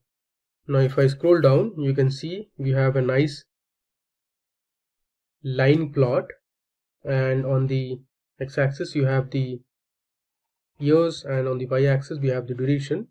You can see that the songs from 1920s to 1960s have comparatively shorter duration, since most of the songs tended to be more singing based rather than instrument based. After 1960s, you can see the duration of the songs started increasing until I would say 2010, and in the present day the duration of the songs have started declining since the attention span of the average listener is also declining. Alright, now let's move to our second data analysis project, which is based on genres of the songs. So I am importing my data set using the pandas read_csv function. I have given my location, and here I have my dataset name followed by the extension of the type. So this is a CSV dataset. Let's go ahead and run it. Okay, now let's print the first 5 rows of the dataset. I have stored my dataset in a data frame called df_genre. I'll use the head function to get the first 5 rows of information. I'll hit shift enter to run it. There you go. You can see here I have my genre column, artist name, track ID, popularity, acousticness, duration in milliseconds again, and we have the rest of the other columns that we saw in our first dataset. Just one thing to note, here key is present in terms of C, D, E, C minor, F minor, and not in terms of numbers between 0 to 11. Now we'll see the duration of the songs for different genres. For that, I'm going to create a bar plot. So I'll start with setting the title for my plot as duration of the songs in different genres. I'll use the Seaborn library and I'll set my color palette to, let's say, rocket. I'll give a comma and say as CMap equal to true. This would be color palette.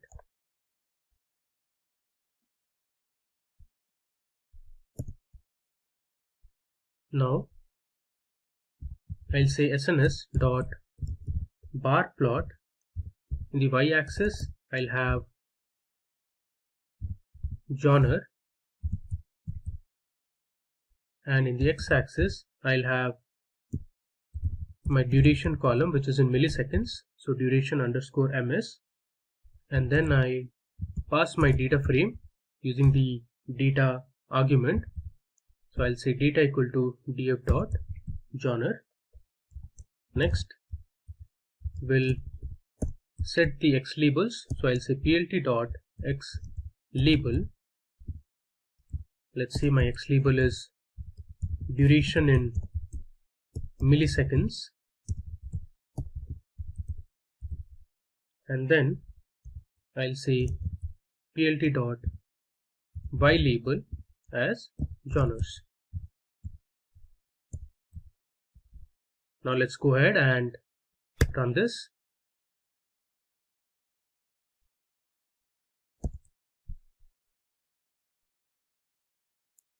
There you go. So here you can see we have the different genres on the y-axis, and on the x-axis you have the duration in milliseconds.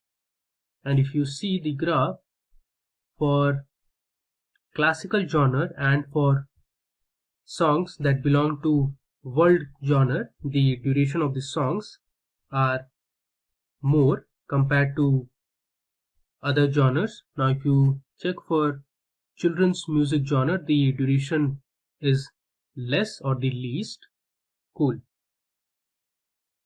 And finally we'll move to our last demo where we'll see the top 5 genres by popularity. So I'll say SNS dot set underscore style. I'll set my style to dark grid, which will be my background. and then I'll say plt dot figure. I'll set my figure size to 10,5. Then I'll create a variable called famous, since I want to take only the most popular songs based on the genre. So I have created a variable called famous, and I'll pass my data frame name, that is df underscore genre, and I'll sort the values based on my popularity column. So I'll say popularity, and I want to sort it in descending order. So I'll say ascending equal to false, and I'll take the first 10 values. I'll tell you the reason why I'm taking the first 10 values and not 5. Then I'll say SNS dot bar plot, and in the y-axis I'll have genre, in the x-axis we'll have popularity, and I'll give a comma, and using the data argument I'll say my data to be famous, which is this variable that we created, and then I'll set my title as top 5 genres by popularity. Alright, now the reason why I took head of 10 is because there are a few genres which are repetitive. So if you see this, we have children's music appearing twice, so hence we have taken 10 instead of 5. Let me just go ahead and run it. There you go. So here if I scroll down, you can see I have my top 5 genres based on the popularity. So we have dance, pop, rap, hip hop and reggaeton. So these are the 5 genres which are most popular based on the data that we have collected from Spotify. Alright. Hi everyone. Welcome to this really interesting video on data analysis of the 2021 World Happiness Report using Python. So today we will perform some exploratory data analysis using Python libraries to analyze, visualize and draw insights from 2021 World Happiness data. Before I begin, make sure to subscribe to the Simplilearn channel and hit the bell icon to never miss an update. First, let's understand what the World Happiness Report 2021 is all about. The International Happiness Day is celebrated every year since 2013 on 20th of March to emphasize the importance of happiness in the daily lives of people. So the United Nations Sustainable Development Solutions Network published the World Happiness Report on 19th of March 2021 that ranks the world's 149 countries on how happy the citizens perceive themselves to be based on various indicators. The happiness study ranks the countries on the basis of questions from the Gallup World Poll. The results are then equated with other factors such as GDP, life expectancy, generosity, etc. This year it focused on the effects of the COVID-19 pandemic and how people all over the world have managed to survive and prosper. So using this 2021 data, we will answer critical questions such as the top 10 most corrupt countries. We will plot a graph to understand how the happiness score is related to the freedom of making life choices. We'll look at the life expectancy of 10 happiest and 10 least happy nations. So these are a few examples, but we will explore more about the data in detail in our demo session. Let's get started. So first I'll show you the data set we'll be using in this demo. So this data has been collected from Kaggle. Let me show you that. So this is the CSV dataset that we have downloaded from kaggle.com. So you can see here World Happiness Report 2021, and we will share the dataset link in the description of the video. You can click on the link to download the dataset. Now we have information about 149 countries. You can see it here, count is 149. Let me go to the top and I'll run through the columns that are there in this dataset. So the first column is the country name. So we have 149 different countries, and then we have something called as regional indicator. We can call this as just the region. So you can see we have different regions. I've applied a filter. We have Central and Eastern Europe. Then we have Commonwealth of Independent States. So these include countries such as Russia. Then we have East Asia, Latin America and Caribbean. We also have South Asia, Southeast Asia, Sub-Saharan Africa, Western Europe and other regions. I'll just cancel this.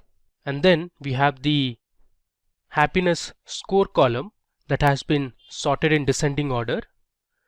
So we have Finland, Denmark and Switzerland, who are the top 3 happiest nations.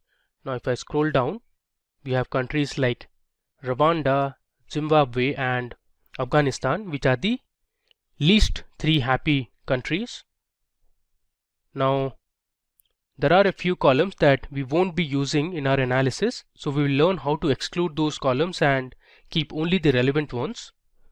So columns such as standard error of ladder score, then we have upper whiskers and lower whisker column, so we are going to ignore these columns. We are only concerned about the GDP column, which is this one. Then we have the social support or the social status column. Then we have the health life expectancy, freedom to make life choices, generosity and perceptions of corruption. And there are a few other columns you can see to the right, and these columns are not of our interest, so we are going to ignore them. Now let's head over to our Jupyter notebook and we'll start by importing all the necessary libraries for analysis and data visualization. Okay, so I am on my Jupyter notebook. So first step, I'll just rename this notebook to, let's say, happiness report data analysis. I'll click on rename. Alright, now we'll start by importing our libraries. So first library I'm going to import is numpy as np. Then I have import pandas as pd. Then I'll import 2 data visualization libraries, seaborn and matplotlib. So I'll say import seaborn as sns and then import matplotlib dot pyplot, which is the module name, as plt, and I'll say percentage matplotlib inline. Okay, now let me just go ahead and run this. Alright. Well, now let's set the parameters that control the general style of the plots. The style parameters control properties like the color of the background and whether a grid is enabled by default or not. So for that, I'll say sns dot set underscore style. I'll give it as dark grid. Next, I'll say plt dot rc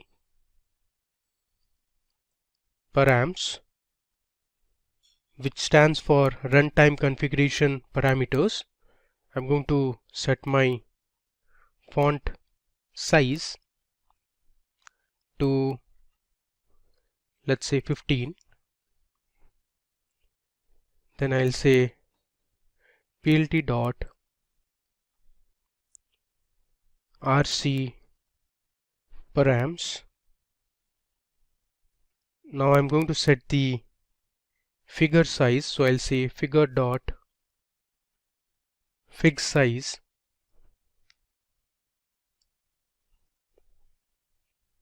Let's say 10,7. Next, I'll just copy this, paste it here. Now we are going to set the face color. So I'll say figure dot face color. I want to set it to peach color, so I'm going to pass in my RGB values for peach. I'm going to set it in terms of hex code. So for peach, the value is FF E 5B and 4. Now let me run it. Okay. Now it's time to load our data set. So for that, I'll create a variable called data, and I'll use the pandas library followed by the read underscore CSV function, because our data set that we saw is a CSV data set, which is this one. Now inside the parenthesis, I'll pass in the location of my data file. So I have my data here, World Happiness Report 2021. I'll just copy this location and will paste it here, and make sure the location is within quotes, and you need to change it to either / or double backslash. So here I'm using double backslash, so let me just include one more backslash, and then I'm going to pass in the file name, which is world hyphen happiness hyphen report hyphen 2021 dot CSV, which is the extension of the file. Now let me run it. Alright, now to display the first 5 rows of information, you can use the head function. So I'm writing data, which is my variable that holds the data frame. So data dot head, there you go. You can see here we have printed the first 5 rows from the data set. You have the country name, regional indicator, happiness score, then we have information about the GDP, life expectancy, generosity, then we have corruption data, and these are some of the columns that we are not bothered about, so we are going to drop these columns from our analysis. Now we are going to do that, so I'll create a variable called data columns, which are of our interest. So I am going to take only specific columns. I need the country name, so I have taken country name. Make sure the column names are within single quotes. So I have my country name. Next I want the second column, which is regional indicator. Give a comma. We also need the happiness score. Next I need the logged GDP per capita data, so I'll take that column. I'll say logged GDP per capita, give a comma. My next column would be social support, give a comma here. My next column would be health life expectancy, so I'll write health life expectancy. Let's give another comma, and we'll take the next column as well, which is freedom to make life choices. So I'll write that column name, freedom to make life choices.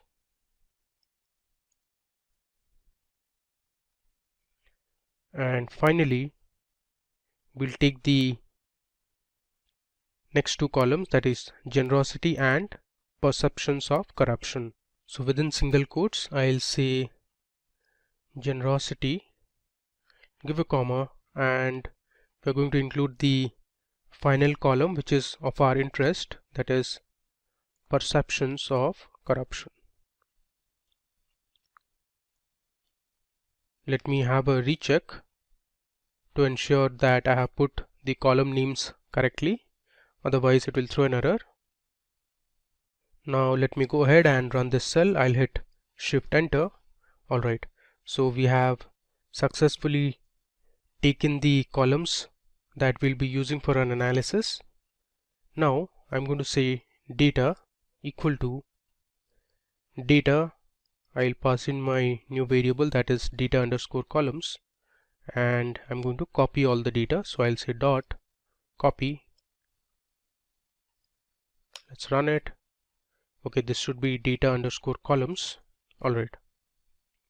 Now let's rename all these columns. We'll make it more simpler and easy to understand. So I'll say, let's say my new variable is happy underscore df, which stands for data frame, equal to, I'll say data dot, we'll use the rename function, and using a dictionary we will rename our columns. So I have used a curly bracket. I'm going to pass in my first column, which is country name. I'll just paste it here. Then I'm going to give a colon, and again within single quotes I'll say country underscore name. So this is going to be my new column name. I'll give a comma. We'll take the next column, which is regional indicator. I'll paste it here, give a colon, and the new column would be small r regional underscore indicator. Now similarly we'll do this for all the remaining columns in the dataset. Okay, now I have renamed all my columns. You can see it here. Let's run it. Now we are going to display the head of the dataset again. So I'll say happy underscore df dot head. There you go. So we have only those columns that are of our interest. So I have the country name, regional indicator, happiness score, GDP, social support, life expectancy, freedom to make life choices. Then I have generosity and perceptions of corruption. Cool. Now we are going to check whether any of the columns have any null values. So for that I'll say happy underscore df dot, I'm going to use the isNull function. I'll give another dot, and we are going to find the sum for each of the columns. You can see from the data we do not have any null values in any of the columns in the dataset. It is all 0. Okay, now let's get started with our first visualization. That is, we'll create a plot between happiness score and the GDP for different regions. So for that I'll give a comment as plot between happiness and GDP. I'll just scroll down. Cool. First I'm going to set the RC parameters. So I'll say plt dot RC params. Within square brackets I'm going to give my figure size. So I'll say figure dot fig size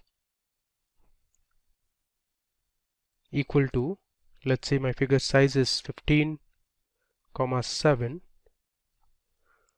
I'll set the title, that is plt dot title of my plot, to, let's say, plot between happiness score and GDP.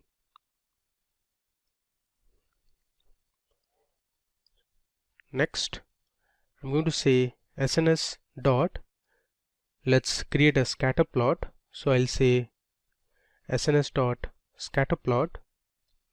I'm going to define my x-axis and the y-axis for the plot. Let's say in the x-axis we have my data frame happy underscore df dot, this should be an underscore.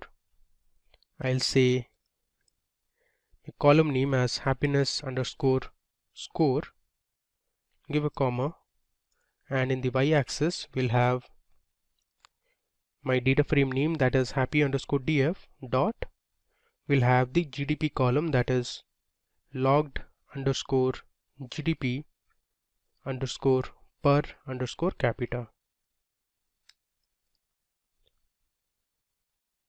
Let's give a comma and we'll pass in hue for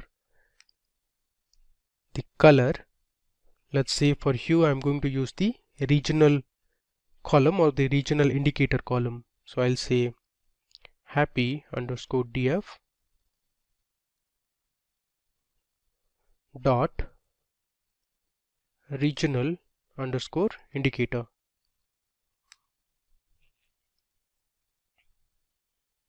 And then I'm going to give the size of the dots as, let's say, 200.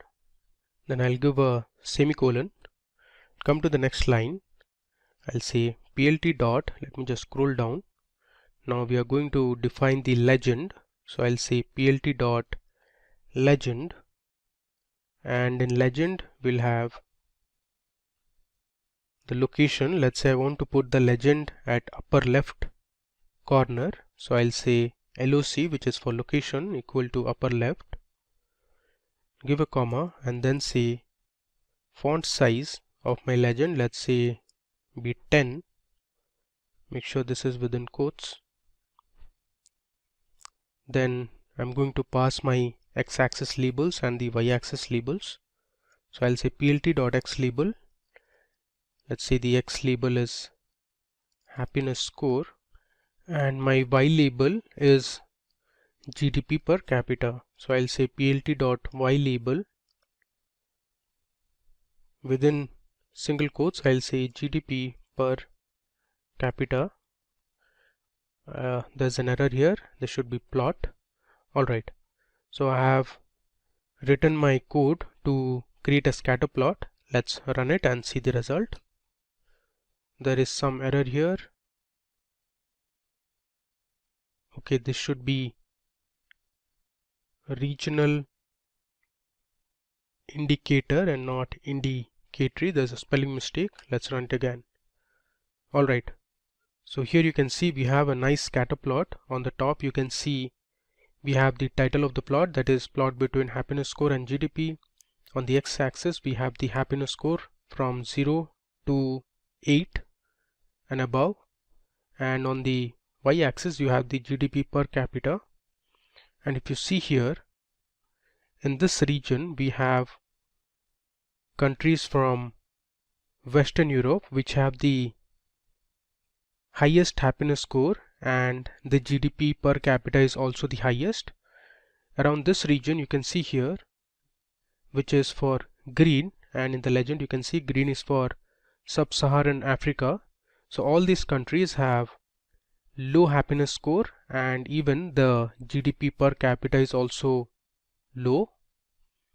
And if you see the countries for Latin America and Caribbean, you see a lot of the values lie here.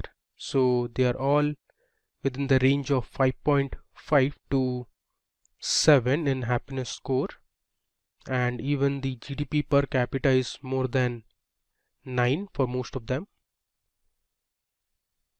Now even the happiness score is high for the countries that lie in the North America and ANZ region, and even their GDP per capita is also the highest.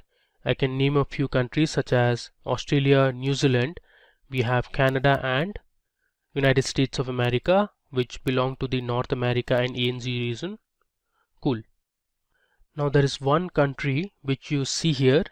This seems to be like an outlier, which means that this is the country which has the lowest happiness score, and even the GDP per capita is also low, but it is not the lowest, because you can see here there are a few countries up here from the sub-Saharan Africa which have the lowest GDP per capita, but the happiness score is higher than this value or this country. So we can assume that this country is Afghanistan, which has the lowest happiness score as per the 2021 happiness report data. Cool. Now we'll plot a pie plot to understand the GDP by region. So by this we can know which region has the highest percentage contribution to the world's GDP as per our data.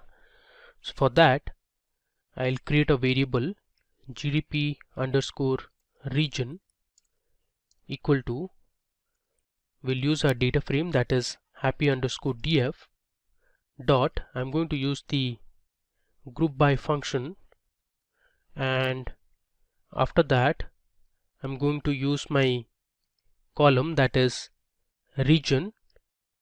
So we have named the column as regional underscore indicator, so I'm going to group it by this region column, and I'm going to sum the values of GDP. So I'm going to use the logged underscore GDP underscore per capita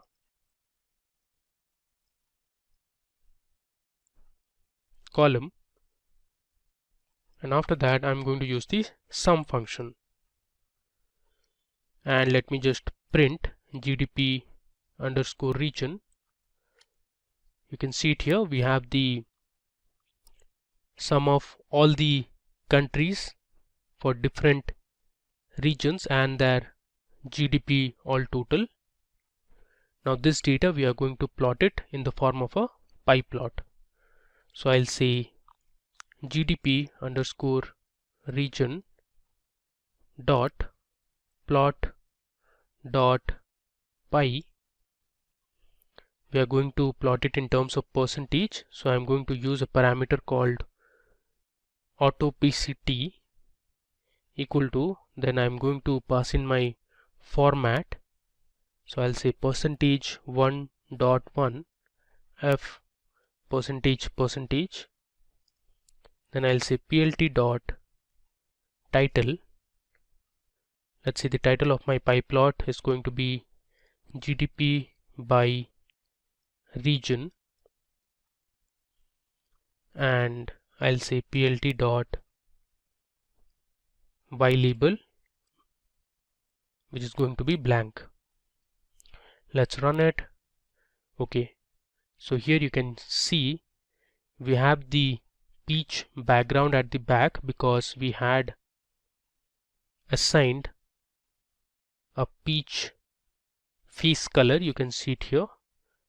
So for the first scatter plot also we had the peach color at the back, and now you can see we have Sub-Saharan Africa contributing 20.7% to the world's GDP. The reason being we have around 34 countries in the Sub-Saharan Africa, and we have the Western European countries contributing to 16.2% of the GDP. To check the least, we have North America and ANZ region because we only have 4 countries: America, Australia, Canada and New Zealand. So hence they are contributing only 3.1% to the world's GDP. Okay, now moving ahead, let's find the total number of countries in each region. So for this we are going to use the group by function that is part of the pandas library, and we'll count the total number of countries in each region. So I'll just give a comment as total countries. Alright, I'll just scroll down. So I'll create a variable called total underscore country. I'm going to use my data frame that is happy underscore df dot, I'm going to use the group by function.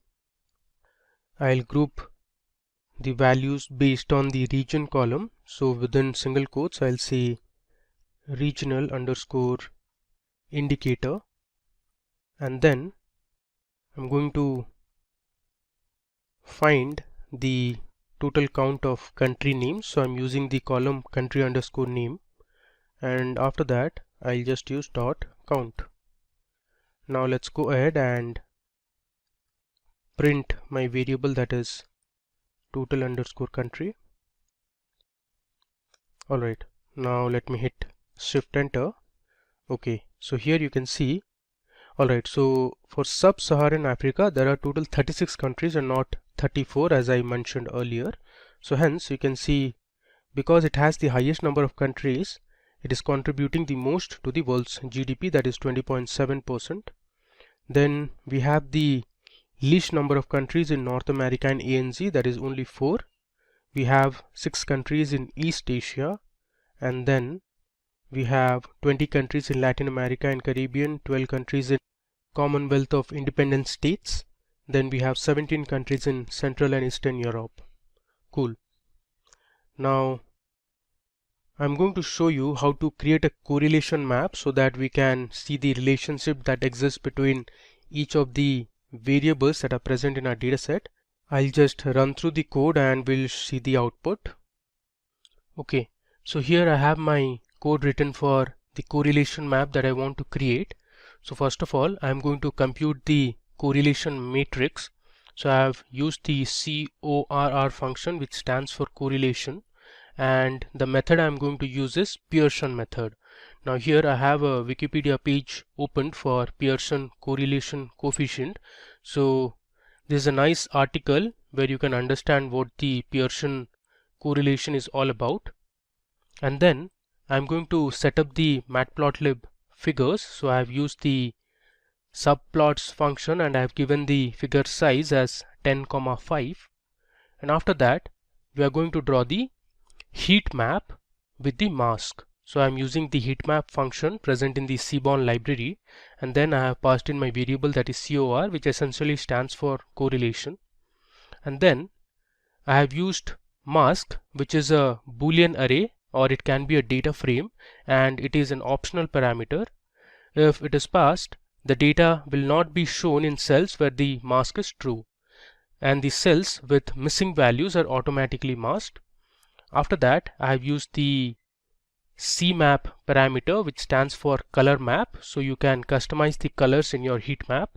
And I'm going to create a heat map which is in square shape, so I have said square equal to true, and the axis I am going to pass it as AX, which I have defined here.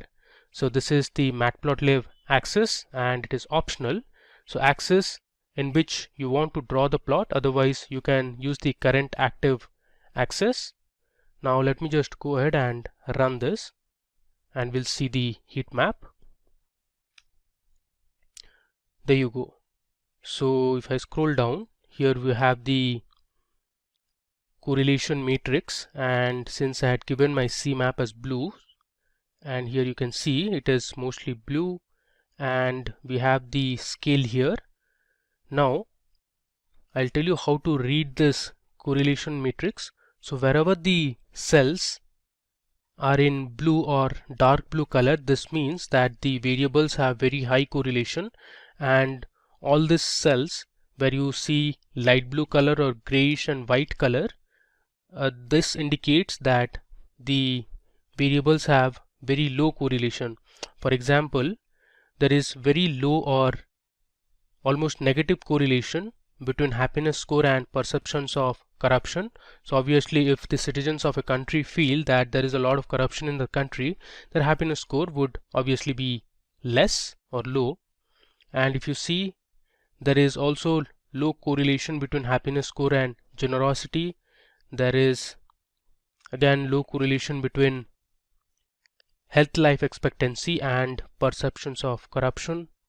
And if you see these places, there is really high correlation between the happiness score and GDP per capita.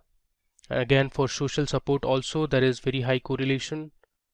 Now if you see, even for social support and healthy life expectancy, there is very high correlation, but there is low correlation between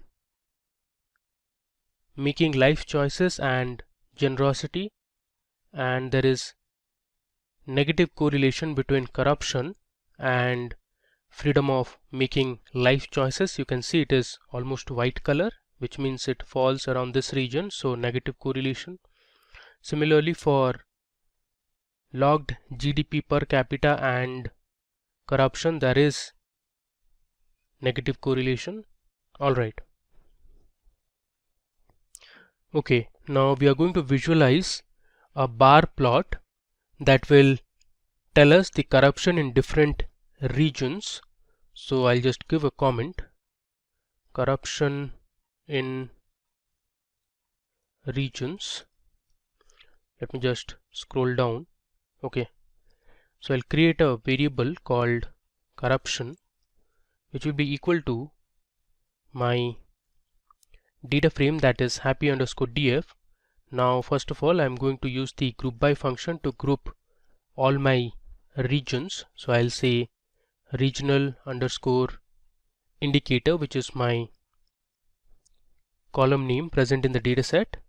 And after this, I'm going to find the average of the corruption, that is perceptions of corruption. So I'm going to pass in my variable name, that is perceptions of corruption, and I'm going to use the mean function to find the average corruption in each of these regions.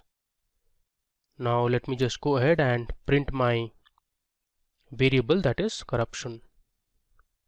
If I run it, you can see here I have the values for the different regions, and from here you can see that Central and Eastern Europe has the highest perceptions of corruption as per the questions answered in the poll.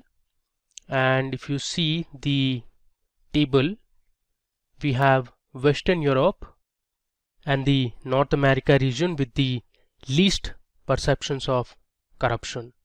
Now we are going to visualize this using a bar plot now. So first of all, I'll set my parameters by giving the figure size. I'll say fig size.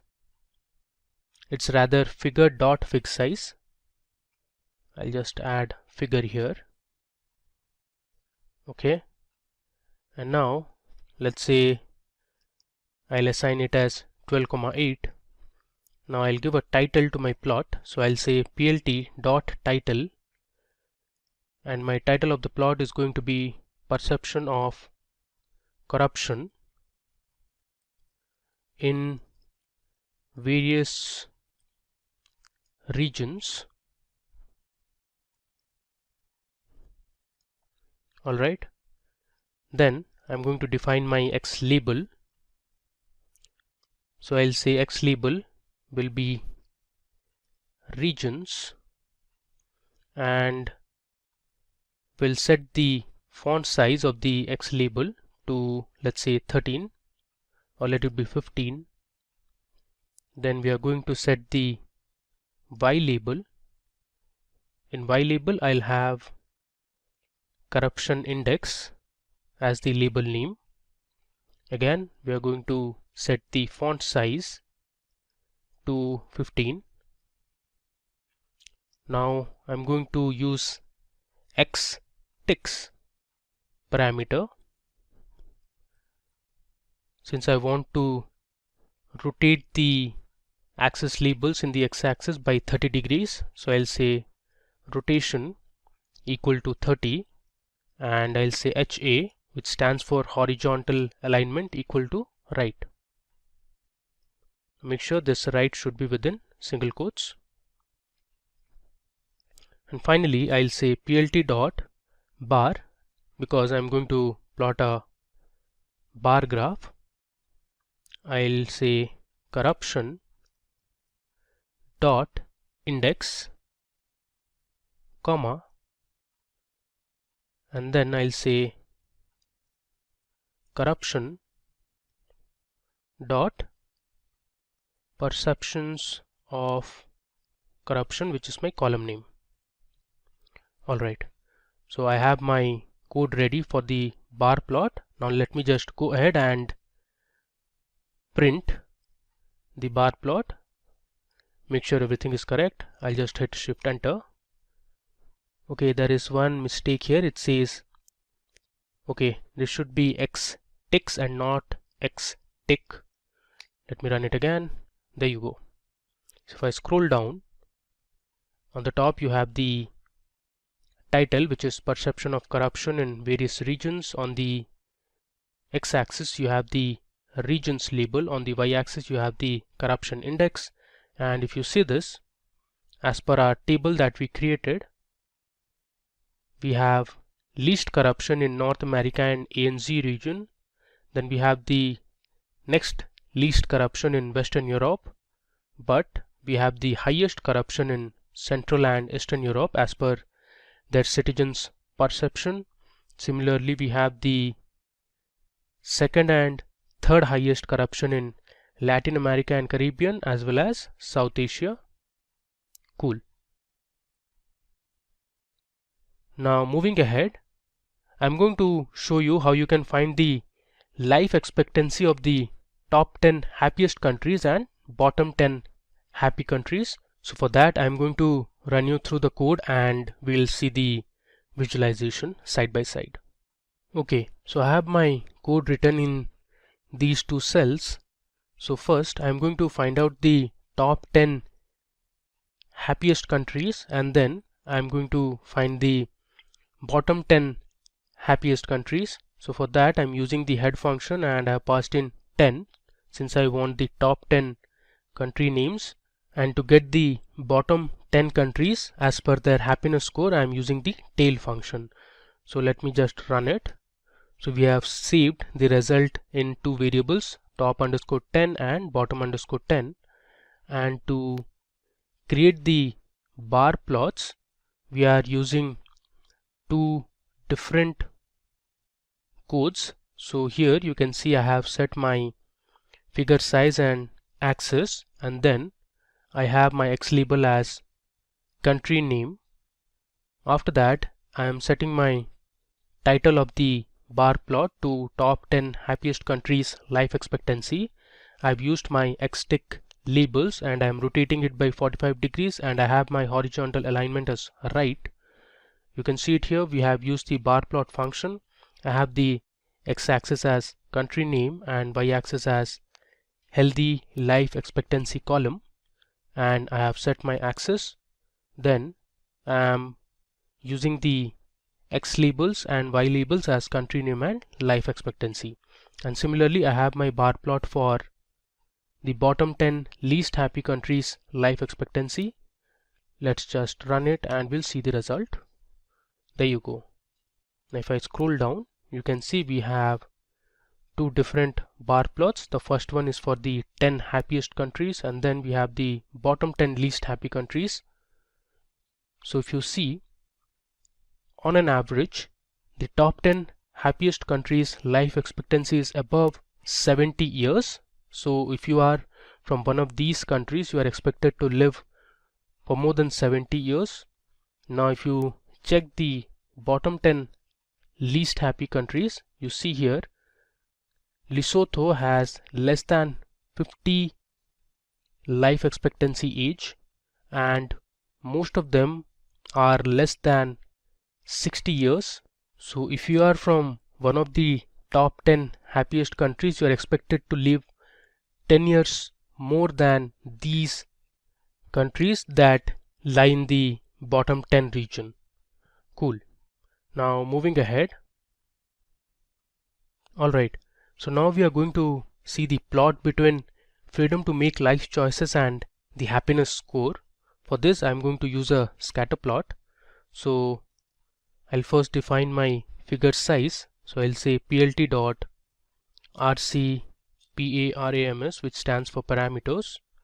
I'm going to pass in my figure size. So I'll say figure dot fig size equal to, let's say 15,7.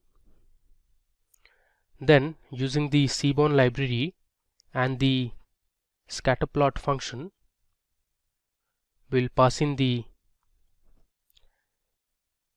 x-axis. Let's say the x-axis is my data frame name happy underscore df, and I'll have the freedom to make life choices in the x-axis.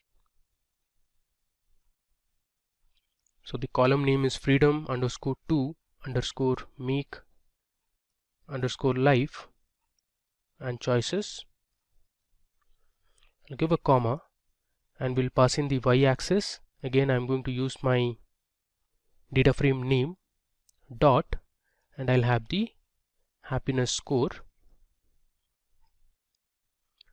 I'm also going to pass in a hue parameter to differentiate the different regions. So I'll say df dot regional underscore indicator, and I'll give the size of the dots or the bubbles as, let's say, 200. Now I'll say plt dot legend. I'll place the legend at upper left corner, so I'm giving the location, which is LOC equal to upper left, and font size, let it be 12. I'll say plt dot x label as freedom to make life choices, and my y label would be happiness score.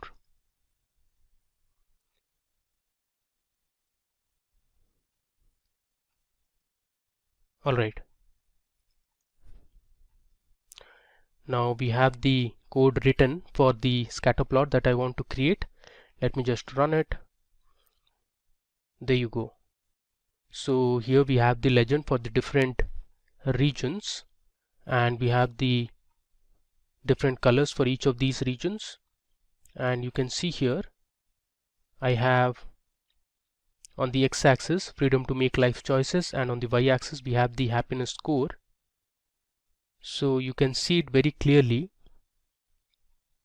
For the countries that lie in the Western Europe region, the blue dots, the freedom to make life choices is more, and so is the happiness score. Then if you see the values in the green region, which is for Middle East and North Africa, the freedom to make life choices is lower, and hence the happiness score is also low. And for all these countries that are part of the sub-Saharan Africa, some of them have decent score for freedom to make life choices, but the happiness score is low again. Now if you focus on the pink dots, which is for the Southeast Asian countries, the happiness score is comparatively lower, but the freedom to make life choices is more than 0.8. Cool. And again we have one data point which is lying at the bottom. We can assume this is Afghanistan. So in Afghanistan the freedom to make life choices is very low, and even the happiness score is really low. Cool.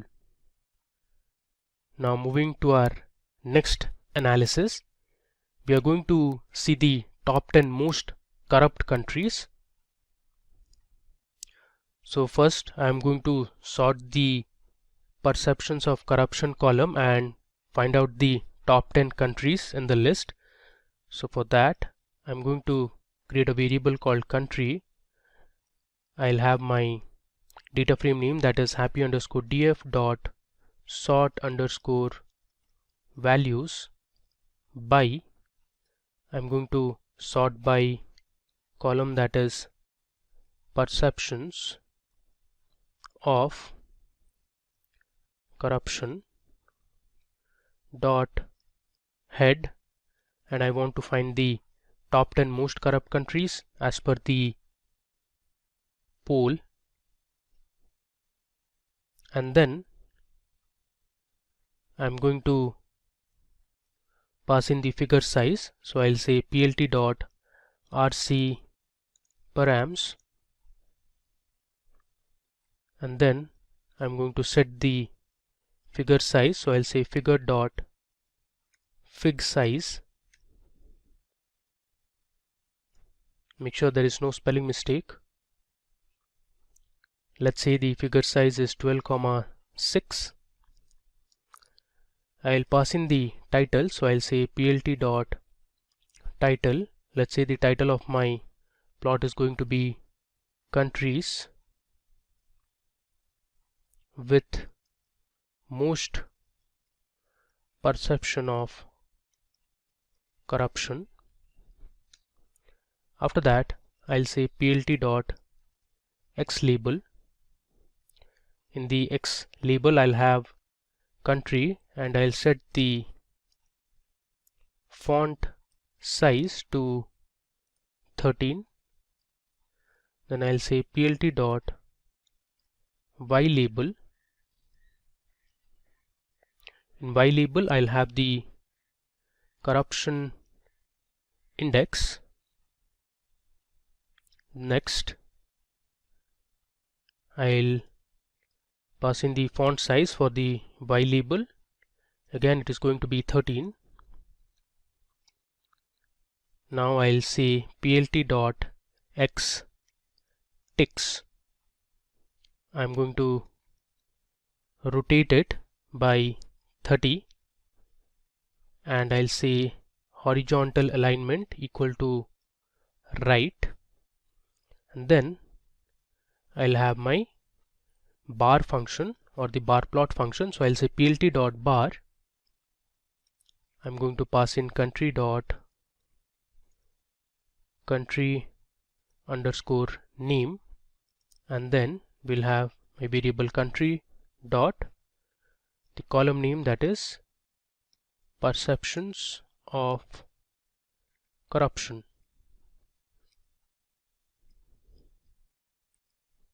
Alright,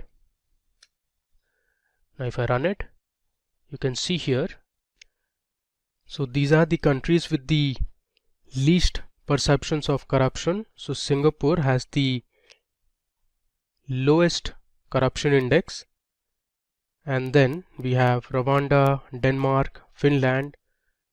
Now if you want to see the countries with the highest perceptions of corruption, you need to change this head to tail of 10, since we are sorting it in ascending order. So we would want to know the bottom 10 countries. If I run it, there you go.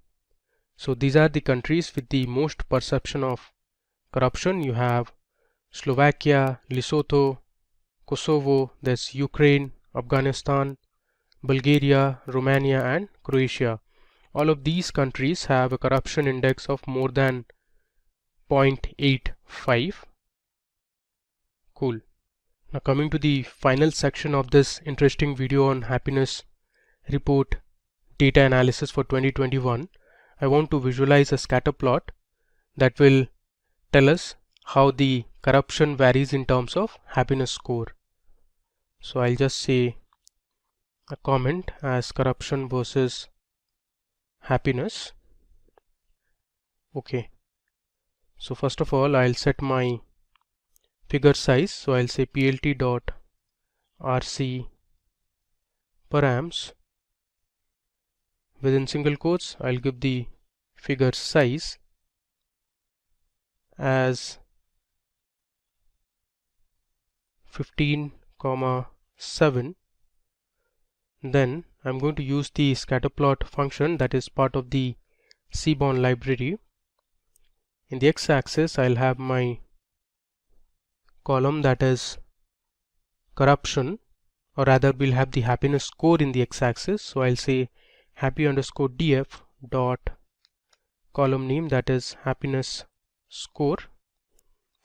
Let me give a comma, and in the y-axis we'll have the corruption column. So I'll say happy underscore df dot perceptions of corruption,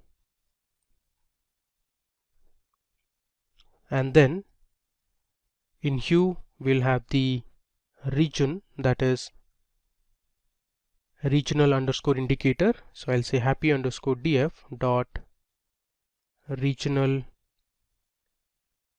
indicator,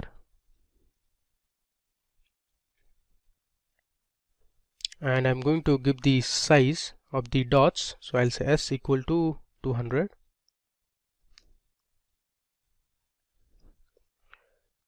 Then I'm going to say plt dot legend.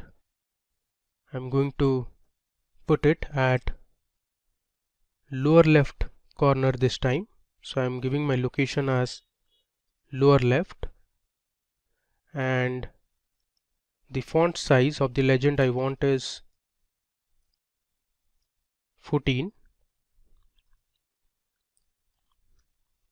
After that, I'll just say plt.xlabel as corruption and plt.ylabel as happiness score.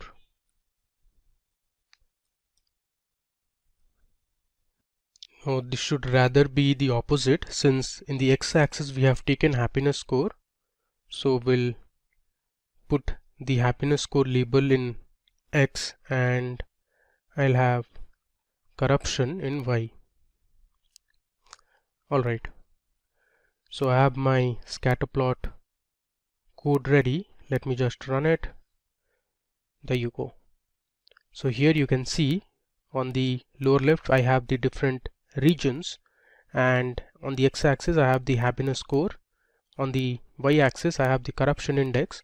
Now you can see the general trend as per the scatter plot, that the countries with greater happiness score have lower corruption index.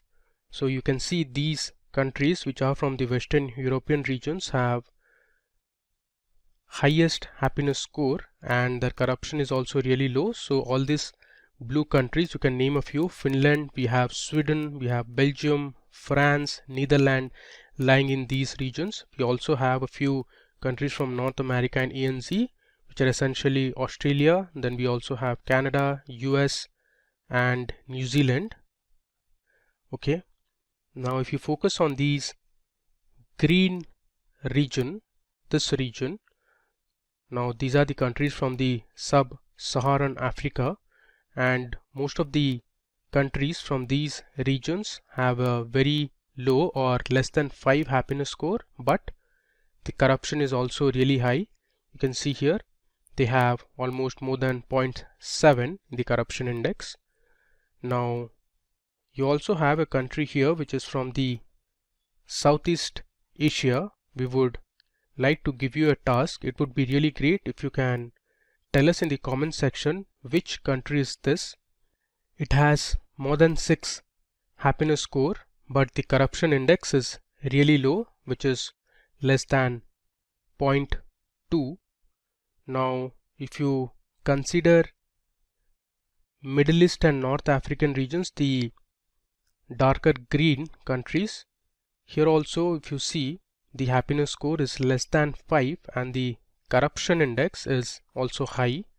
Now there are a few countries, the Commonwealth of Independent States, for example countries such as Uzbekistan, then you also have Kazakhstan, we have Russia, Armenia belonging to these gray color dots. You also have Georgia and Ukraine as part of Commonwealth of Independent States.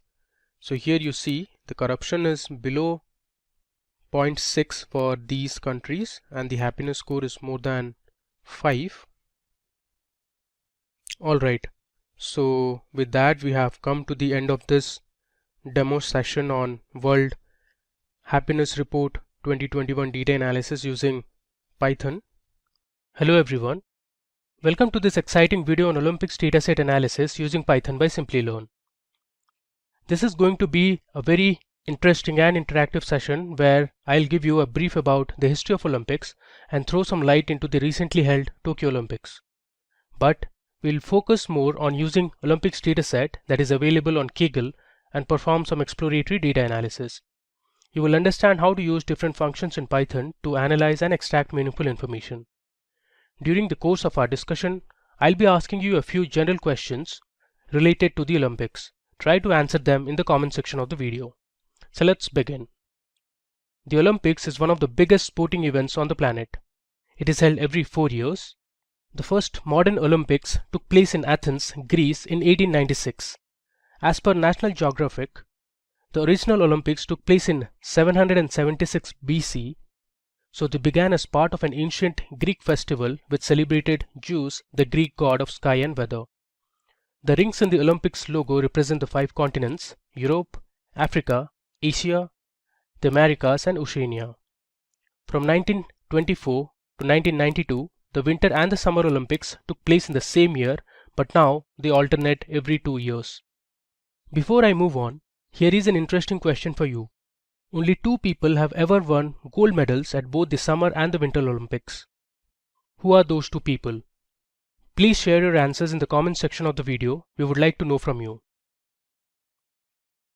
The Summer Olympics in Tokyo began on the 23rd of July and recently concluded on the 8th of August. We got to witness some thriller matches that went down to the wire, some amazing victories, and sadly, there were a lot of heartbreaks as well. Winning and losing are part and parcel of any game. Fans across the world were really happy to see this global event happen this year following last year's postponement due to the coronavirus pandemic. With our Olympic fever high, let's take this opportunity to work around a project to perform exploratory data analysis using Python to analyze and visualize past Olympics data and answer specific questions. In this video, we will be using specific Python libraries such as NumPy, Pandas, Matplotlib, and Seaborn to make sense of our data and extract meaningful information. We are going to visualize our results with different charts and graphs. Before I show you the dataset that we are going to use for our analysis, I have another general question for you. Which is the first Olympics where all the participating countries sent female athletes? I repeat, which is the first Olympics where all the participating countries sent female athletes? Put the year and the city name where the Olympics was held in the comment section of the video. We'll be more than happy to hear from you. Now, let me go ahead and show you the datasets that we'll be using in this video. So here you can see I have my Olympics dataset folder that has 2 datasets. These are CSV files. One is called the athlete_events and the other one is called NOC_regions. So we'll be using these 2 datasets. These datasets can be downloaded from Kaggle. We will post the dataset links in the description of the video. Please go ahead and download them. These datasets have been directly taken from the internet.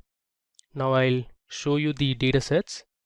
So this is my first dataset. You can see on the top athlete_events. So I have around 15 columns. You can see the count here, and there are nearly 2,71,116 rows of information. So this is a huge dataset that we are going to use. The other dataset we are going to use in this demo is called NOC_regions. Now here one thing to note is NOC stands for National Olympic Committee. This is a 3-letter code that is given by the Olympic Committee. You have the region names, so AFG is for Afghanistan, you have ALB for Albania, ALG for Algeria. We have also a column called notes. You find some notes about the region. For example, here Antigua is actually Antigua and Barbuda. Alright, let's move to the first dataset that I showed you. This is our primary dataset for our demo.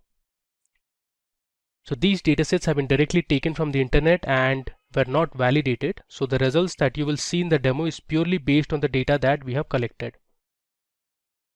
So the file athlete_events.csv contains nearly 2,71,116 rows of information, and there are 15 columns. So each row corresponds to an individual athlete competing in an individual Olympic event. So here ID is actually a unique number for each athlete. Then we have the name, which is basically the athlete's name.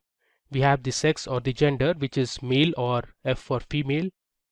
Then we have the age of the athlete, which is in terms of integers. We have the height in centimeters of the athletes. Then we have the weight in kilograms. We have the team name. These are the country names. You have China, Denmark, Netherlands.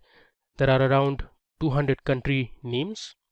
Then we have the NOC. As I said, NOC is a 3-letter code that stands for National Olympic Committee. We have the games. This games contains the year and the season. You can see here 1992 summer. You also have the Winter Olympic information. Alright. Then we have a specific year column to tell you in which year this event had occurred.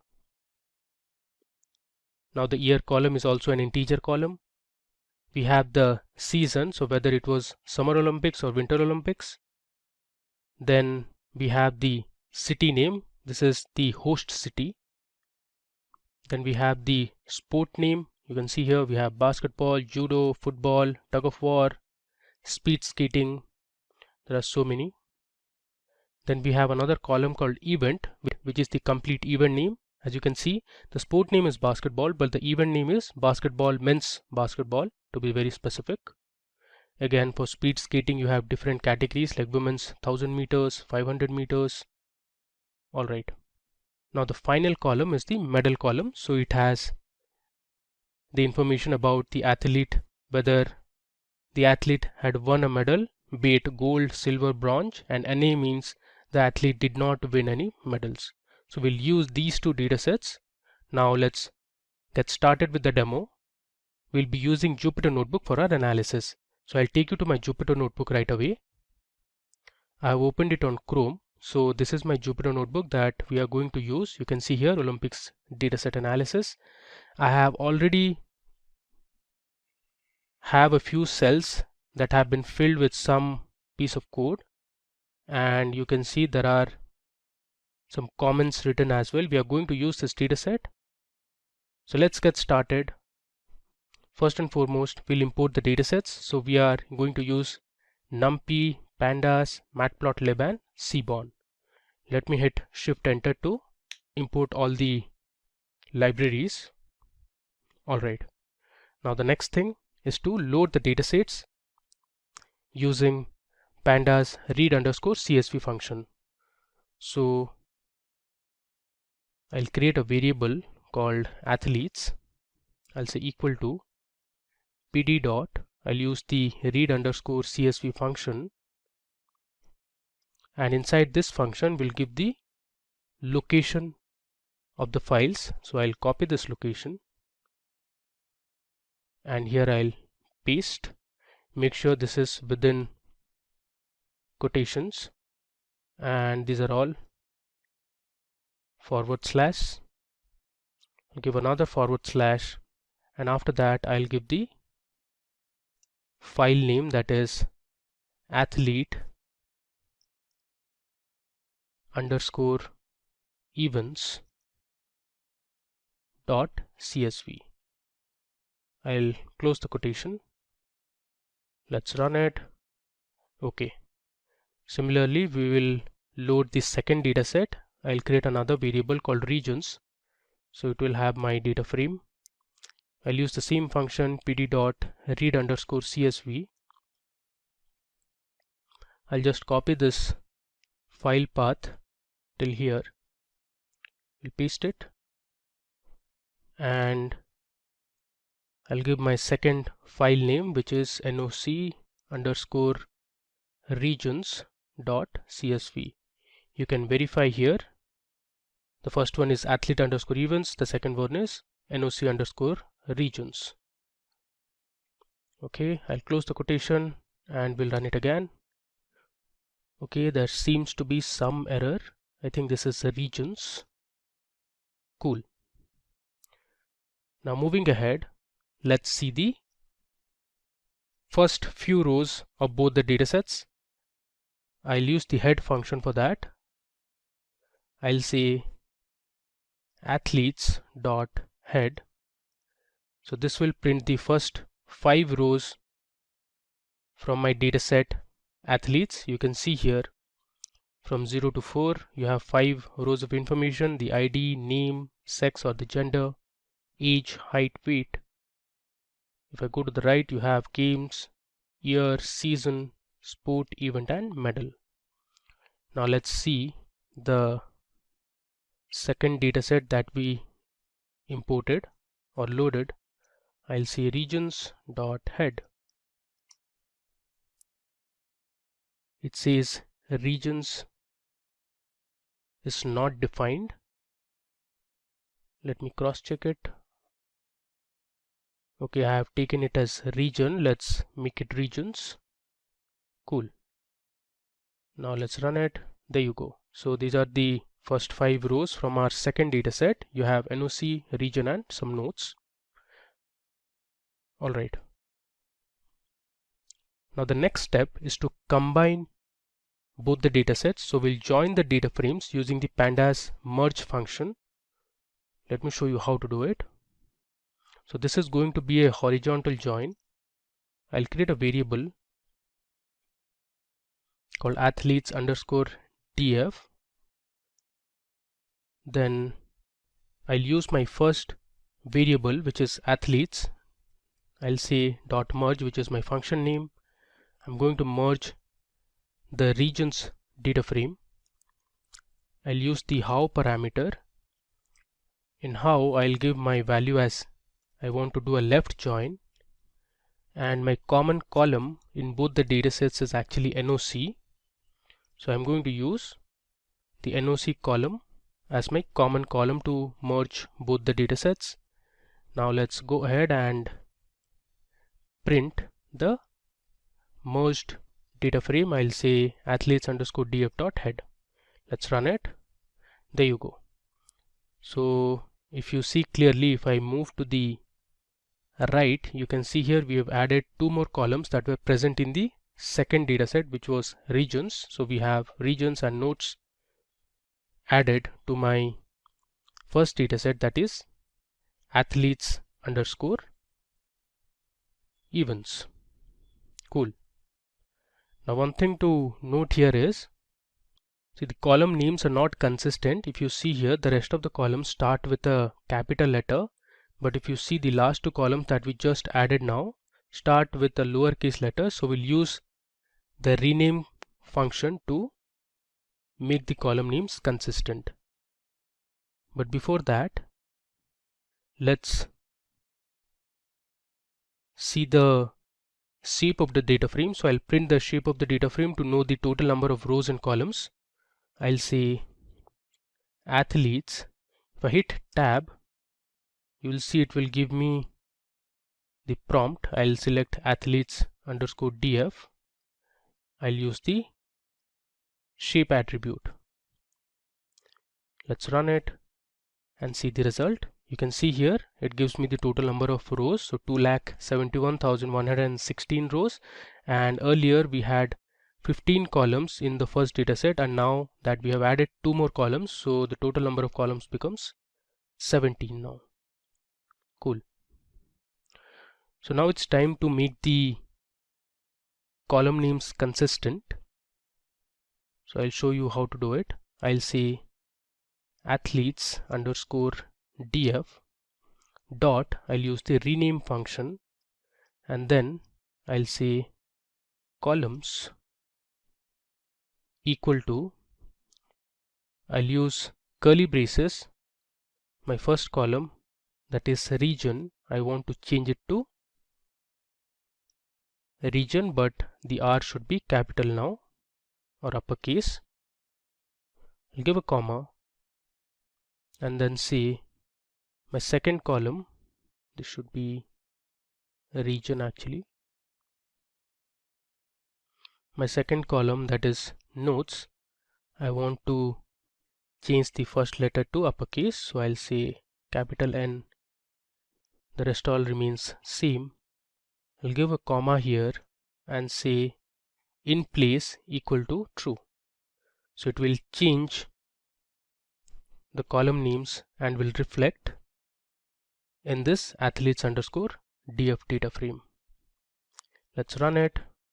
Now to verify, you can again use the head function. I'll run this again. Let me scroll down and move to the right. You can see the difference. There you go. So we have successfully renamed the last two columns, region and notes. Alright. Now moving ahead. Now I'll show you how you can use the info method to print information about a data frame, including the index data type, the column data types, non-null values, and memory usage. So for that, you just need to use the info function. So I'll write athletes underscore df dot info. Let's run it. There you go. So here we have the data columns. You can see total 17 columns. You have 2,71,116 rows or entries. Then you have the different column names, and it says non-null and the data type of the column. Below you can see some information about the memory usage. Alright. Next, the describe method is used for calculating statistical information such as mean, standard deviation, the percentiles of the numerical values of the data frame, and much more. It analyzes both numeric and object series and also the data frame column sets of mixed data types. So let me show you how using the describe function you can display some statistical summary. I'll just write describe and give parenthesis. Let's run it. Okay, if I scroll down, you can see here by default the describe function will only give information about numerical columns.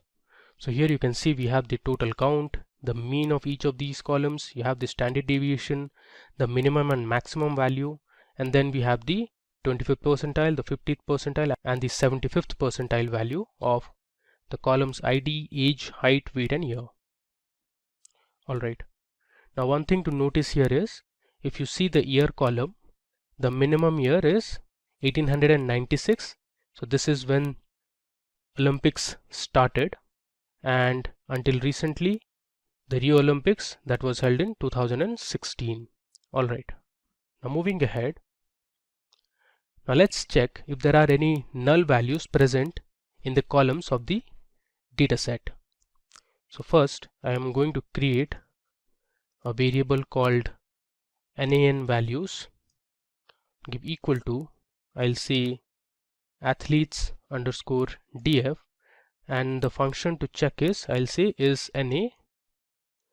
I'll create another variable called nan underscore columns, and here I'll use the any function. I'll say nan underscore this variable which is underscore values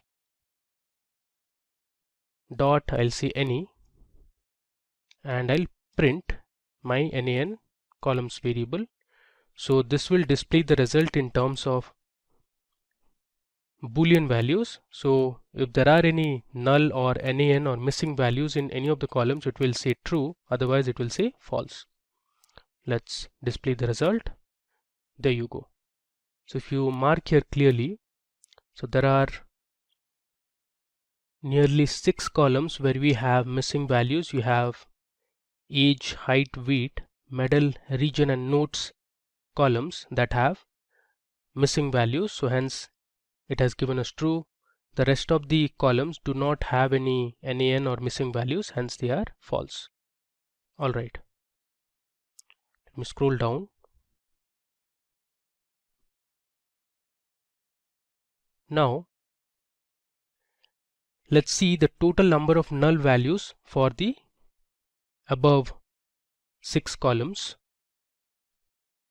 So I'll say athletes underscore df dot, I'll use the function is null, and again I'll use the sum function. Okay, this should be is null. If I run it, you can see it here. So our age column has 9474 rows where we have null values. Then we have some null values for the height column as well, for the weight column. So these are the total number of rows where we don't have any information regarding age, height, weight, or region. Notes, this medal is self-explanatory because a lot of the athletes who participate in Olympics don't win any medals, so for them the value is NA. Now before I move ahead, I have a question for you people.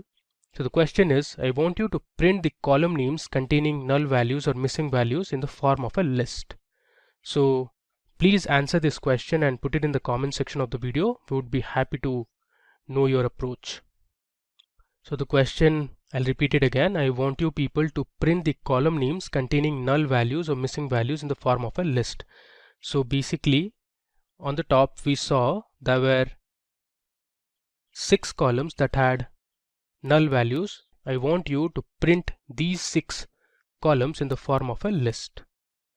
Alright, now moving ahead. Now let's see the data for specific countries. Let's say you want to see the athletes who have participated in the Olympic Games from the beginning for India. For that, you can filter your result using a function called query. So let me show you how to do it. I'll say athletes underscore df dot, will use the query function, and then I'll say team, which is my column name, should be equal to, and the value I'll give is India. Now let's display the first 5 rows of information or the details for the athletes who are from India. If I run this, okay, there is some error here. Okay, so we need to make sure this entire expression or the condition should be within single quote. I'll just delete this single quote from here and we'll add it in the end. Now let's run it. There you go. So here you can see we have the top 5 rows of the athletes who are from India. You can see here the region is India, you can see the NOC is India, the team is India, and let me go to the left. You can see the name of the athlete, the sex, age. So for age you have some missing values, you have the weight, team, year, and everything. Alright, similarly you can also check for Japan. Let me just copy the above code, I'll paste it here, and instead of India I'll say Japan. I'll run it. There you go. So if you see here, you can see all the details are for the athletes who are from Japan. Alright, now moving ahead. Now I want to know the top 10 countries who have participated since the inception of Olympics in 1896. So for that I'll create a variable called top underscore 10 underscore countries.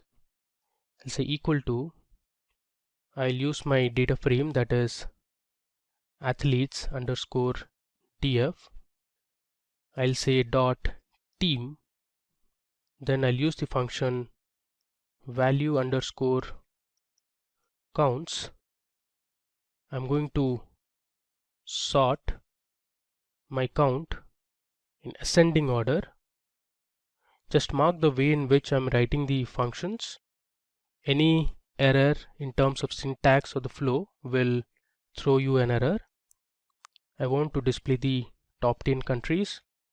Now let's go ahead and print it. I'll say top underscore 10 underscore countries. Alright, let me run it. Okay, it has given us an error. Let's debug it. Okay, so this should be value counts and not count. Let's run it again. Another error. Okay, so this should be short underscore values and not value. Let's run it again. There you go. So here you can see the top 10 countries participating in Olympics since 1896. You have United States, then we have France. So these are the number of participants who have taken part since 1896. So the most number of participants have come from US, then we have France, Great Britain, Italy, Germany, Canada, Japan, Sweden. We also have Australia and Hungary. I'll scroll down. Now we are going to convert this table that we got, or the output that we got, in the form of a graph. So I'm trying to create a bar plot to plot the top 10 countries who have participated in Olympics. So here I'm using the figure function to give the figure size. So these are the dimensions 12,6. Now I'll tell you what this pltxtext means. Just wait for a while. I have given a title to my plot saying overall participation by country. and then using the Seaborn library and the bar plot function, I am plotting the x and the y-axis. So my x-axis has top. I should make this top 10 countries because above we used top underscore 10 underscore countries. Similarly for y-axis, I'll make it top underscore 10 underscore countries, and then I'm using a color palette called set2. Let's run it. There you go. So if I scroll down, you can see here we have a nice bar plot. This is a vertical bar plot, and here you can see the bars which represent the different country names. First we have United States, which has the highest participation since the beginning of the Olympics. Then we have France, Great Britain, Italy, Germany, Canada, and we have the rest of the countries. Cool. Now moving ahead, the next visualization we are going to see is the age distribution of the athletes. So for this, we are going to create a histogram. I'll be using the matplotlib library specifically for this visualization. So I'll say plt.figure. We'll give the figure size using the argument fig size equal to, and this will be a tuple actually. My size is going to be 12,6. I'll say plt dot title. Now you can give any title that you want. I'll say age distribution of the athletes. Then we'll also give the x labels. I'll say plt dot x label. This will have age. Then we'll say plt dot y label, and this will have the label as number of participants.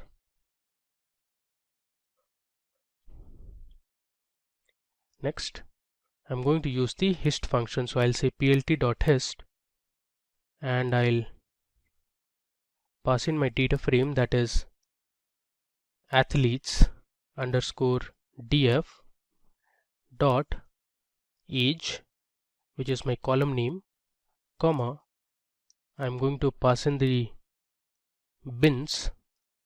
For that I'm going to use the np.arange function, so np is for numpy, and inside this I'll say 10, 80, 2. So my bins will start from the value 10 and go until 80 with a size of 2, comma, I'll give another parameter that is going to specify the color of the bins. I want my color to be orange, and then I'll use the edge color to separate the bins. I'll say edge color, this is the parameter or the argument name, and the color I want is white. Let's give a semicolon here, and this should be edge color. There's a spelling mistake here. Now let's run it and we'll see the output. So there you go. So this is a nice histogram that shows the distribution of the age of the athletes. You can see the title age distribution of the athletes. On the y-axis you have the number of participants. On the x-axis we have the age values ranging from 10 to 80 with a size of 2. And if you see this, we have most number of athletes who have an age between 20 to 30. You can see here. So early 20s we have maximum number of athletes participating in the Olympics. We also have a few athletes who are beyond 40 years of age. You can see here we have a few athletes even closer to 60 also, and similarly we have a few athletes who are under 18 years of age. Alright, now you can see here the bins we had taken orange color, so all the bars are represented in orange color, and the edge you can see here we have the white color. Alright, now moving ahead. Now in the initial slides of the video we discussed the Summer and Winter Olympic Games. Let's look at the different sporting events that are part of the Summer and Winter Olympic Games. Just to give you a heads up, the Winter Olympic Games are held once every 4 years for sports practiced on snow and ice. So here I have my variable name winter underscore sports, so I'm extracting for season equal to winter, and I am going to display only the unique values. Now let me run this cell. Okay, so you can see here these are the different winter sports that are held during the Winter Olympics. Now similarly, let's see for Summer Olympics. So what I'm going to do here is I'll just copy this cell of code and we'll edit the variables. I'll say summer underscore sports, athletes underscore df remains the same. Here season we'll change it to summer, dot sport dot unique remains the same, and here I'll say summer underscore sports. That should be small. Now let's run it. There you go. So here you can see we have more number of Olympic sports that are held during the Summer Olympics compared to Winter Olympics. So these are the sports that are played on snow and ice, and these are the sports that are played during summer.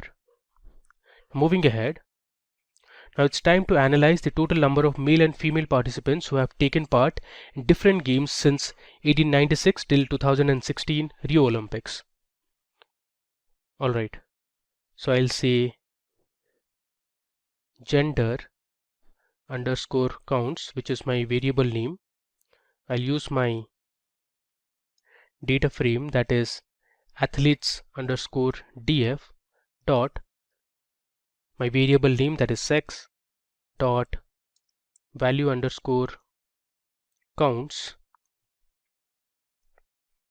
and then we are going to print gender underscore counts. Let's run this. There you go.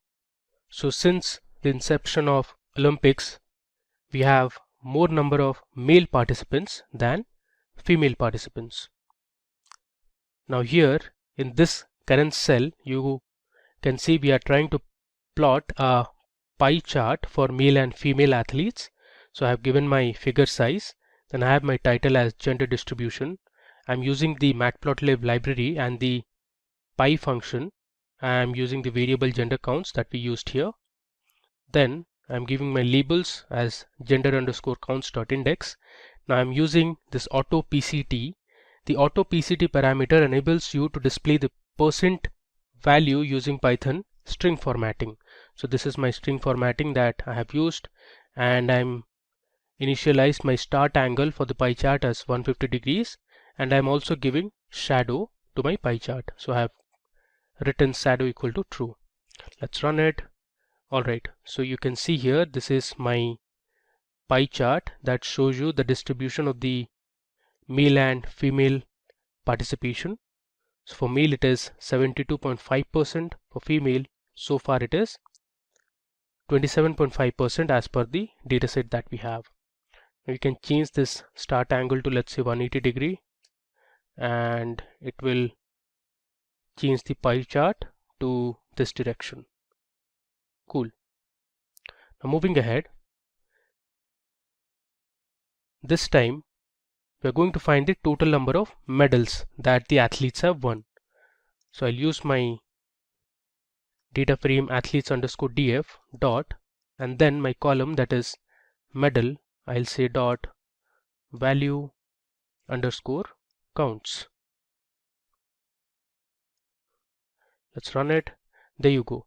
So you can see the gold medals, the bronze medals, and the silver medals are very much similar to each other. The numbers are pretty much the same. Alright, now it's time to focus on the total female athletes who have taken part in each Olympics. So I'll create a variable called female underscore participants, I'll say equal to, and then use my data frame name, that is athletes underscore df. Using square brackets, I'll say athletes underscore df dot, the gender should be equal to female, and I'll use ampersand. I'll say, just copy this, paste it here. I'll say dot season equal to, we'll check for Summer Olympics, and I want to extract only the gender column, so here it is sex, comma, my year column, which is year. Okay, and then I'll say female underscore participants equal to, I'll just copy this, paste it here, and then I'll use the group by function, say group by, which is part of the pandas library. I'll say year, and then I want to find the count. I'll reset the index, say reset underscore index is a function, and finally we are going to print female underscore participants, and let's say the head. Alright, so what we are trying to do is, I'm trying to filter my data only for the female athletes for Summer Olympics, and here I am printing the participation based on each year, so I'm finding out the count. So here we need to add one more square bracket. Alright, now we'll run it and see the result. There you go. So you can see here from 1900, 1904, all these years you can see the female participation. Let me change it to tail so that we have the recent data of the Olympics. You can see it here. For the Beijing Olympics, 5,816 women athletes participated. In 2012 London Olympics, we had 5,815 Olympics. Similarly, for the 2016 Rio Olympics, we had more participation than the London Olympics. So 6,223 women athletes had participated. Alright. Now here, this is another way in which you can filter your data for female athletes. So I'm using two parameters. My gender should be equal to female, and season is Summer Olympics. Let me just run it. I have stored it in a variable called Women Olympics. Now here I am trying to find a count plot, or I am trying to create a count plot using my Seaborn SNS library. I have set my style to dark grid. Then my figure size I have given as 20,10. My count plot will have the x-axis as year. The data is Women Olympics, and palette I'm using as spectral, and then I've given a title Women Participation. Let's run and see the output. There you go. If I scroll down, you can see on the top I have the title for my count plot, which says Women Participation, and on the y-axis I have the count, and at the bottom you can see the different year values from 1900 till 2016, and 2016 had the highest number of female participation. Cool. Let me scroll down. So in this cell of code we are trying to plot a line graph. Let me run it and show you the output. So this line graph shows the trend, which says plot for female athletes over time. So here you can see the line graph. So gradually the women participation has increased in Olympics since its inception. There was a slight decrease here. This is around 1950s, and again you can see here there's a decrease with the women participation in 1980, but since then, since 1980, there has been continuous increase in the participation of female athlete numbers. Cool. Now coming to the next section of our analysis. Now we are going to filter the data to see the details of the athletes who have won gold medals. So I'll create a variable called gold medals. It's equal to, I'll use my data frame as athletes underscore df, and within parenthesis I'll use my data frame name, which is athletes underscore df dot, I'll use the condition medal equal to, and my value would be gold. Next, I'm going to say gold medals dot head. Let's run it. There you go. So here we have the top 5 rows of the athletes who have won a gold medal. You can see all the records have medal as gold. Now we are going to use this subset of the data and perform some more analysis. So here I want to take only the values that are different from NaN. So I'm going to use is finite function, and inside that I have set gold medals age. Let me just run it. Cool. Now I want to see the athletes who have secured a gold medal beyond the age of 60 years, which is very rare. So we'll see the total number of athletes with more than 60 years of age having won a gold medal. So here I'm going to say gold medals. I'll use my column as ID, and then I'll use my variable gold medals, and then I'll say age should be greater than 60, and then I'll close my square bracket and say count. Okay, let me just verify if everything's fine. Yeah, I'll run it and we'll see the result. So there are total 6 athletes who have won a gold medal having age more than 60 years. Cool. Now let me check for which sport these 6 gold medals have come. So I'll say sporting underscore event. This is going to be my variable name,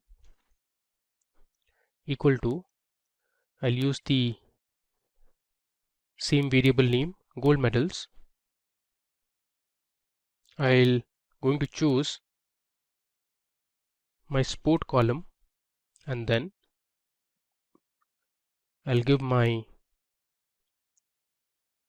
condition age greater than 60. Now let's go ahead and we'll print the variable sporting event. If I run this, you can see it here. So for art competitions, even for archery and shooting, and there's one called rook, we have had gold medals from athletes who had an age more than 60 years.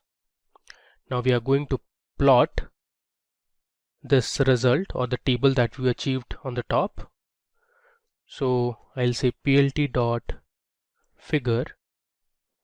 I'll give my figure size equal to, let's say 10,5. Then I'll say plt dot, we'll use the tight layout,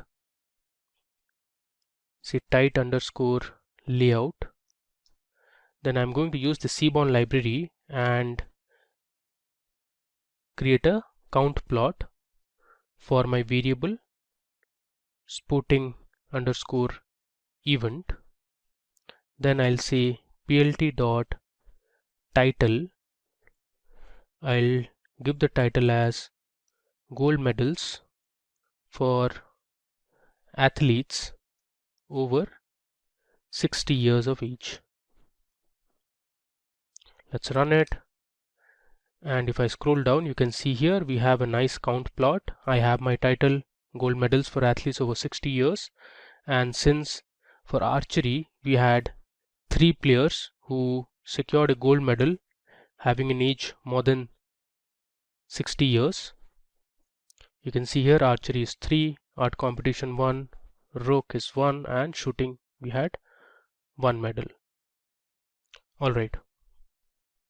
Now we'll see the total gold medals from each country.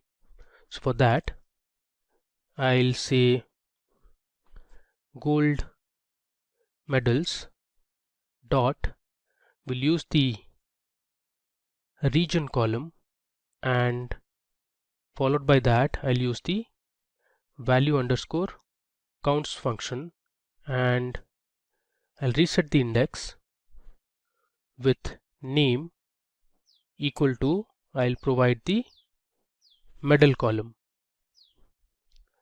Then we are going to print the head for the top 5 countries. Let me run it. You can see it here.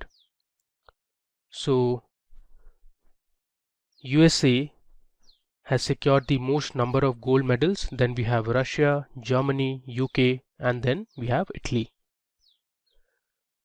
Cool. Now in this cell I am going to create a plot to visualize the table that I got above. So I've used my labels, my titles. I'm using the cat plot function that is present in the Seaborn library. I have my x-axis, my y-axis, the data which is total gold medals. Let me just verify. Okay, and we'll run it. If I scroll down, you can see this is a different palette that I had used, which is a rocket, and you can see USA has got the most number of gold medals. Then we have Russia, Germany, UK, Italy, and France. Now we also have included France here, which was not present in this table. The reason being I have used head as 6, so it will give me the top 6 countries. Alright, now we will analyze and look at the data for the most recent Olympic event that is present in our dataset. I'm talking about the 2016 Rio Summer Olympics. So first of all, I'll create a variable called max year, which will be equal to my data frame name athletes underscore df, my column name year, and I'll use the max function. Then let's go ahead and print my max year. I'll just show you the output. You can see here my max year present in the dataset is 2016, the Rio Olympics. Next, we will create another variable called team underscore names that will be equal to my data frame name athletes underscore df. Within square brackets I'll give parenthesis and then say athletes underscore df dot year should be equal to my output, that is max year, which is actually 2016, and then I'll say ampersand. I'll just copy this, we'll paste it here. This time I'll use the medal column and say equal to gold. I'll say dot team, then I'll say team underscore names dot value underscore counts dot head, and will display the top 10 countries. Let me run this. There you go. So in Rio Olympics, United States secured the most number of gold medals. Now the reason this is 137 is we have also counted the team events, for example basketball. Similarly, Great Britain had 64 gold medals in total, Russia 50, we have Brazil 34, Argentina 21, France 20, and Japan 17. Alright. Now using the above result, we are going to create a bar plot. I'll just change this team underscore list to team underscore names. Similarly, here also I'll make the corrections as team underscore names. Cool.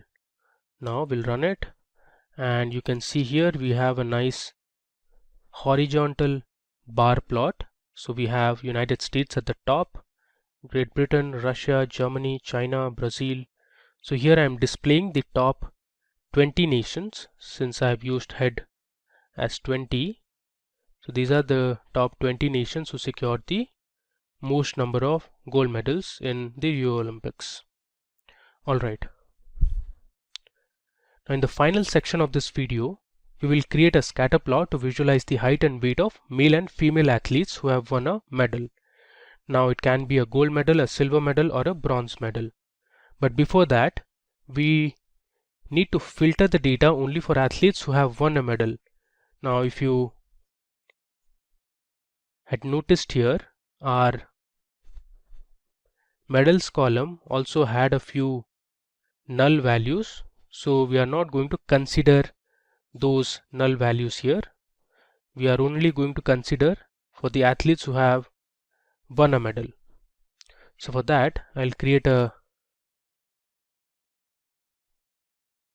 variable called not underscore null underscore medals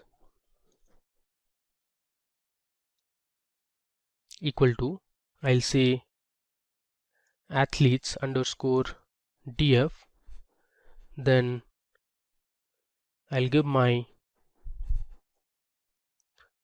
let's make it df, I'll give my condition. Let me just copy this, I'll paste it here,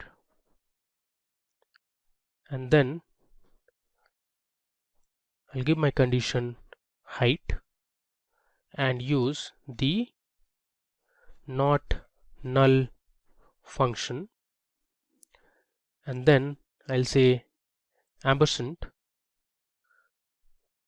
create another parenthesis, I'll say athletes underscore df. This time we'll consider the weight column. Again, I'll use the function as not null,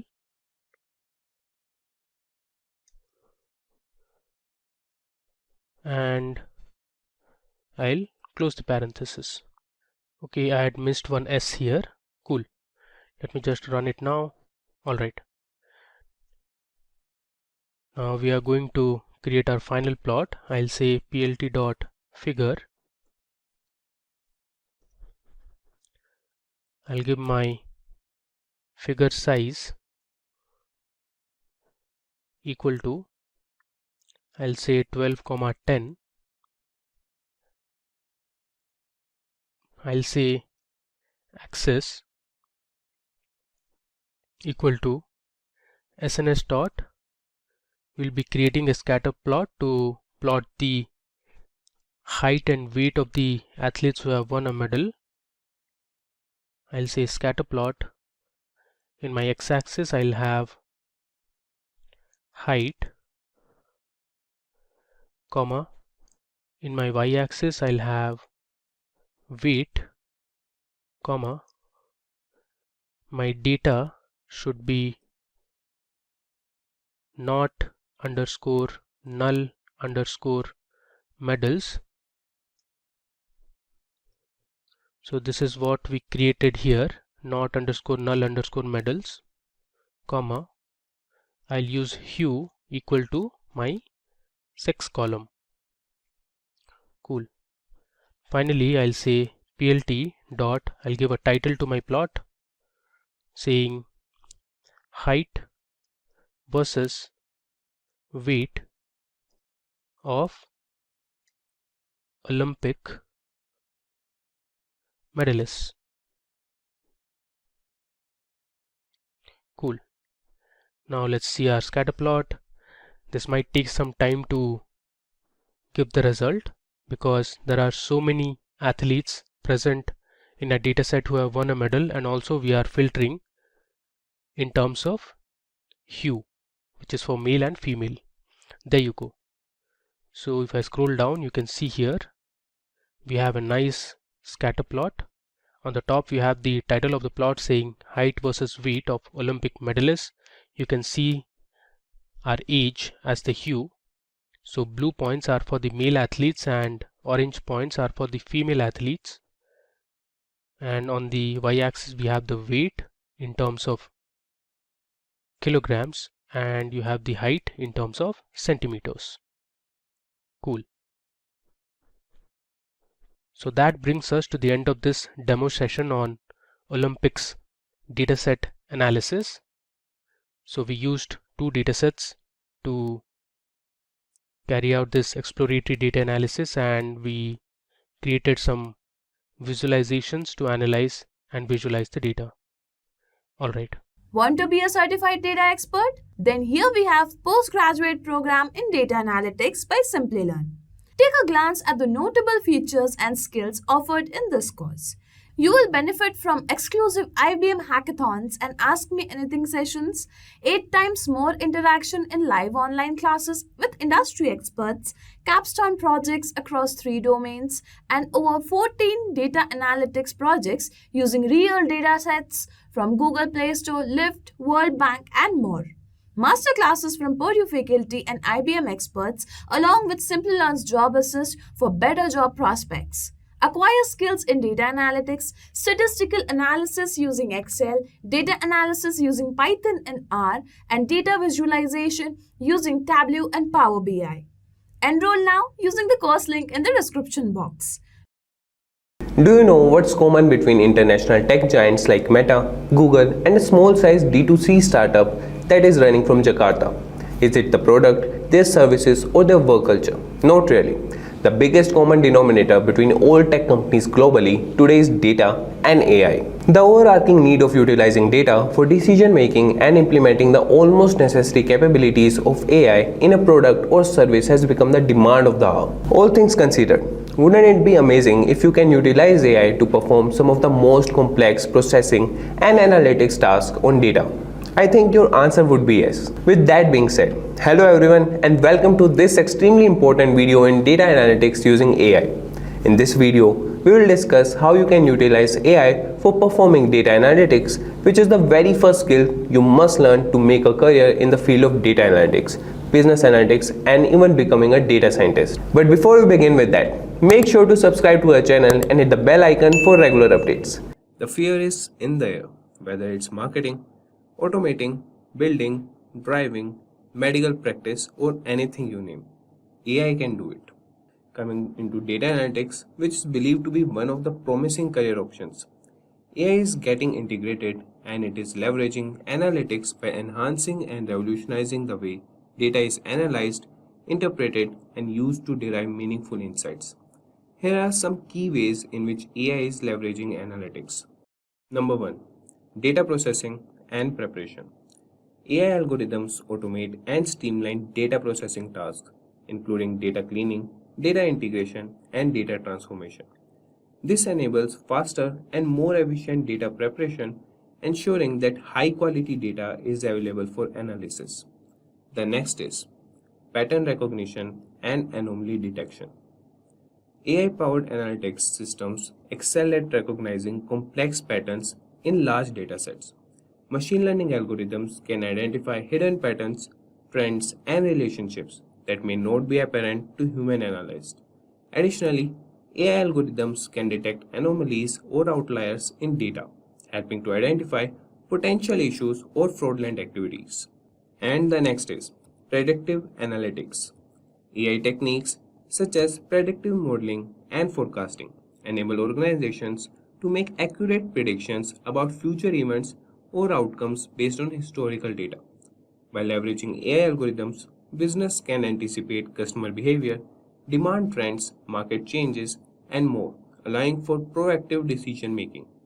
And the next we have is natural language processing and text analytics. AI powered NLP techniques enable the analysis of unstructured data such as text documents, social media posts, customer reviews, and emails. By extracting and analyzing textual information, organizations can gain valuable insights into customer sentiment, market trends, and emerging topics. And the next we have is automated insights and reporting. AI powered analytics systems can automatically generate meaningful insights and reports based on data analysis. This reduces the time and effort required for manual analysis and reporting, allowing analysts to focus on higher value tasks like interpretation and strategy development. And the next we have is personalization and recommendation systems. AI algorithms are employed in recommendation systems that provide personalized suggestions to users based on their preferences, behavior, and historical data.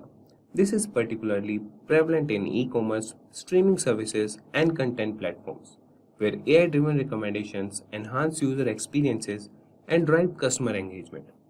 And next we have is optimization and decision support. AI algorithms can optimize complex processes and decision making by evaluating multiple variables, constraints, and scenarios. For example, AI powered optimization models can assist in supply chain management, resource allocation, inventory planning, and pricing strategies that helps organizations achieve better operational efficiency and cost savings. And the next we have is continuous learning and improvement. AI systems have the ability to continuously learn and adapt based on new data and feedback. This allows analytics models to improve their accuracy and performance over time, making them more effective in generating valuable insights and predictions. And by leveraging AI capabilities in analytics, organizations can unlock the full potential of their data, gain a competitive advantage, and drive data driven decision making across various domains.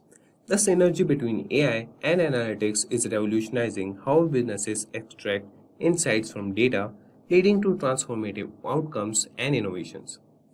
If you are watching this, I believe you are either an aspiring data analyst or a professional already. Now the question of the hour is, will AI replace you? Should I even care to proceed with a career in data analytics? Don't worry. We are here to answer your questions and make things less complicated, or we believe we can sort it out. Now, AI is designed to assist humans. For example, ChatGPT, Bard, and Bing. These smart AI language models can automate the time-consuming tasks such as writing down emails, performing data extraction, transformation, and loading, and exploratory analysis and reporting. However, in the real time, every organization has specifically customized needs and requirements, a special set of KRAs and KPIs to address. You may have to understand the business requirements and build a custom dashboards. You may have to understand the real-time streaming of data, integrate AWS with Power BI. Not just these, there are a gazillion tasks that need human intervention and logics. AI still lacks the human cognition and the ability acquiring the domain knowledge which only a human can. You as a data analyst may need to understand that AI can perform a redundant and straightforward task, but not the critical operations which completely rely on a human. Only a human has the caliber to decode the intentions of the client and simplify the technical concepts to non-technical client. Has a strong focus on the business outcomes. Most importantly, try to unravel the potential of AI and leverage it to improvise and get ahead. If you are someone that not only performs analysis but also is a torchbearer the organization with the right business strategies in very short time, then you are someone which all major tech giants need. A study from New Vantage Partners suggests 97.2% of companies are now investing in data and its analysis. Nowadays, every company needs a data expert. Do you also want to become a part of this market? If yes, how to become a part of it? What are the essential skills one should have? This video will answer all these questions. But before watching this video, please subscribe to Simplilearn's YouTube channel and press the bell icon to never miss any updates. Question for you. Which one of the following is not a Python library for visualization? Matplotlib, SciPy, Pandas, Jupyter Notebook. Please leave the answer in the comment section below. Moving on, who is a data analyst? A data analyst collects, analyzes, and interprets data. A data analyst will convert raw data into useful information. Data analysts are in high demand because every industry uses data analysis. Work of a data analyst. As a data analyst, you will work closely with the raw data and generate valuable insights to help companies decide their future goal. If you like thinking out of the box, you are the perfect fit for this domain. Data analysts help maximize output when it comes to generating revenue, working closely with both business and data. Nevertheless, this field boasts handsome salaries for all levels of expertise. Can you become a data analyst without prior experience? Yes, anyone can become a data analyst if they enjoy solving real-world problems, have a strong background in statistics, and have a creative mind. If you feel you don't have it, you can definitely develop it. So let us know the skills in detail. What are the basic skill sets required for a data analyst? Data analyst must know basic mathematics and statistics, programming skills, machine learning, and also data visualization tools. So let us know what are the basics that you need to learn as a data analyst. Mathematics. It is always better to know basic mathematics like linear algebra and probability fundamentals. Linear algebra is used in data pre-processing and transformation, which is the critical process of every data analyst. Statistics, a branch of mathematics that deals with collection, analysis, presentation, and implementation. Probability. We know that probability is the study of how likely something will happen, which is essential for concluding. Both probability and statistics are the backbones of data analysis. It is feasible to become a data analyst with only a basic understanding of these three areas of mathematics. But in order to remain relevant and grow as a data analyst, one's mathematical knowledge should not be restricted. Compulsorily use some of the tools as a data analyst. What are that? First is Microsoft Excel. It is the most well-known spreadsheet software in the world. It also has computation and graphing features that are excellent for data analysts. No matter your area of expertise or additional software you might want, Excel is a standard in the industry. Its useful built-in features include form design tools and pivot table. It also generates a wide range of additional features that help simplify data manipulation. As a programming language, every data analyst should know Python. It is easy to learn and has a simple syntax. Python is quite adaptable and includes a vast variety of resource libraries that are appropriate for a wide range of diverse data analytics activities. These libraries help in numerical and data computation. The Pandas and NumPy libraries, for instance, are excellent for supporting standard data processing and streamlining highly computational operations. You can also choose between Python or R. R is a well-known open source programming language much like Python. Data visualization tool. As we previously mentioned, data visualization tool is also necessary to become a data analyst. Power BI is a user-friendly interface, makes building interactive visual reports and dashboards simple. Its most vital selling point is its superb data integration. It works flawlessly with cloud sources like Google and Facebook Analytics, as well as text files, SQL servers, and Excel. Tableau is one of the best commercial data analysis tool available. It handles huge amounts of data better than many other BI tools and is effortless. It has a visual drag and drop interface. However, because it has no scripting layer, there is a limit to what Tableau can do. For example, it could be better for pre-processing data or building more complex calculations. You might have heard about MySQL a lot of time. It is a standard language for interacting with databases, and it is very helpful when working with structured data.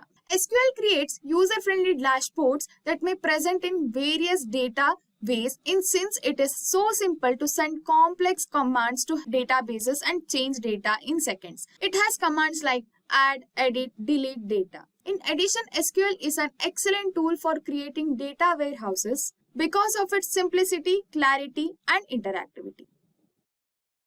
Overall, I would suggest that to become a data analyst, you should work on programming languages like Python or R plus MySQL to work on databases, adding to that Excel plus visualization tools like Tableau or Power BI.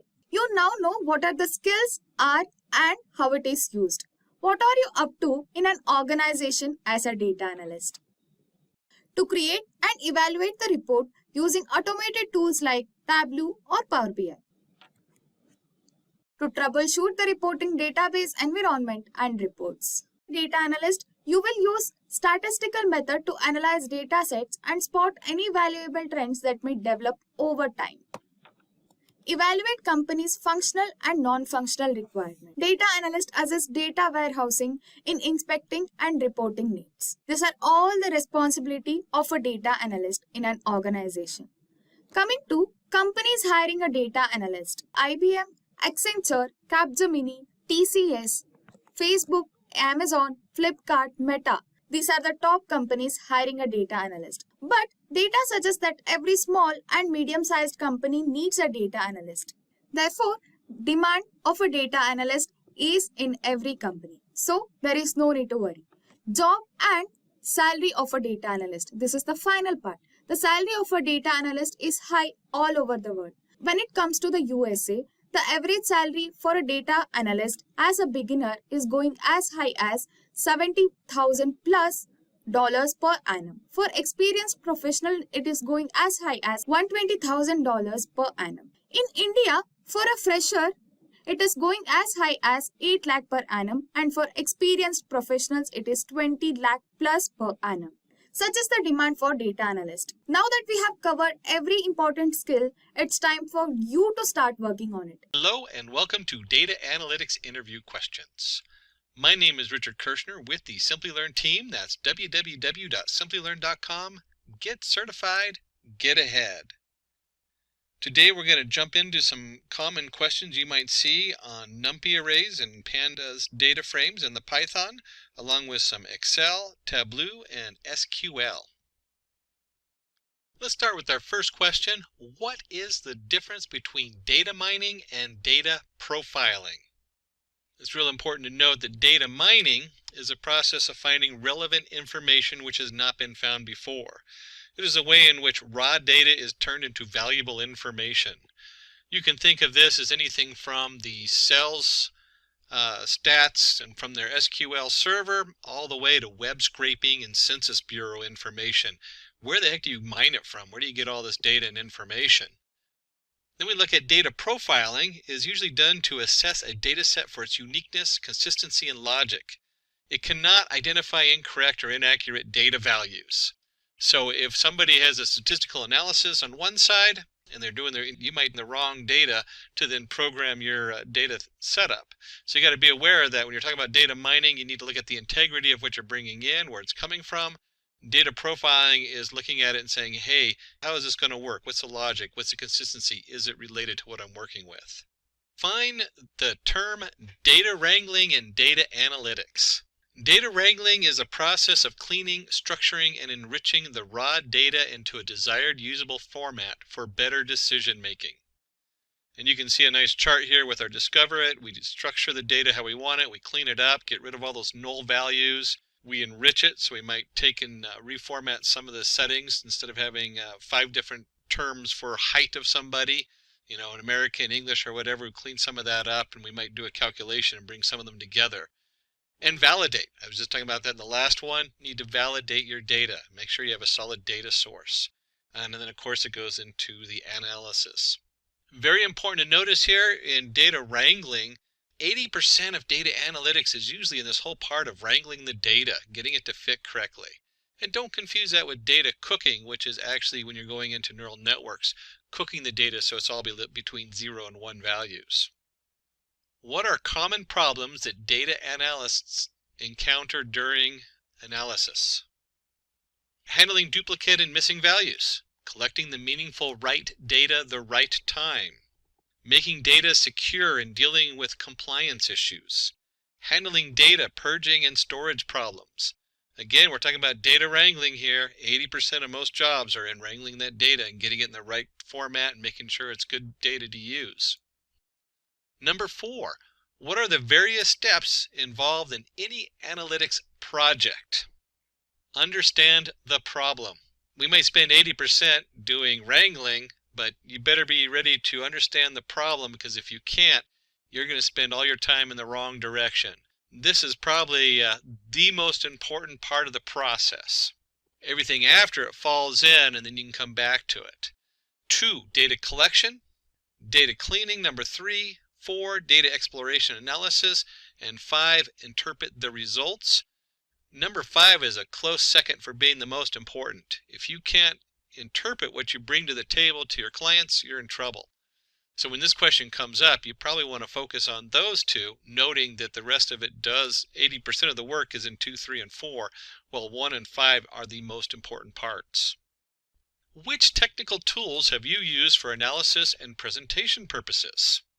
Being a data analyst, you are expected to have knowledge of the below tools for analysis and presentation purposes. There's a wide variety out there. SQL Server, MySQL, you have your Excel, your SPSS, which is the IBM platform, Tableau, Python. You have all these different tools in here. Now, certainly a lot of jobs are going to be narrowed in on just a few of these tools. Like, you're not going to have a Microsoft SQL Server and MySQL Server, but you better understand how to do basic SQL polls, and also understanding Excel and how the different formats for column and how to get those set up. Number 6, what are the best practices for data cleaning? This is really important to remember to go through this in detail. These always come up because 80% of most data analysis is in cleaning the data up. Make a data cleaning plan by understanding where the common errors take place and keep communications open. Identify and remove duplicates before working with the data. This will lead to an effective data analysis process. Focus on the accuracy of the data, maintain the value types of data, provide mandatory constraints, and set cross-field validation. Standardize the data at the point of entry so that it is less chaotic, and you will be able to ensure that all the information is standardized, leading to fewer errors on entry. Number 7, how can you handle missing values in a data set?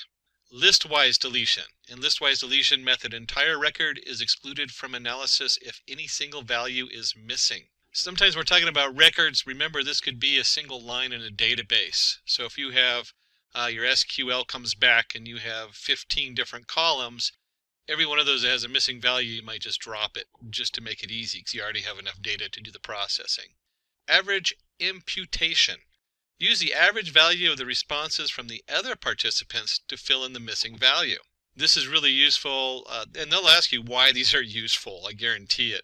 If you have a whole group of data that's collected and it doesn't have that information in it, at that point you might average it in there. Regression substitution. You can use multiple regression analysis to estimate a missing value. That kind of goes with the average imputation input. Regression model means you're just going to actually generate a prediction as to what you think that value should be for those people based on the ones you do have. Multiple imputation.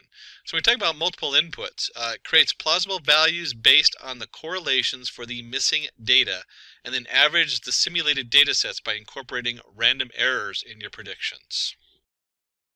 What do you understand by the term normal distribution? And the second you hear the word normal distribution, should be thinking a bell curve like we see here. Normal distribution is a type of continuous probability distribution that is symmetric about the mean, and in the graph, normal distribution will appear as a bell curve. The mean, median, and mode are equal. That's a quick way to know if you have normal distribution, is you can compute mean, median, and mode. All of them are located at the center of the distribution. 68% of the data lies within one standard deviation of the mean. 95% of the data falls within 2 standard deviations of the mean. 99.7% of the data lies within 3 standard deviations of the mean. What is time series analysis? Time series analysis is a statistical method that deals with ordered sequence of values of a variable of equally spaced time intervals. Time series data on a COVID-19 cases. And you can see we're looking at by days, so our space is of days, and each day goes by. If we take and graph it, you can see a time series graph always looks really nice if you have like two different, in this case we have the United States going over there. I'd have to look at the other setup in there, but they picked a couple different countries. And it's time sensitive. The next result is based on what the last one was. COVID's an excellent example of this. Anytime you do any word analytics where you're figuring out what someone's saying, what they said before makes a huge difference as to what they're going to say next. Another form of time series analysis. 10. How is joining different from blending in Tableau? So now we're going to jump into the Tableau package.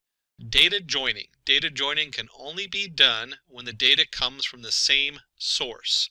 Combining two tables from the same database or two or more worksheets from the same Excel file. All the combined tables or sheets contains common set of dimensions and measures. Data blending. Data blending is used when the data is from two or more different sources, combining the Oracle table with the SQL server, or two sheets from Excel, or combining Excel sheet and Oracle table. In data blending, each data source contains its own set of dimensions and measures. How is overfitting different from underfitting? Always a good one. Overfitting. Probably the biggest danger in data analytics today is overfitting. Model trains from the data too well using the training set. The performance drops significantly over the test set. Happens when the model learns the noise and random fluctuations in the training data set in detail. And again, the performance drops way below what the test set has. The model neither trains the data well nor can generalize to new data. Performs poorly both on train and the test set. Happens when there is less data to build and an accurate model, and also when we try to build a linear model with a nonlinear data. In Microsoft Excel, a numeric value can be treated as a text value if it proceeds with an apostrophe. Definitely not an exclamation. If you're used to programming in Python, you'll look for that hash code and not an amber sign. And we can see here, if you enter the value 10 into a field, but you put the apostrophe in front of it, it will read that as a text, not as a number. What is the difference between count, count A, count blank, and count if in Excel? We can see here when we run in just count, D1 through D23, we get 19. And you'll notice that there is 19 numbers coming down here. And so it doesn't count the cost of each, which is the top bracket. It doesn't count the blank spaces either with the straight count. When you do a count A, you'll get the answer is 20. So now when you do count A, it counts all of them, even the title cost of each. When you do count blank, we'll get 3. Why? There's 3 blank fields. And finally, the count if. If we do count if of E1 to E23 is greater than 10, there's 11 values in there. Basic counting of whatever's in your column, pretty solid on the table there. Explain how VLOOKUP works in Excel. VLOOKUP is used when you need to find things in a table or arrange by row. The syntax has 4 different parts to it. We have our lookup value, that's a value you want to look up. We have our table array, the range where the lookup value is located, column index number, the column number and range that contains the return value, and the range lookup. Specify true if you want an approximate match or false if you want an exact match of the return value. So here we see VLOOKUP F3 A2 to C8 2, 0 for prints. Now they don't show the F3. F3 is the actual cell that prints is in. That's what we're looking at is F3. So there's your prints. He pulls in from F3. A2 to C8 is the data we're looking into. And then number 2 is a column in that data. So in this case, we're looking for age. And we count name as 1, age as 2. Keep in mind this is Excel versus a lot of your Python and programming languages where you start at 0. In Excel, we always look at the cells as 1, 2, 3. So 2 represents the age. 0 is false for having an exact matchup versus 1. We don't actually need to worry about that too much in this. 0 or 1 would work with this example.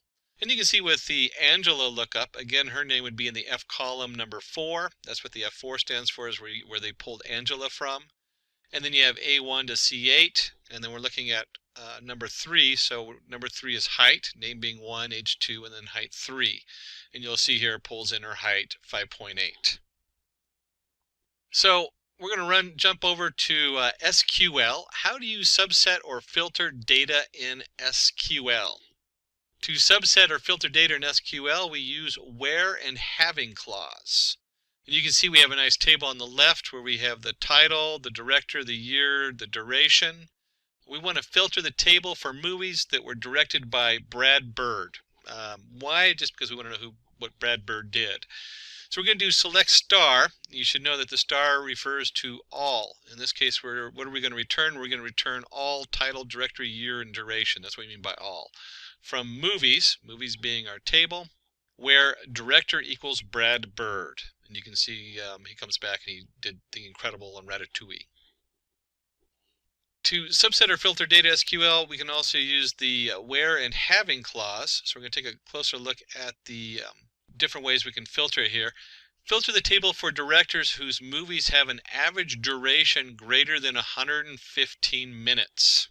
So there's a lot of really cool things into this SQL query, and these SQL queries can get pretty crazy.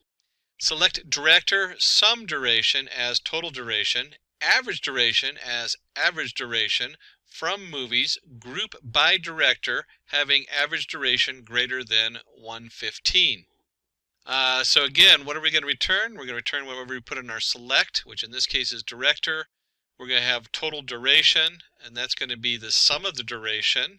We're going to have the average duration, average underscore duration, which is going to be the average duration on there. And then we, of course, go ahead and group by director. And we want to make sure we group them by anyone that has having an average duration greater than 115. These SQL queries are so important. I don't know how many times the SQL comes up, and there's so many different other languages, not just MySQL and not Microsoft SQL, but in addition to that, where the SQL language comes in, especially with Hadoop and other areas. So you really should know your basic SQL. Doesn't hurt to get that little cheat sheet and glance over it and double check some of the different features in SQL. What is the difference between where and having clause in SQL? Where clause works on row data. In where clause, the filter occurs before any groupings are made. Aggregate functions cannot be used. So the syntax is select your columns from table where what the condition is. Having clause works on aggregated data. Having is used to filter values from a group. Aggregate functions can be used. And the syntax is select column names from table where the condition is, grouped by, having a condition ordered by column names. What is the correct syntax for reshape function in NumPy? So we're going to jump to the NumPy array program. And what you come up with is you have, in this case, it'd be numpy.reshape. A lot of times you do an import numpy as np, reshape, and then your array, and the new shape. And you can see here as the actual example comes in, the reshape is A, and we're going to reshape it in 2, 5 setups. And you can see the printout in there that prints in 2 rows with 5 values in each one. What are the different ways to create a data frame in pandas? Well, we can do it by initializing a list. So you can import your pandas as PD, very common. Data equals Tom 30, Jerry 20, Angela 35. We'll go ahead and create the data frame, and we'll say pd.dataframe is the data, columns equals name and age. So you can designate your columns. You can also designate index in there. You should always remember that the index, in this case, maybe you want the index instead of 1, 2 to be the date they signed up, or who knows, whatever. And you can see right there, it just generates a nice pandas data frame with Tom, Jerry, and Angela. Another way you can initialize a data frame is from dictionary. You can see here we have a dictionary where the date equals name, Tom, Jerry, Angela, Mary. Age is 2021, 19, 18. And if we do a df.pd.data frame on the data, you'll get the same kind of setup. You get your name, age, Tom, Jerry, Angela, and Mary. Write the Python code to create an employee's data frame from the emp.csv file and display the head and summary of it. To create a data frame in Python, you need to import the pandas library and use the read CSV function to load the CSV file. And here you can see we have import pandas as PD, employees, or the data frame employees, equals pd.readcsv, and then you have your path to that CSV file. There's a number of settings in the read CSV where you can tell it how many rows are the top index. You can set the columns in there. You can have skip rows. There's all kinds of things. You can also go in there and double check with your read CSV, but the most basic one is just to read a basic CSV. How will you select the department and age columns from an employee's data frame? So we have import pandas as PD. You can see we have created our data. We will go ahead and create our employees PD data frame on the left. And then on the right, to select department and age from the data frame, we just do employees, and then you put the brackets around it. Now, if you're just doing one column, you could do just department. But if you're doing multiple columns, you got to have those in a second set of brackets. So it's got to be a reference with a list within the reference. What is the criteria to say whether a developed data model is good or not? A good model should be intuitive, insightful, and self-explanatory. Follow the old saying, KISS, keep it simple. The model developed should be able to easily consumed by the clients for actionable and profitable results. So if they can't read it, what good is it? A good model should easily adapt to changes according to business requirements. We live in quite a dynamic world nowadays, so it's pretty self-evident. And if the data gets updated, the model should be able to scale accordingly to the new data.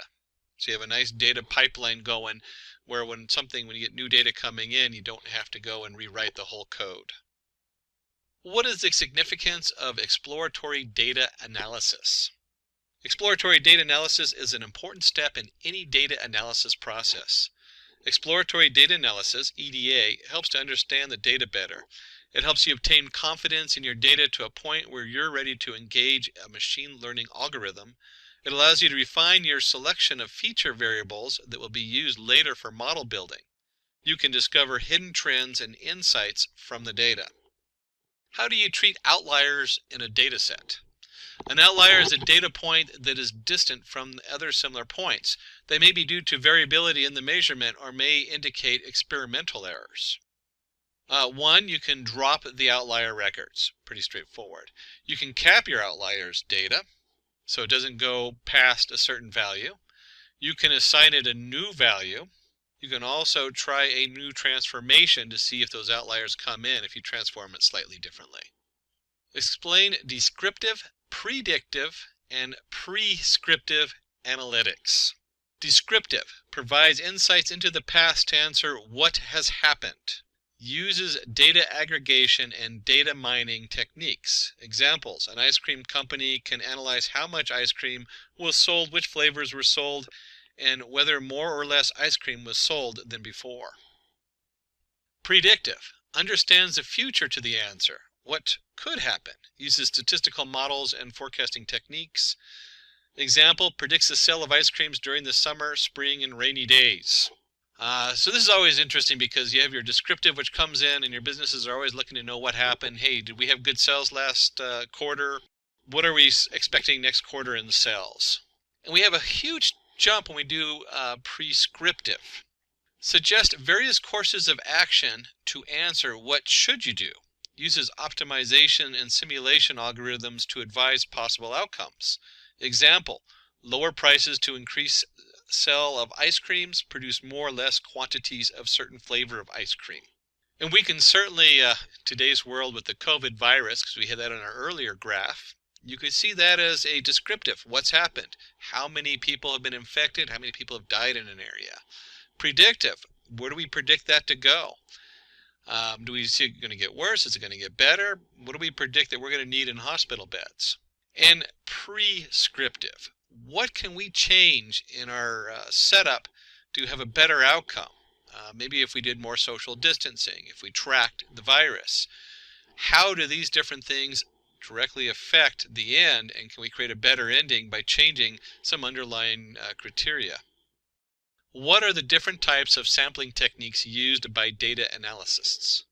Sampling is a statistical method to select a subset of data from an entire data set, population, to estimate the characteristics of the whole population. One, we can do a simple random sampling, so we can just pick out 500 random people in the United States to sample them. We call it a population. In regular data, we also call that a population, just because that's where it came from, was mainly from doing census.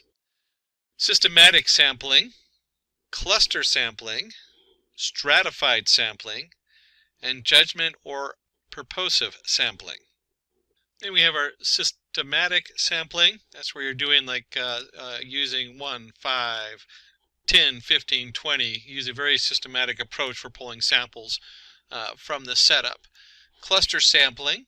That's where we look at it and we say, hey, some of these things just naturally group together.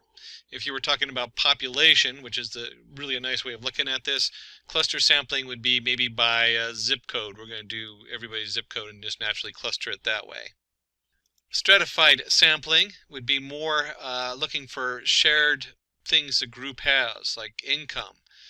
So if you're studying something on poverty, you might look at their naturally group people based on income to begin with, and then study those individuals in the income to find out what kind of traits they have. And then judgmental. That is where the researcher very carefully selects each member of their own group. So it's very much based on their personal knowledge. Jumping on to 26, what are the different types of hypothesis testing? Hypothesis testing is a procedure used by statisticians and scientists to accept or reject statistical hypothesis. We start with the hypothesis testing. We have null hypothesis and alternative hypothesis. On the null hypothesis, it states that there is no relation between the predictor and the outcome variables in the population. It is denoted by H0. Example, there is no association between patients, BMI, and diabetes. Alternative hypothesis, it states there is some relation between the predictor and outcome variables in the population. It is denoted by H1. Example, there could be an association between patients' BMI and diabetes. And that's the body mass index, if you didn't catch the BMI and you're not in medical. Describe univariate, bivariate, and multivariate analysis. A univariate analysis, it is the simplest form of data analysis where the data being analyzed contains only one variable. An example is studying the heights of players in the NBA. Because it's so simple, it can be described using central tendencies, dispersion, quartiles, bar charts, histograms, pie charts, frequency distribution tables. The bivariate analysis, it involves analysis of two variables to find causes, relationships, and correlations between the variables. Example, analyzing sale of ice creams based on the temperature outside. Bivariate analysis can be explained using correlation coefficients, linear regression, logistic regression, scatter plots, and box plots. And multivariate analysis, it involves analysis of three or more variables to understand the relationship of each variable with the other variables. Example, analyzing revenue based on expenditure. So if we have our TV ads, we have our newspaper ads, our social media ads, and our revenue, we can now compare all those together.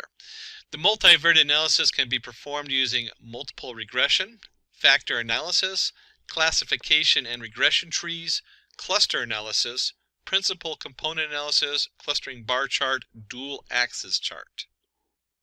What function would you use to get the current date and time in Excel?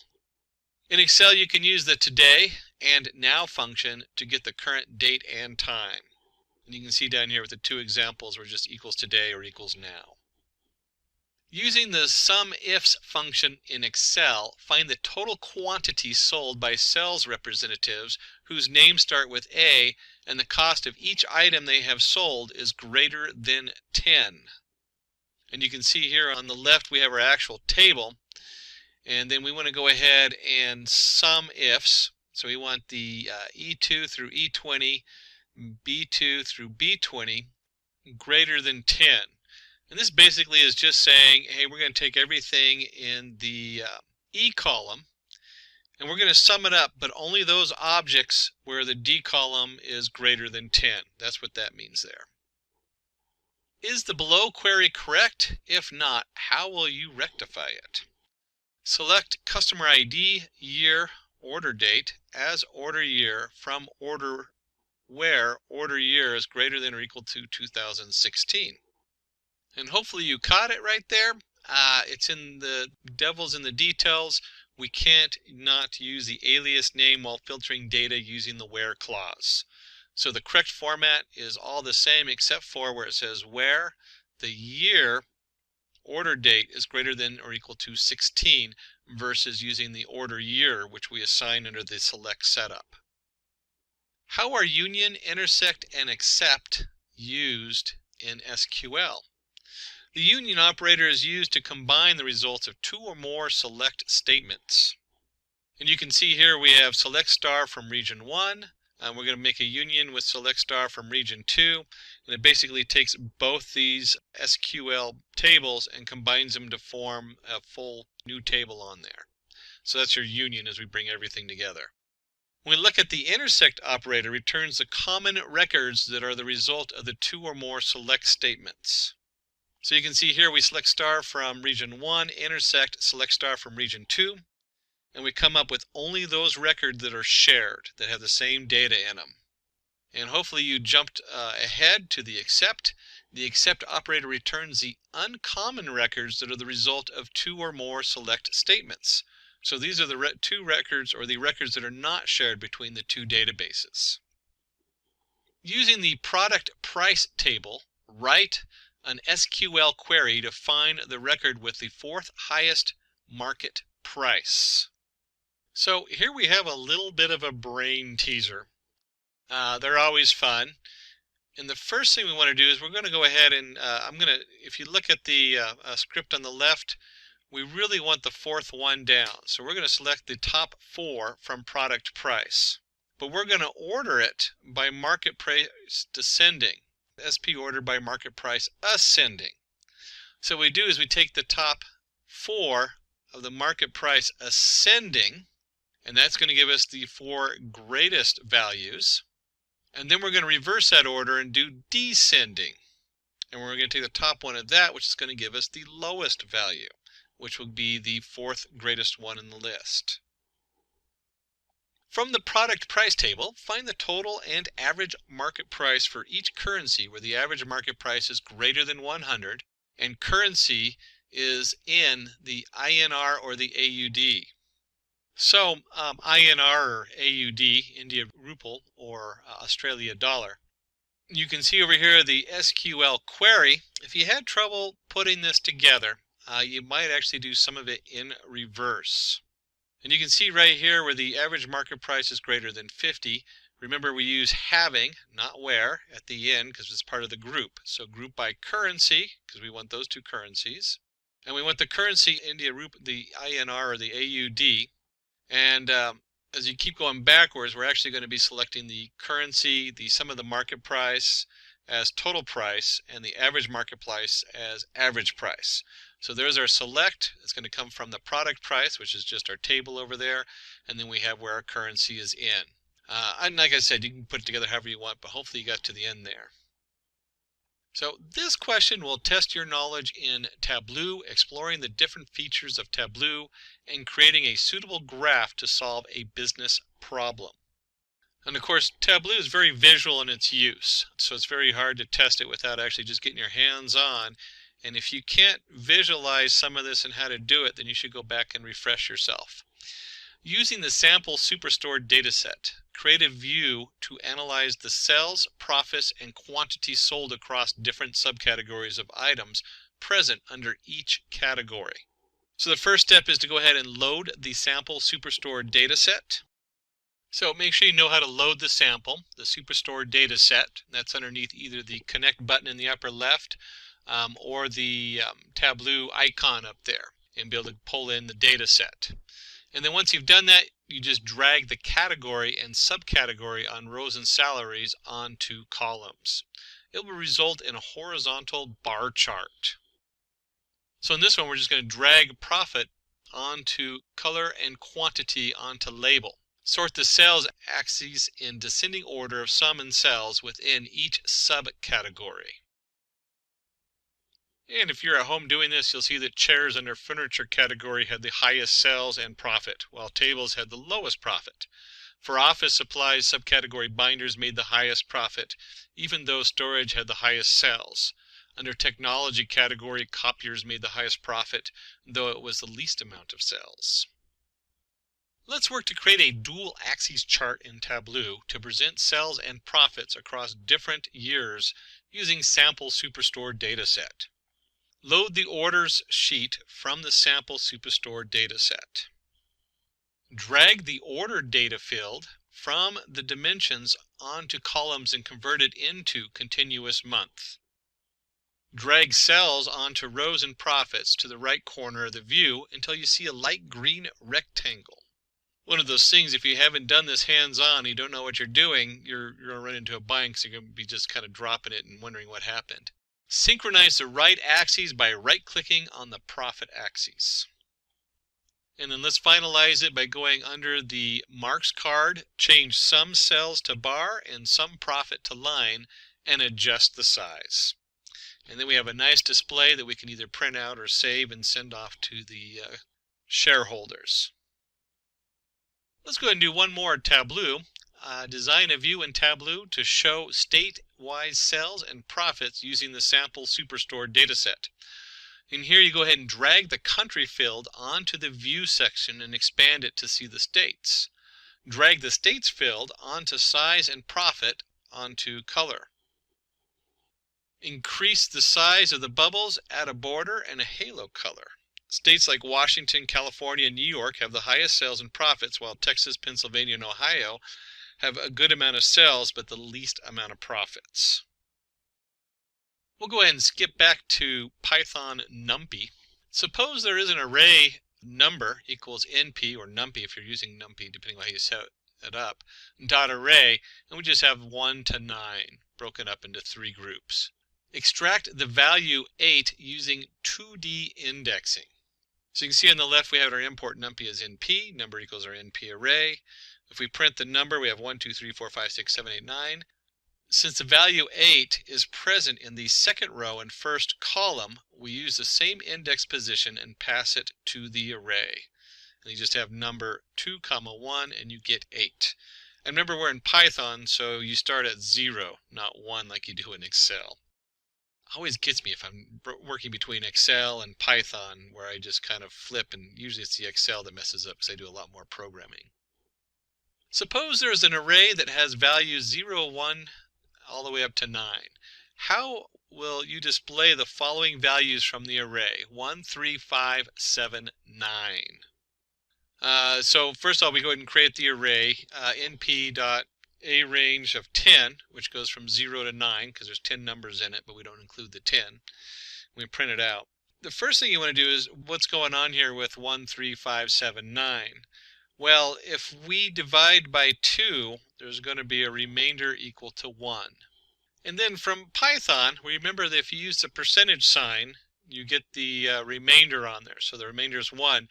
And then you have your NumPy array, and then we just want to do a logical statement of all values that have a remainder of 1, and that generates our nice 1, 3, 5, 7, 9. There are 2 arrays, A and B. Stack the arrays A and B horizontally. Boy, these horizontal vertical questions will get you every time.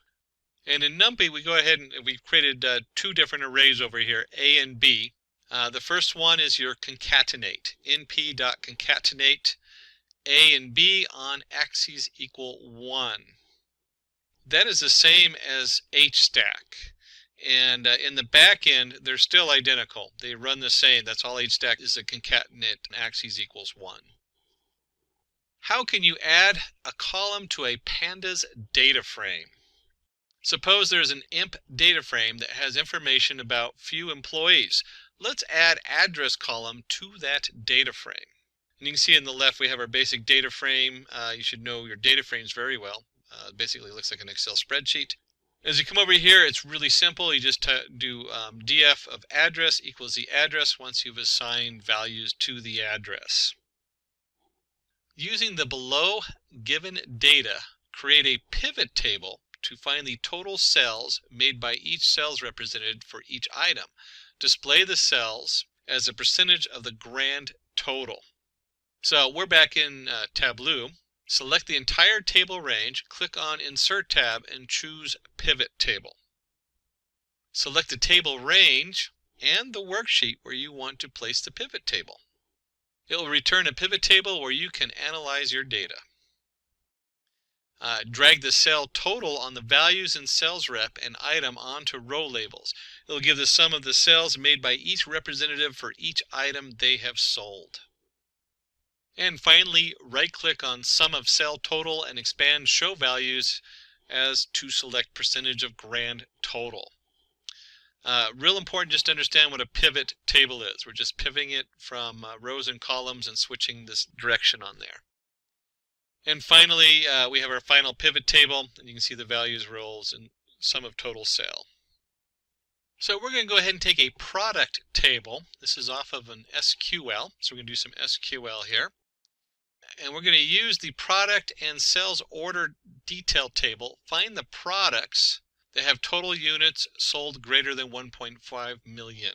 And here's our sales order detail table. So we have a product table and a sales order detail table, two separate tables in the database. And what we're going to do is put together the SQL query. We want to select PP name, sum, SOD, unit price as cells. And then we have our pp.product.id from production product as pp interjoin, sales.sales order detail as SOD on pp product ID equals SOD.product ID, group by pp.name, pp.product ID having a sum of SOD.unit price greater than the 150 million there. That's a mouthful. And again, these SQL queries, they start looking really crazy until you just break them apart and do them step by step. And what we're looking for is the inner join and how did you do the group by. That's really what they know. How do you do this inner join? This comes up so much in SQL. How do you pull in the ID from one chart and the information from another chart and the sum totals on that chart? How do you write a stored procedure in SQL? Let's create a stored procedure to find the sum, the squares of the first n natural numbers. So here we have our formula, n times n plus 1 times 2n plus 1 over 6. And you can see from the command prompt or the setup you have, depending on what your login is, the command is create procedure square sum 1. Declare our variable at n of integer as begin. And then we're going to declare the sum of integer. Set sum equals n times n plus 1 plus 2 times n plus 1 over 6. And then of course we can go ahead and print those out. Print first cast ampersand n, or our variable, as a variable character 20 natural numbers. Print the sum of the square is cast the at sum as variable character 40 end. And then we do the output, display the sum of the square for first 4 natural numbers. We have execute square sum 1, and then we're going to put in 4, and you can see here where it brings up the first 4 natural numbers, sum of square is 30. Write a store procedure to find the total even number between two user-given numbers. A couple of things to note here. First, we go ahead and create our procedure. You have your two different variables, the n1, n2. And we go ahead and begin. We're going to declare our variable count as an integer. We're going to set count equal to 0.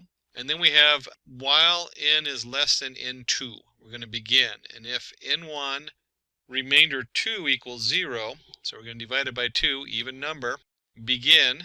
We're going to set the count equal to count plus 1. We're going to print even number plus cast n as a variable character 10 for printing. Count is plus cast variable count as variable character 10 end. else print odd number plus cast variable number 1 as variable character 10. And then we go ahead and set the increment our variable 1 up 1. So it'll go from N1 all the way to N2. And it'll print the total number of even numbers. And you can see here we went ahead and executed it. We're going to count the even numbers between 30 and 45. And you can just see it goes all the way down to 8. What is the difference between tree maps and heat maps in Tableau? Now, if you've worked in Python and other programmings, you should automatically know what a heat map is. But a tree map are used to display data in nested rectangles. You use dimensions to define the structure of the tree map and measure to define the size or color of individual rectangles. Tree maps are a relatively simple data visualization that can provide insight in a visually attractive format. And again, you can see the squares over here. This is our tree map over here with each block also has its information inside of its different blocks. A heat map helps to visualize measures against dimensions with the help of colors and size to compare one or more dimensions and up to 2 measures. The layout is similar to a text table with variations in values encoded as colors. In heat map, you can quickly see a wide array of information. And in this one, you can see they use the colors to denote one thing and the size of the little square to denote something else. A lot of times you can even graph this into a 3-dimensional graph with other data so it pops out. But again, a heat map is the color and the size. Using the sample superstored dataset, display the top 5 and bottom 5 customers based on their profit. So you start by dragging the customer name field onto rows and profit on columns. Right-click on the customer name column to create a set. Give a name to the set and select Top Tab to choose top 5 customers by sum profit. Similarly, create a set for the bottom 5 customers by sum profit. Select both the sets, right-click to create a combined set. Give a name to the set and choose all members in both sets. And then you can drag top and bottom customer sets onto the filters and profit field onto color to get the desired results.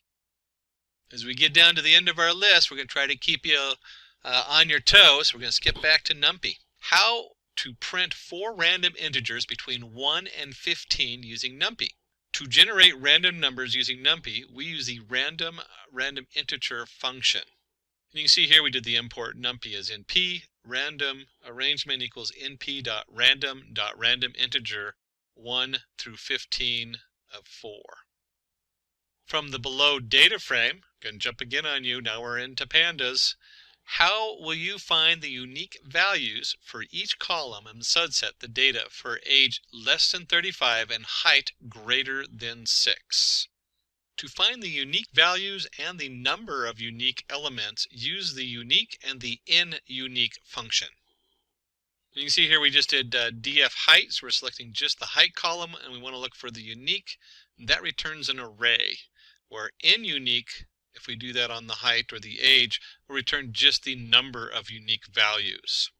And then we can do a subset the data for ages less than 35 and height greater than 6. So if we look over here, we have a new df. Remember, this is going to be taking slices of our original data frame. It doesn't actually change the data frame. So our new df equals the data frame, or df, the data frame where age is less than 35 and the height is greater than 6. And in case you're not using Tableau, which has a lot of its own different mapping programs in there, make sure you understand how to use the basics of matplot library. Plot a sine graph using NumPy and matplot library in Python. And the way we did this is we went ahead and generated an x. We know our y equals np.sine of x. If you print out x, you'll see a whole value here. Our matplot library pyplot as plt. If you're working in Jupyter Notebook, make sure you understand the matplot library inline, that little percentage sign matplot library inline. That prints it on the page in the Jupyter Notebook. The newer version of Jupyter Notebook or Jupyter Labs automatically does that for you, but I usually put it in there just in case I end up on an older version. If you print y, you can see here we have our different y values and our different x values. You simply put in plt.plot xy and do a plot show. And before we go, let's get one more in. We're going to do a pandas using the below pandas data frame. Find the company with the highest average sales, derive the summary statistics for this sales column, and transpose these statistics. That's a mouthful. And just like any of these computer problems, break it apart. So first of all, we're looking for the highest average sales. So group the company column and use the mean function to find the average sales. And you can see here by company equals df.group by company. Once we've done that, using the describe function, we can now go ahead and look at the summary of statistics on here. Use the describe function to find the summary. So by company, there's our groups. We're just going to describe them. And you could actually bundle those together if you wanted and just do them all in one line. So here we go, by company.describe. You can see we have a nice breakout. Always good to remember. Whether you're using any of the packages, whether it's Tableau or Pandas in Python, or even R or some other package, being able to quick look and describe your data is very important. And then we can go ahead and just do a basic apply a transpose function over the describe method to transpose the statistics. All we've done here is flip the index with the column names, but if you're following the numbers, a lot of times it's easier to follow across one line, or maybe you want to average out the count, or it's all kinds of different reasons to do that. So here we wrap up Data Analytics full course. If you like this video, consider subscribing to our channel and hit the bell icon to never miss any updates from Simplilearn. Thanks for Hi there, if you like this video, subscribe to the Simplilearn YouTube channel and click here to watch similar videos. To nerd up and get certified, click here.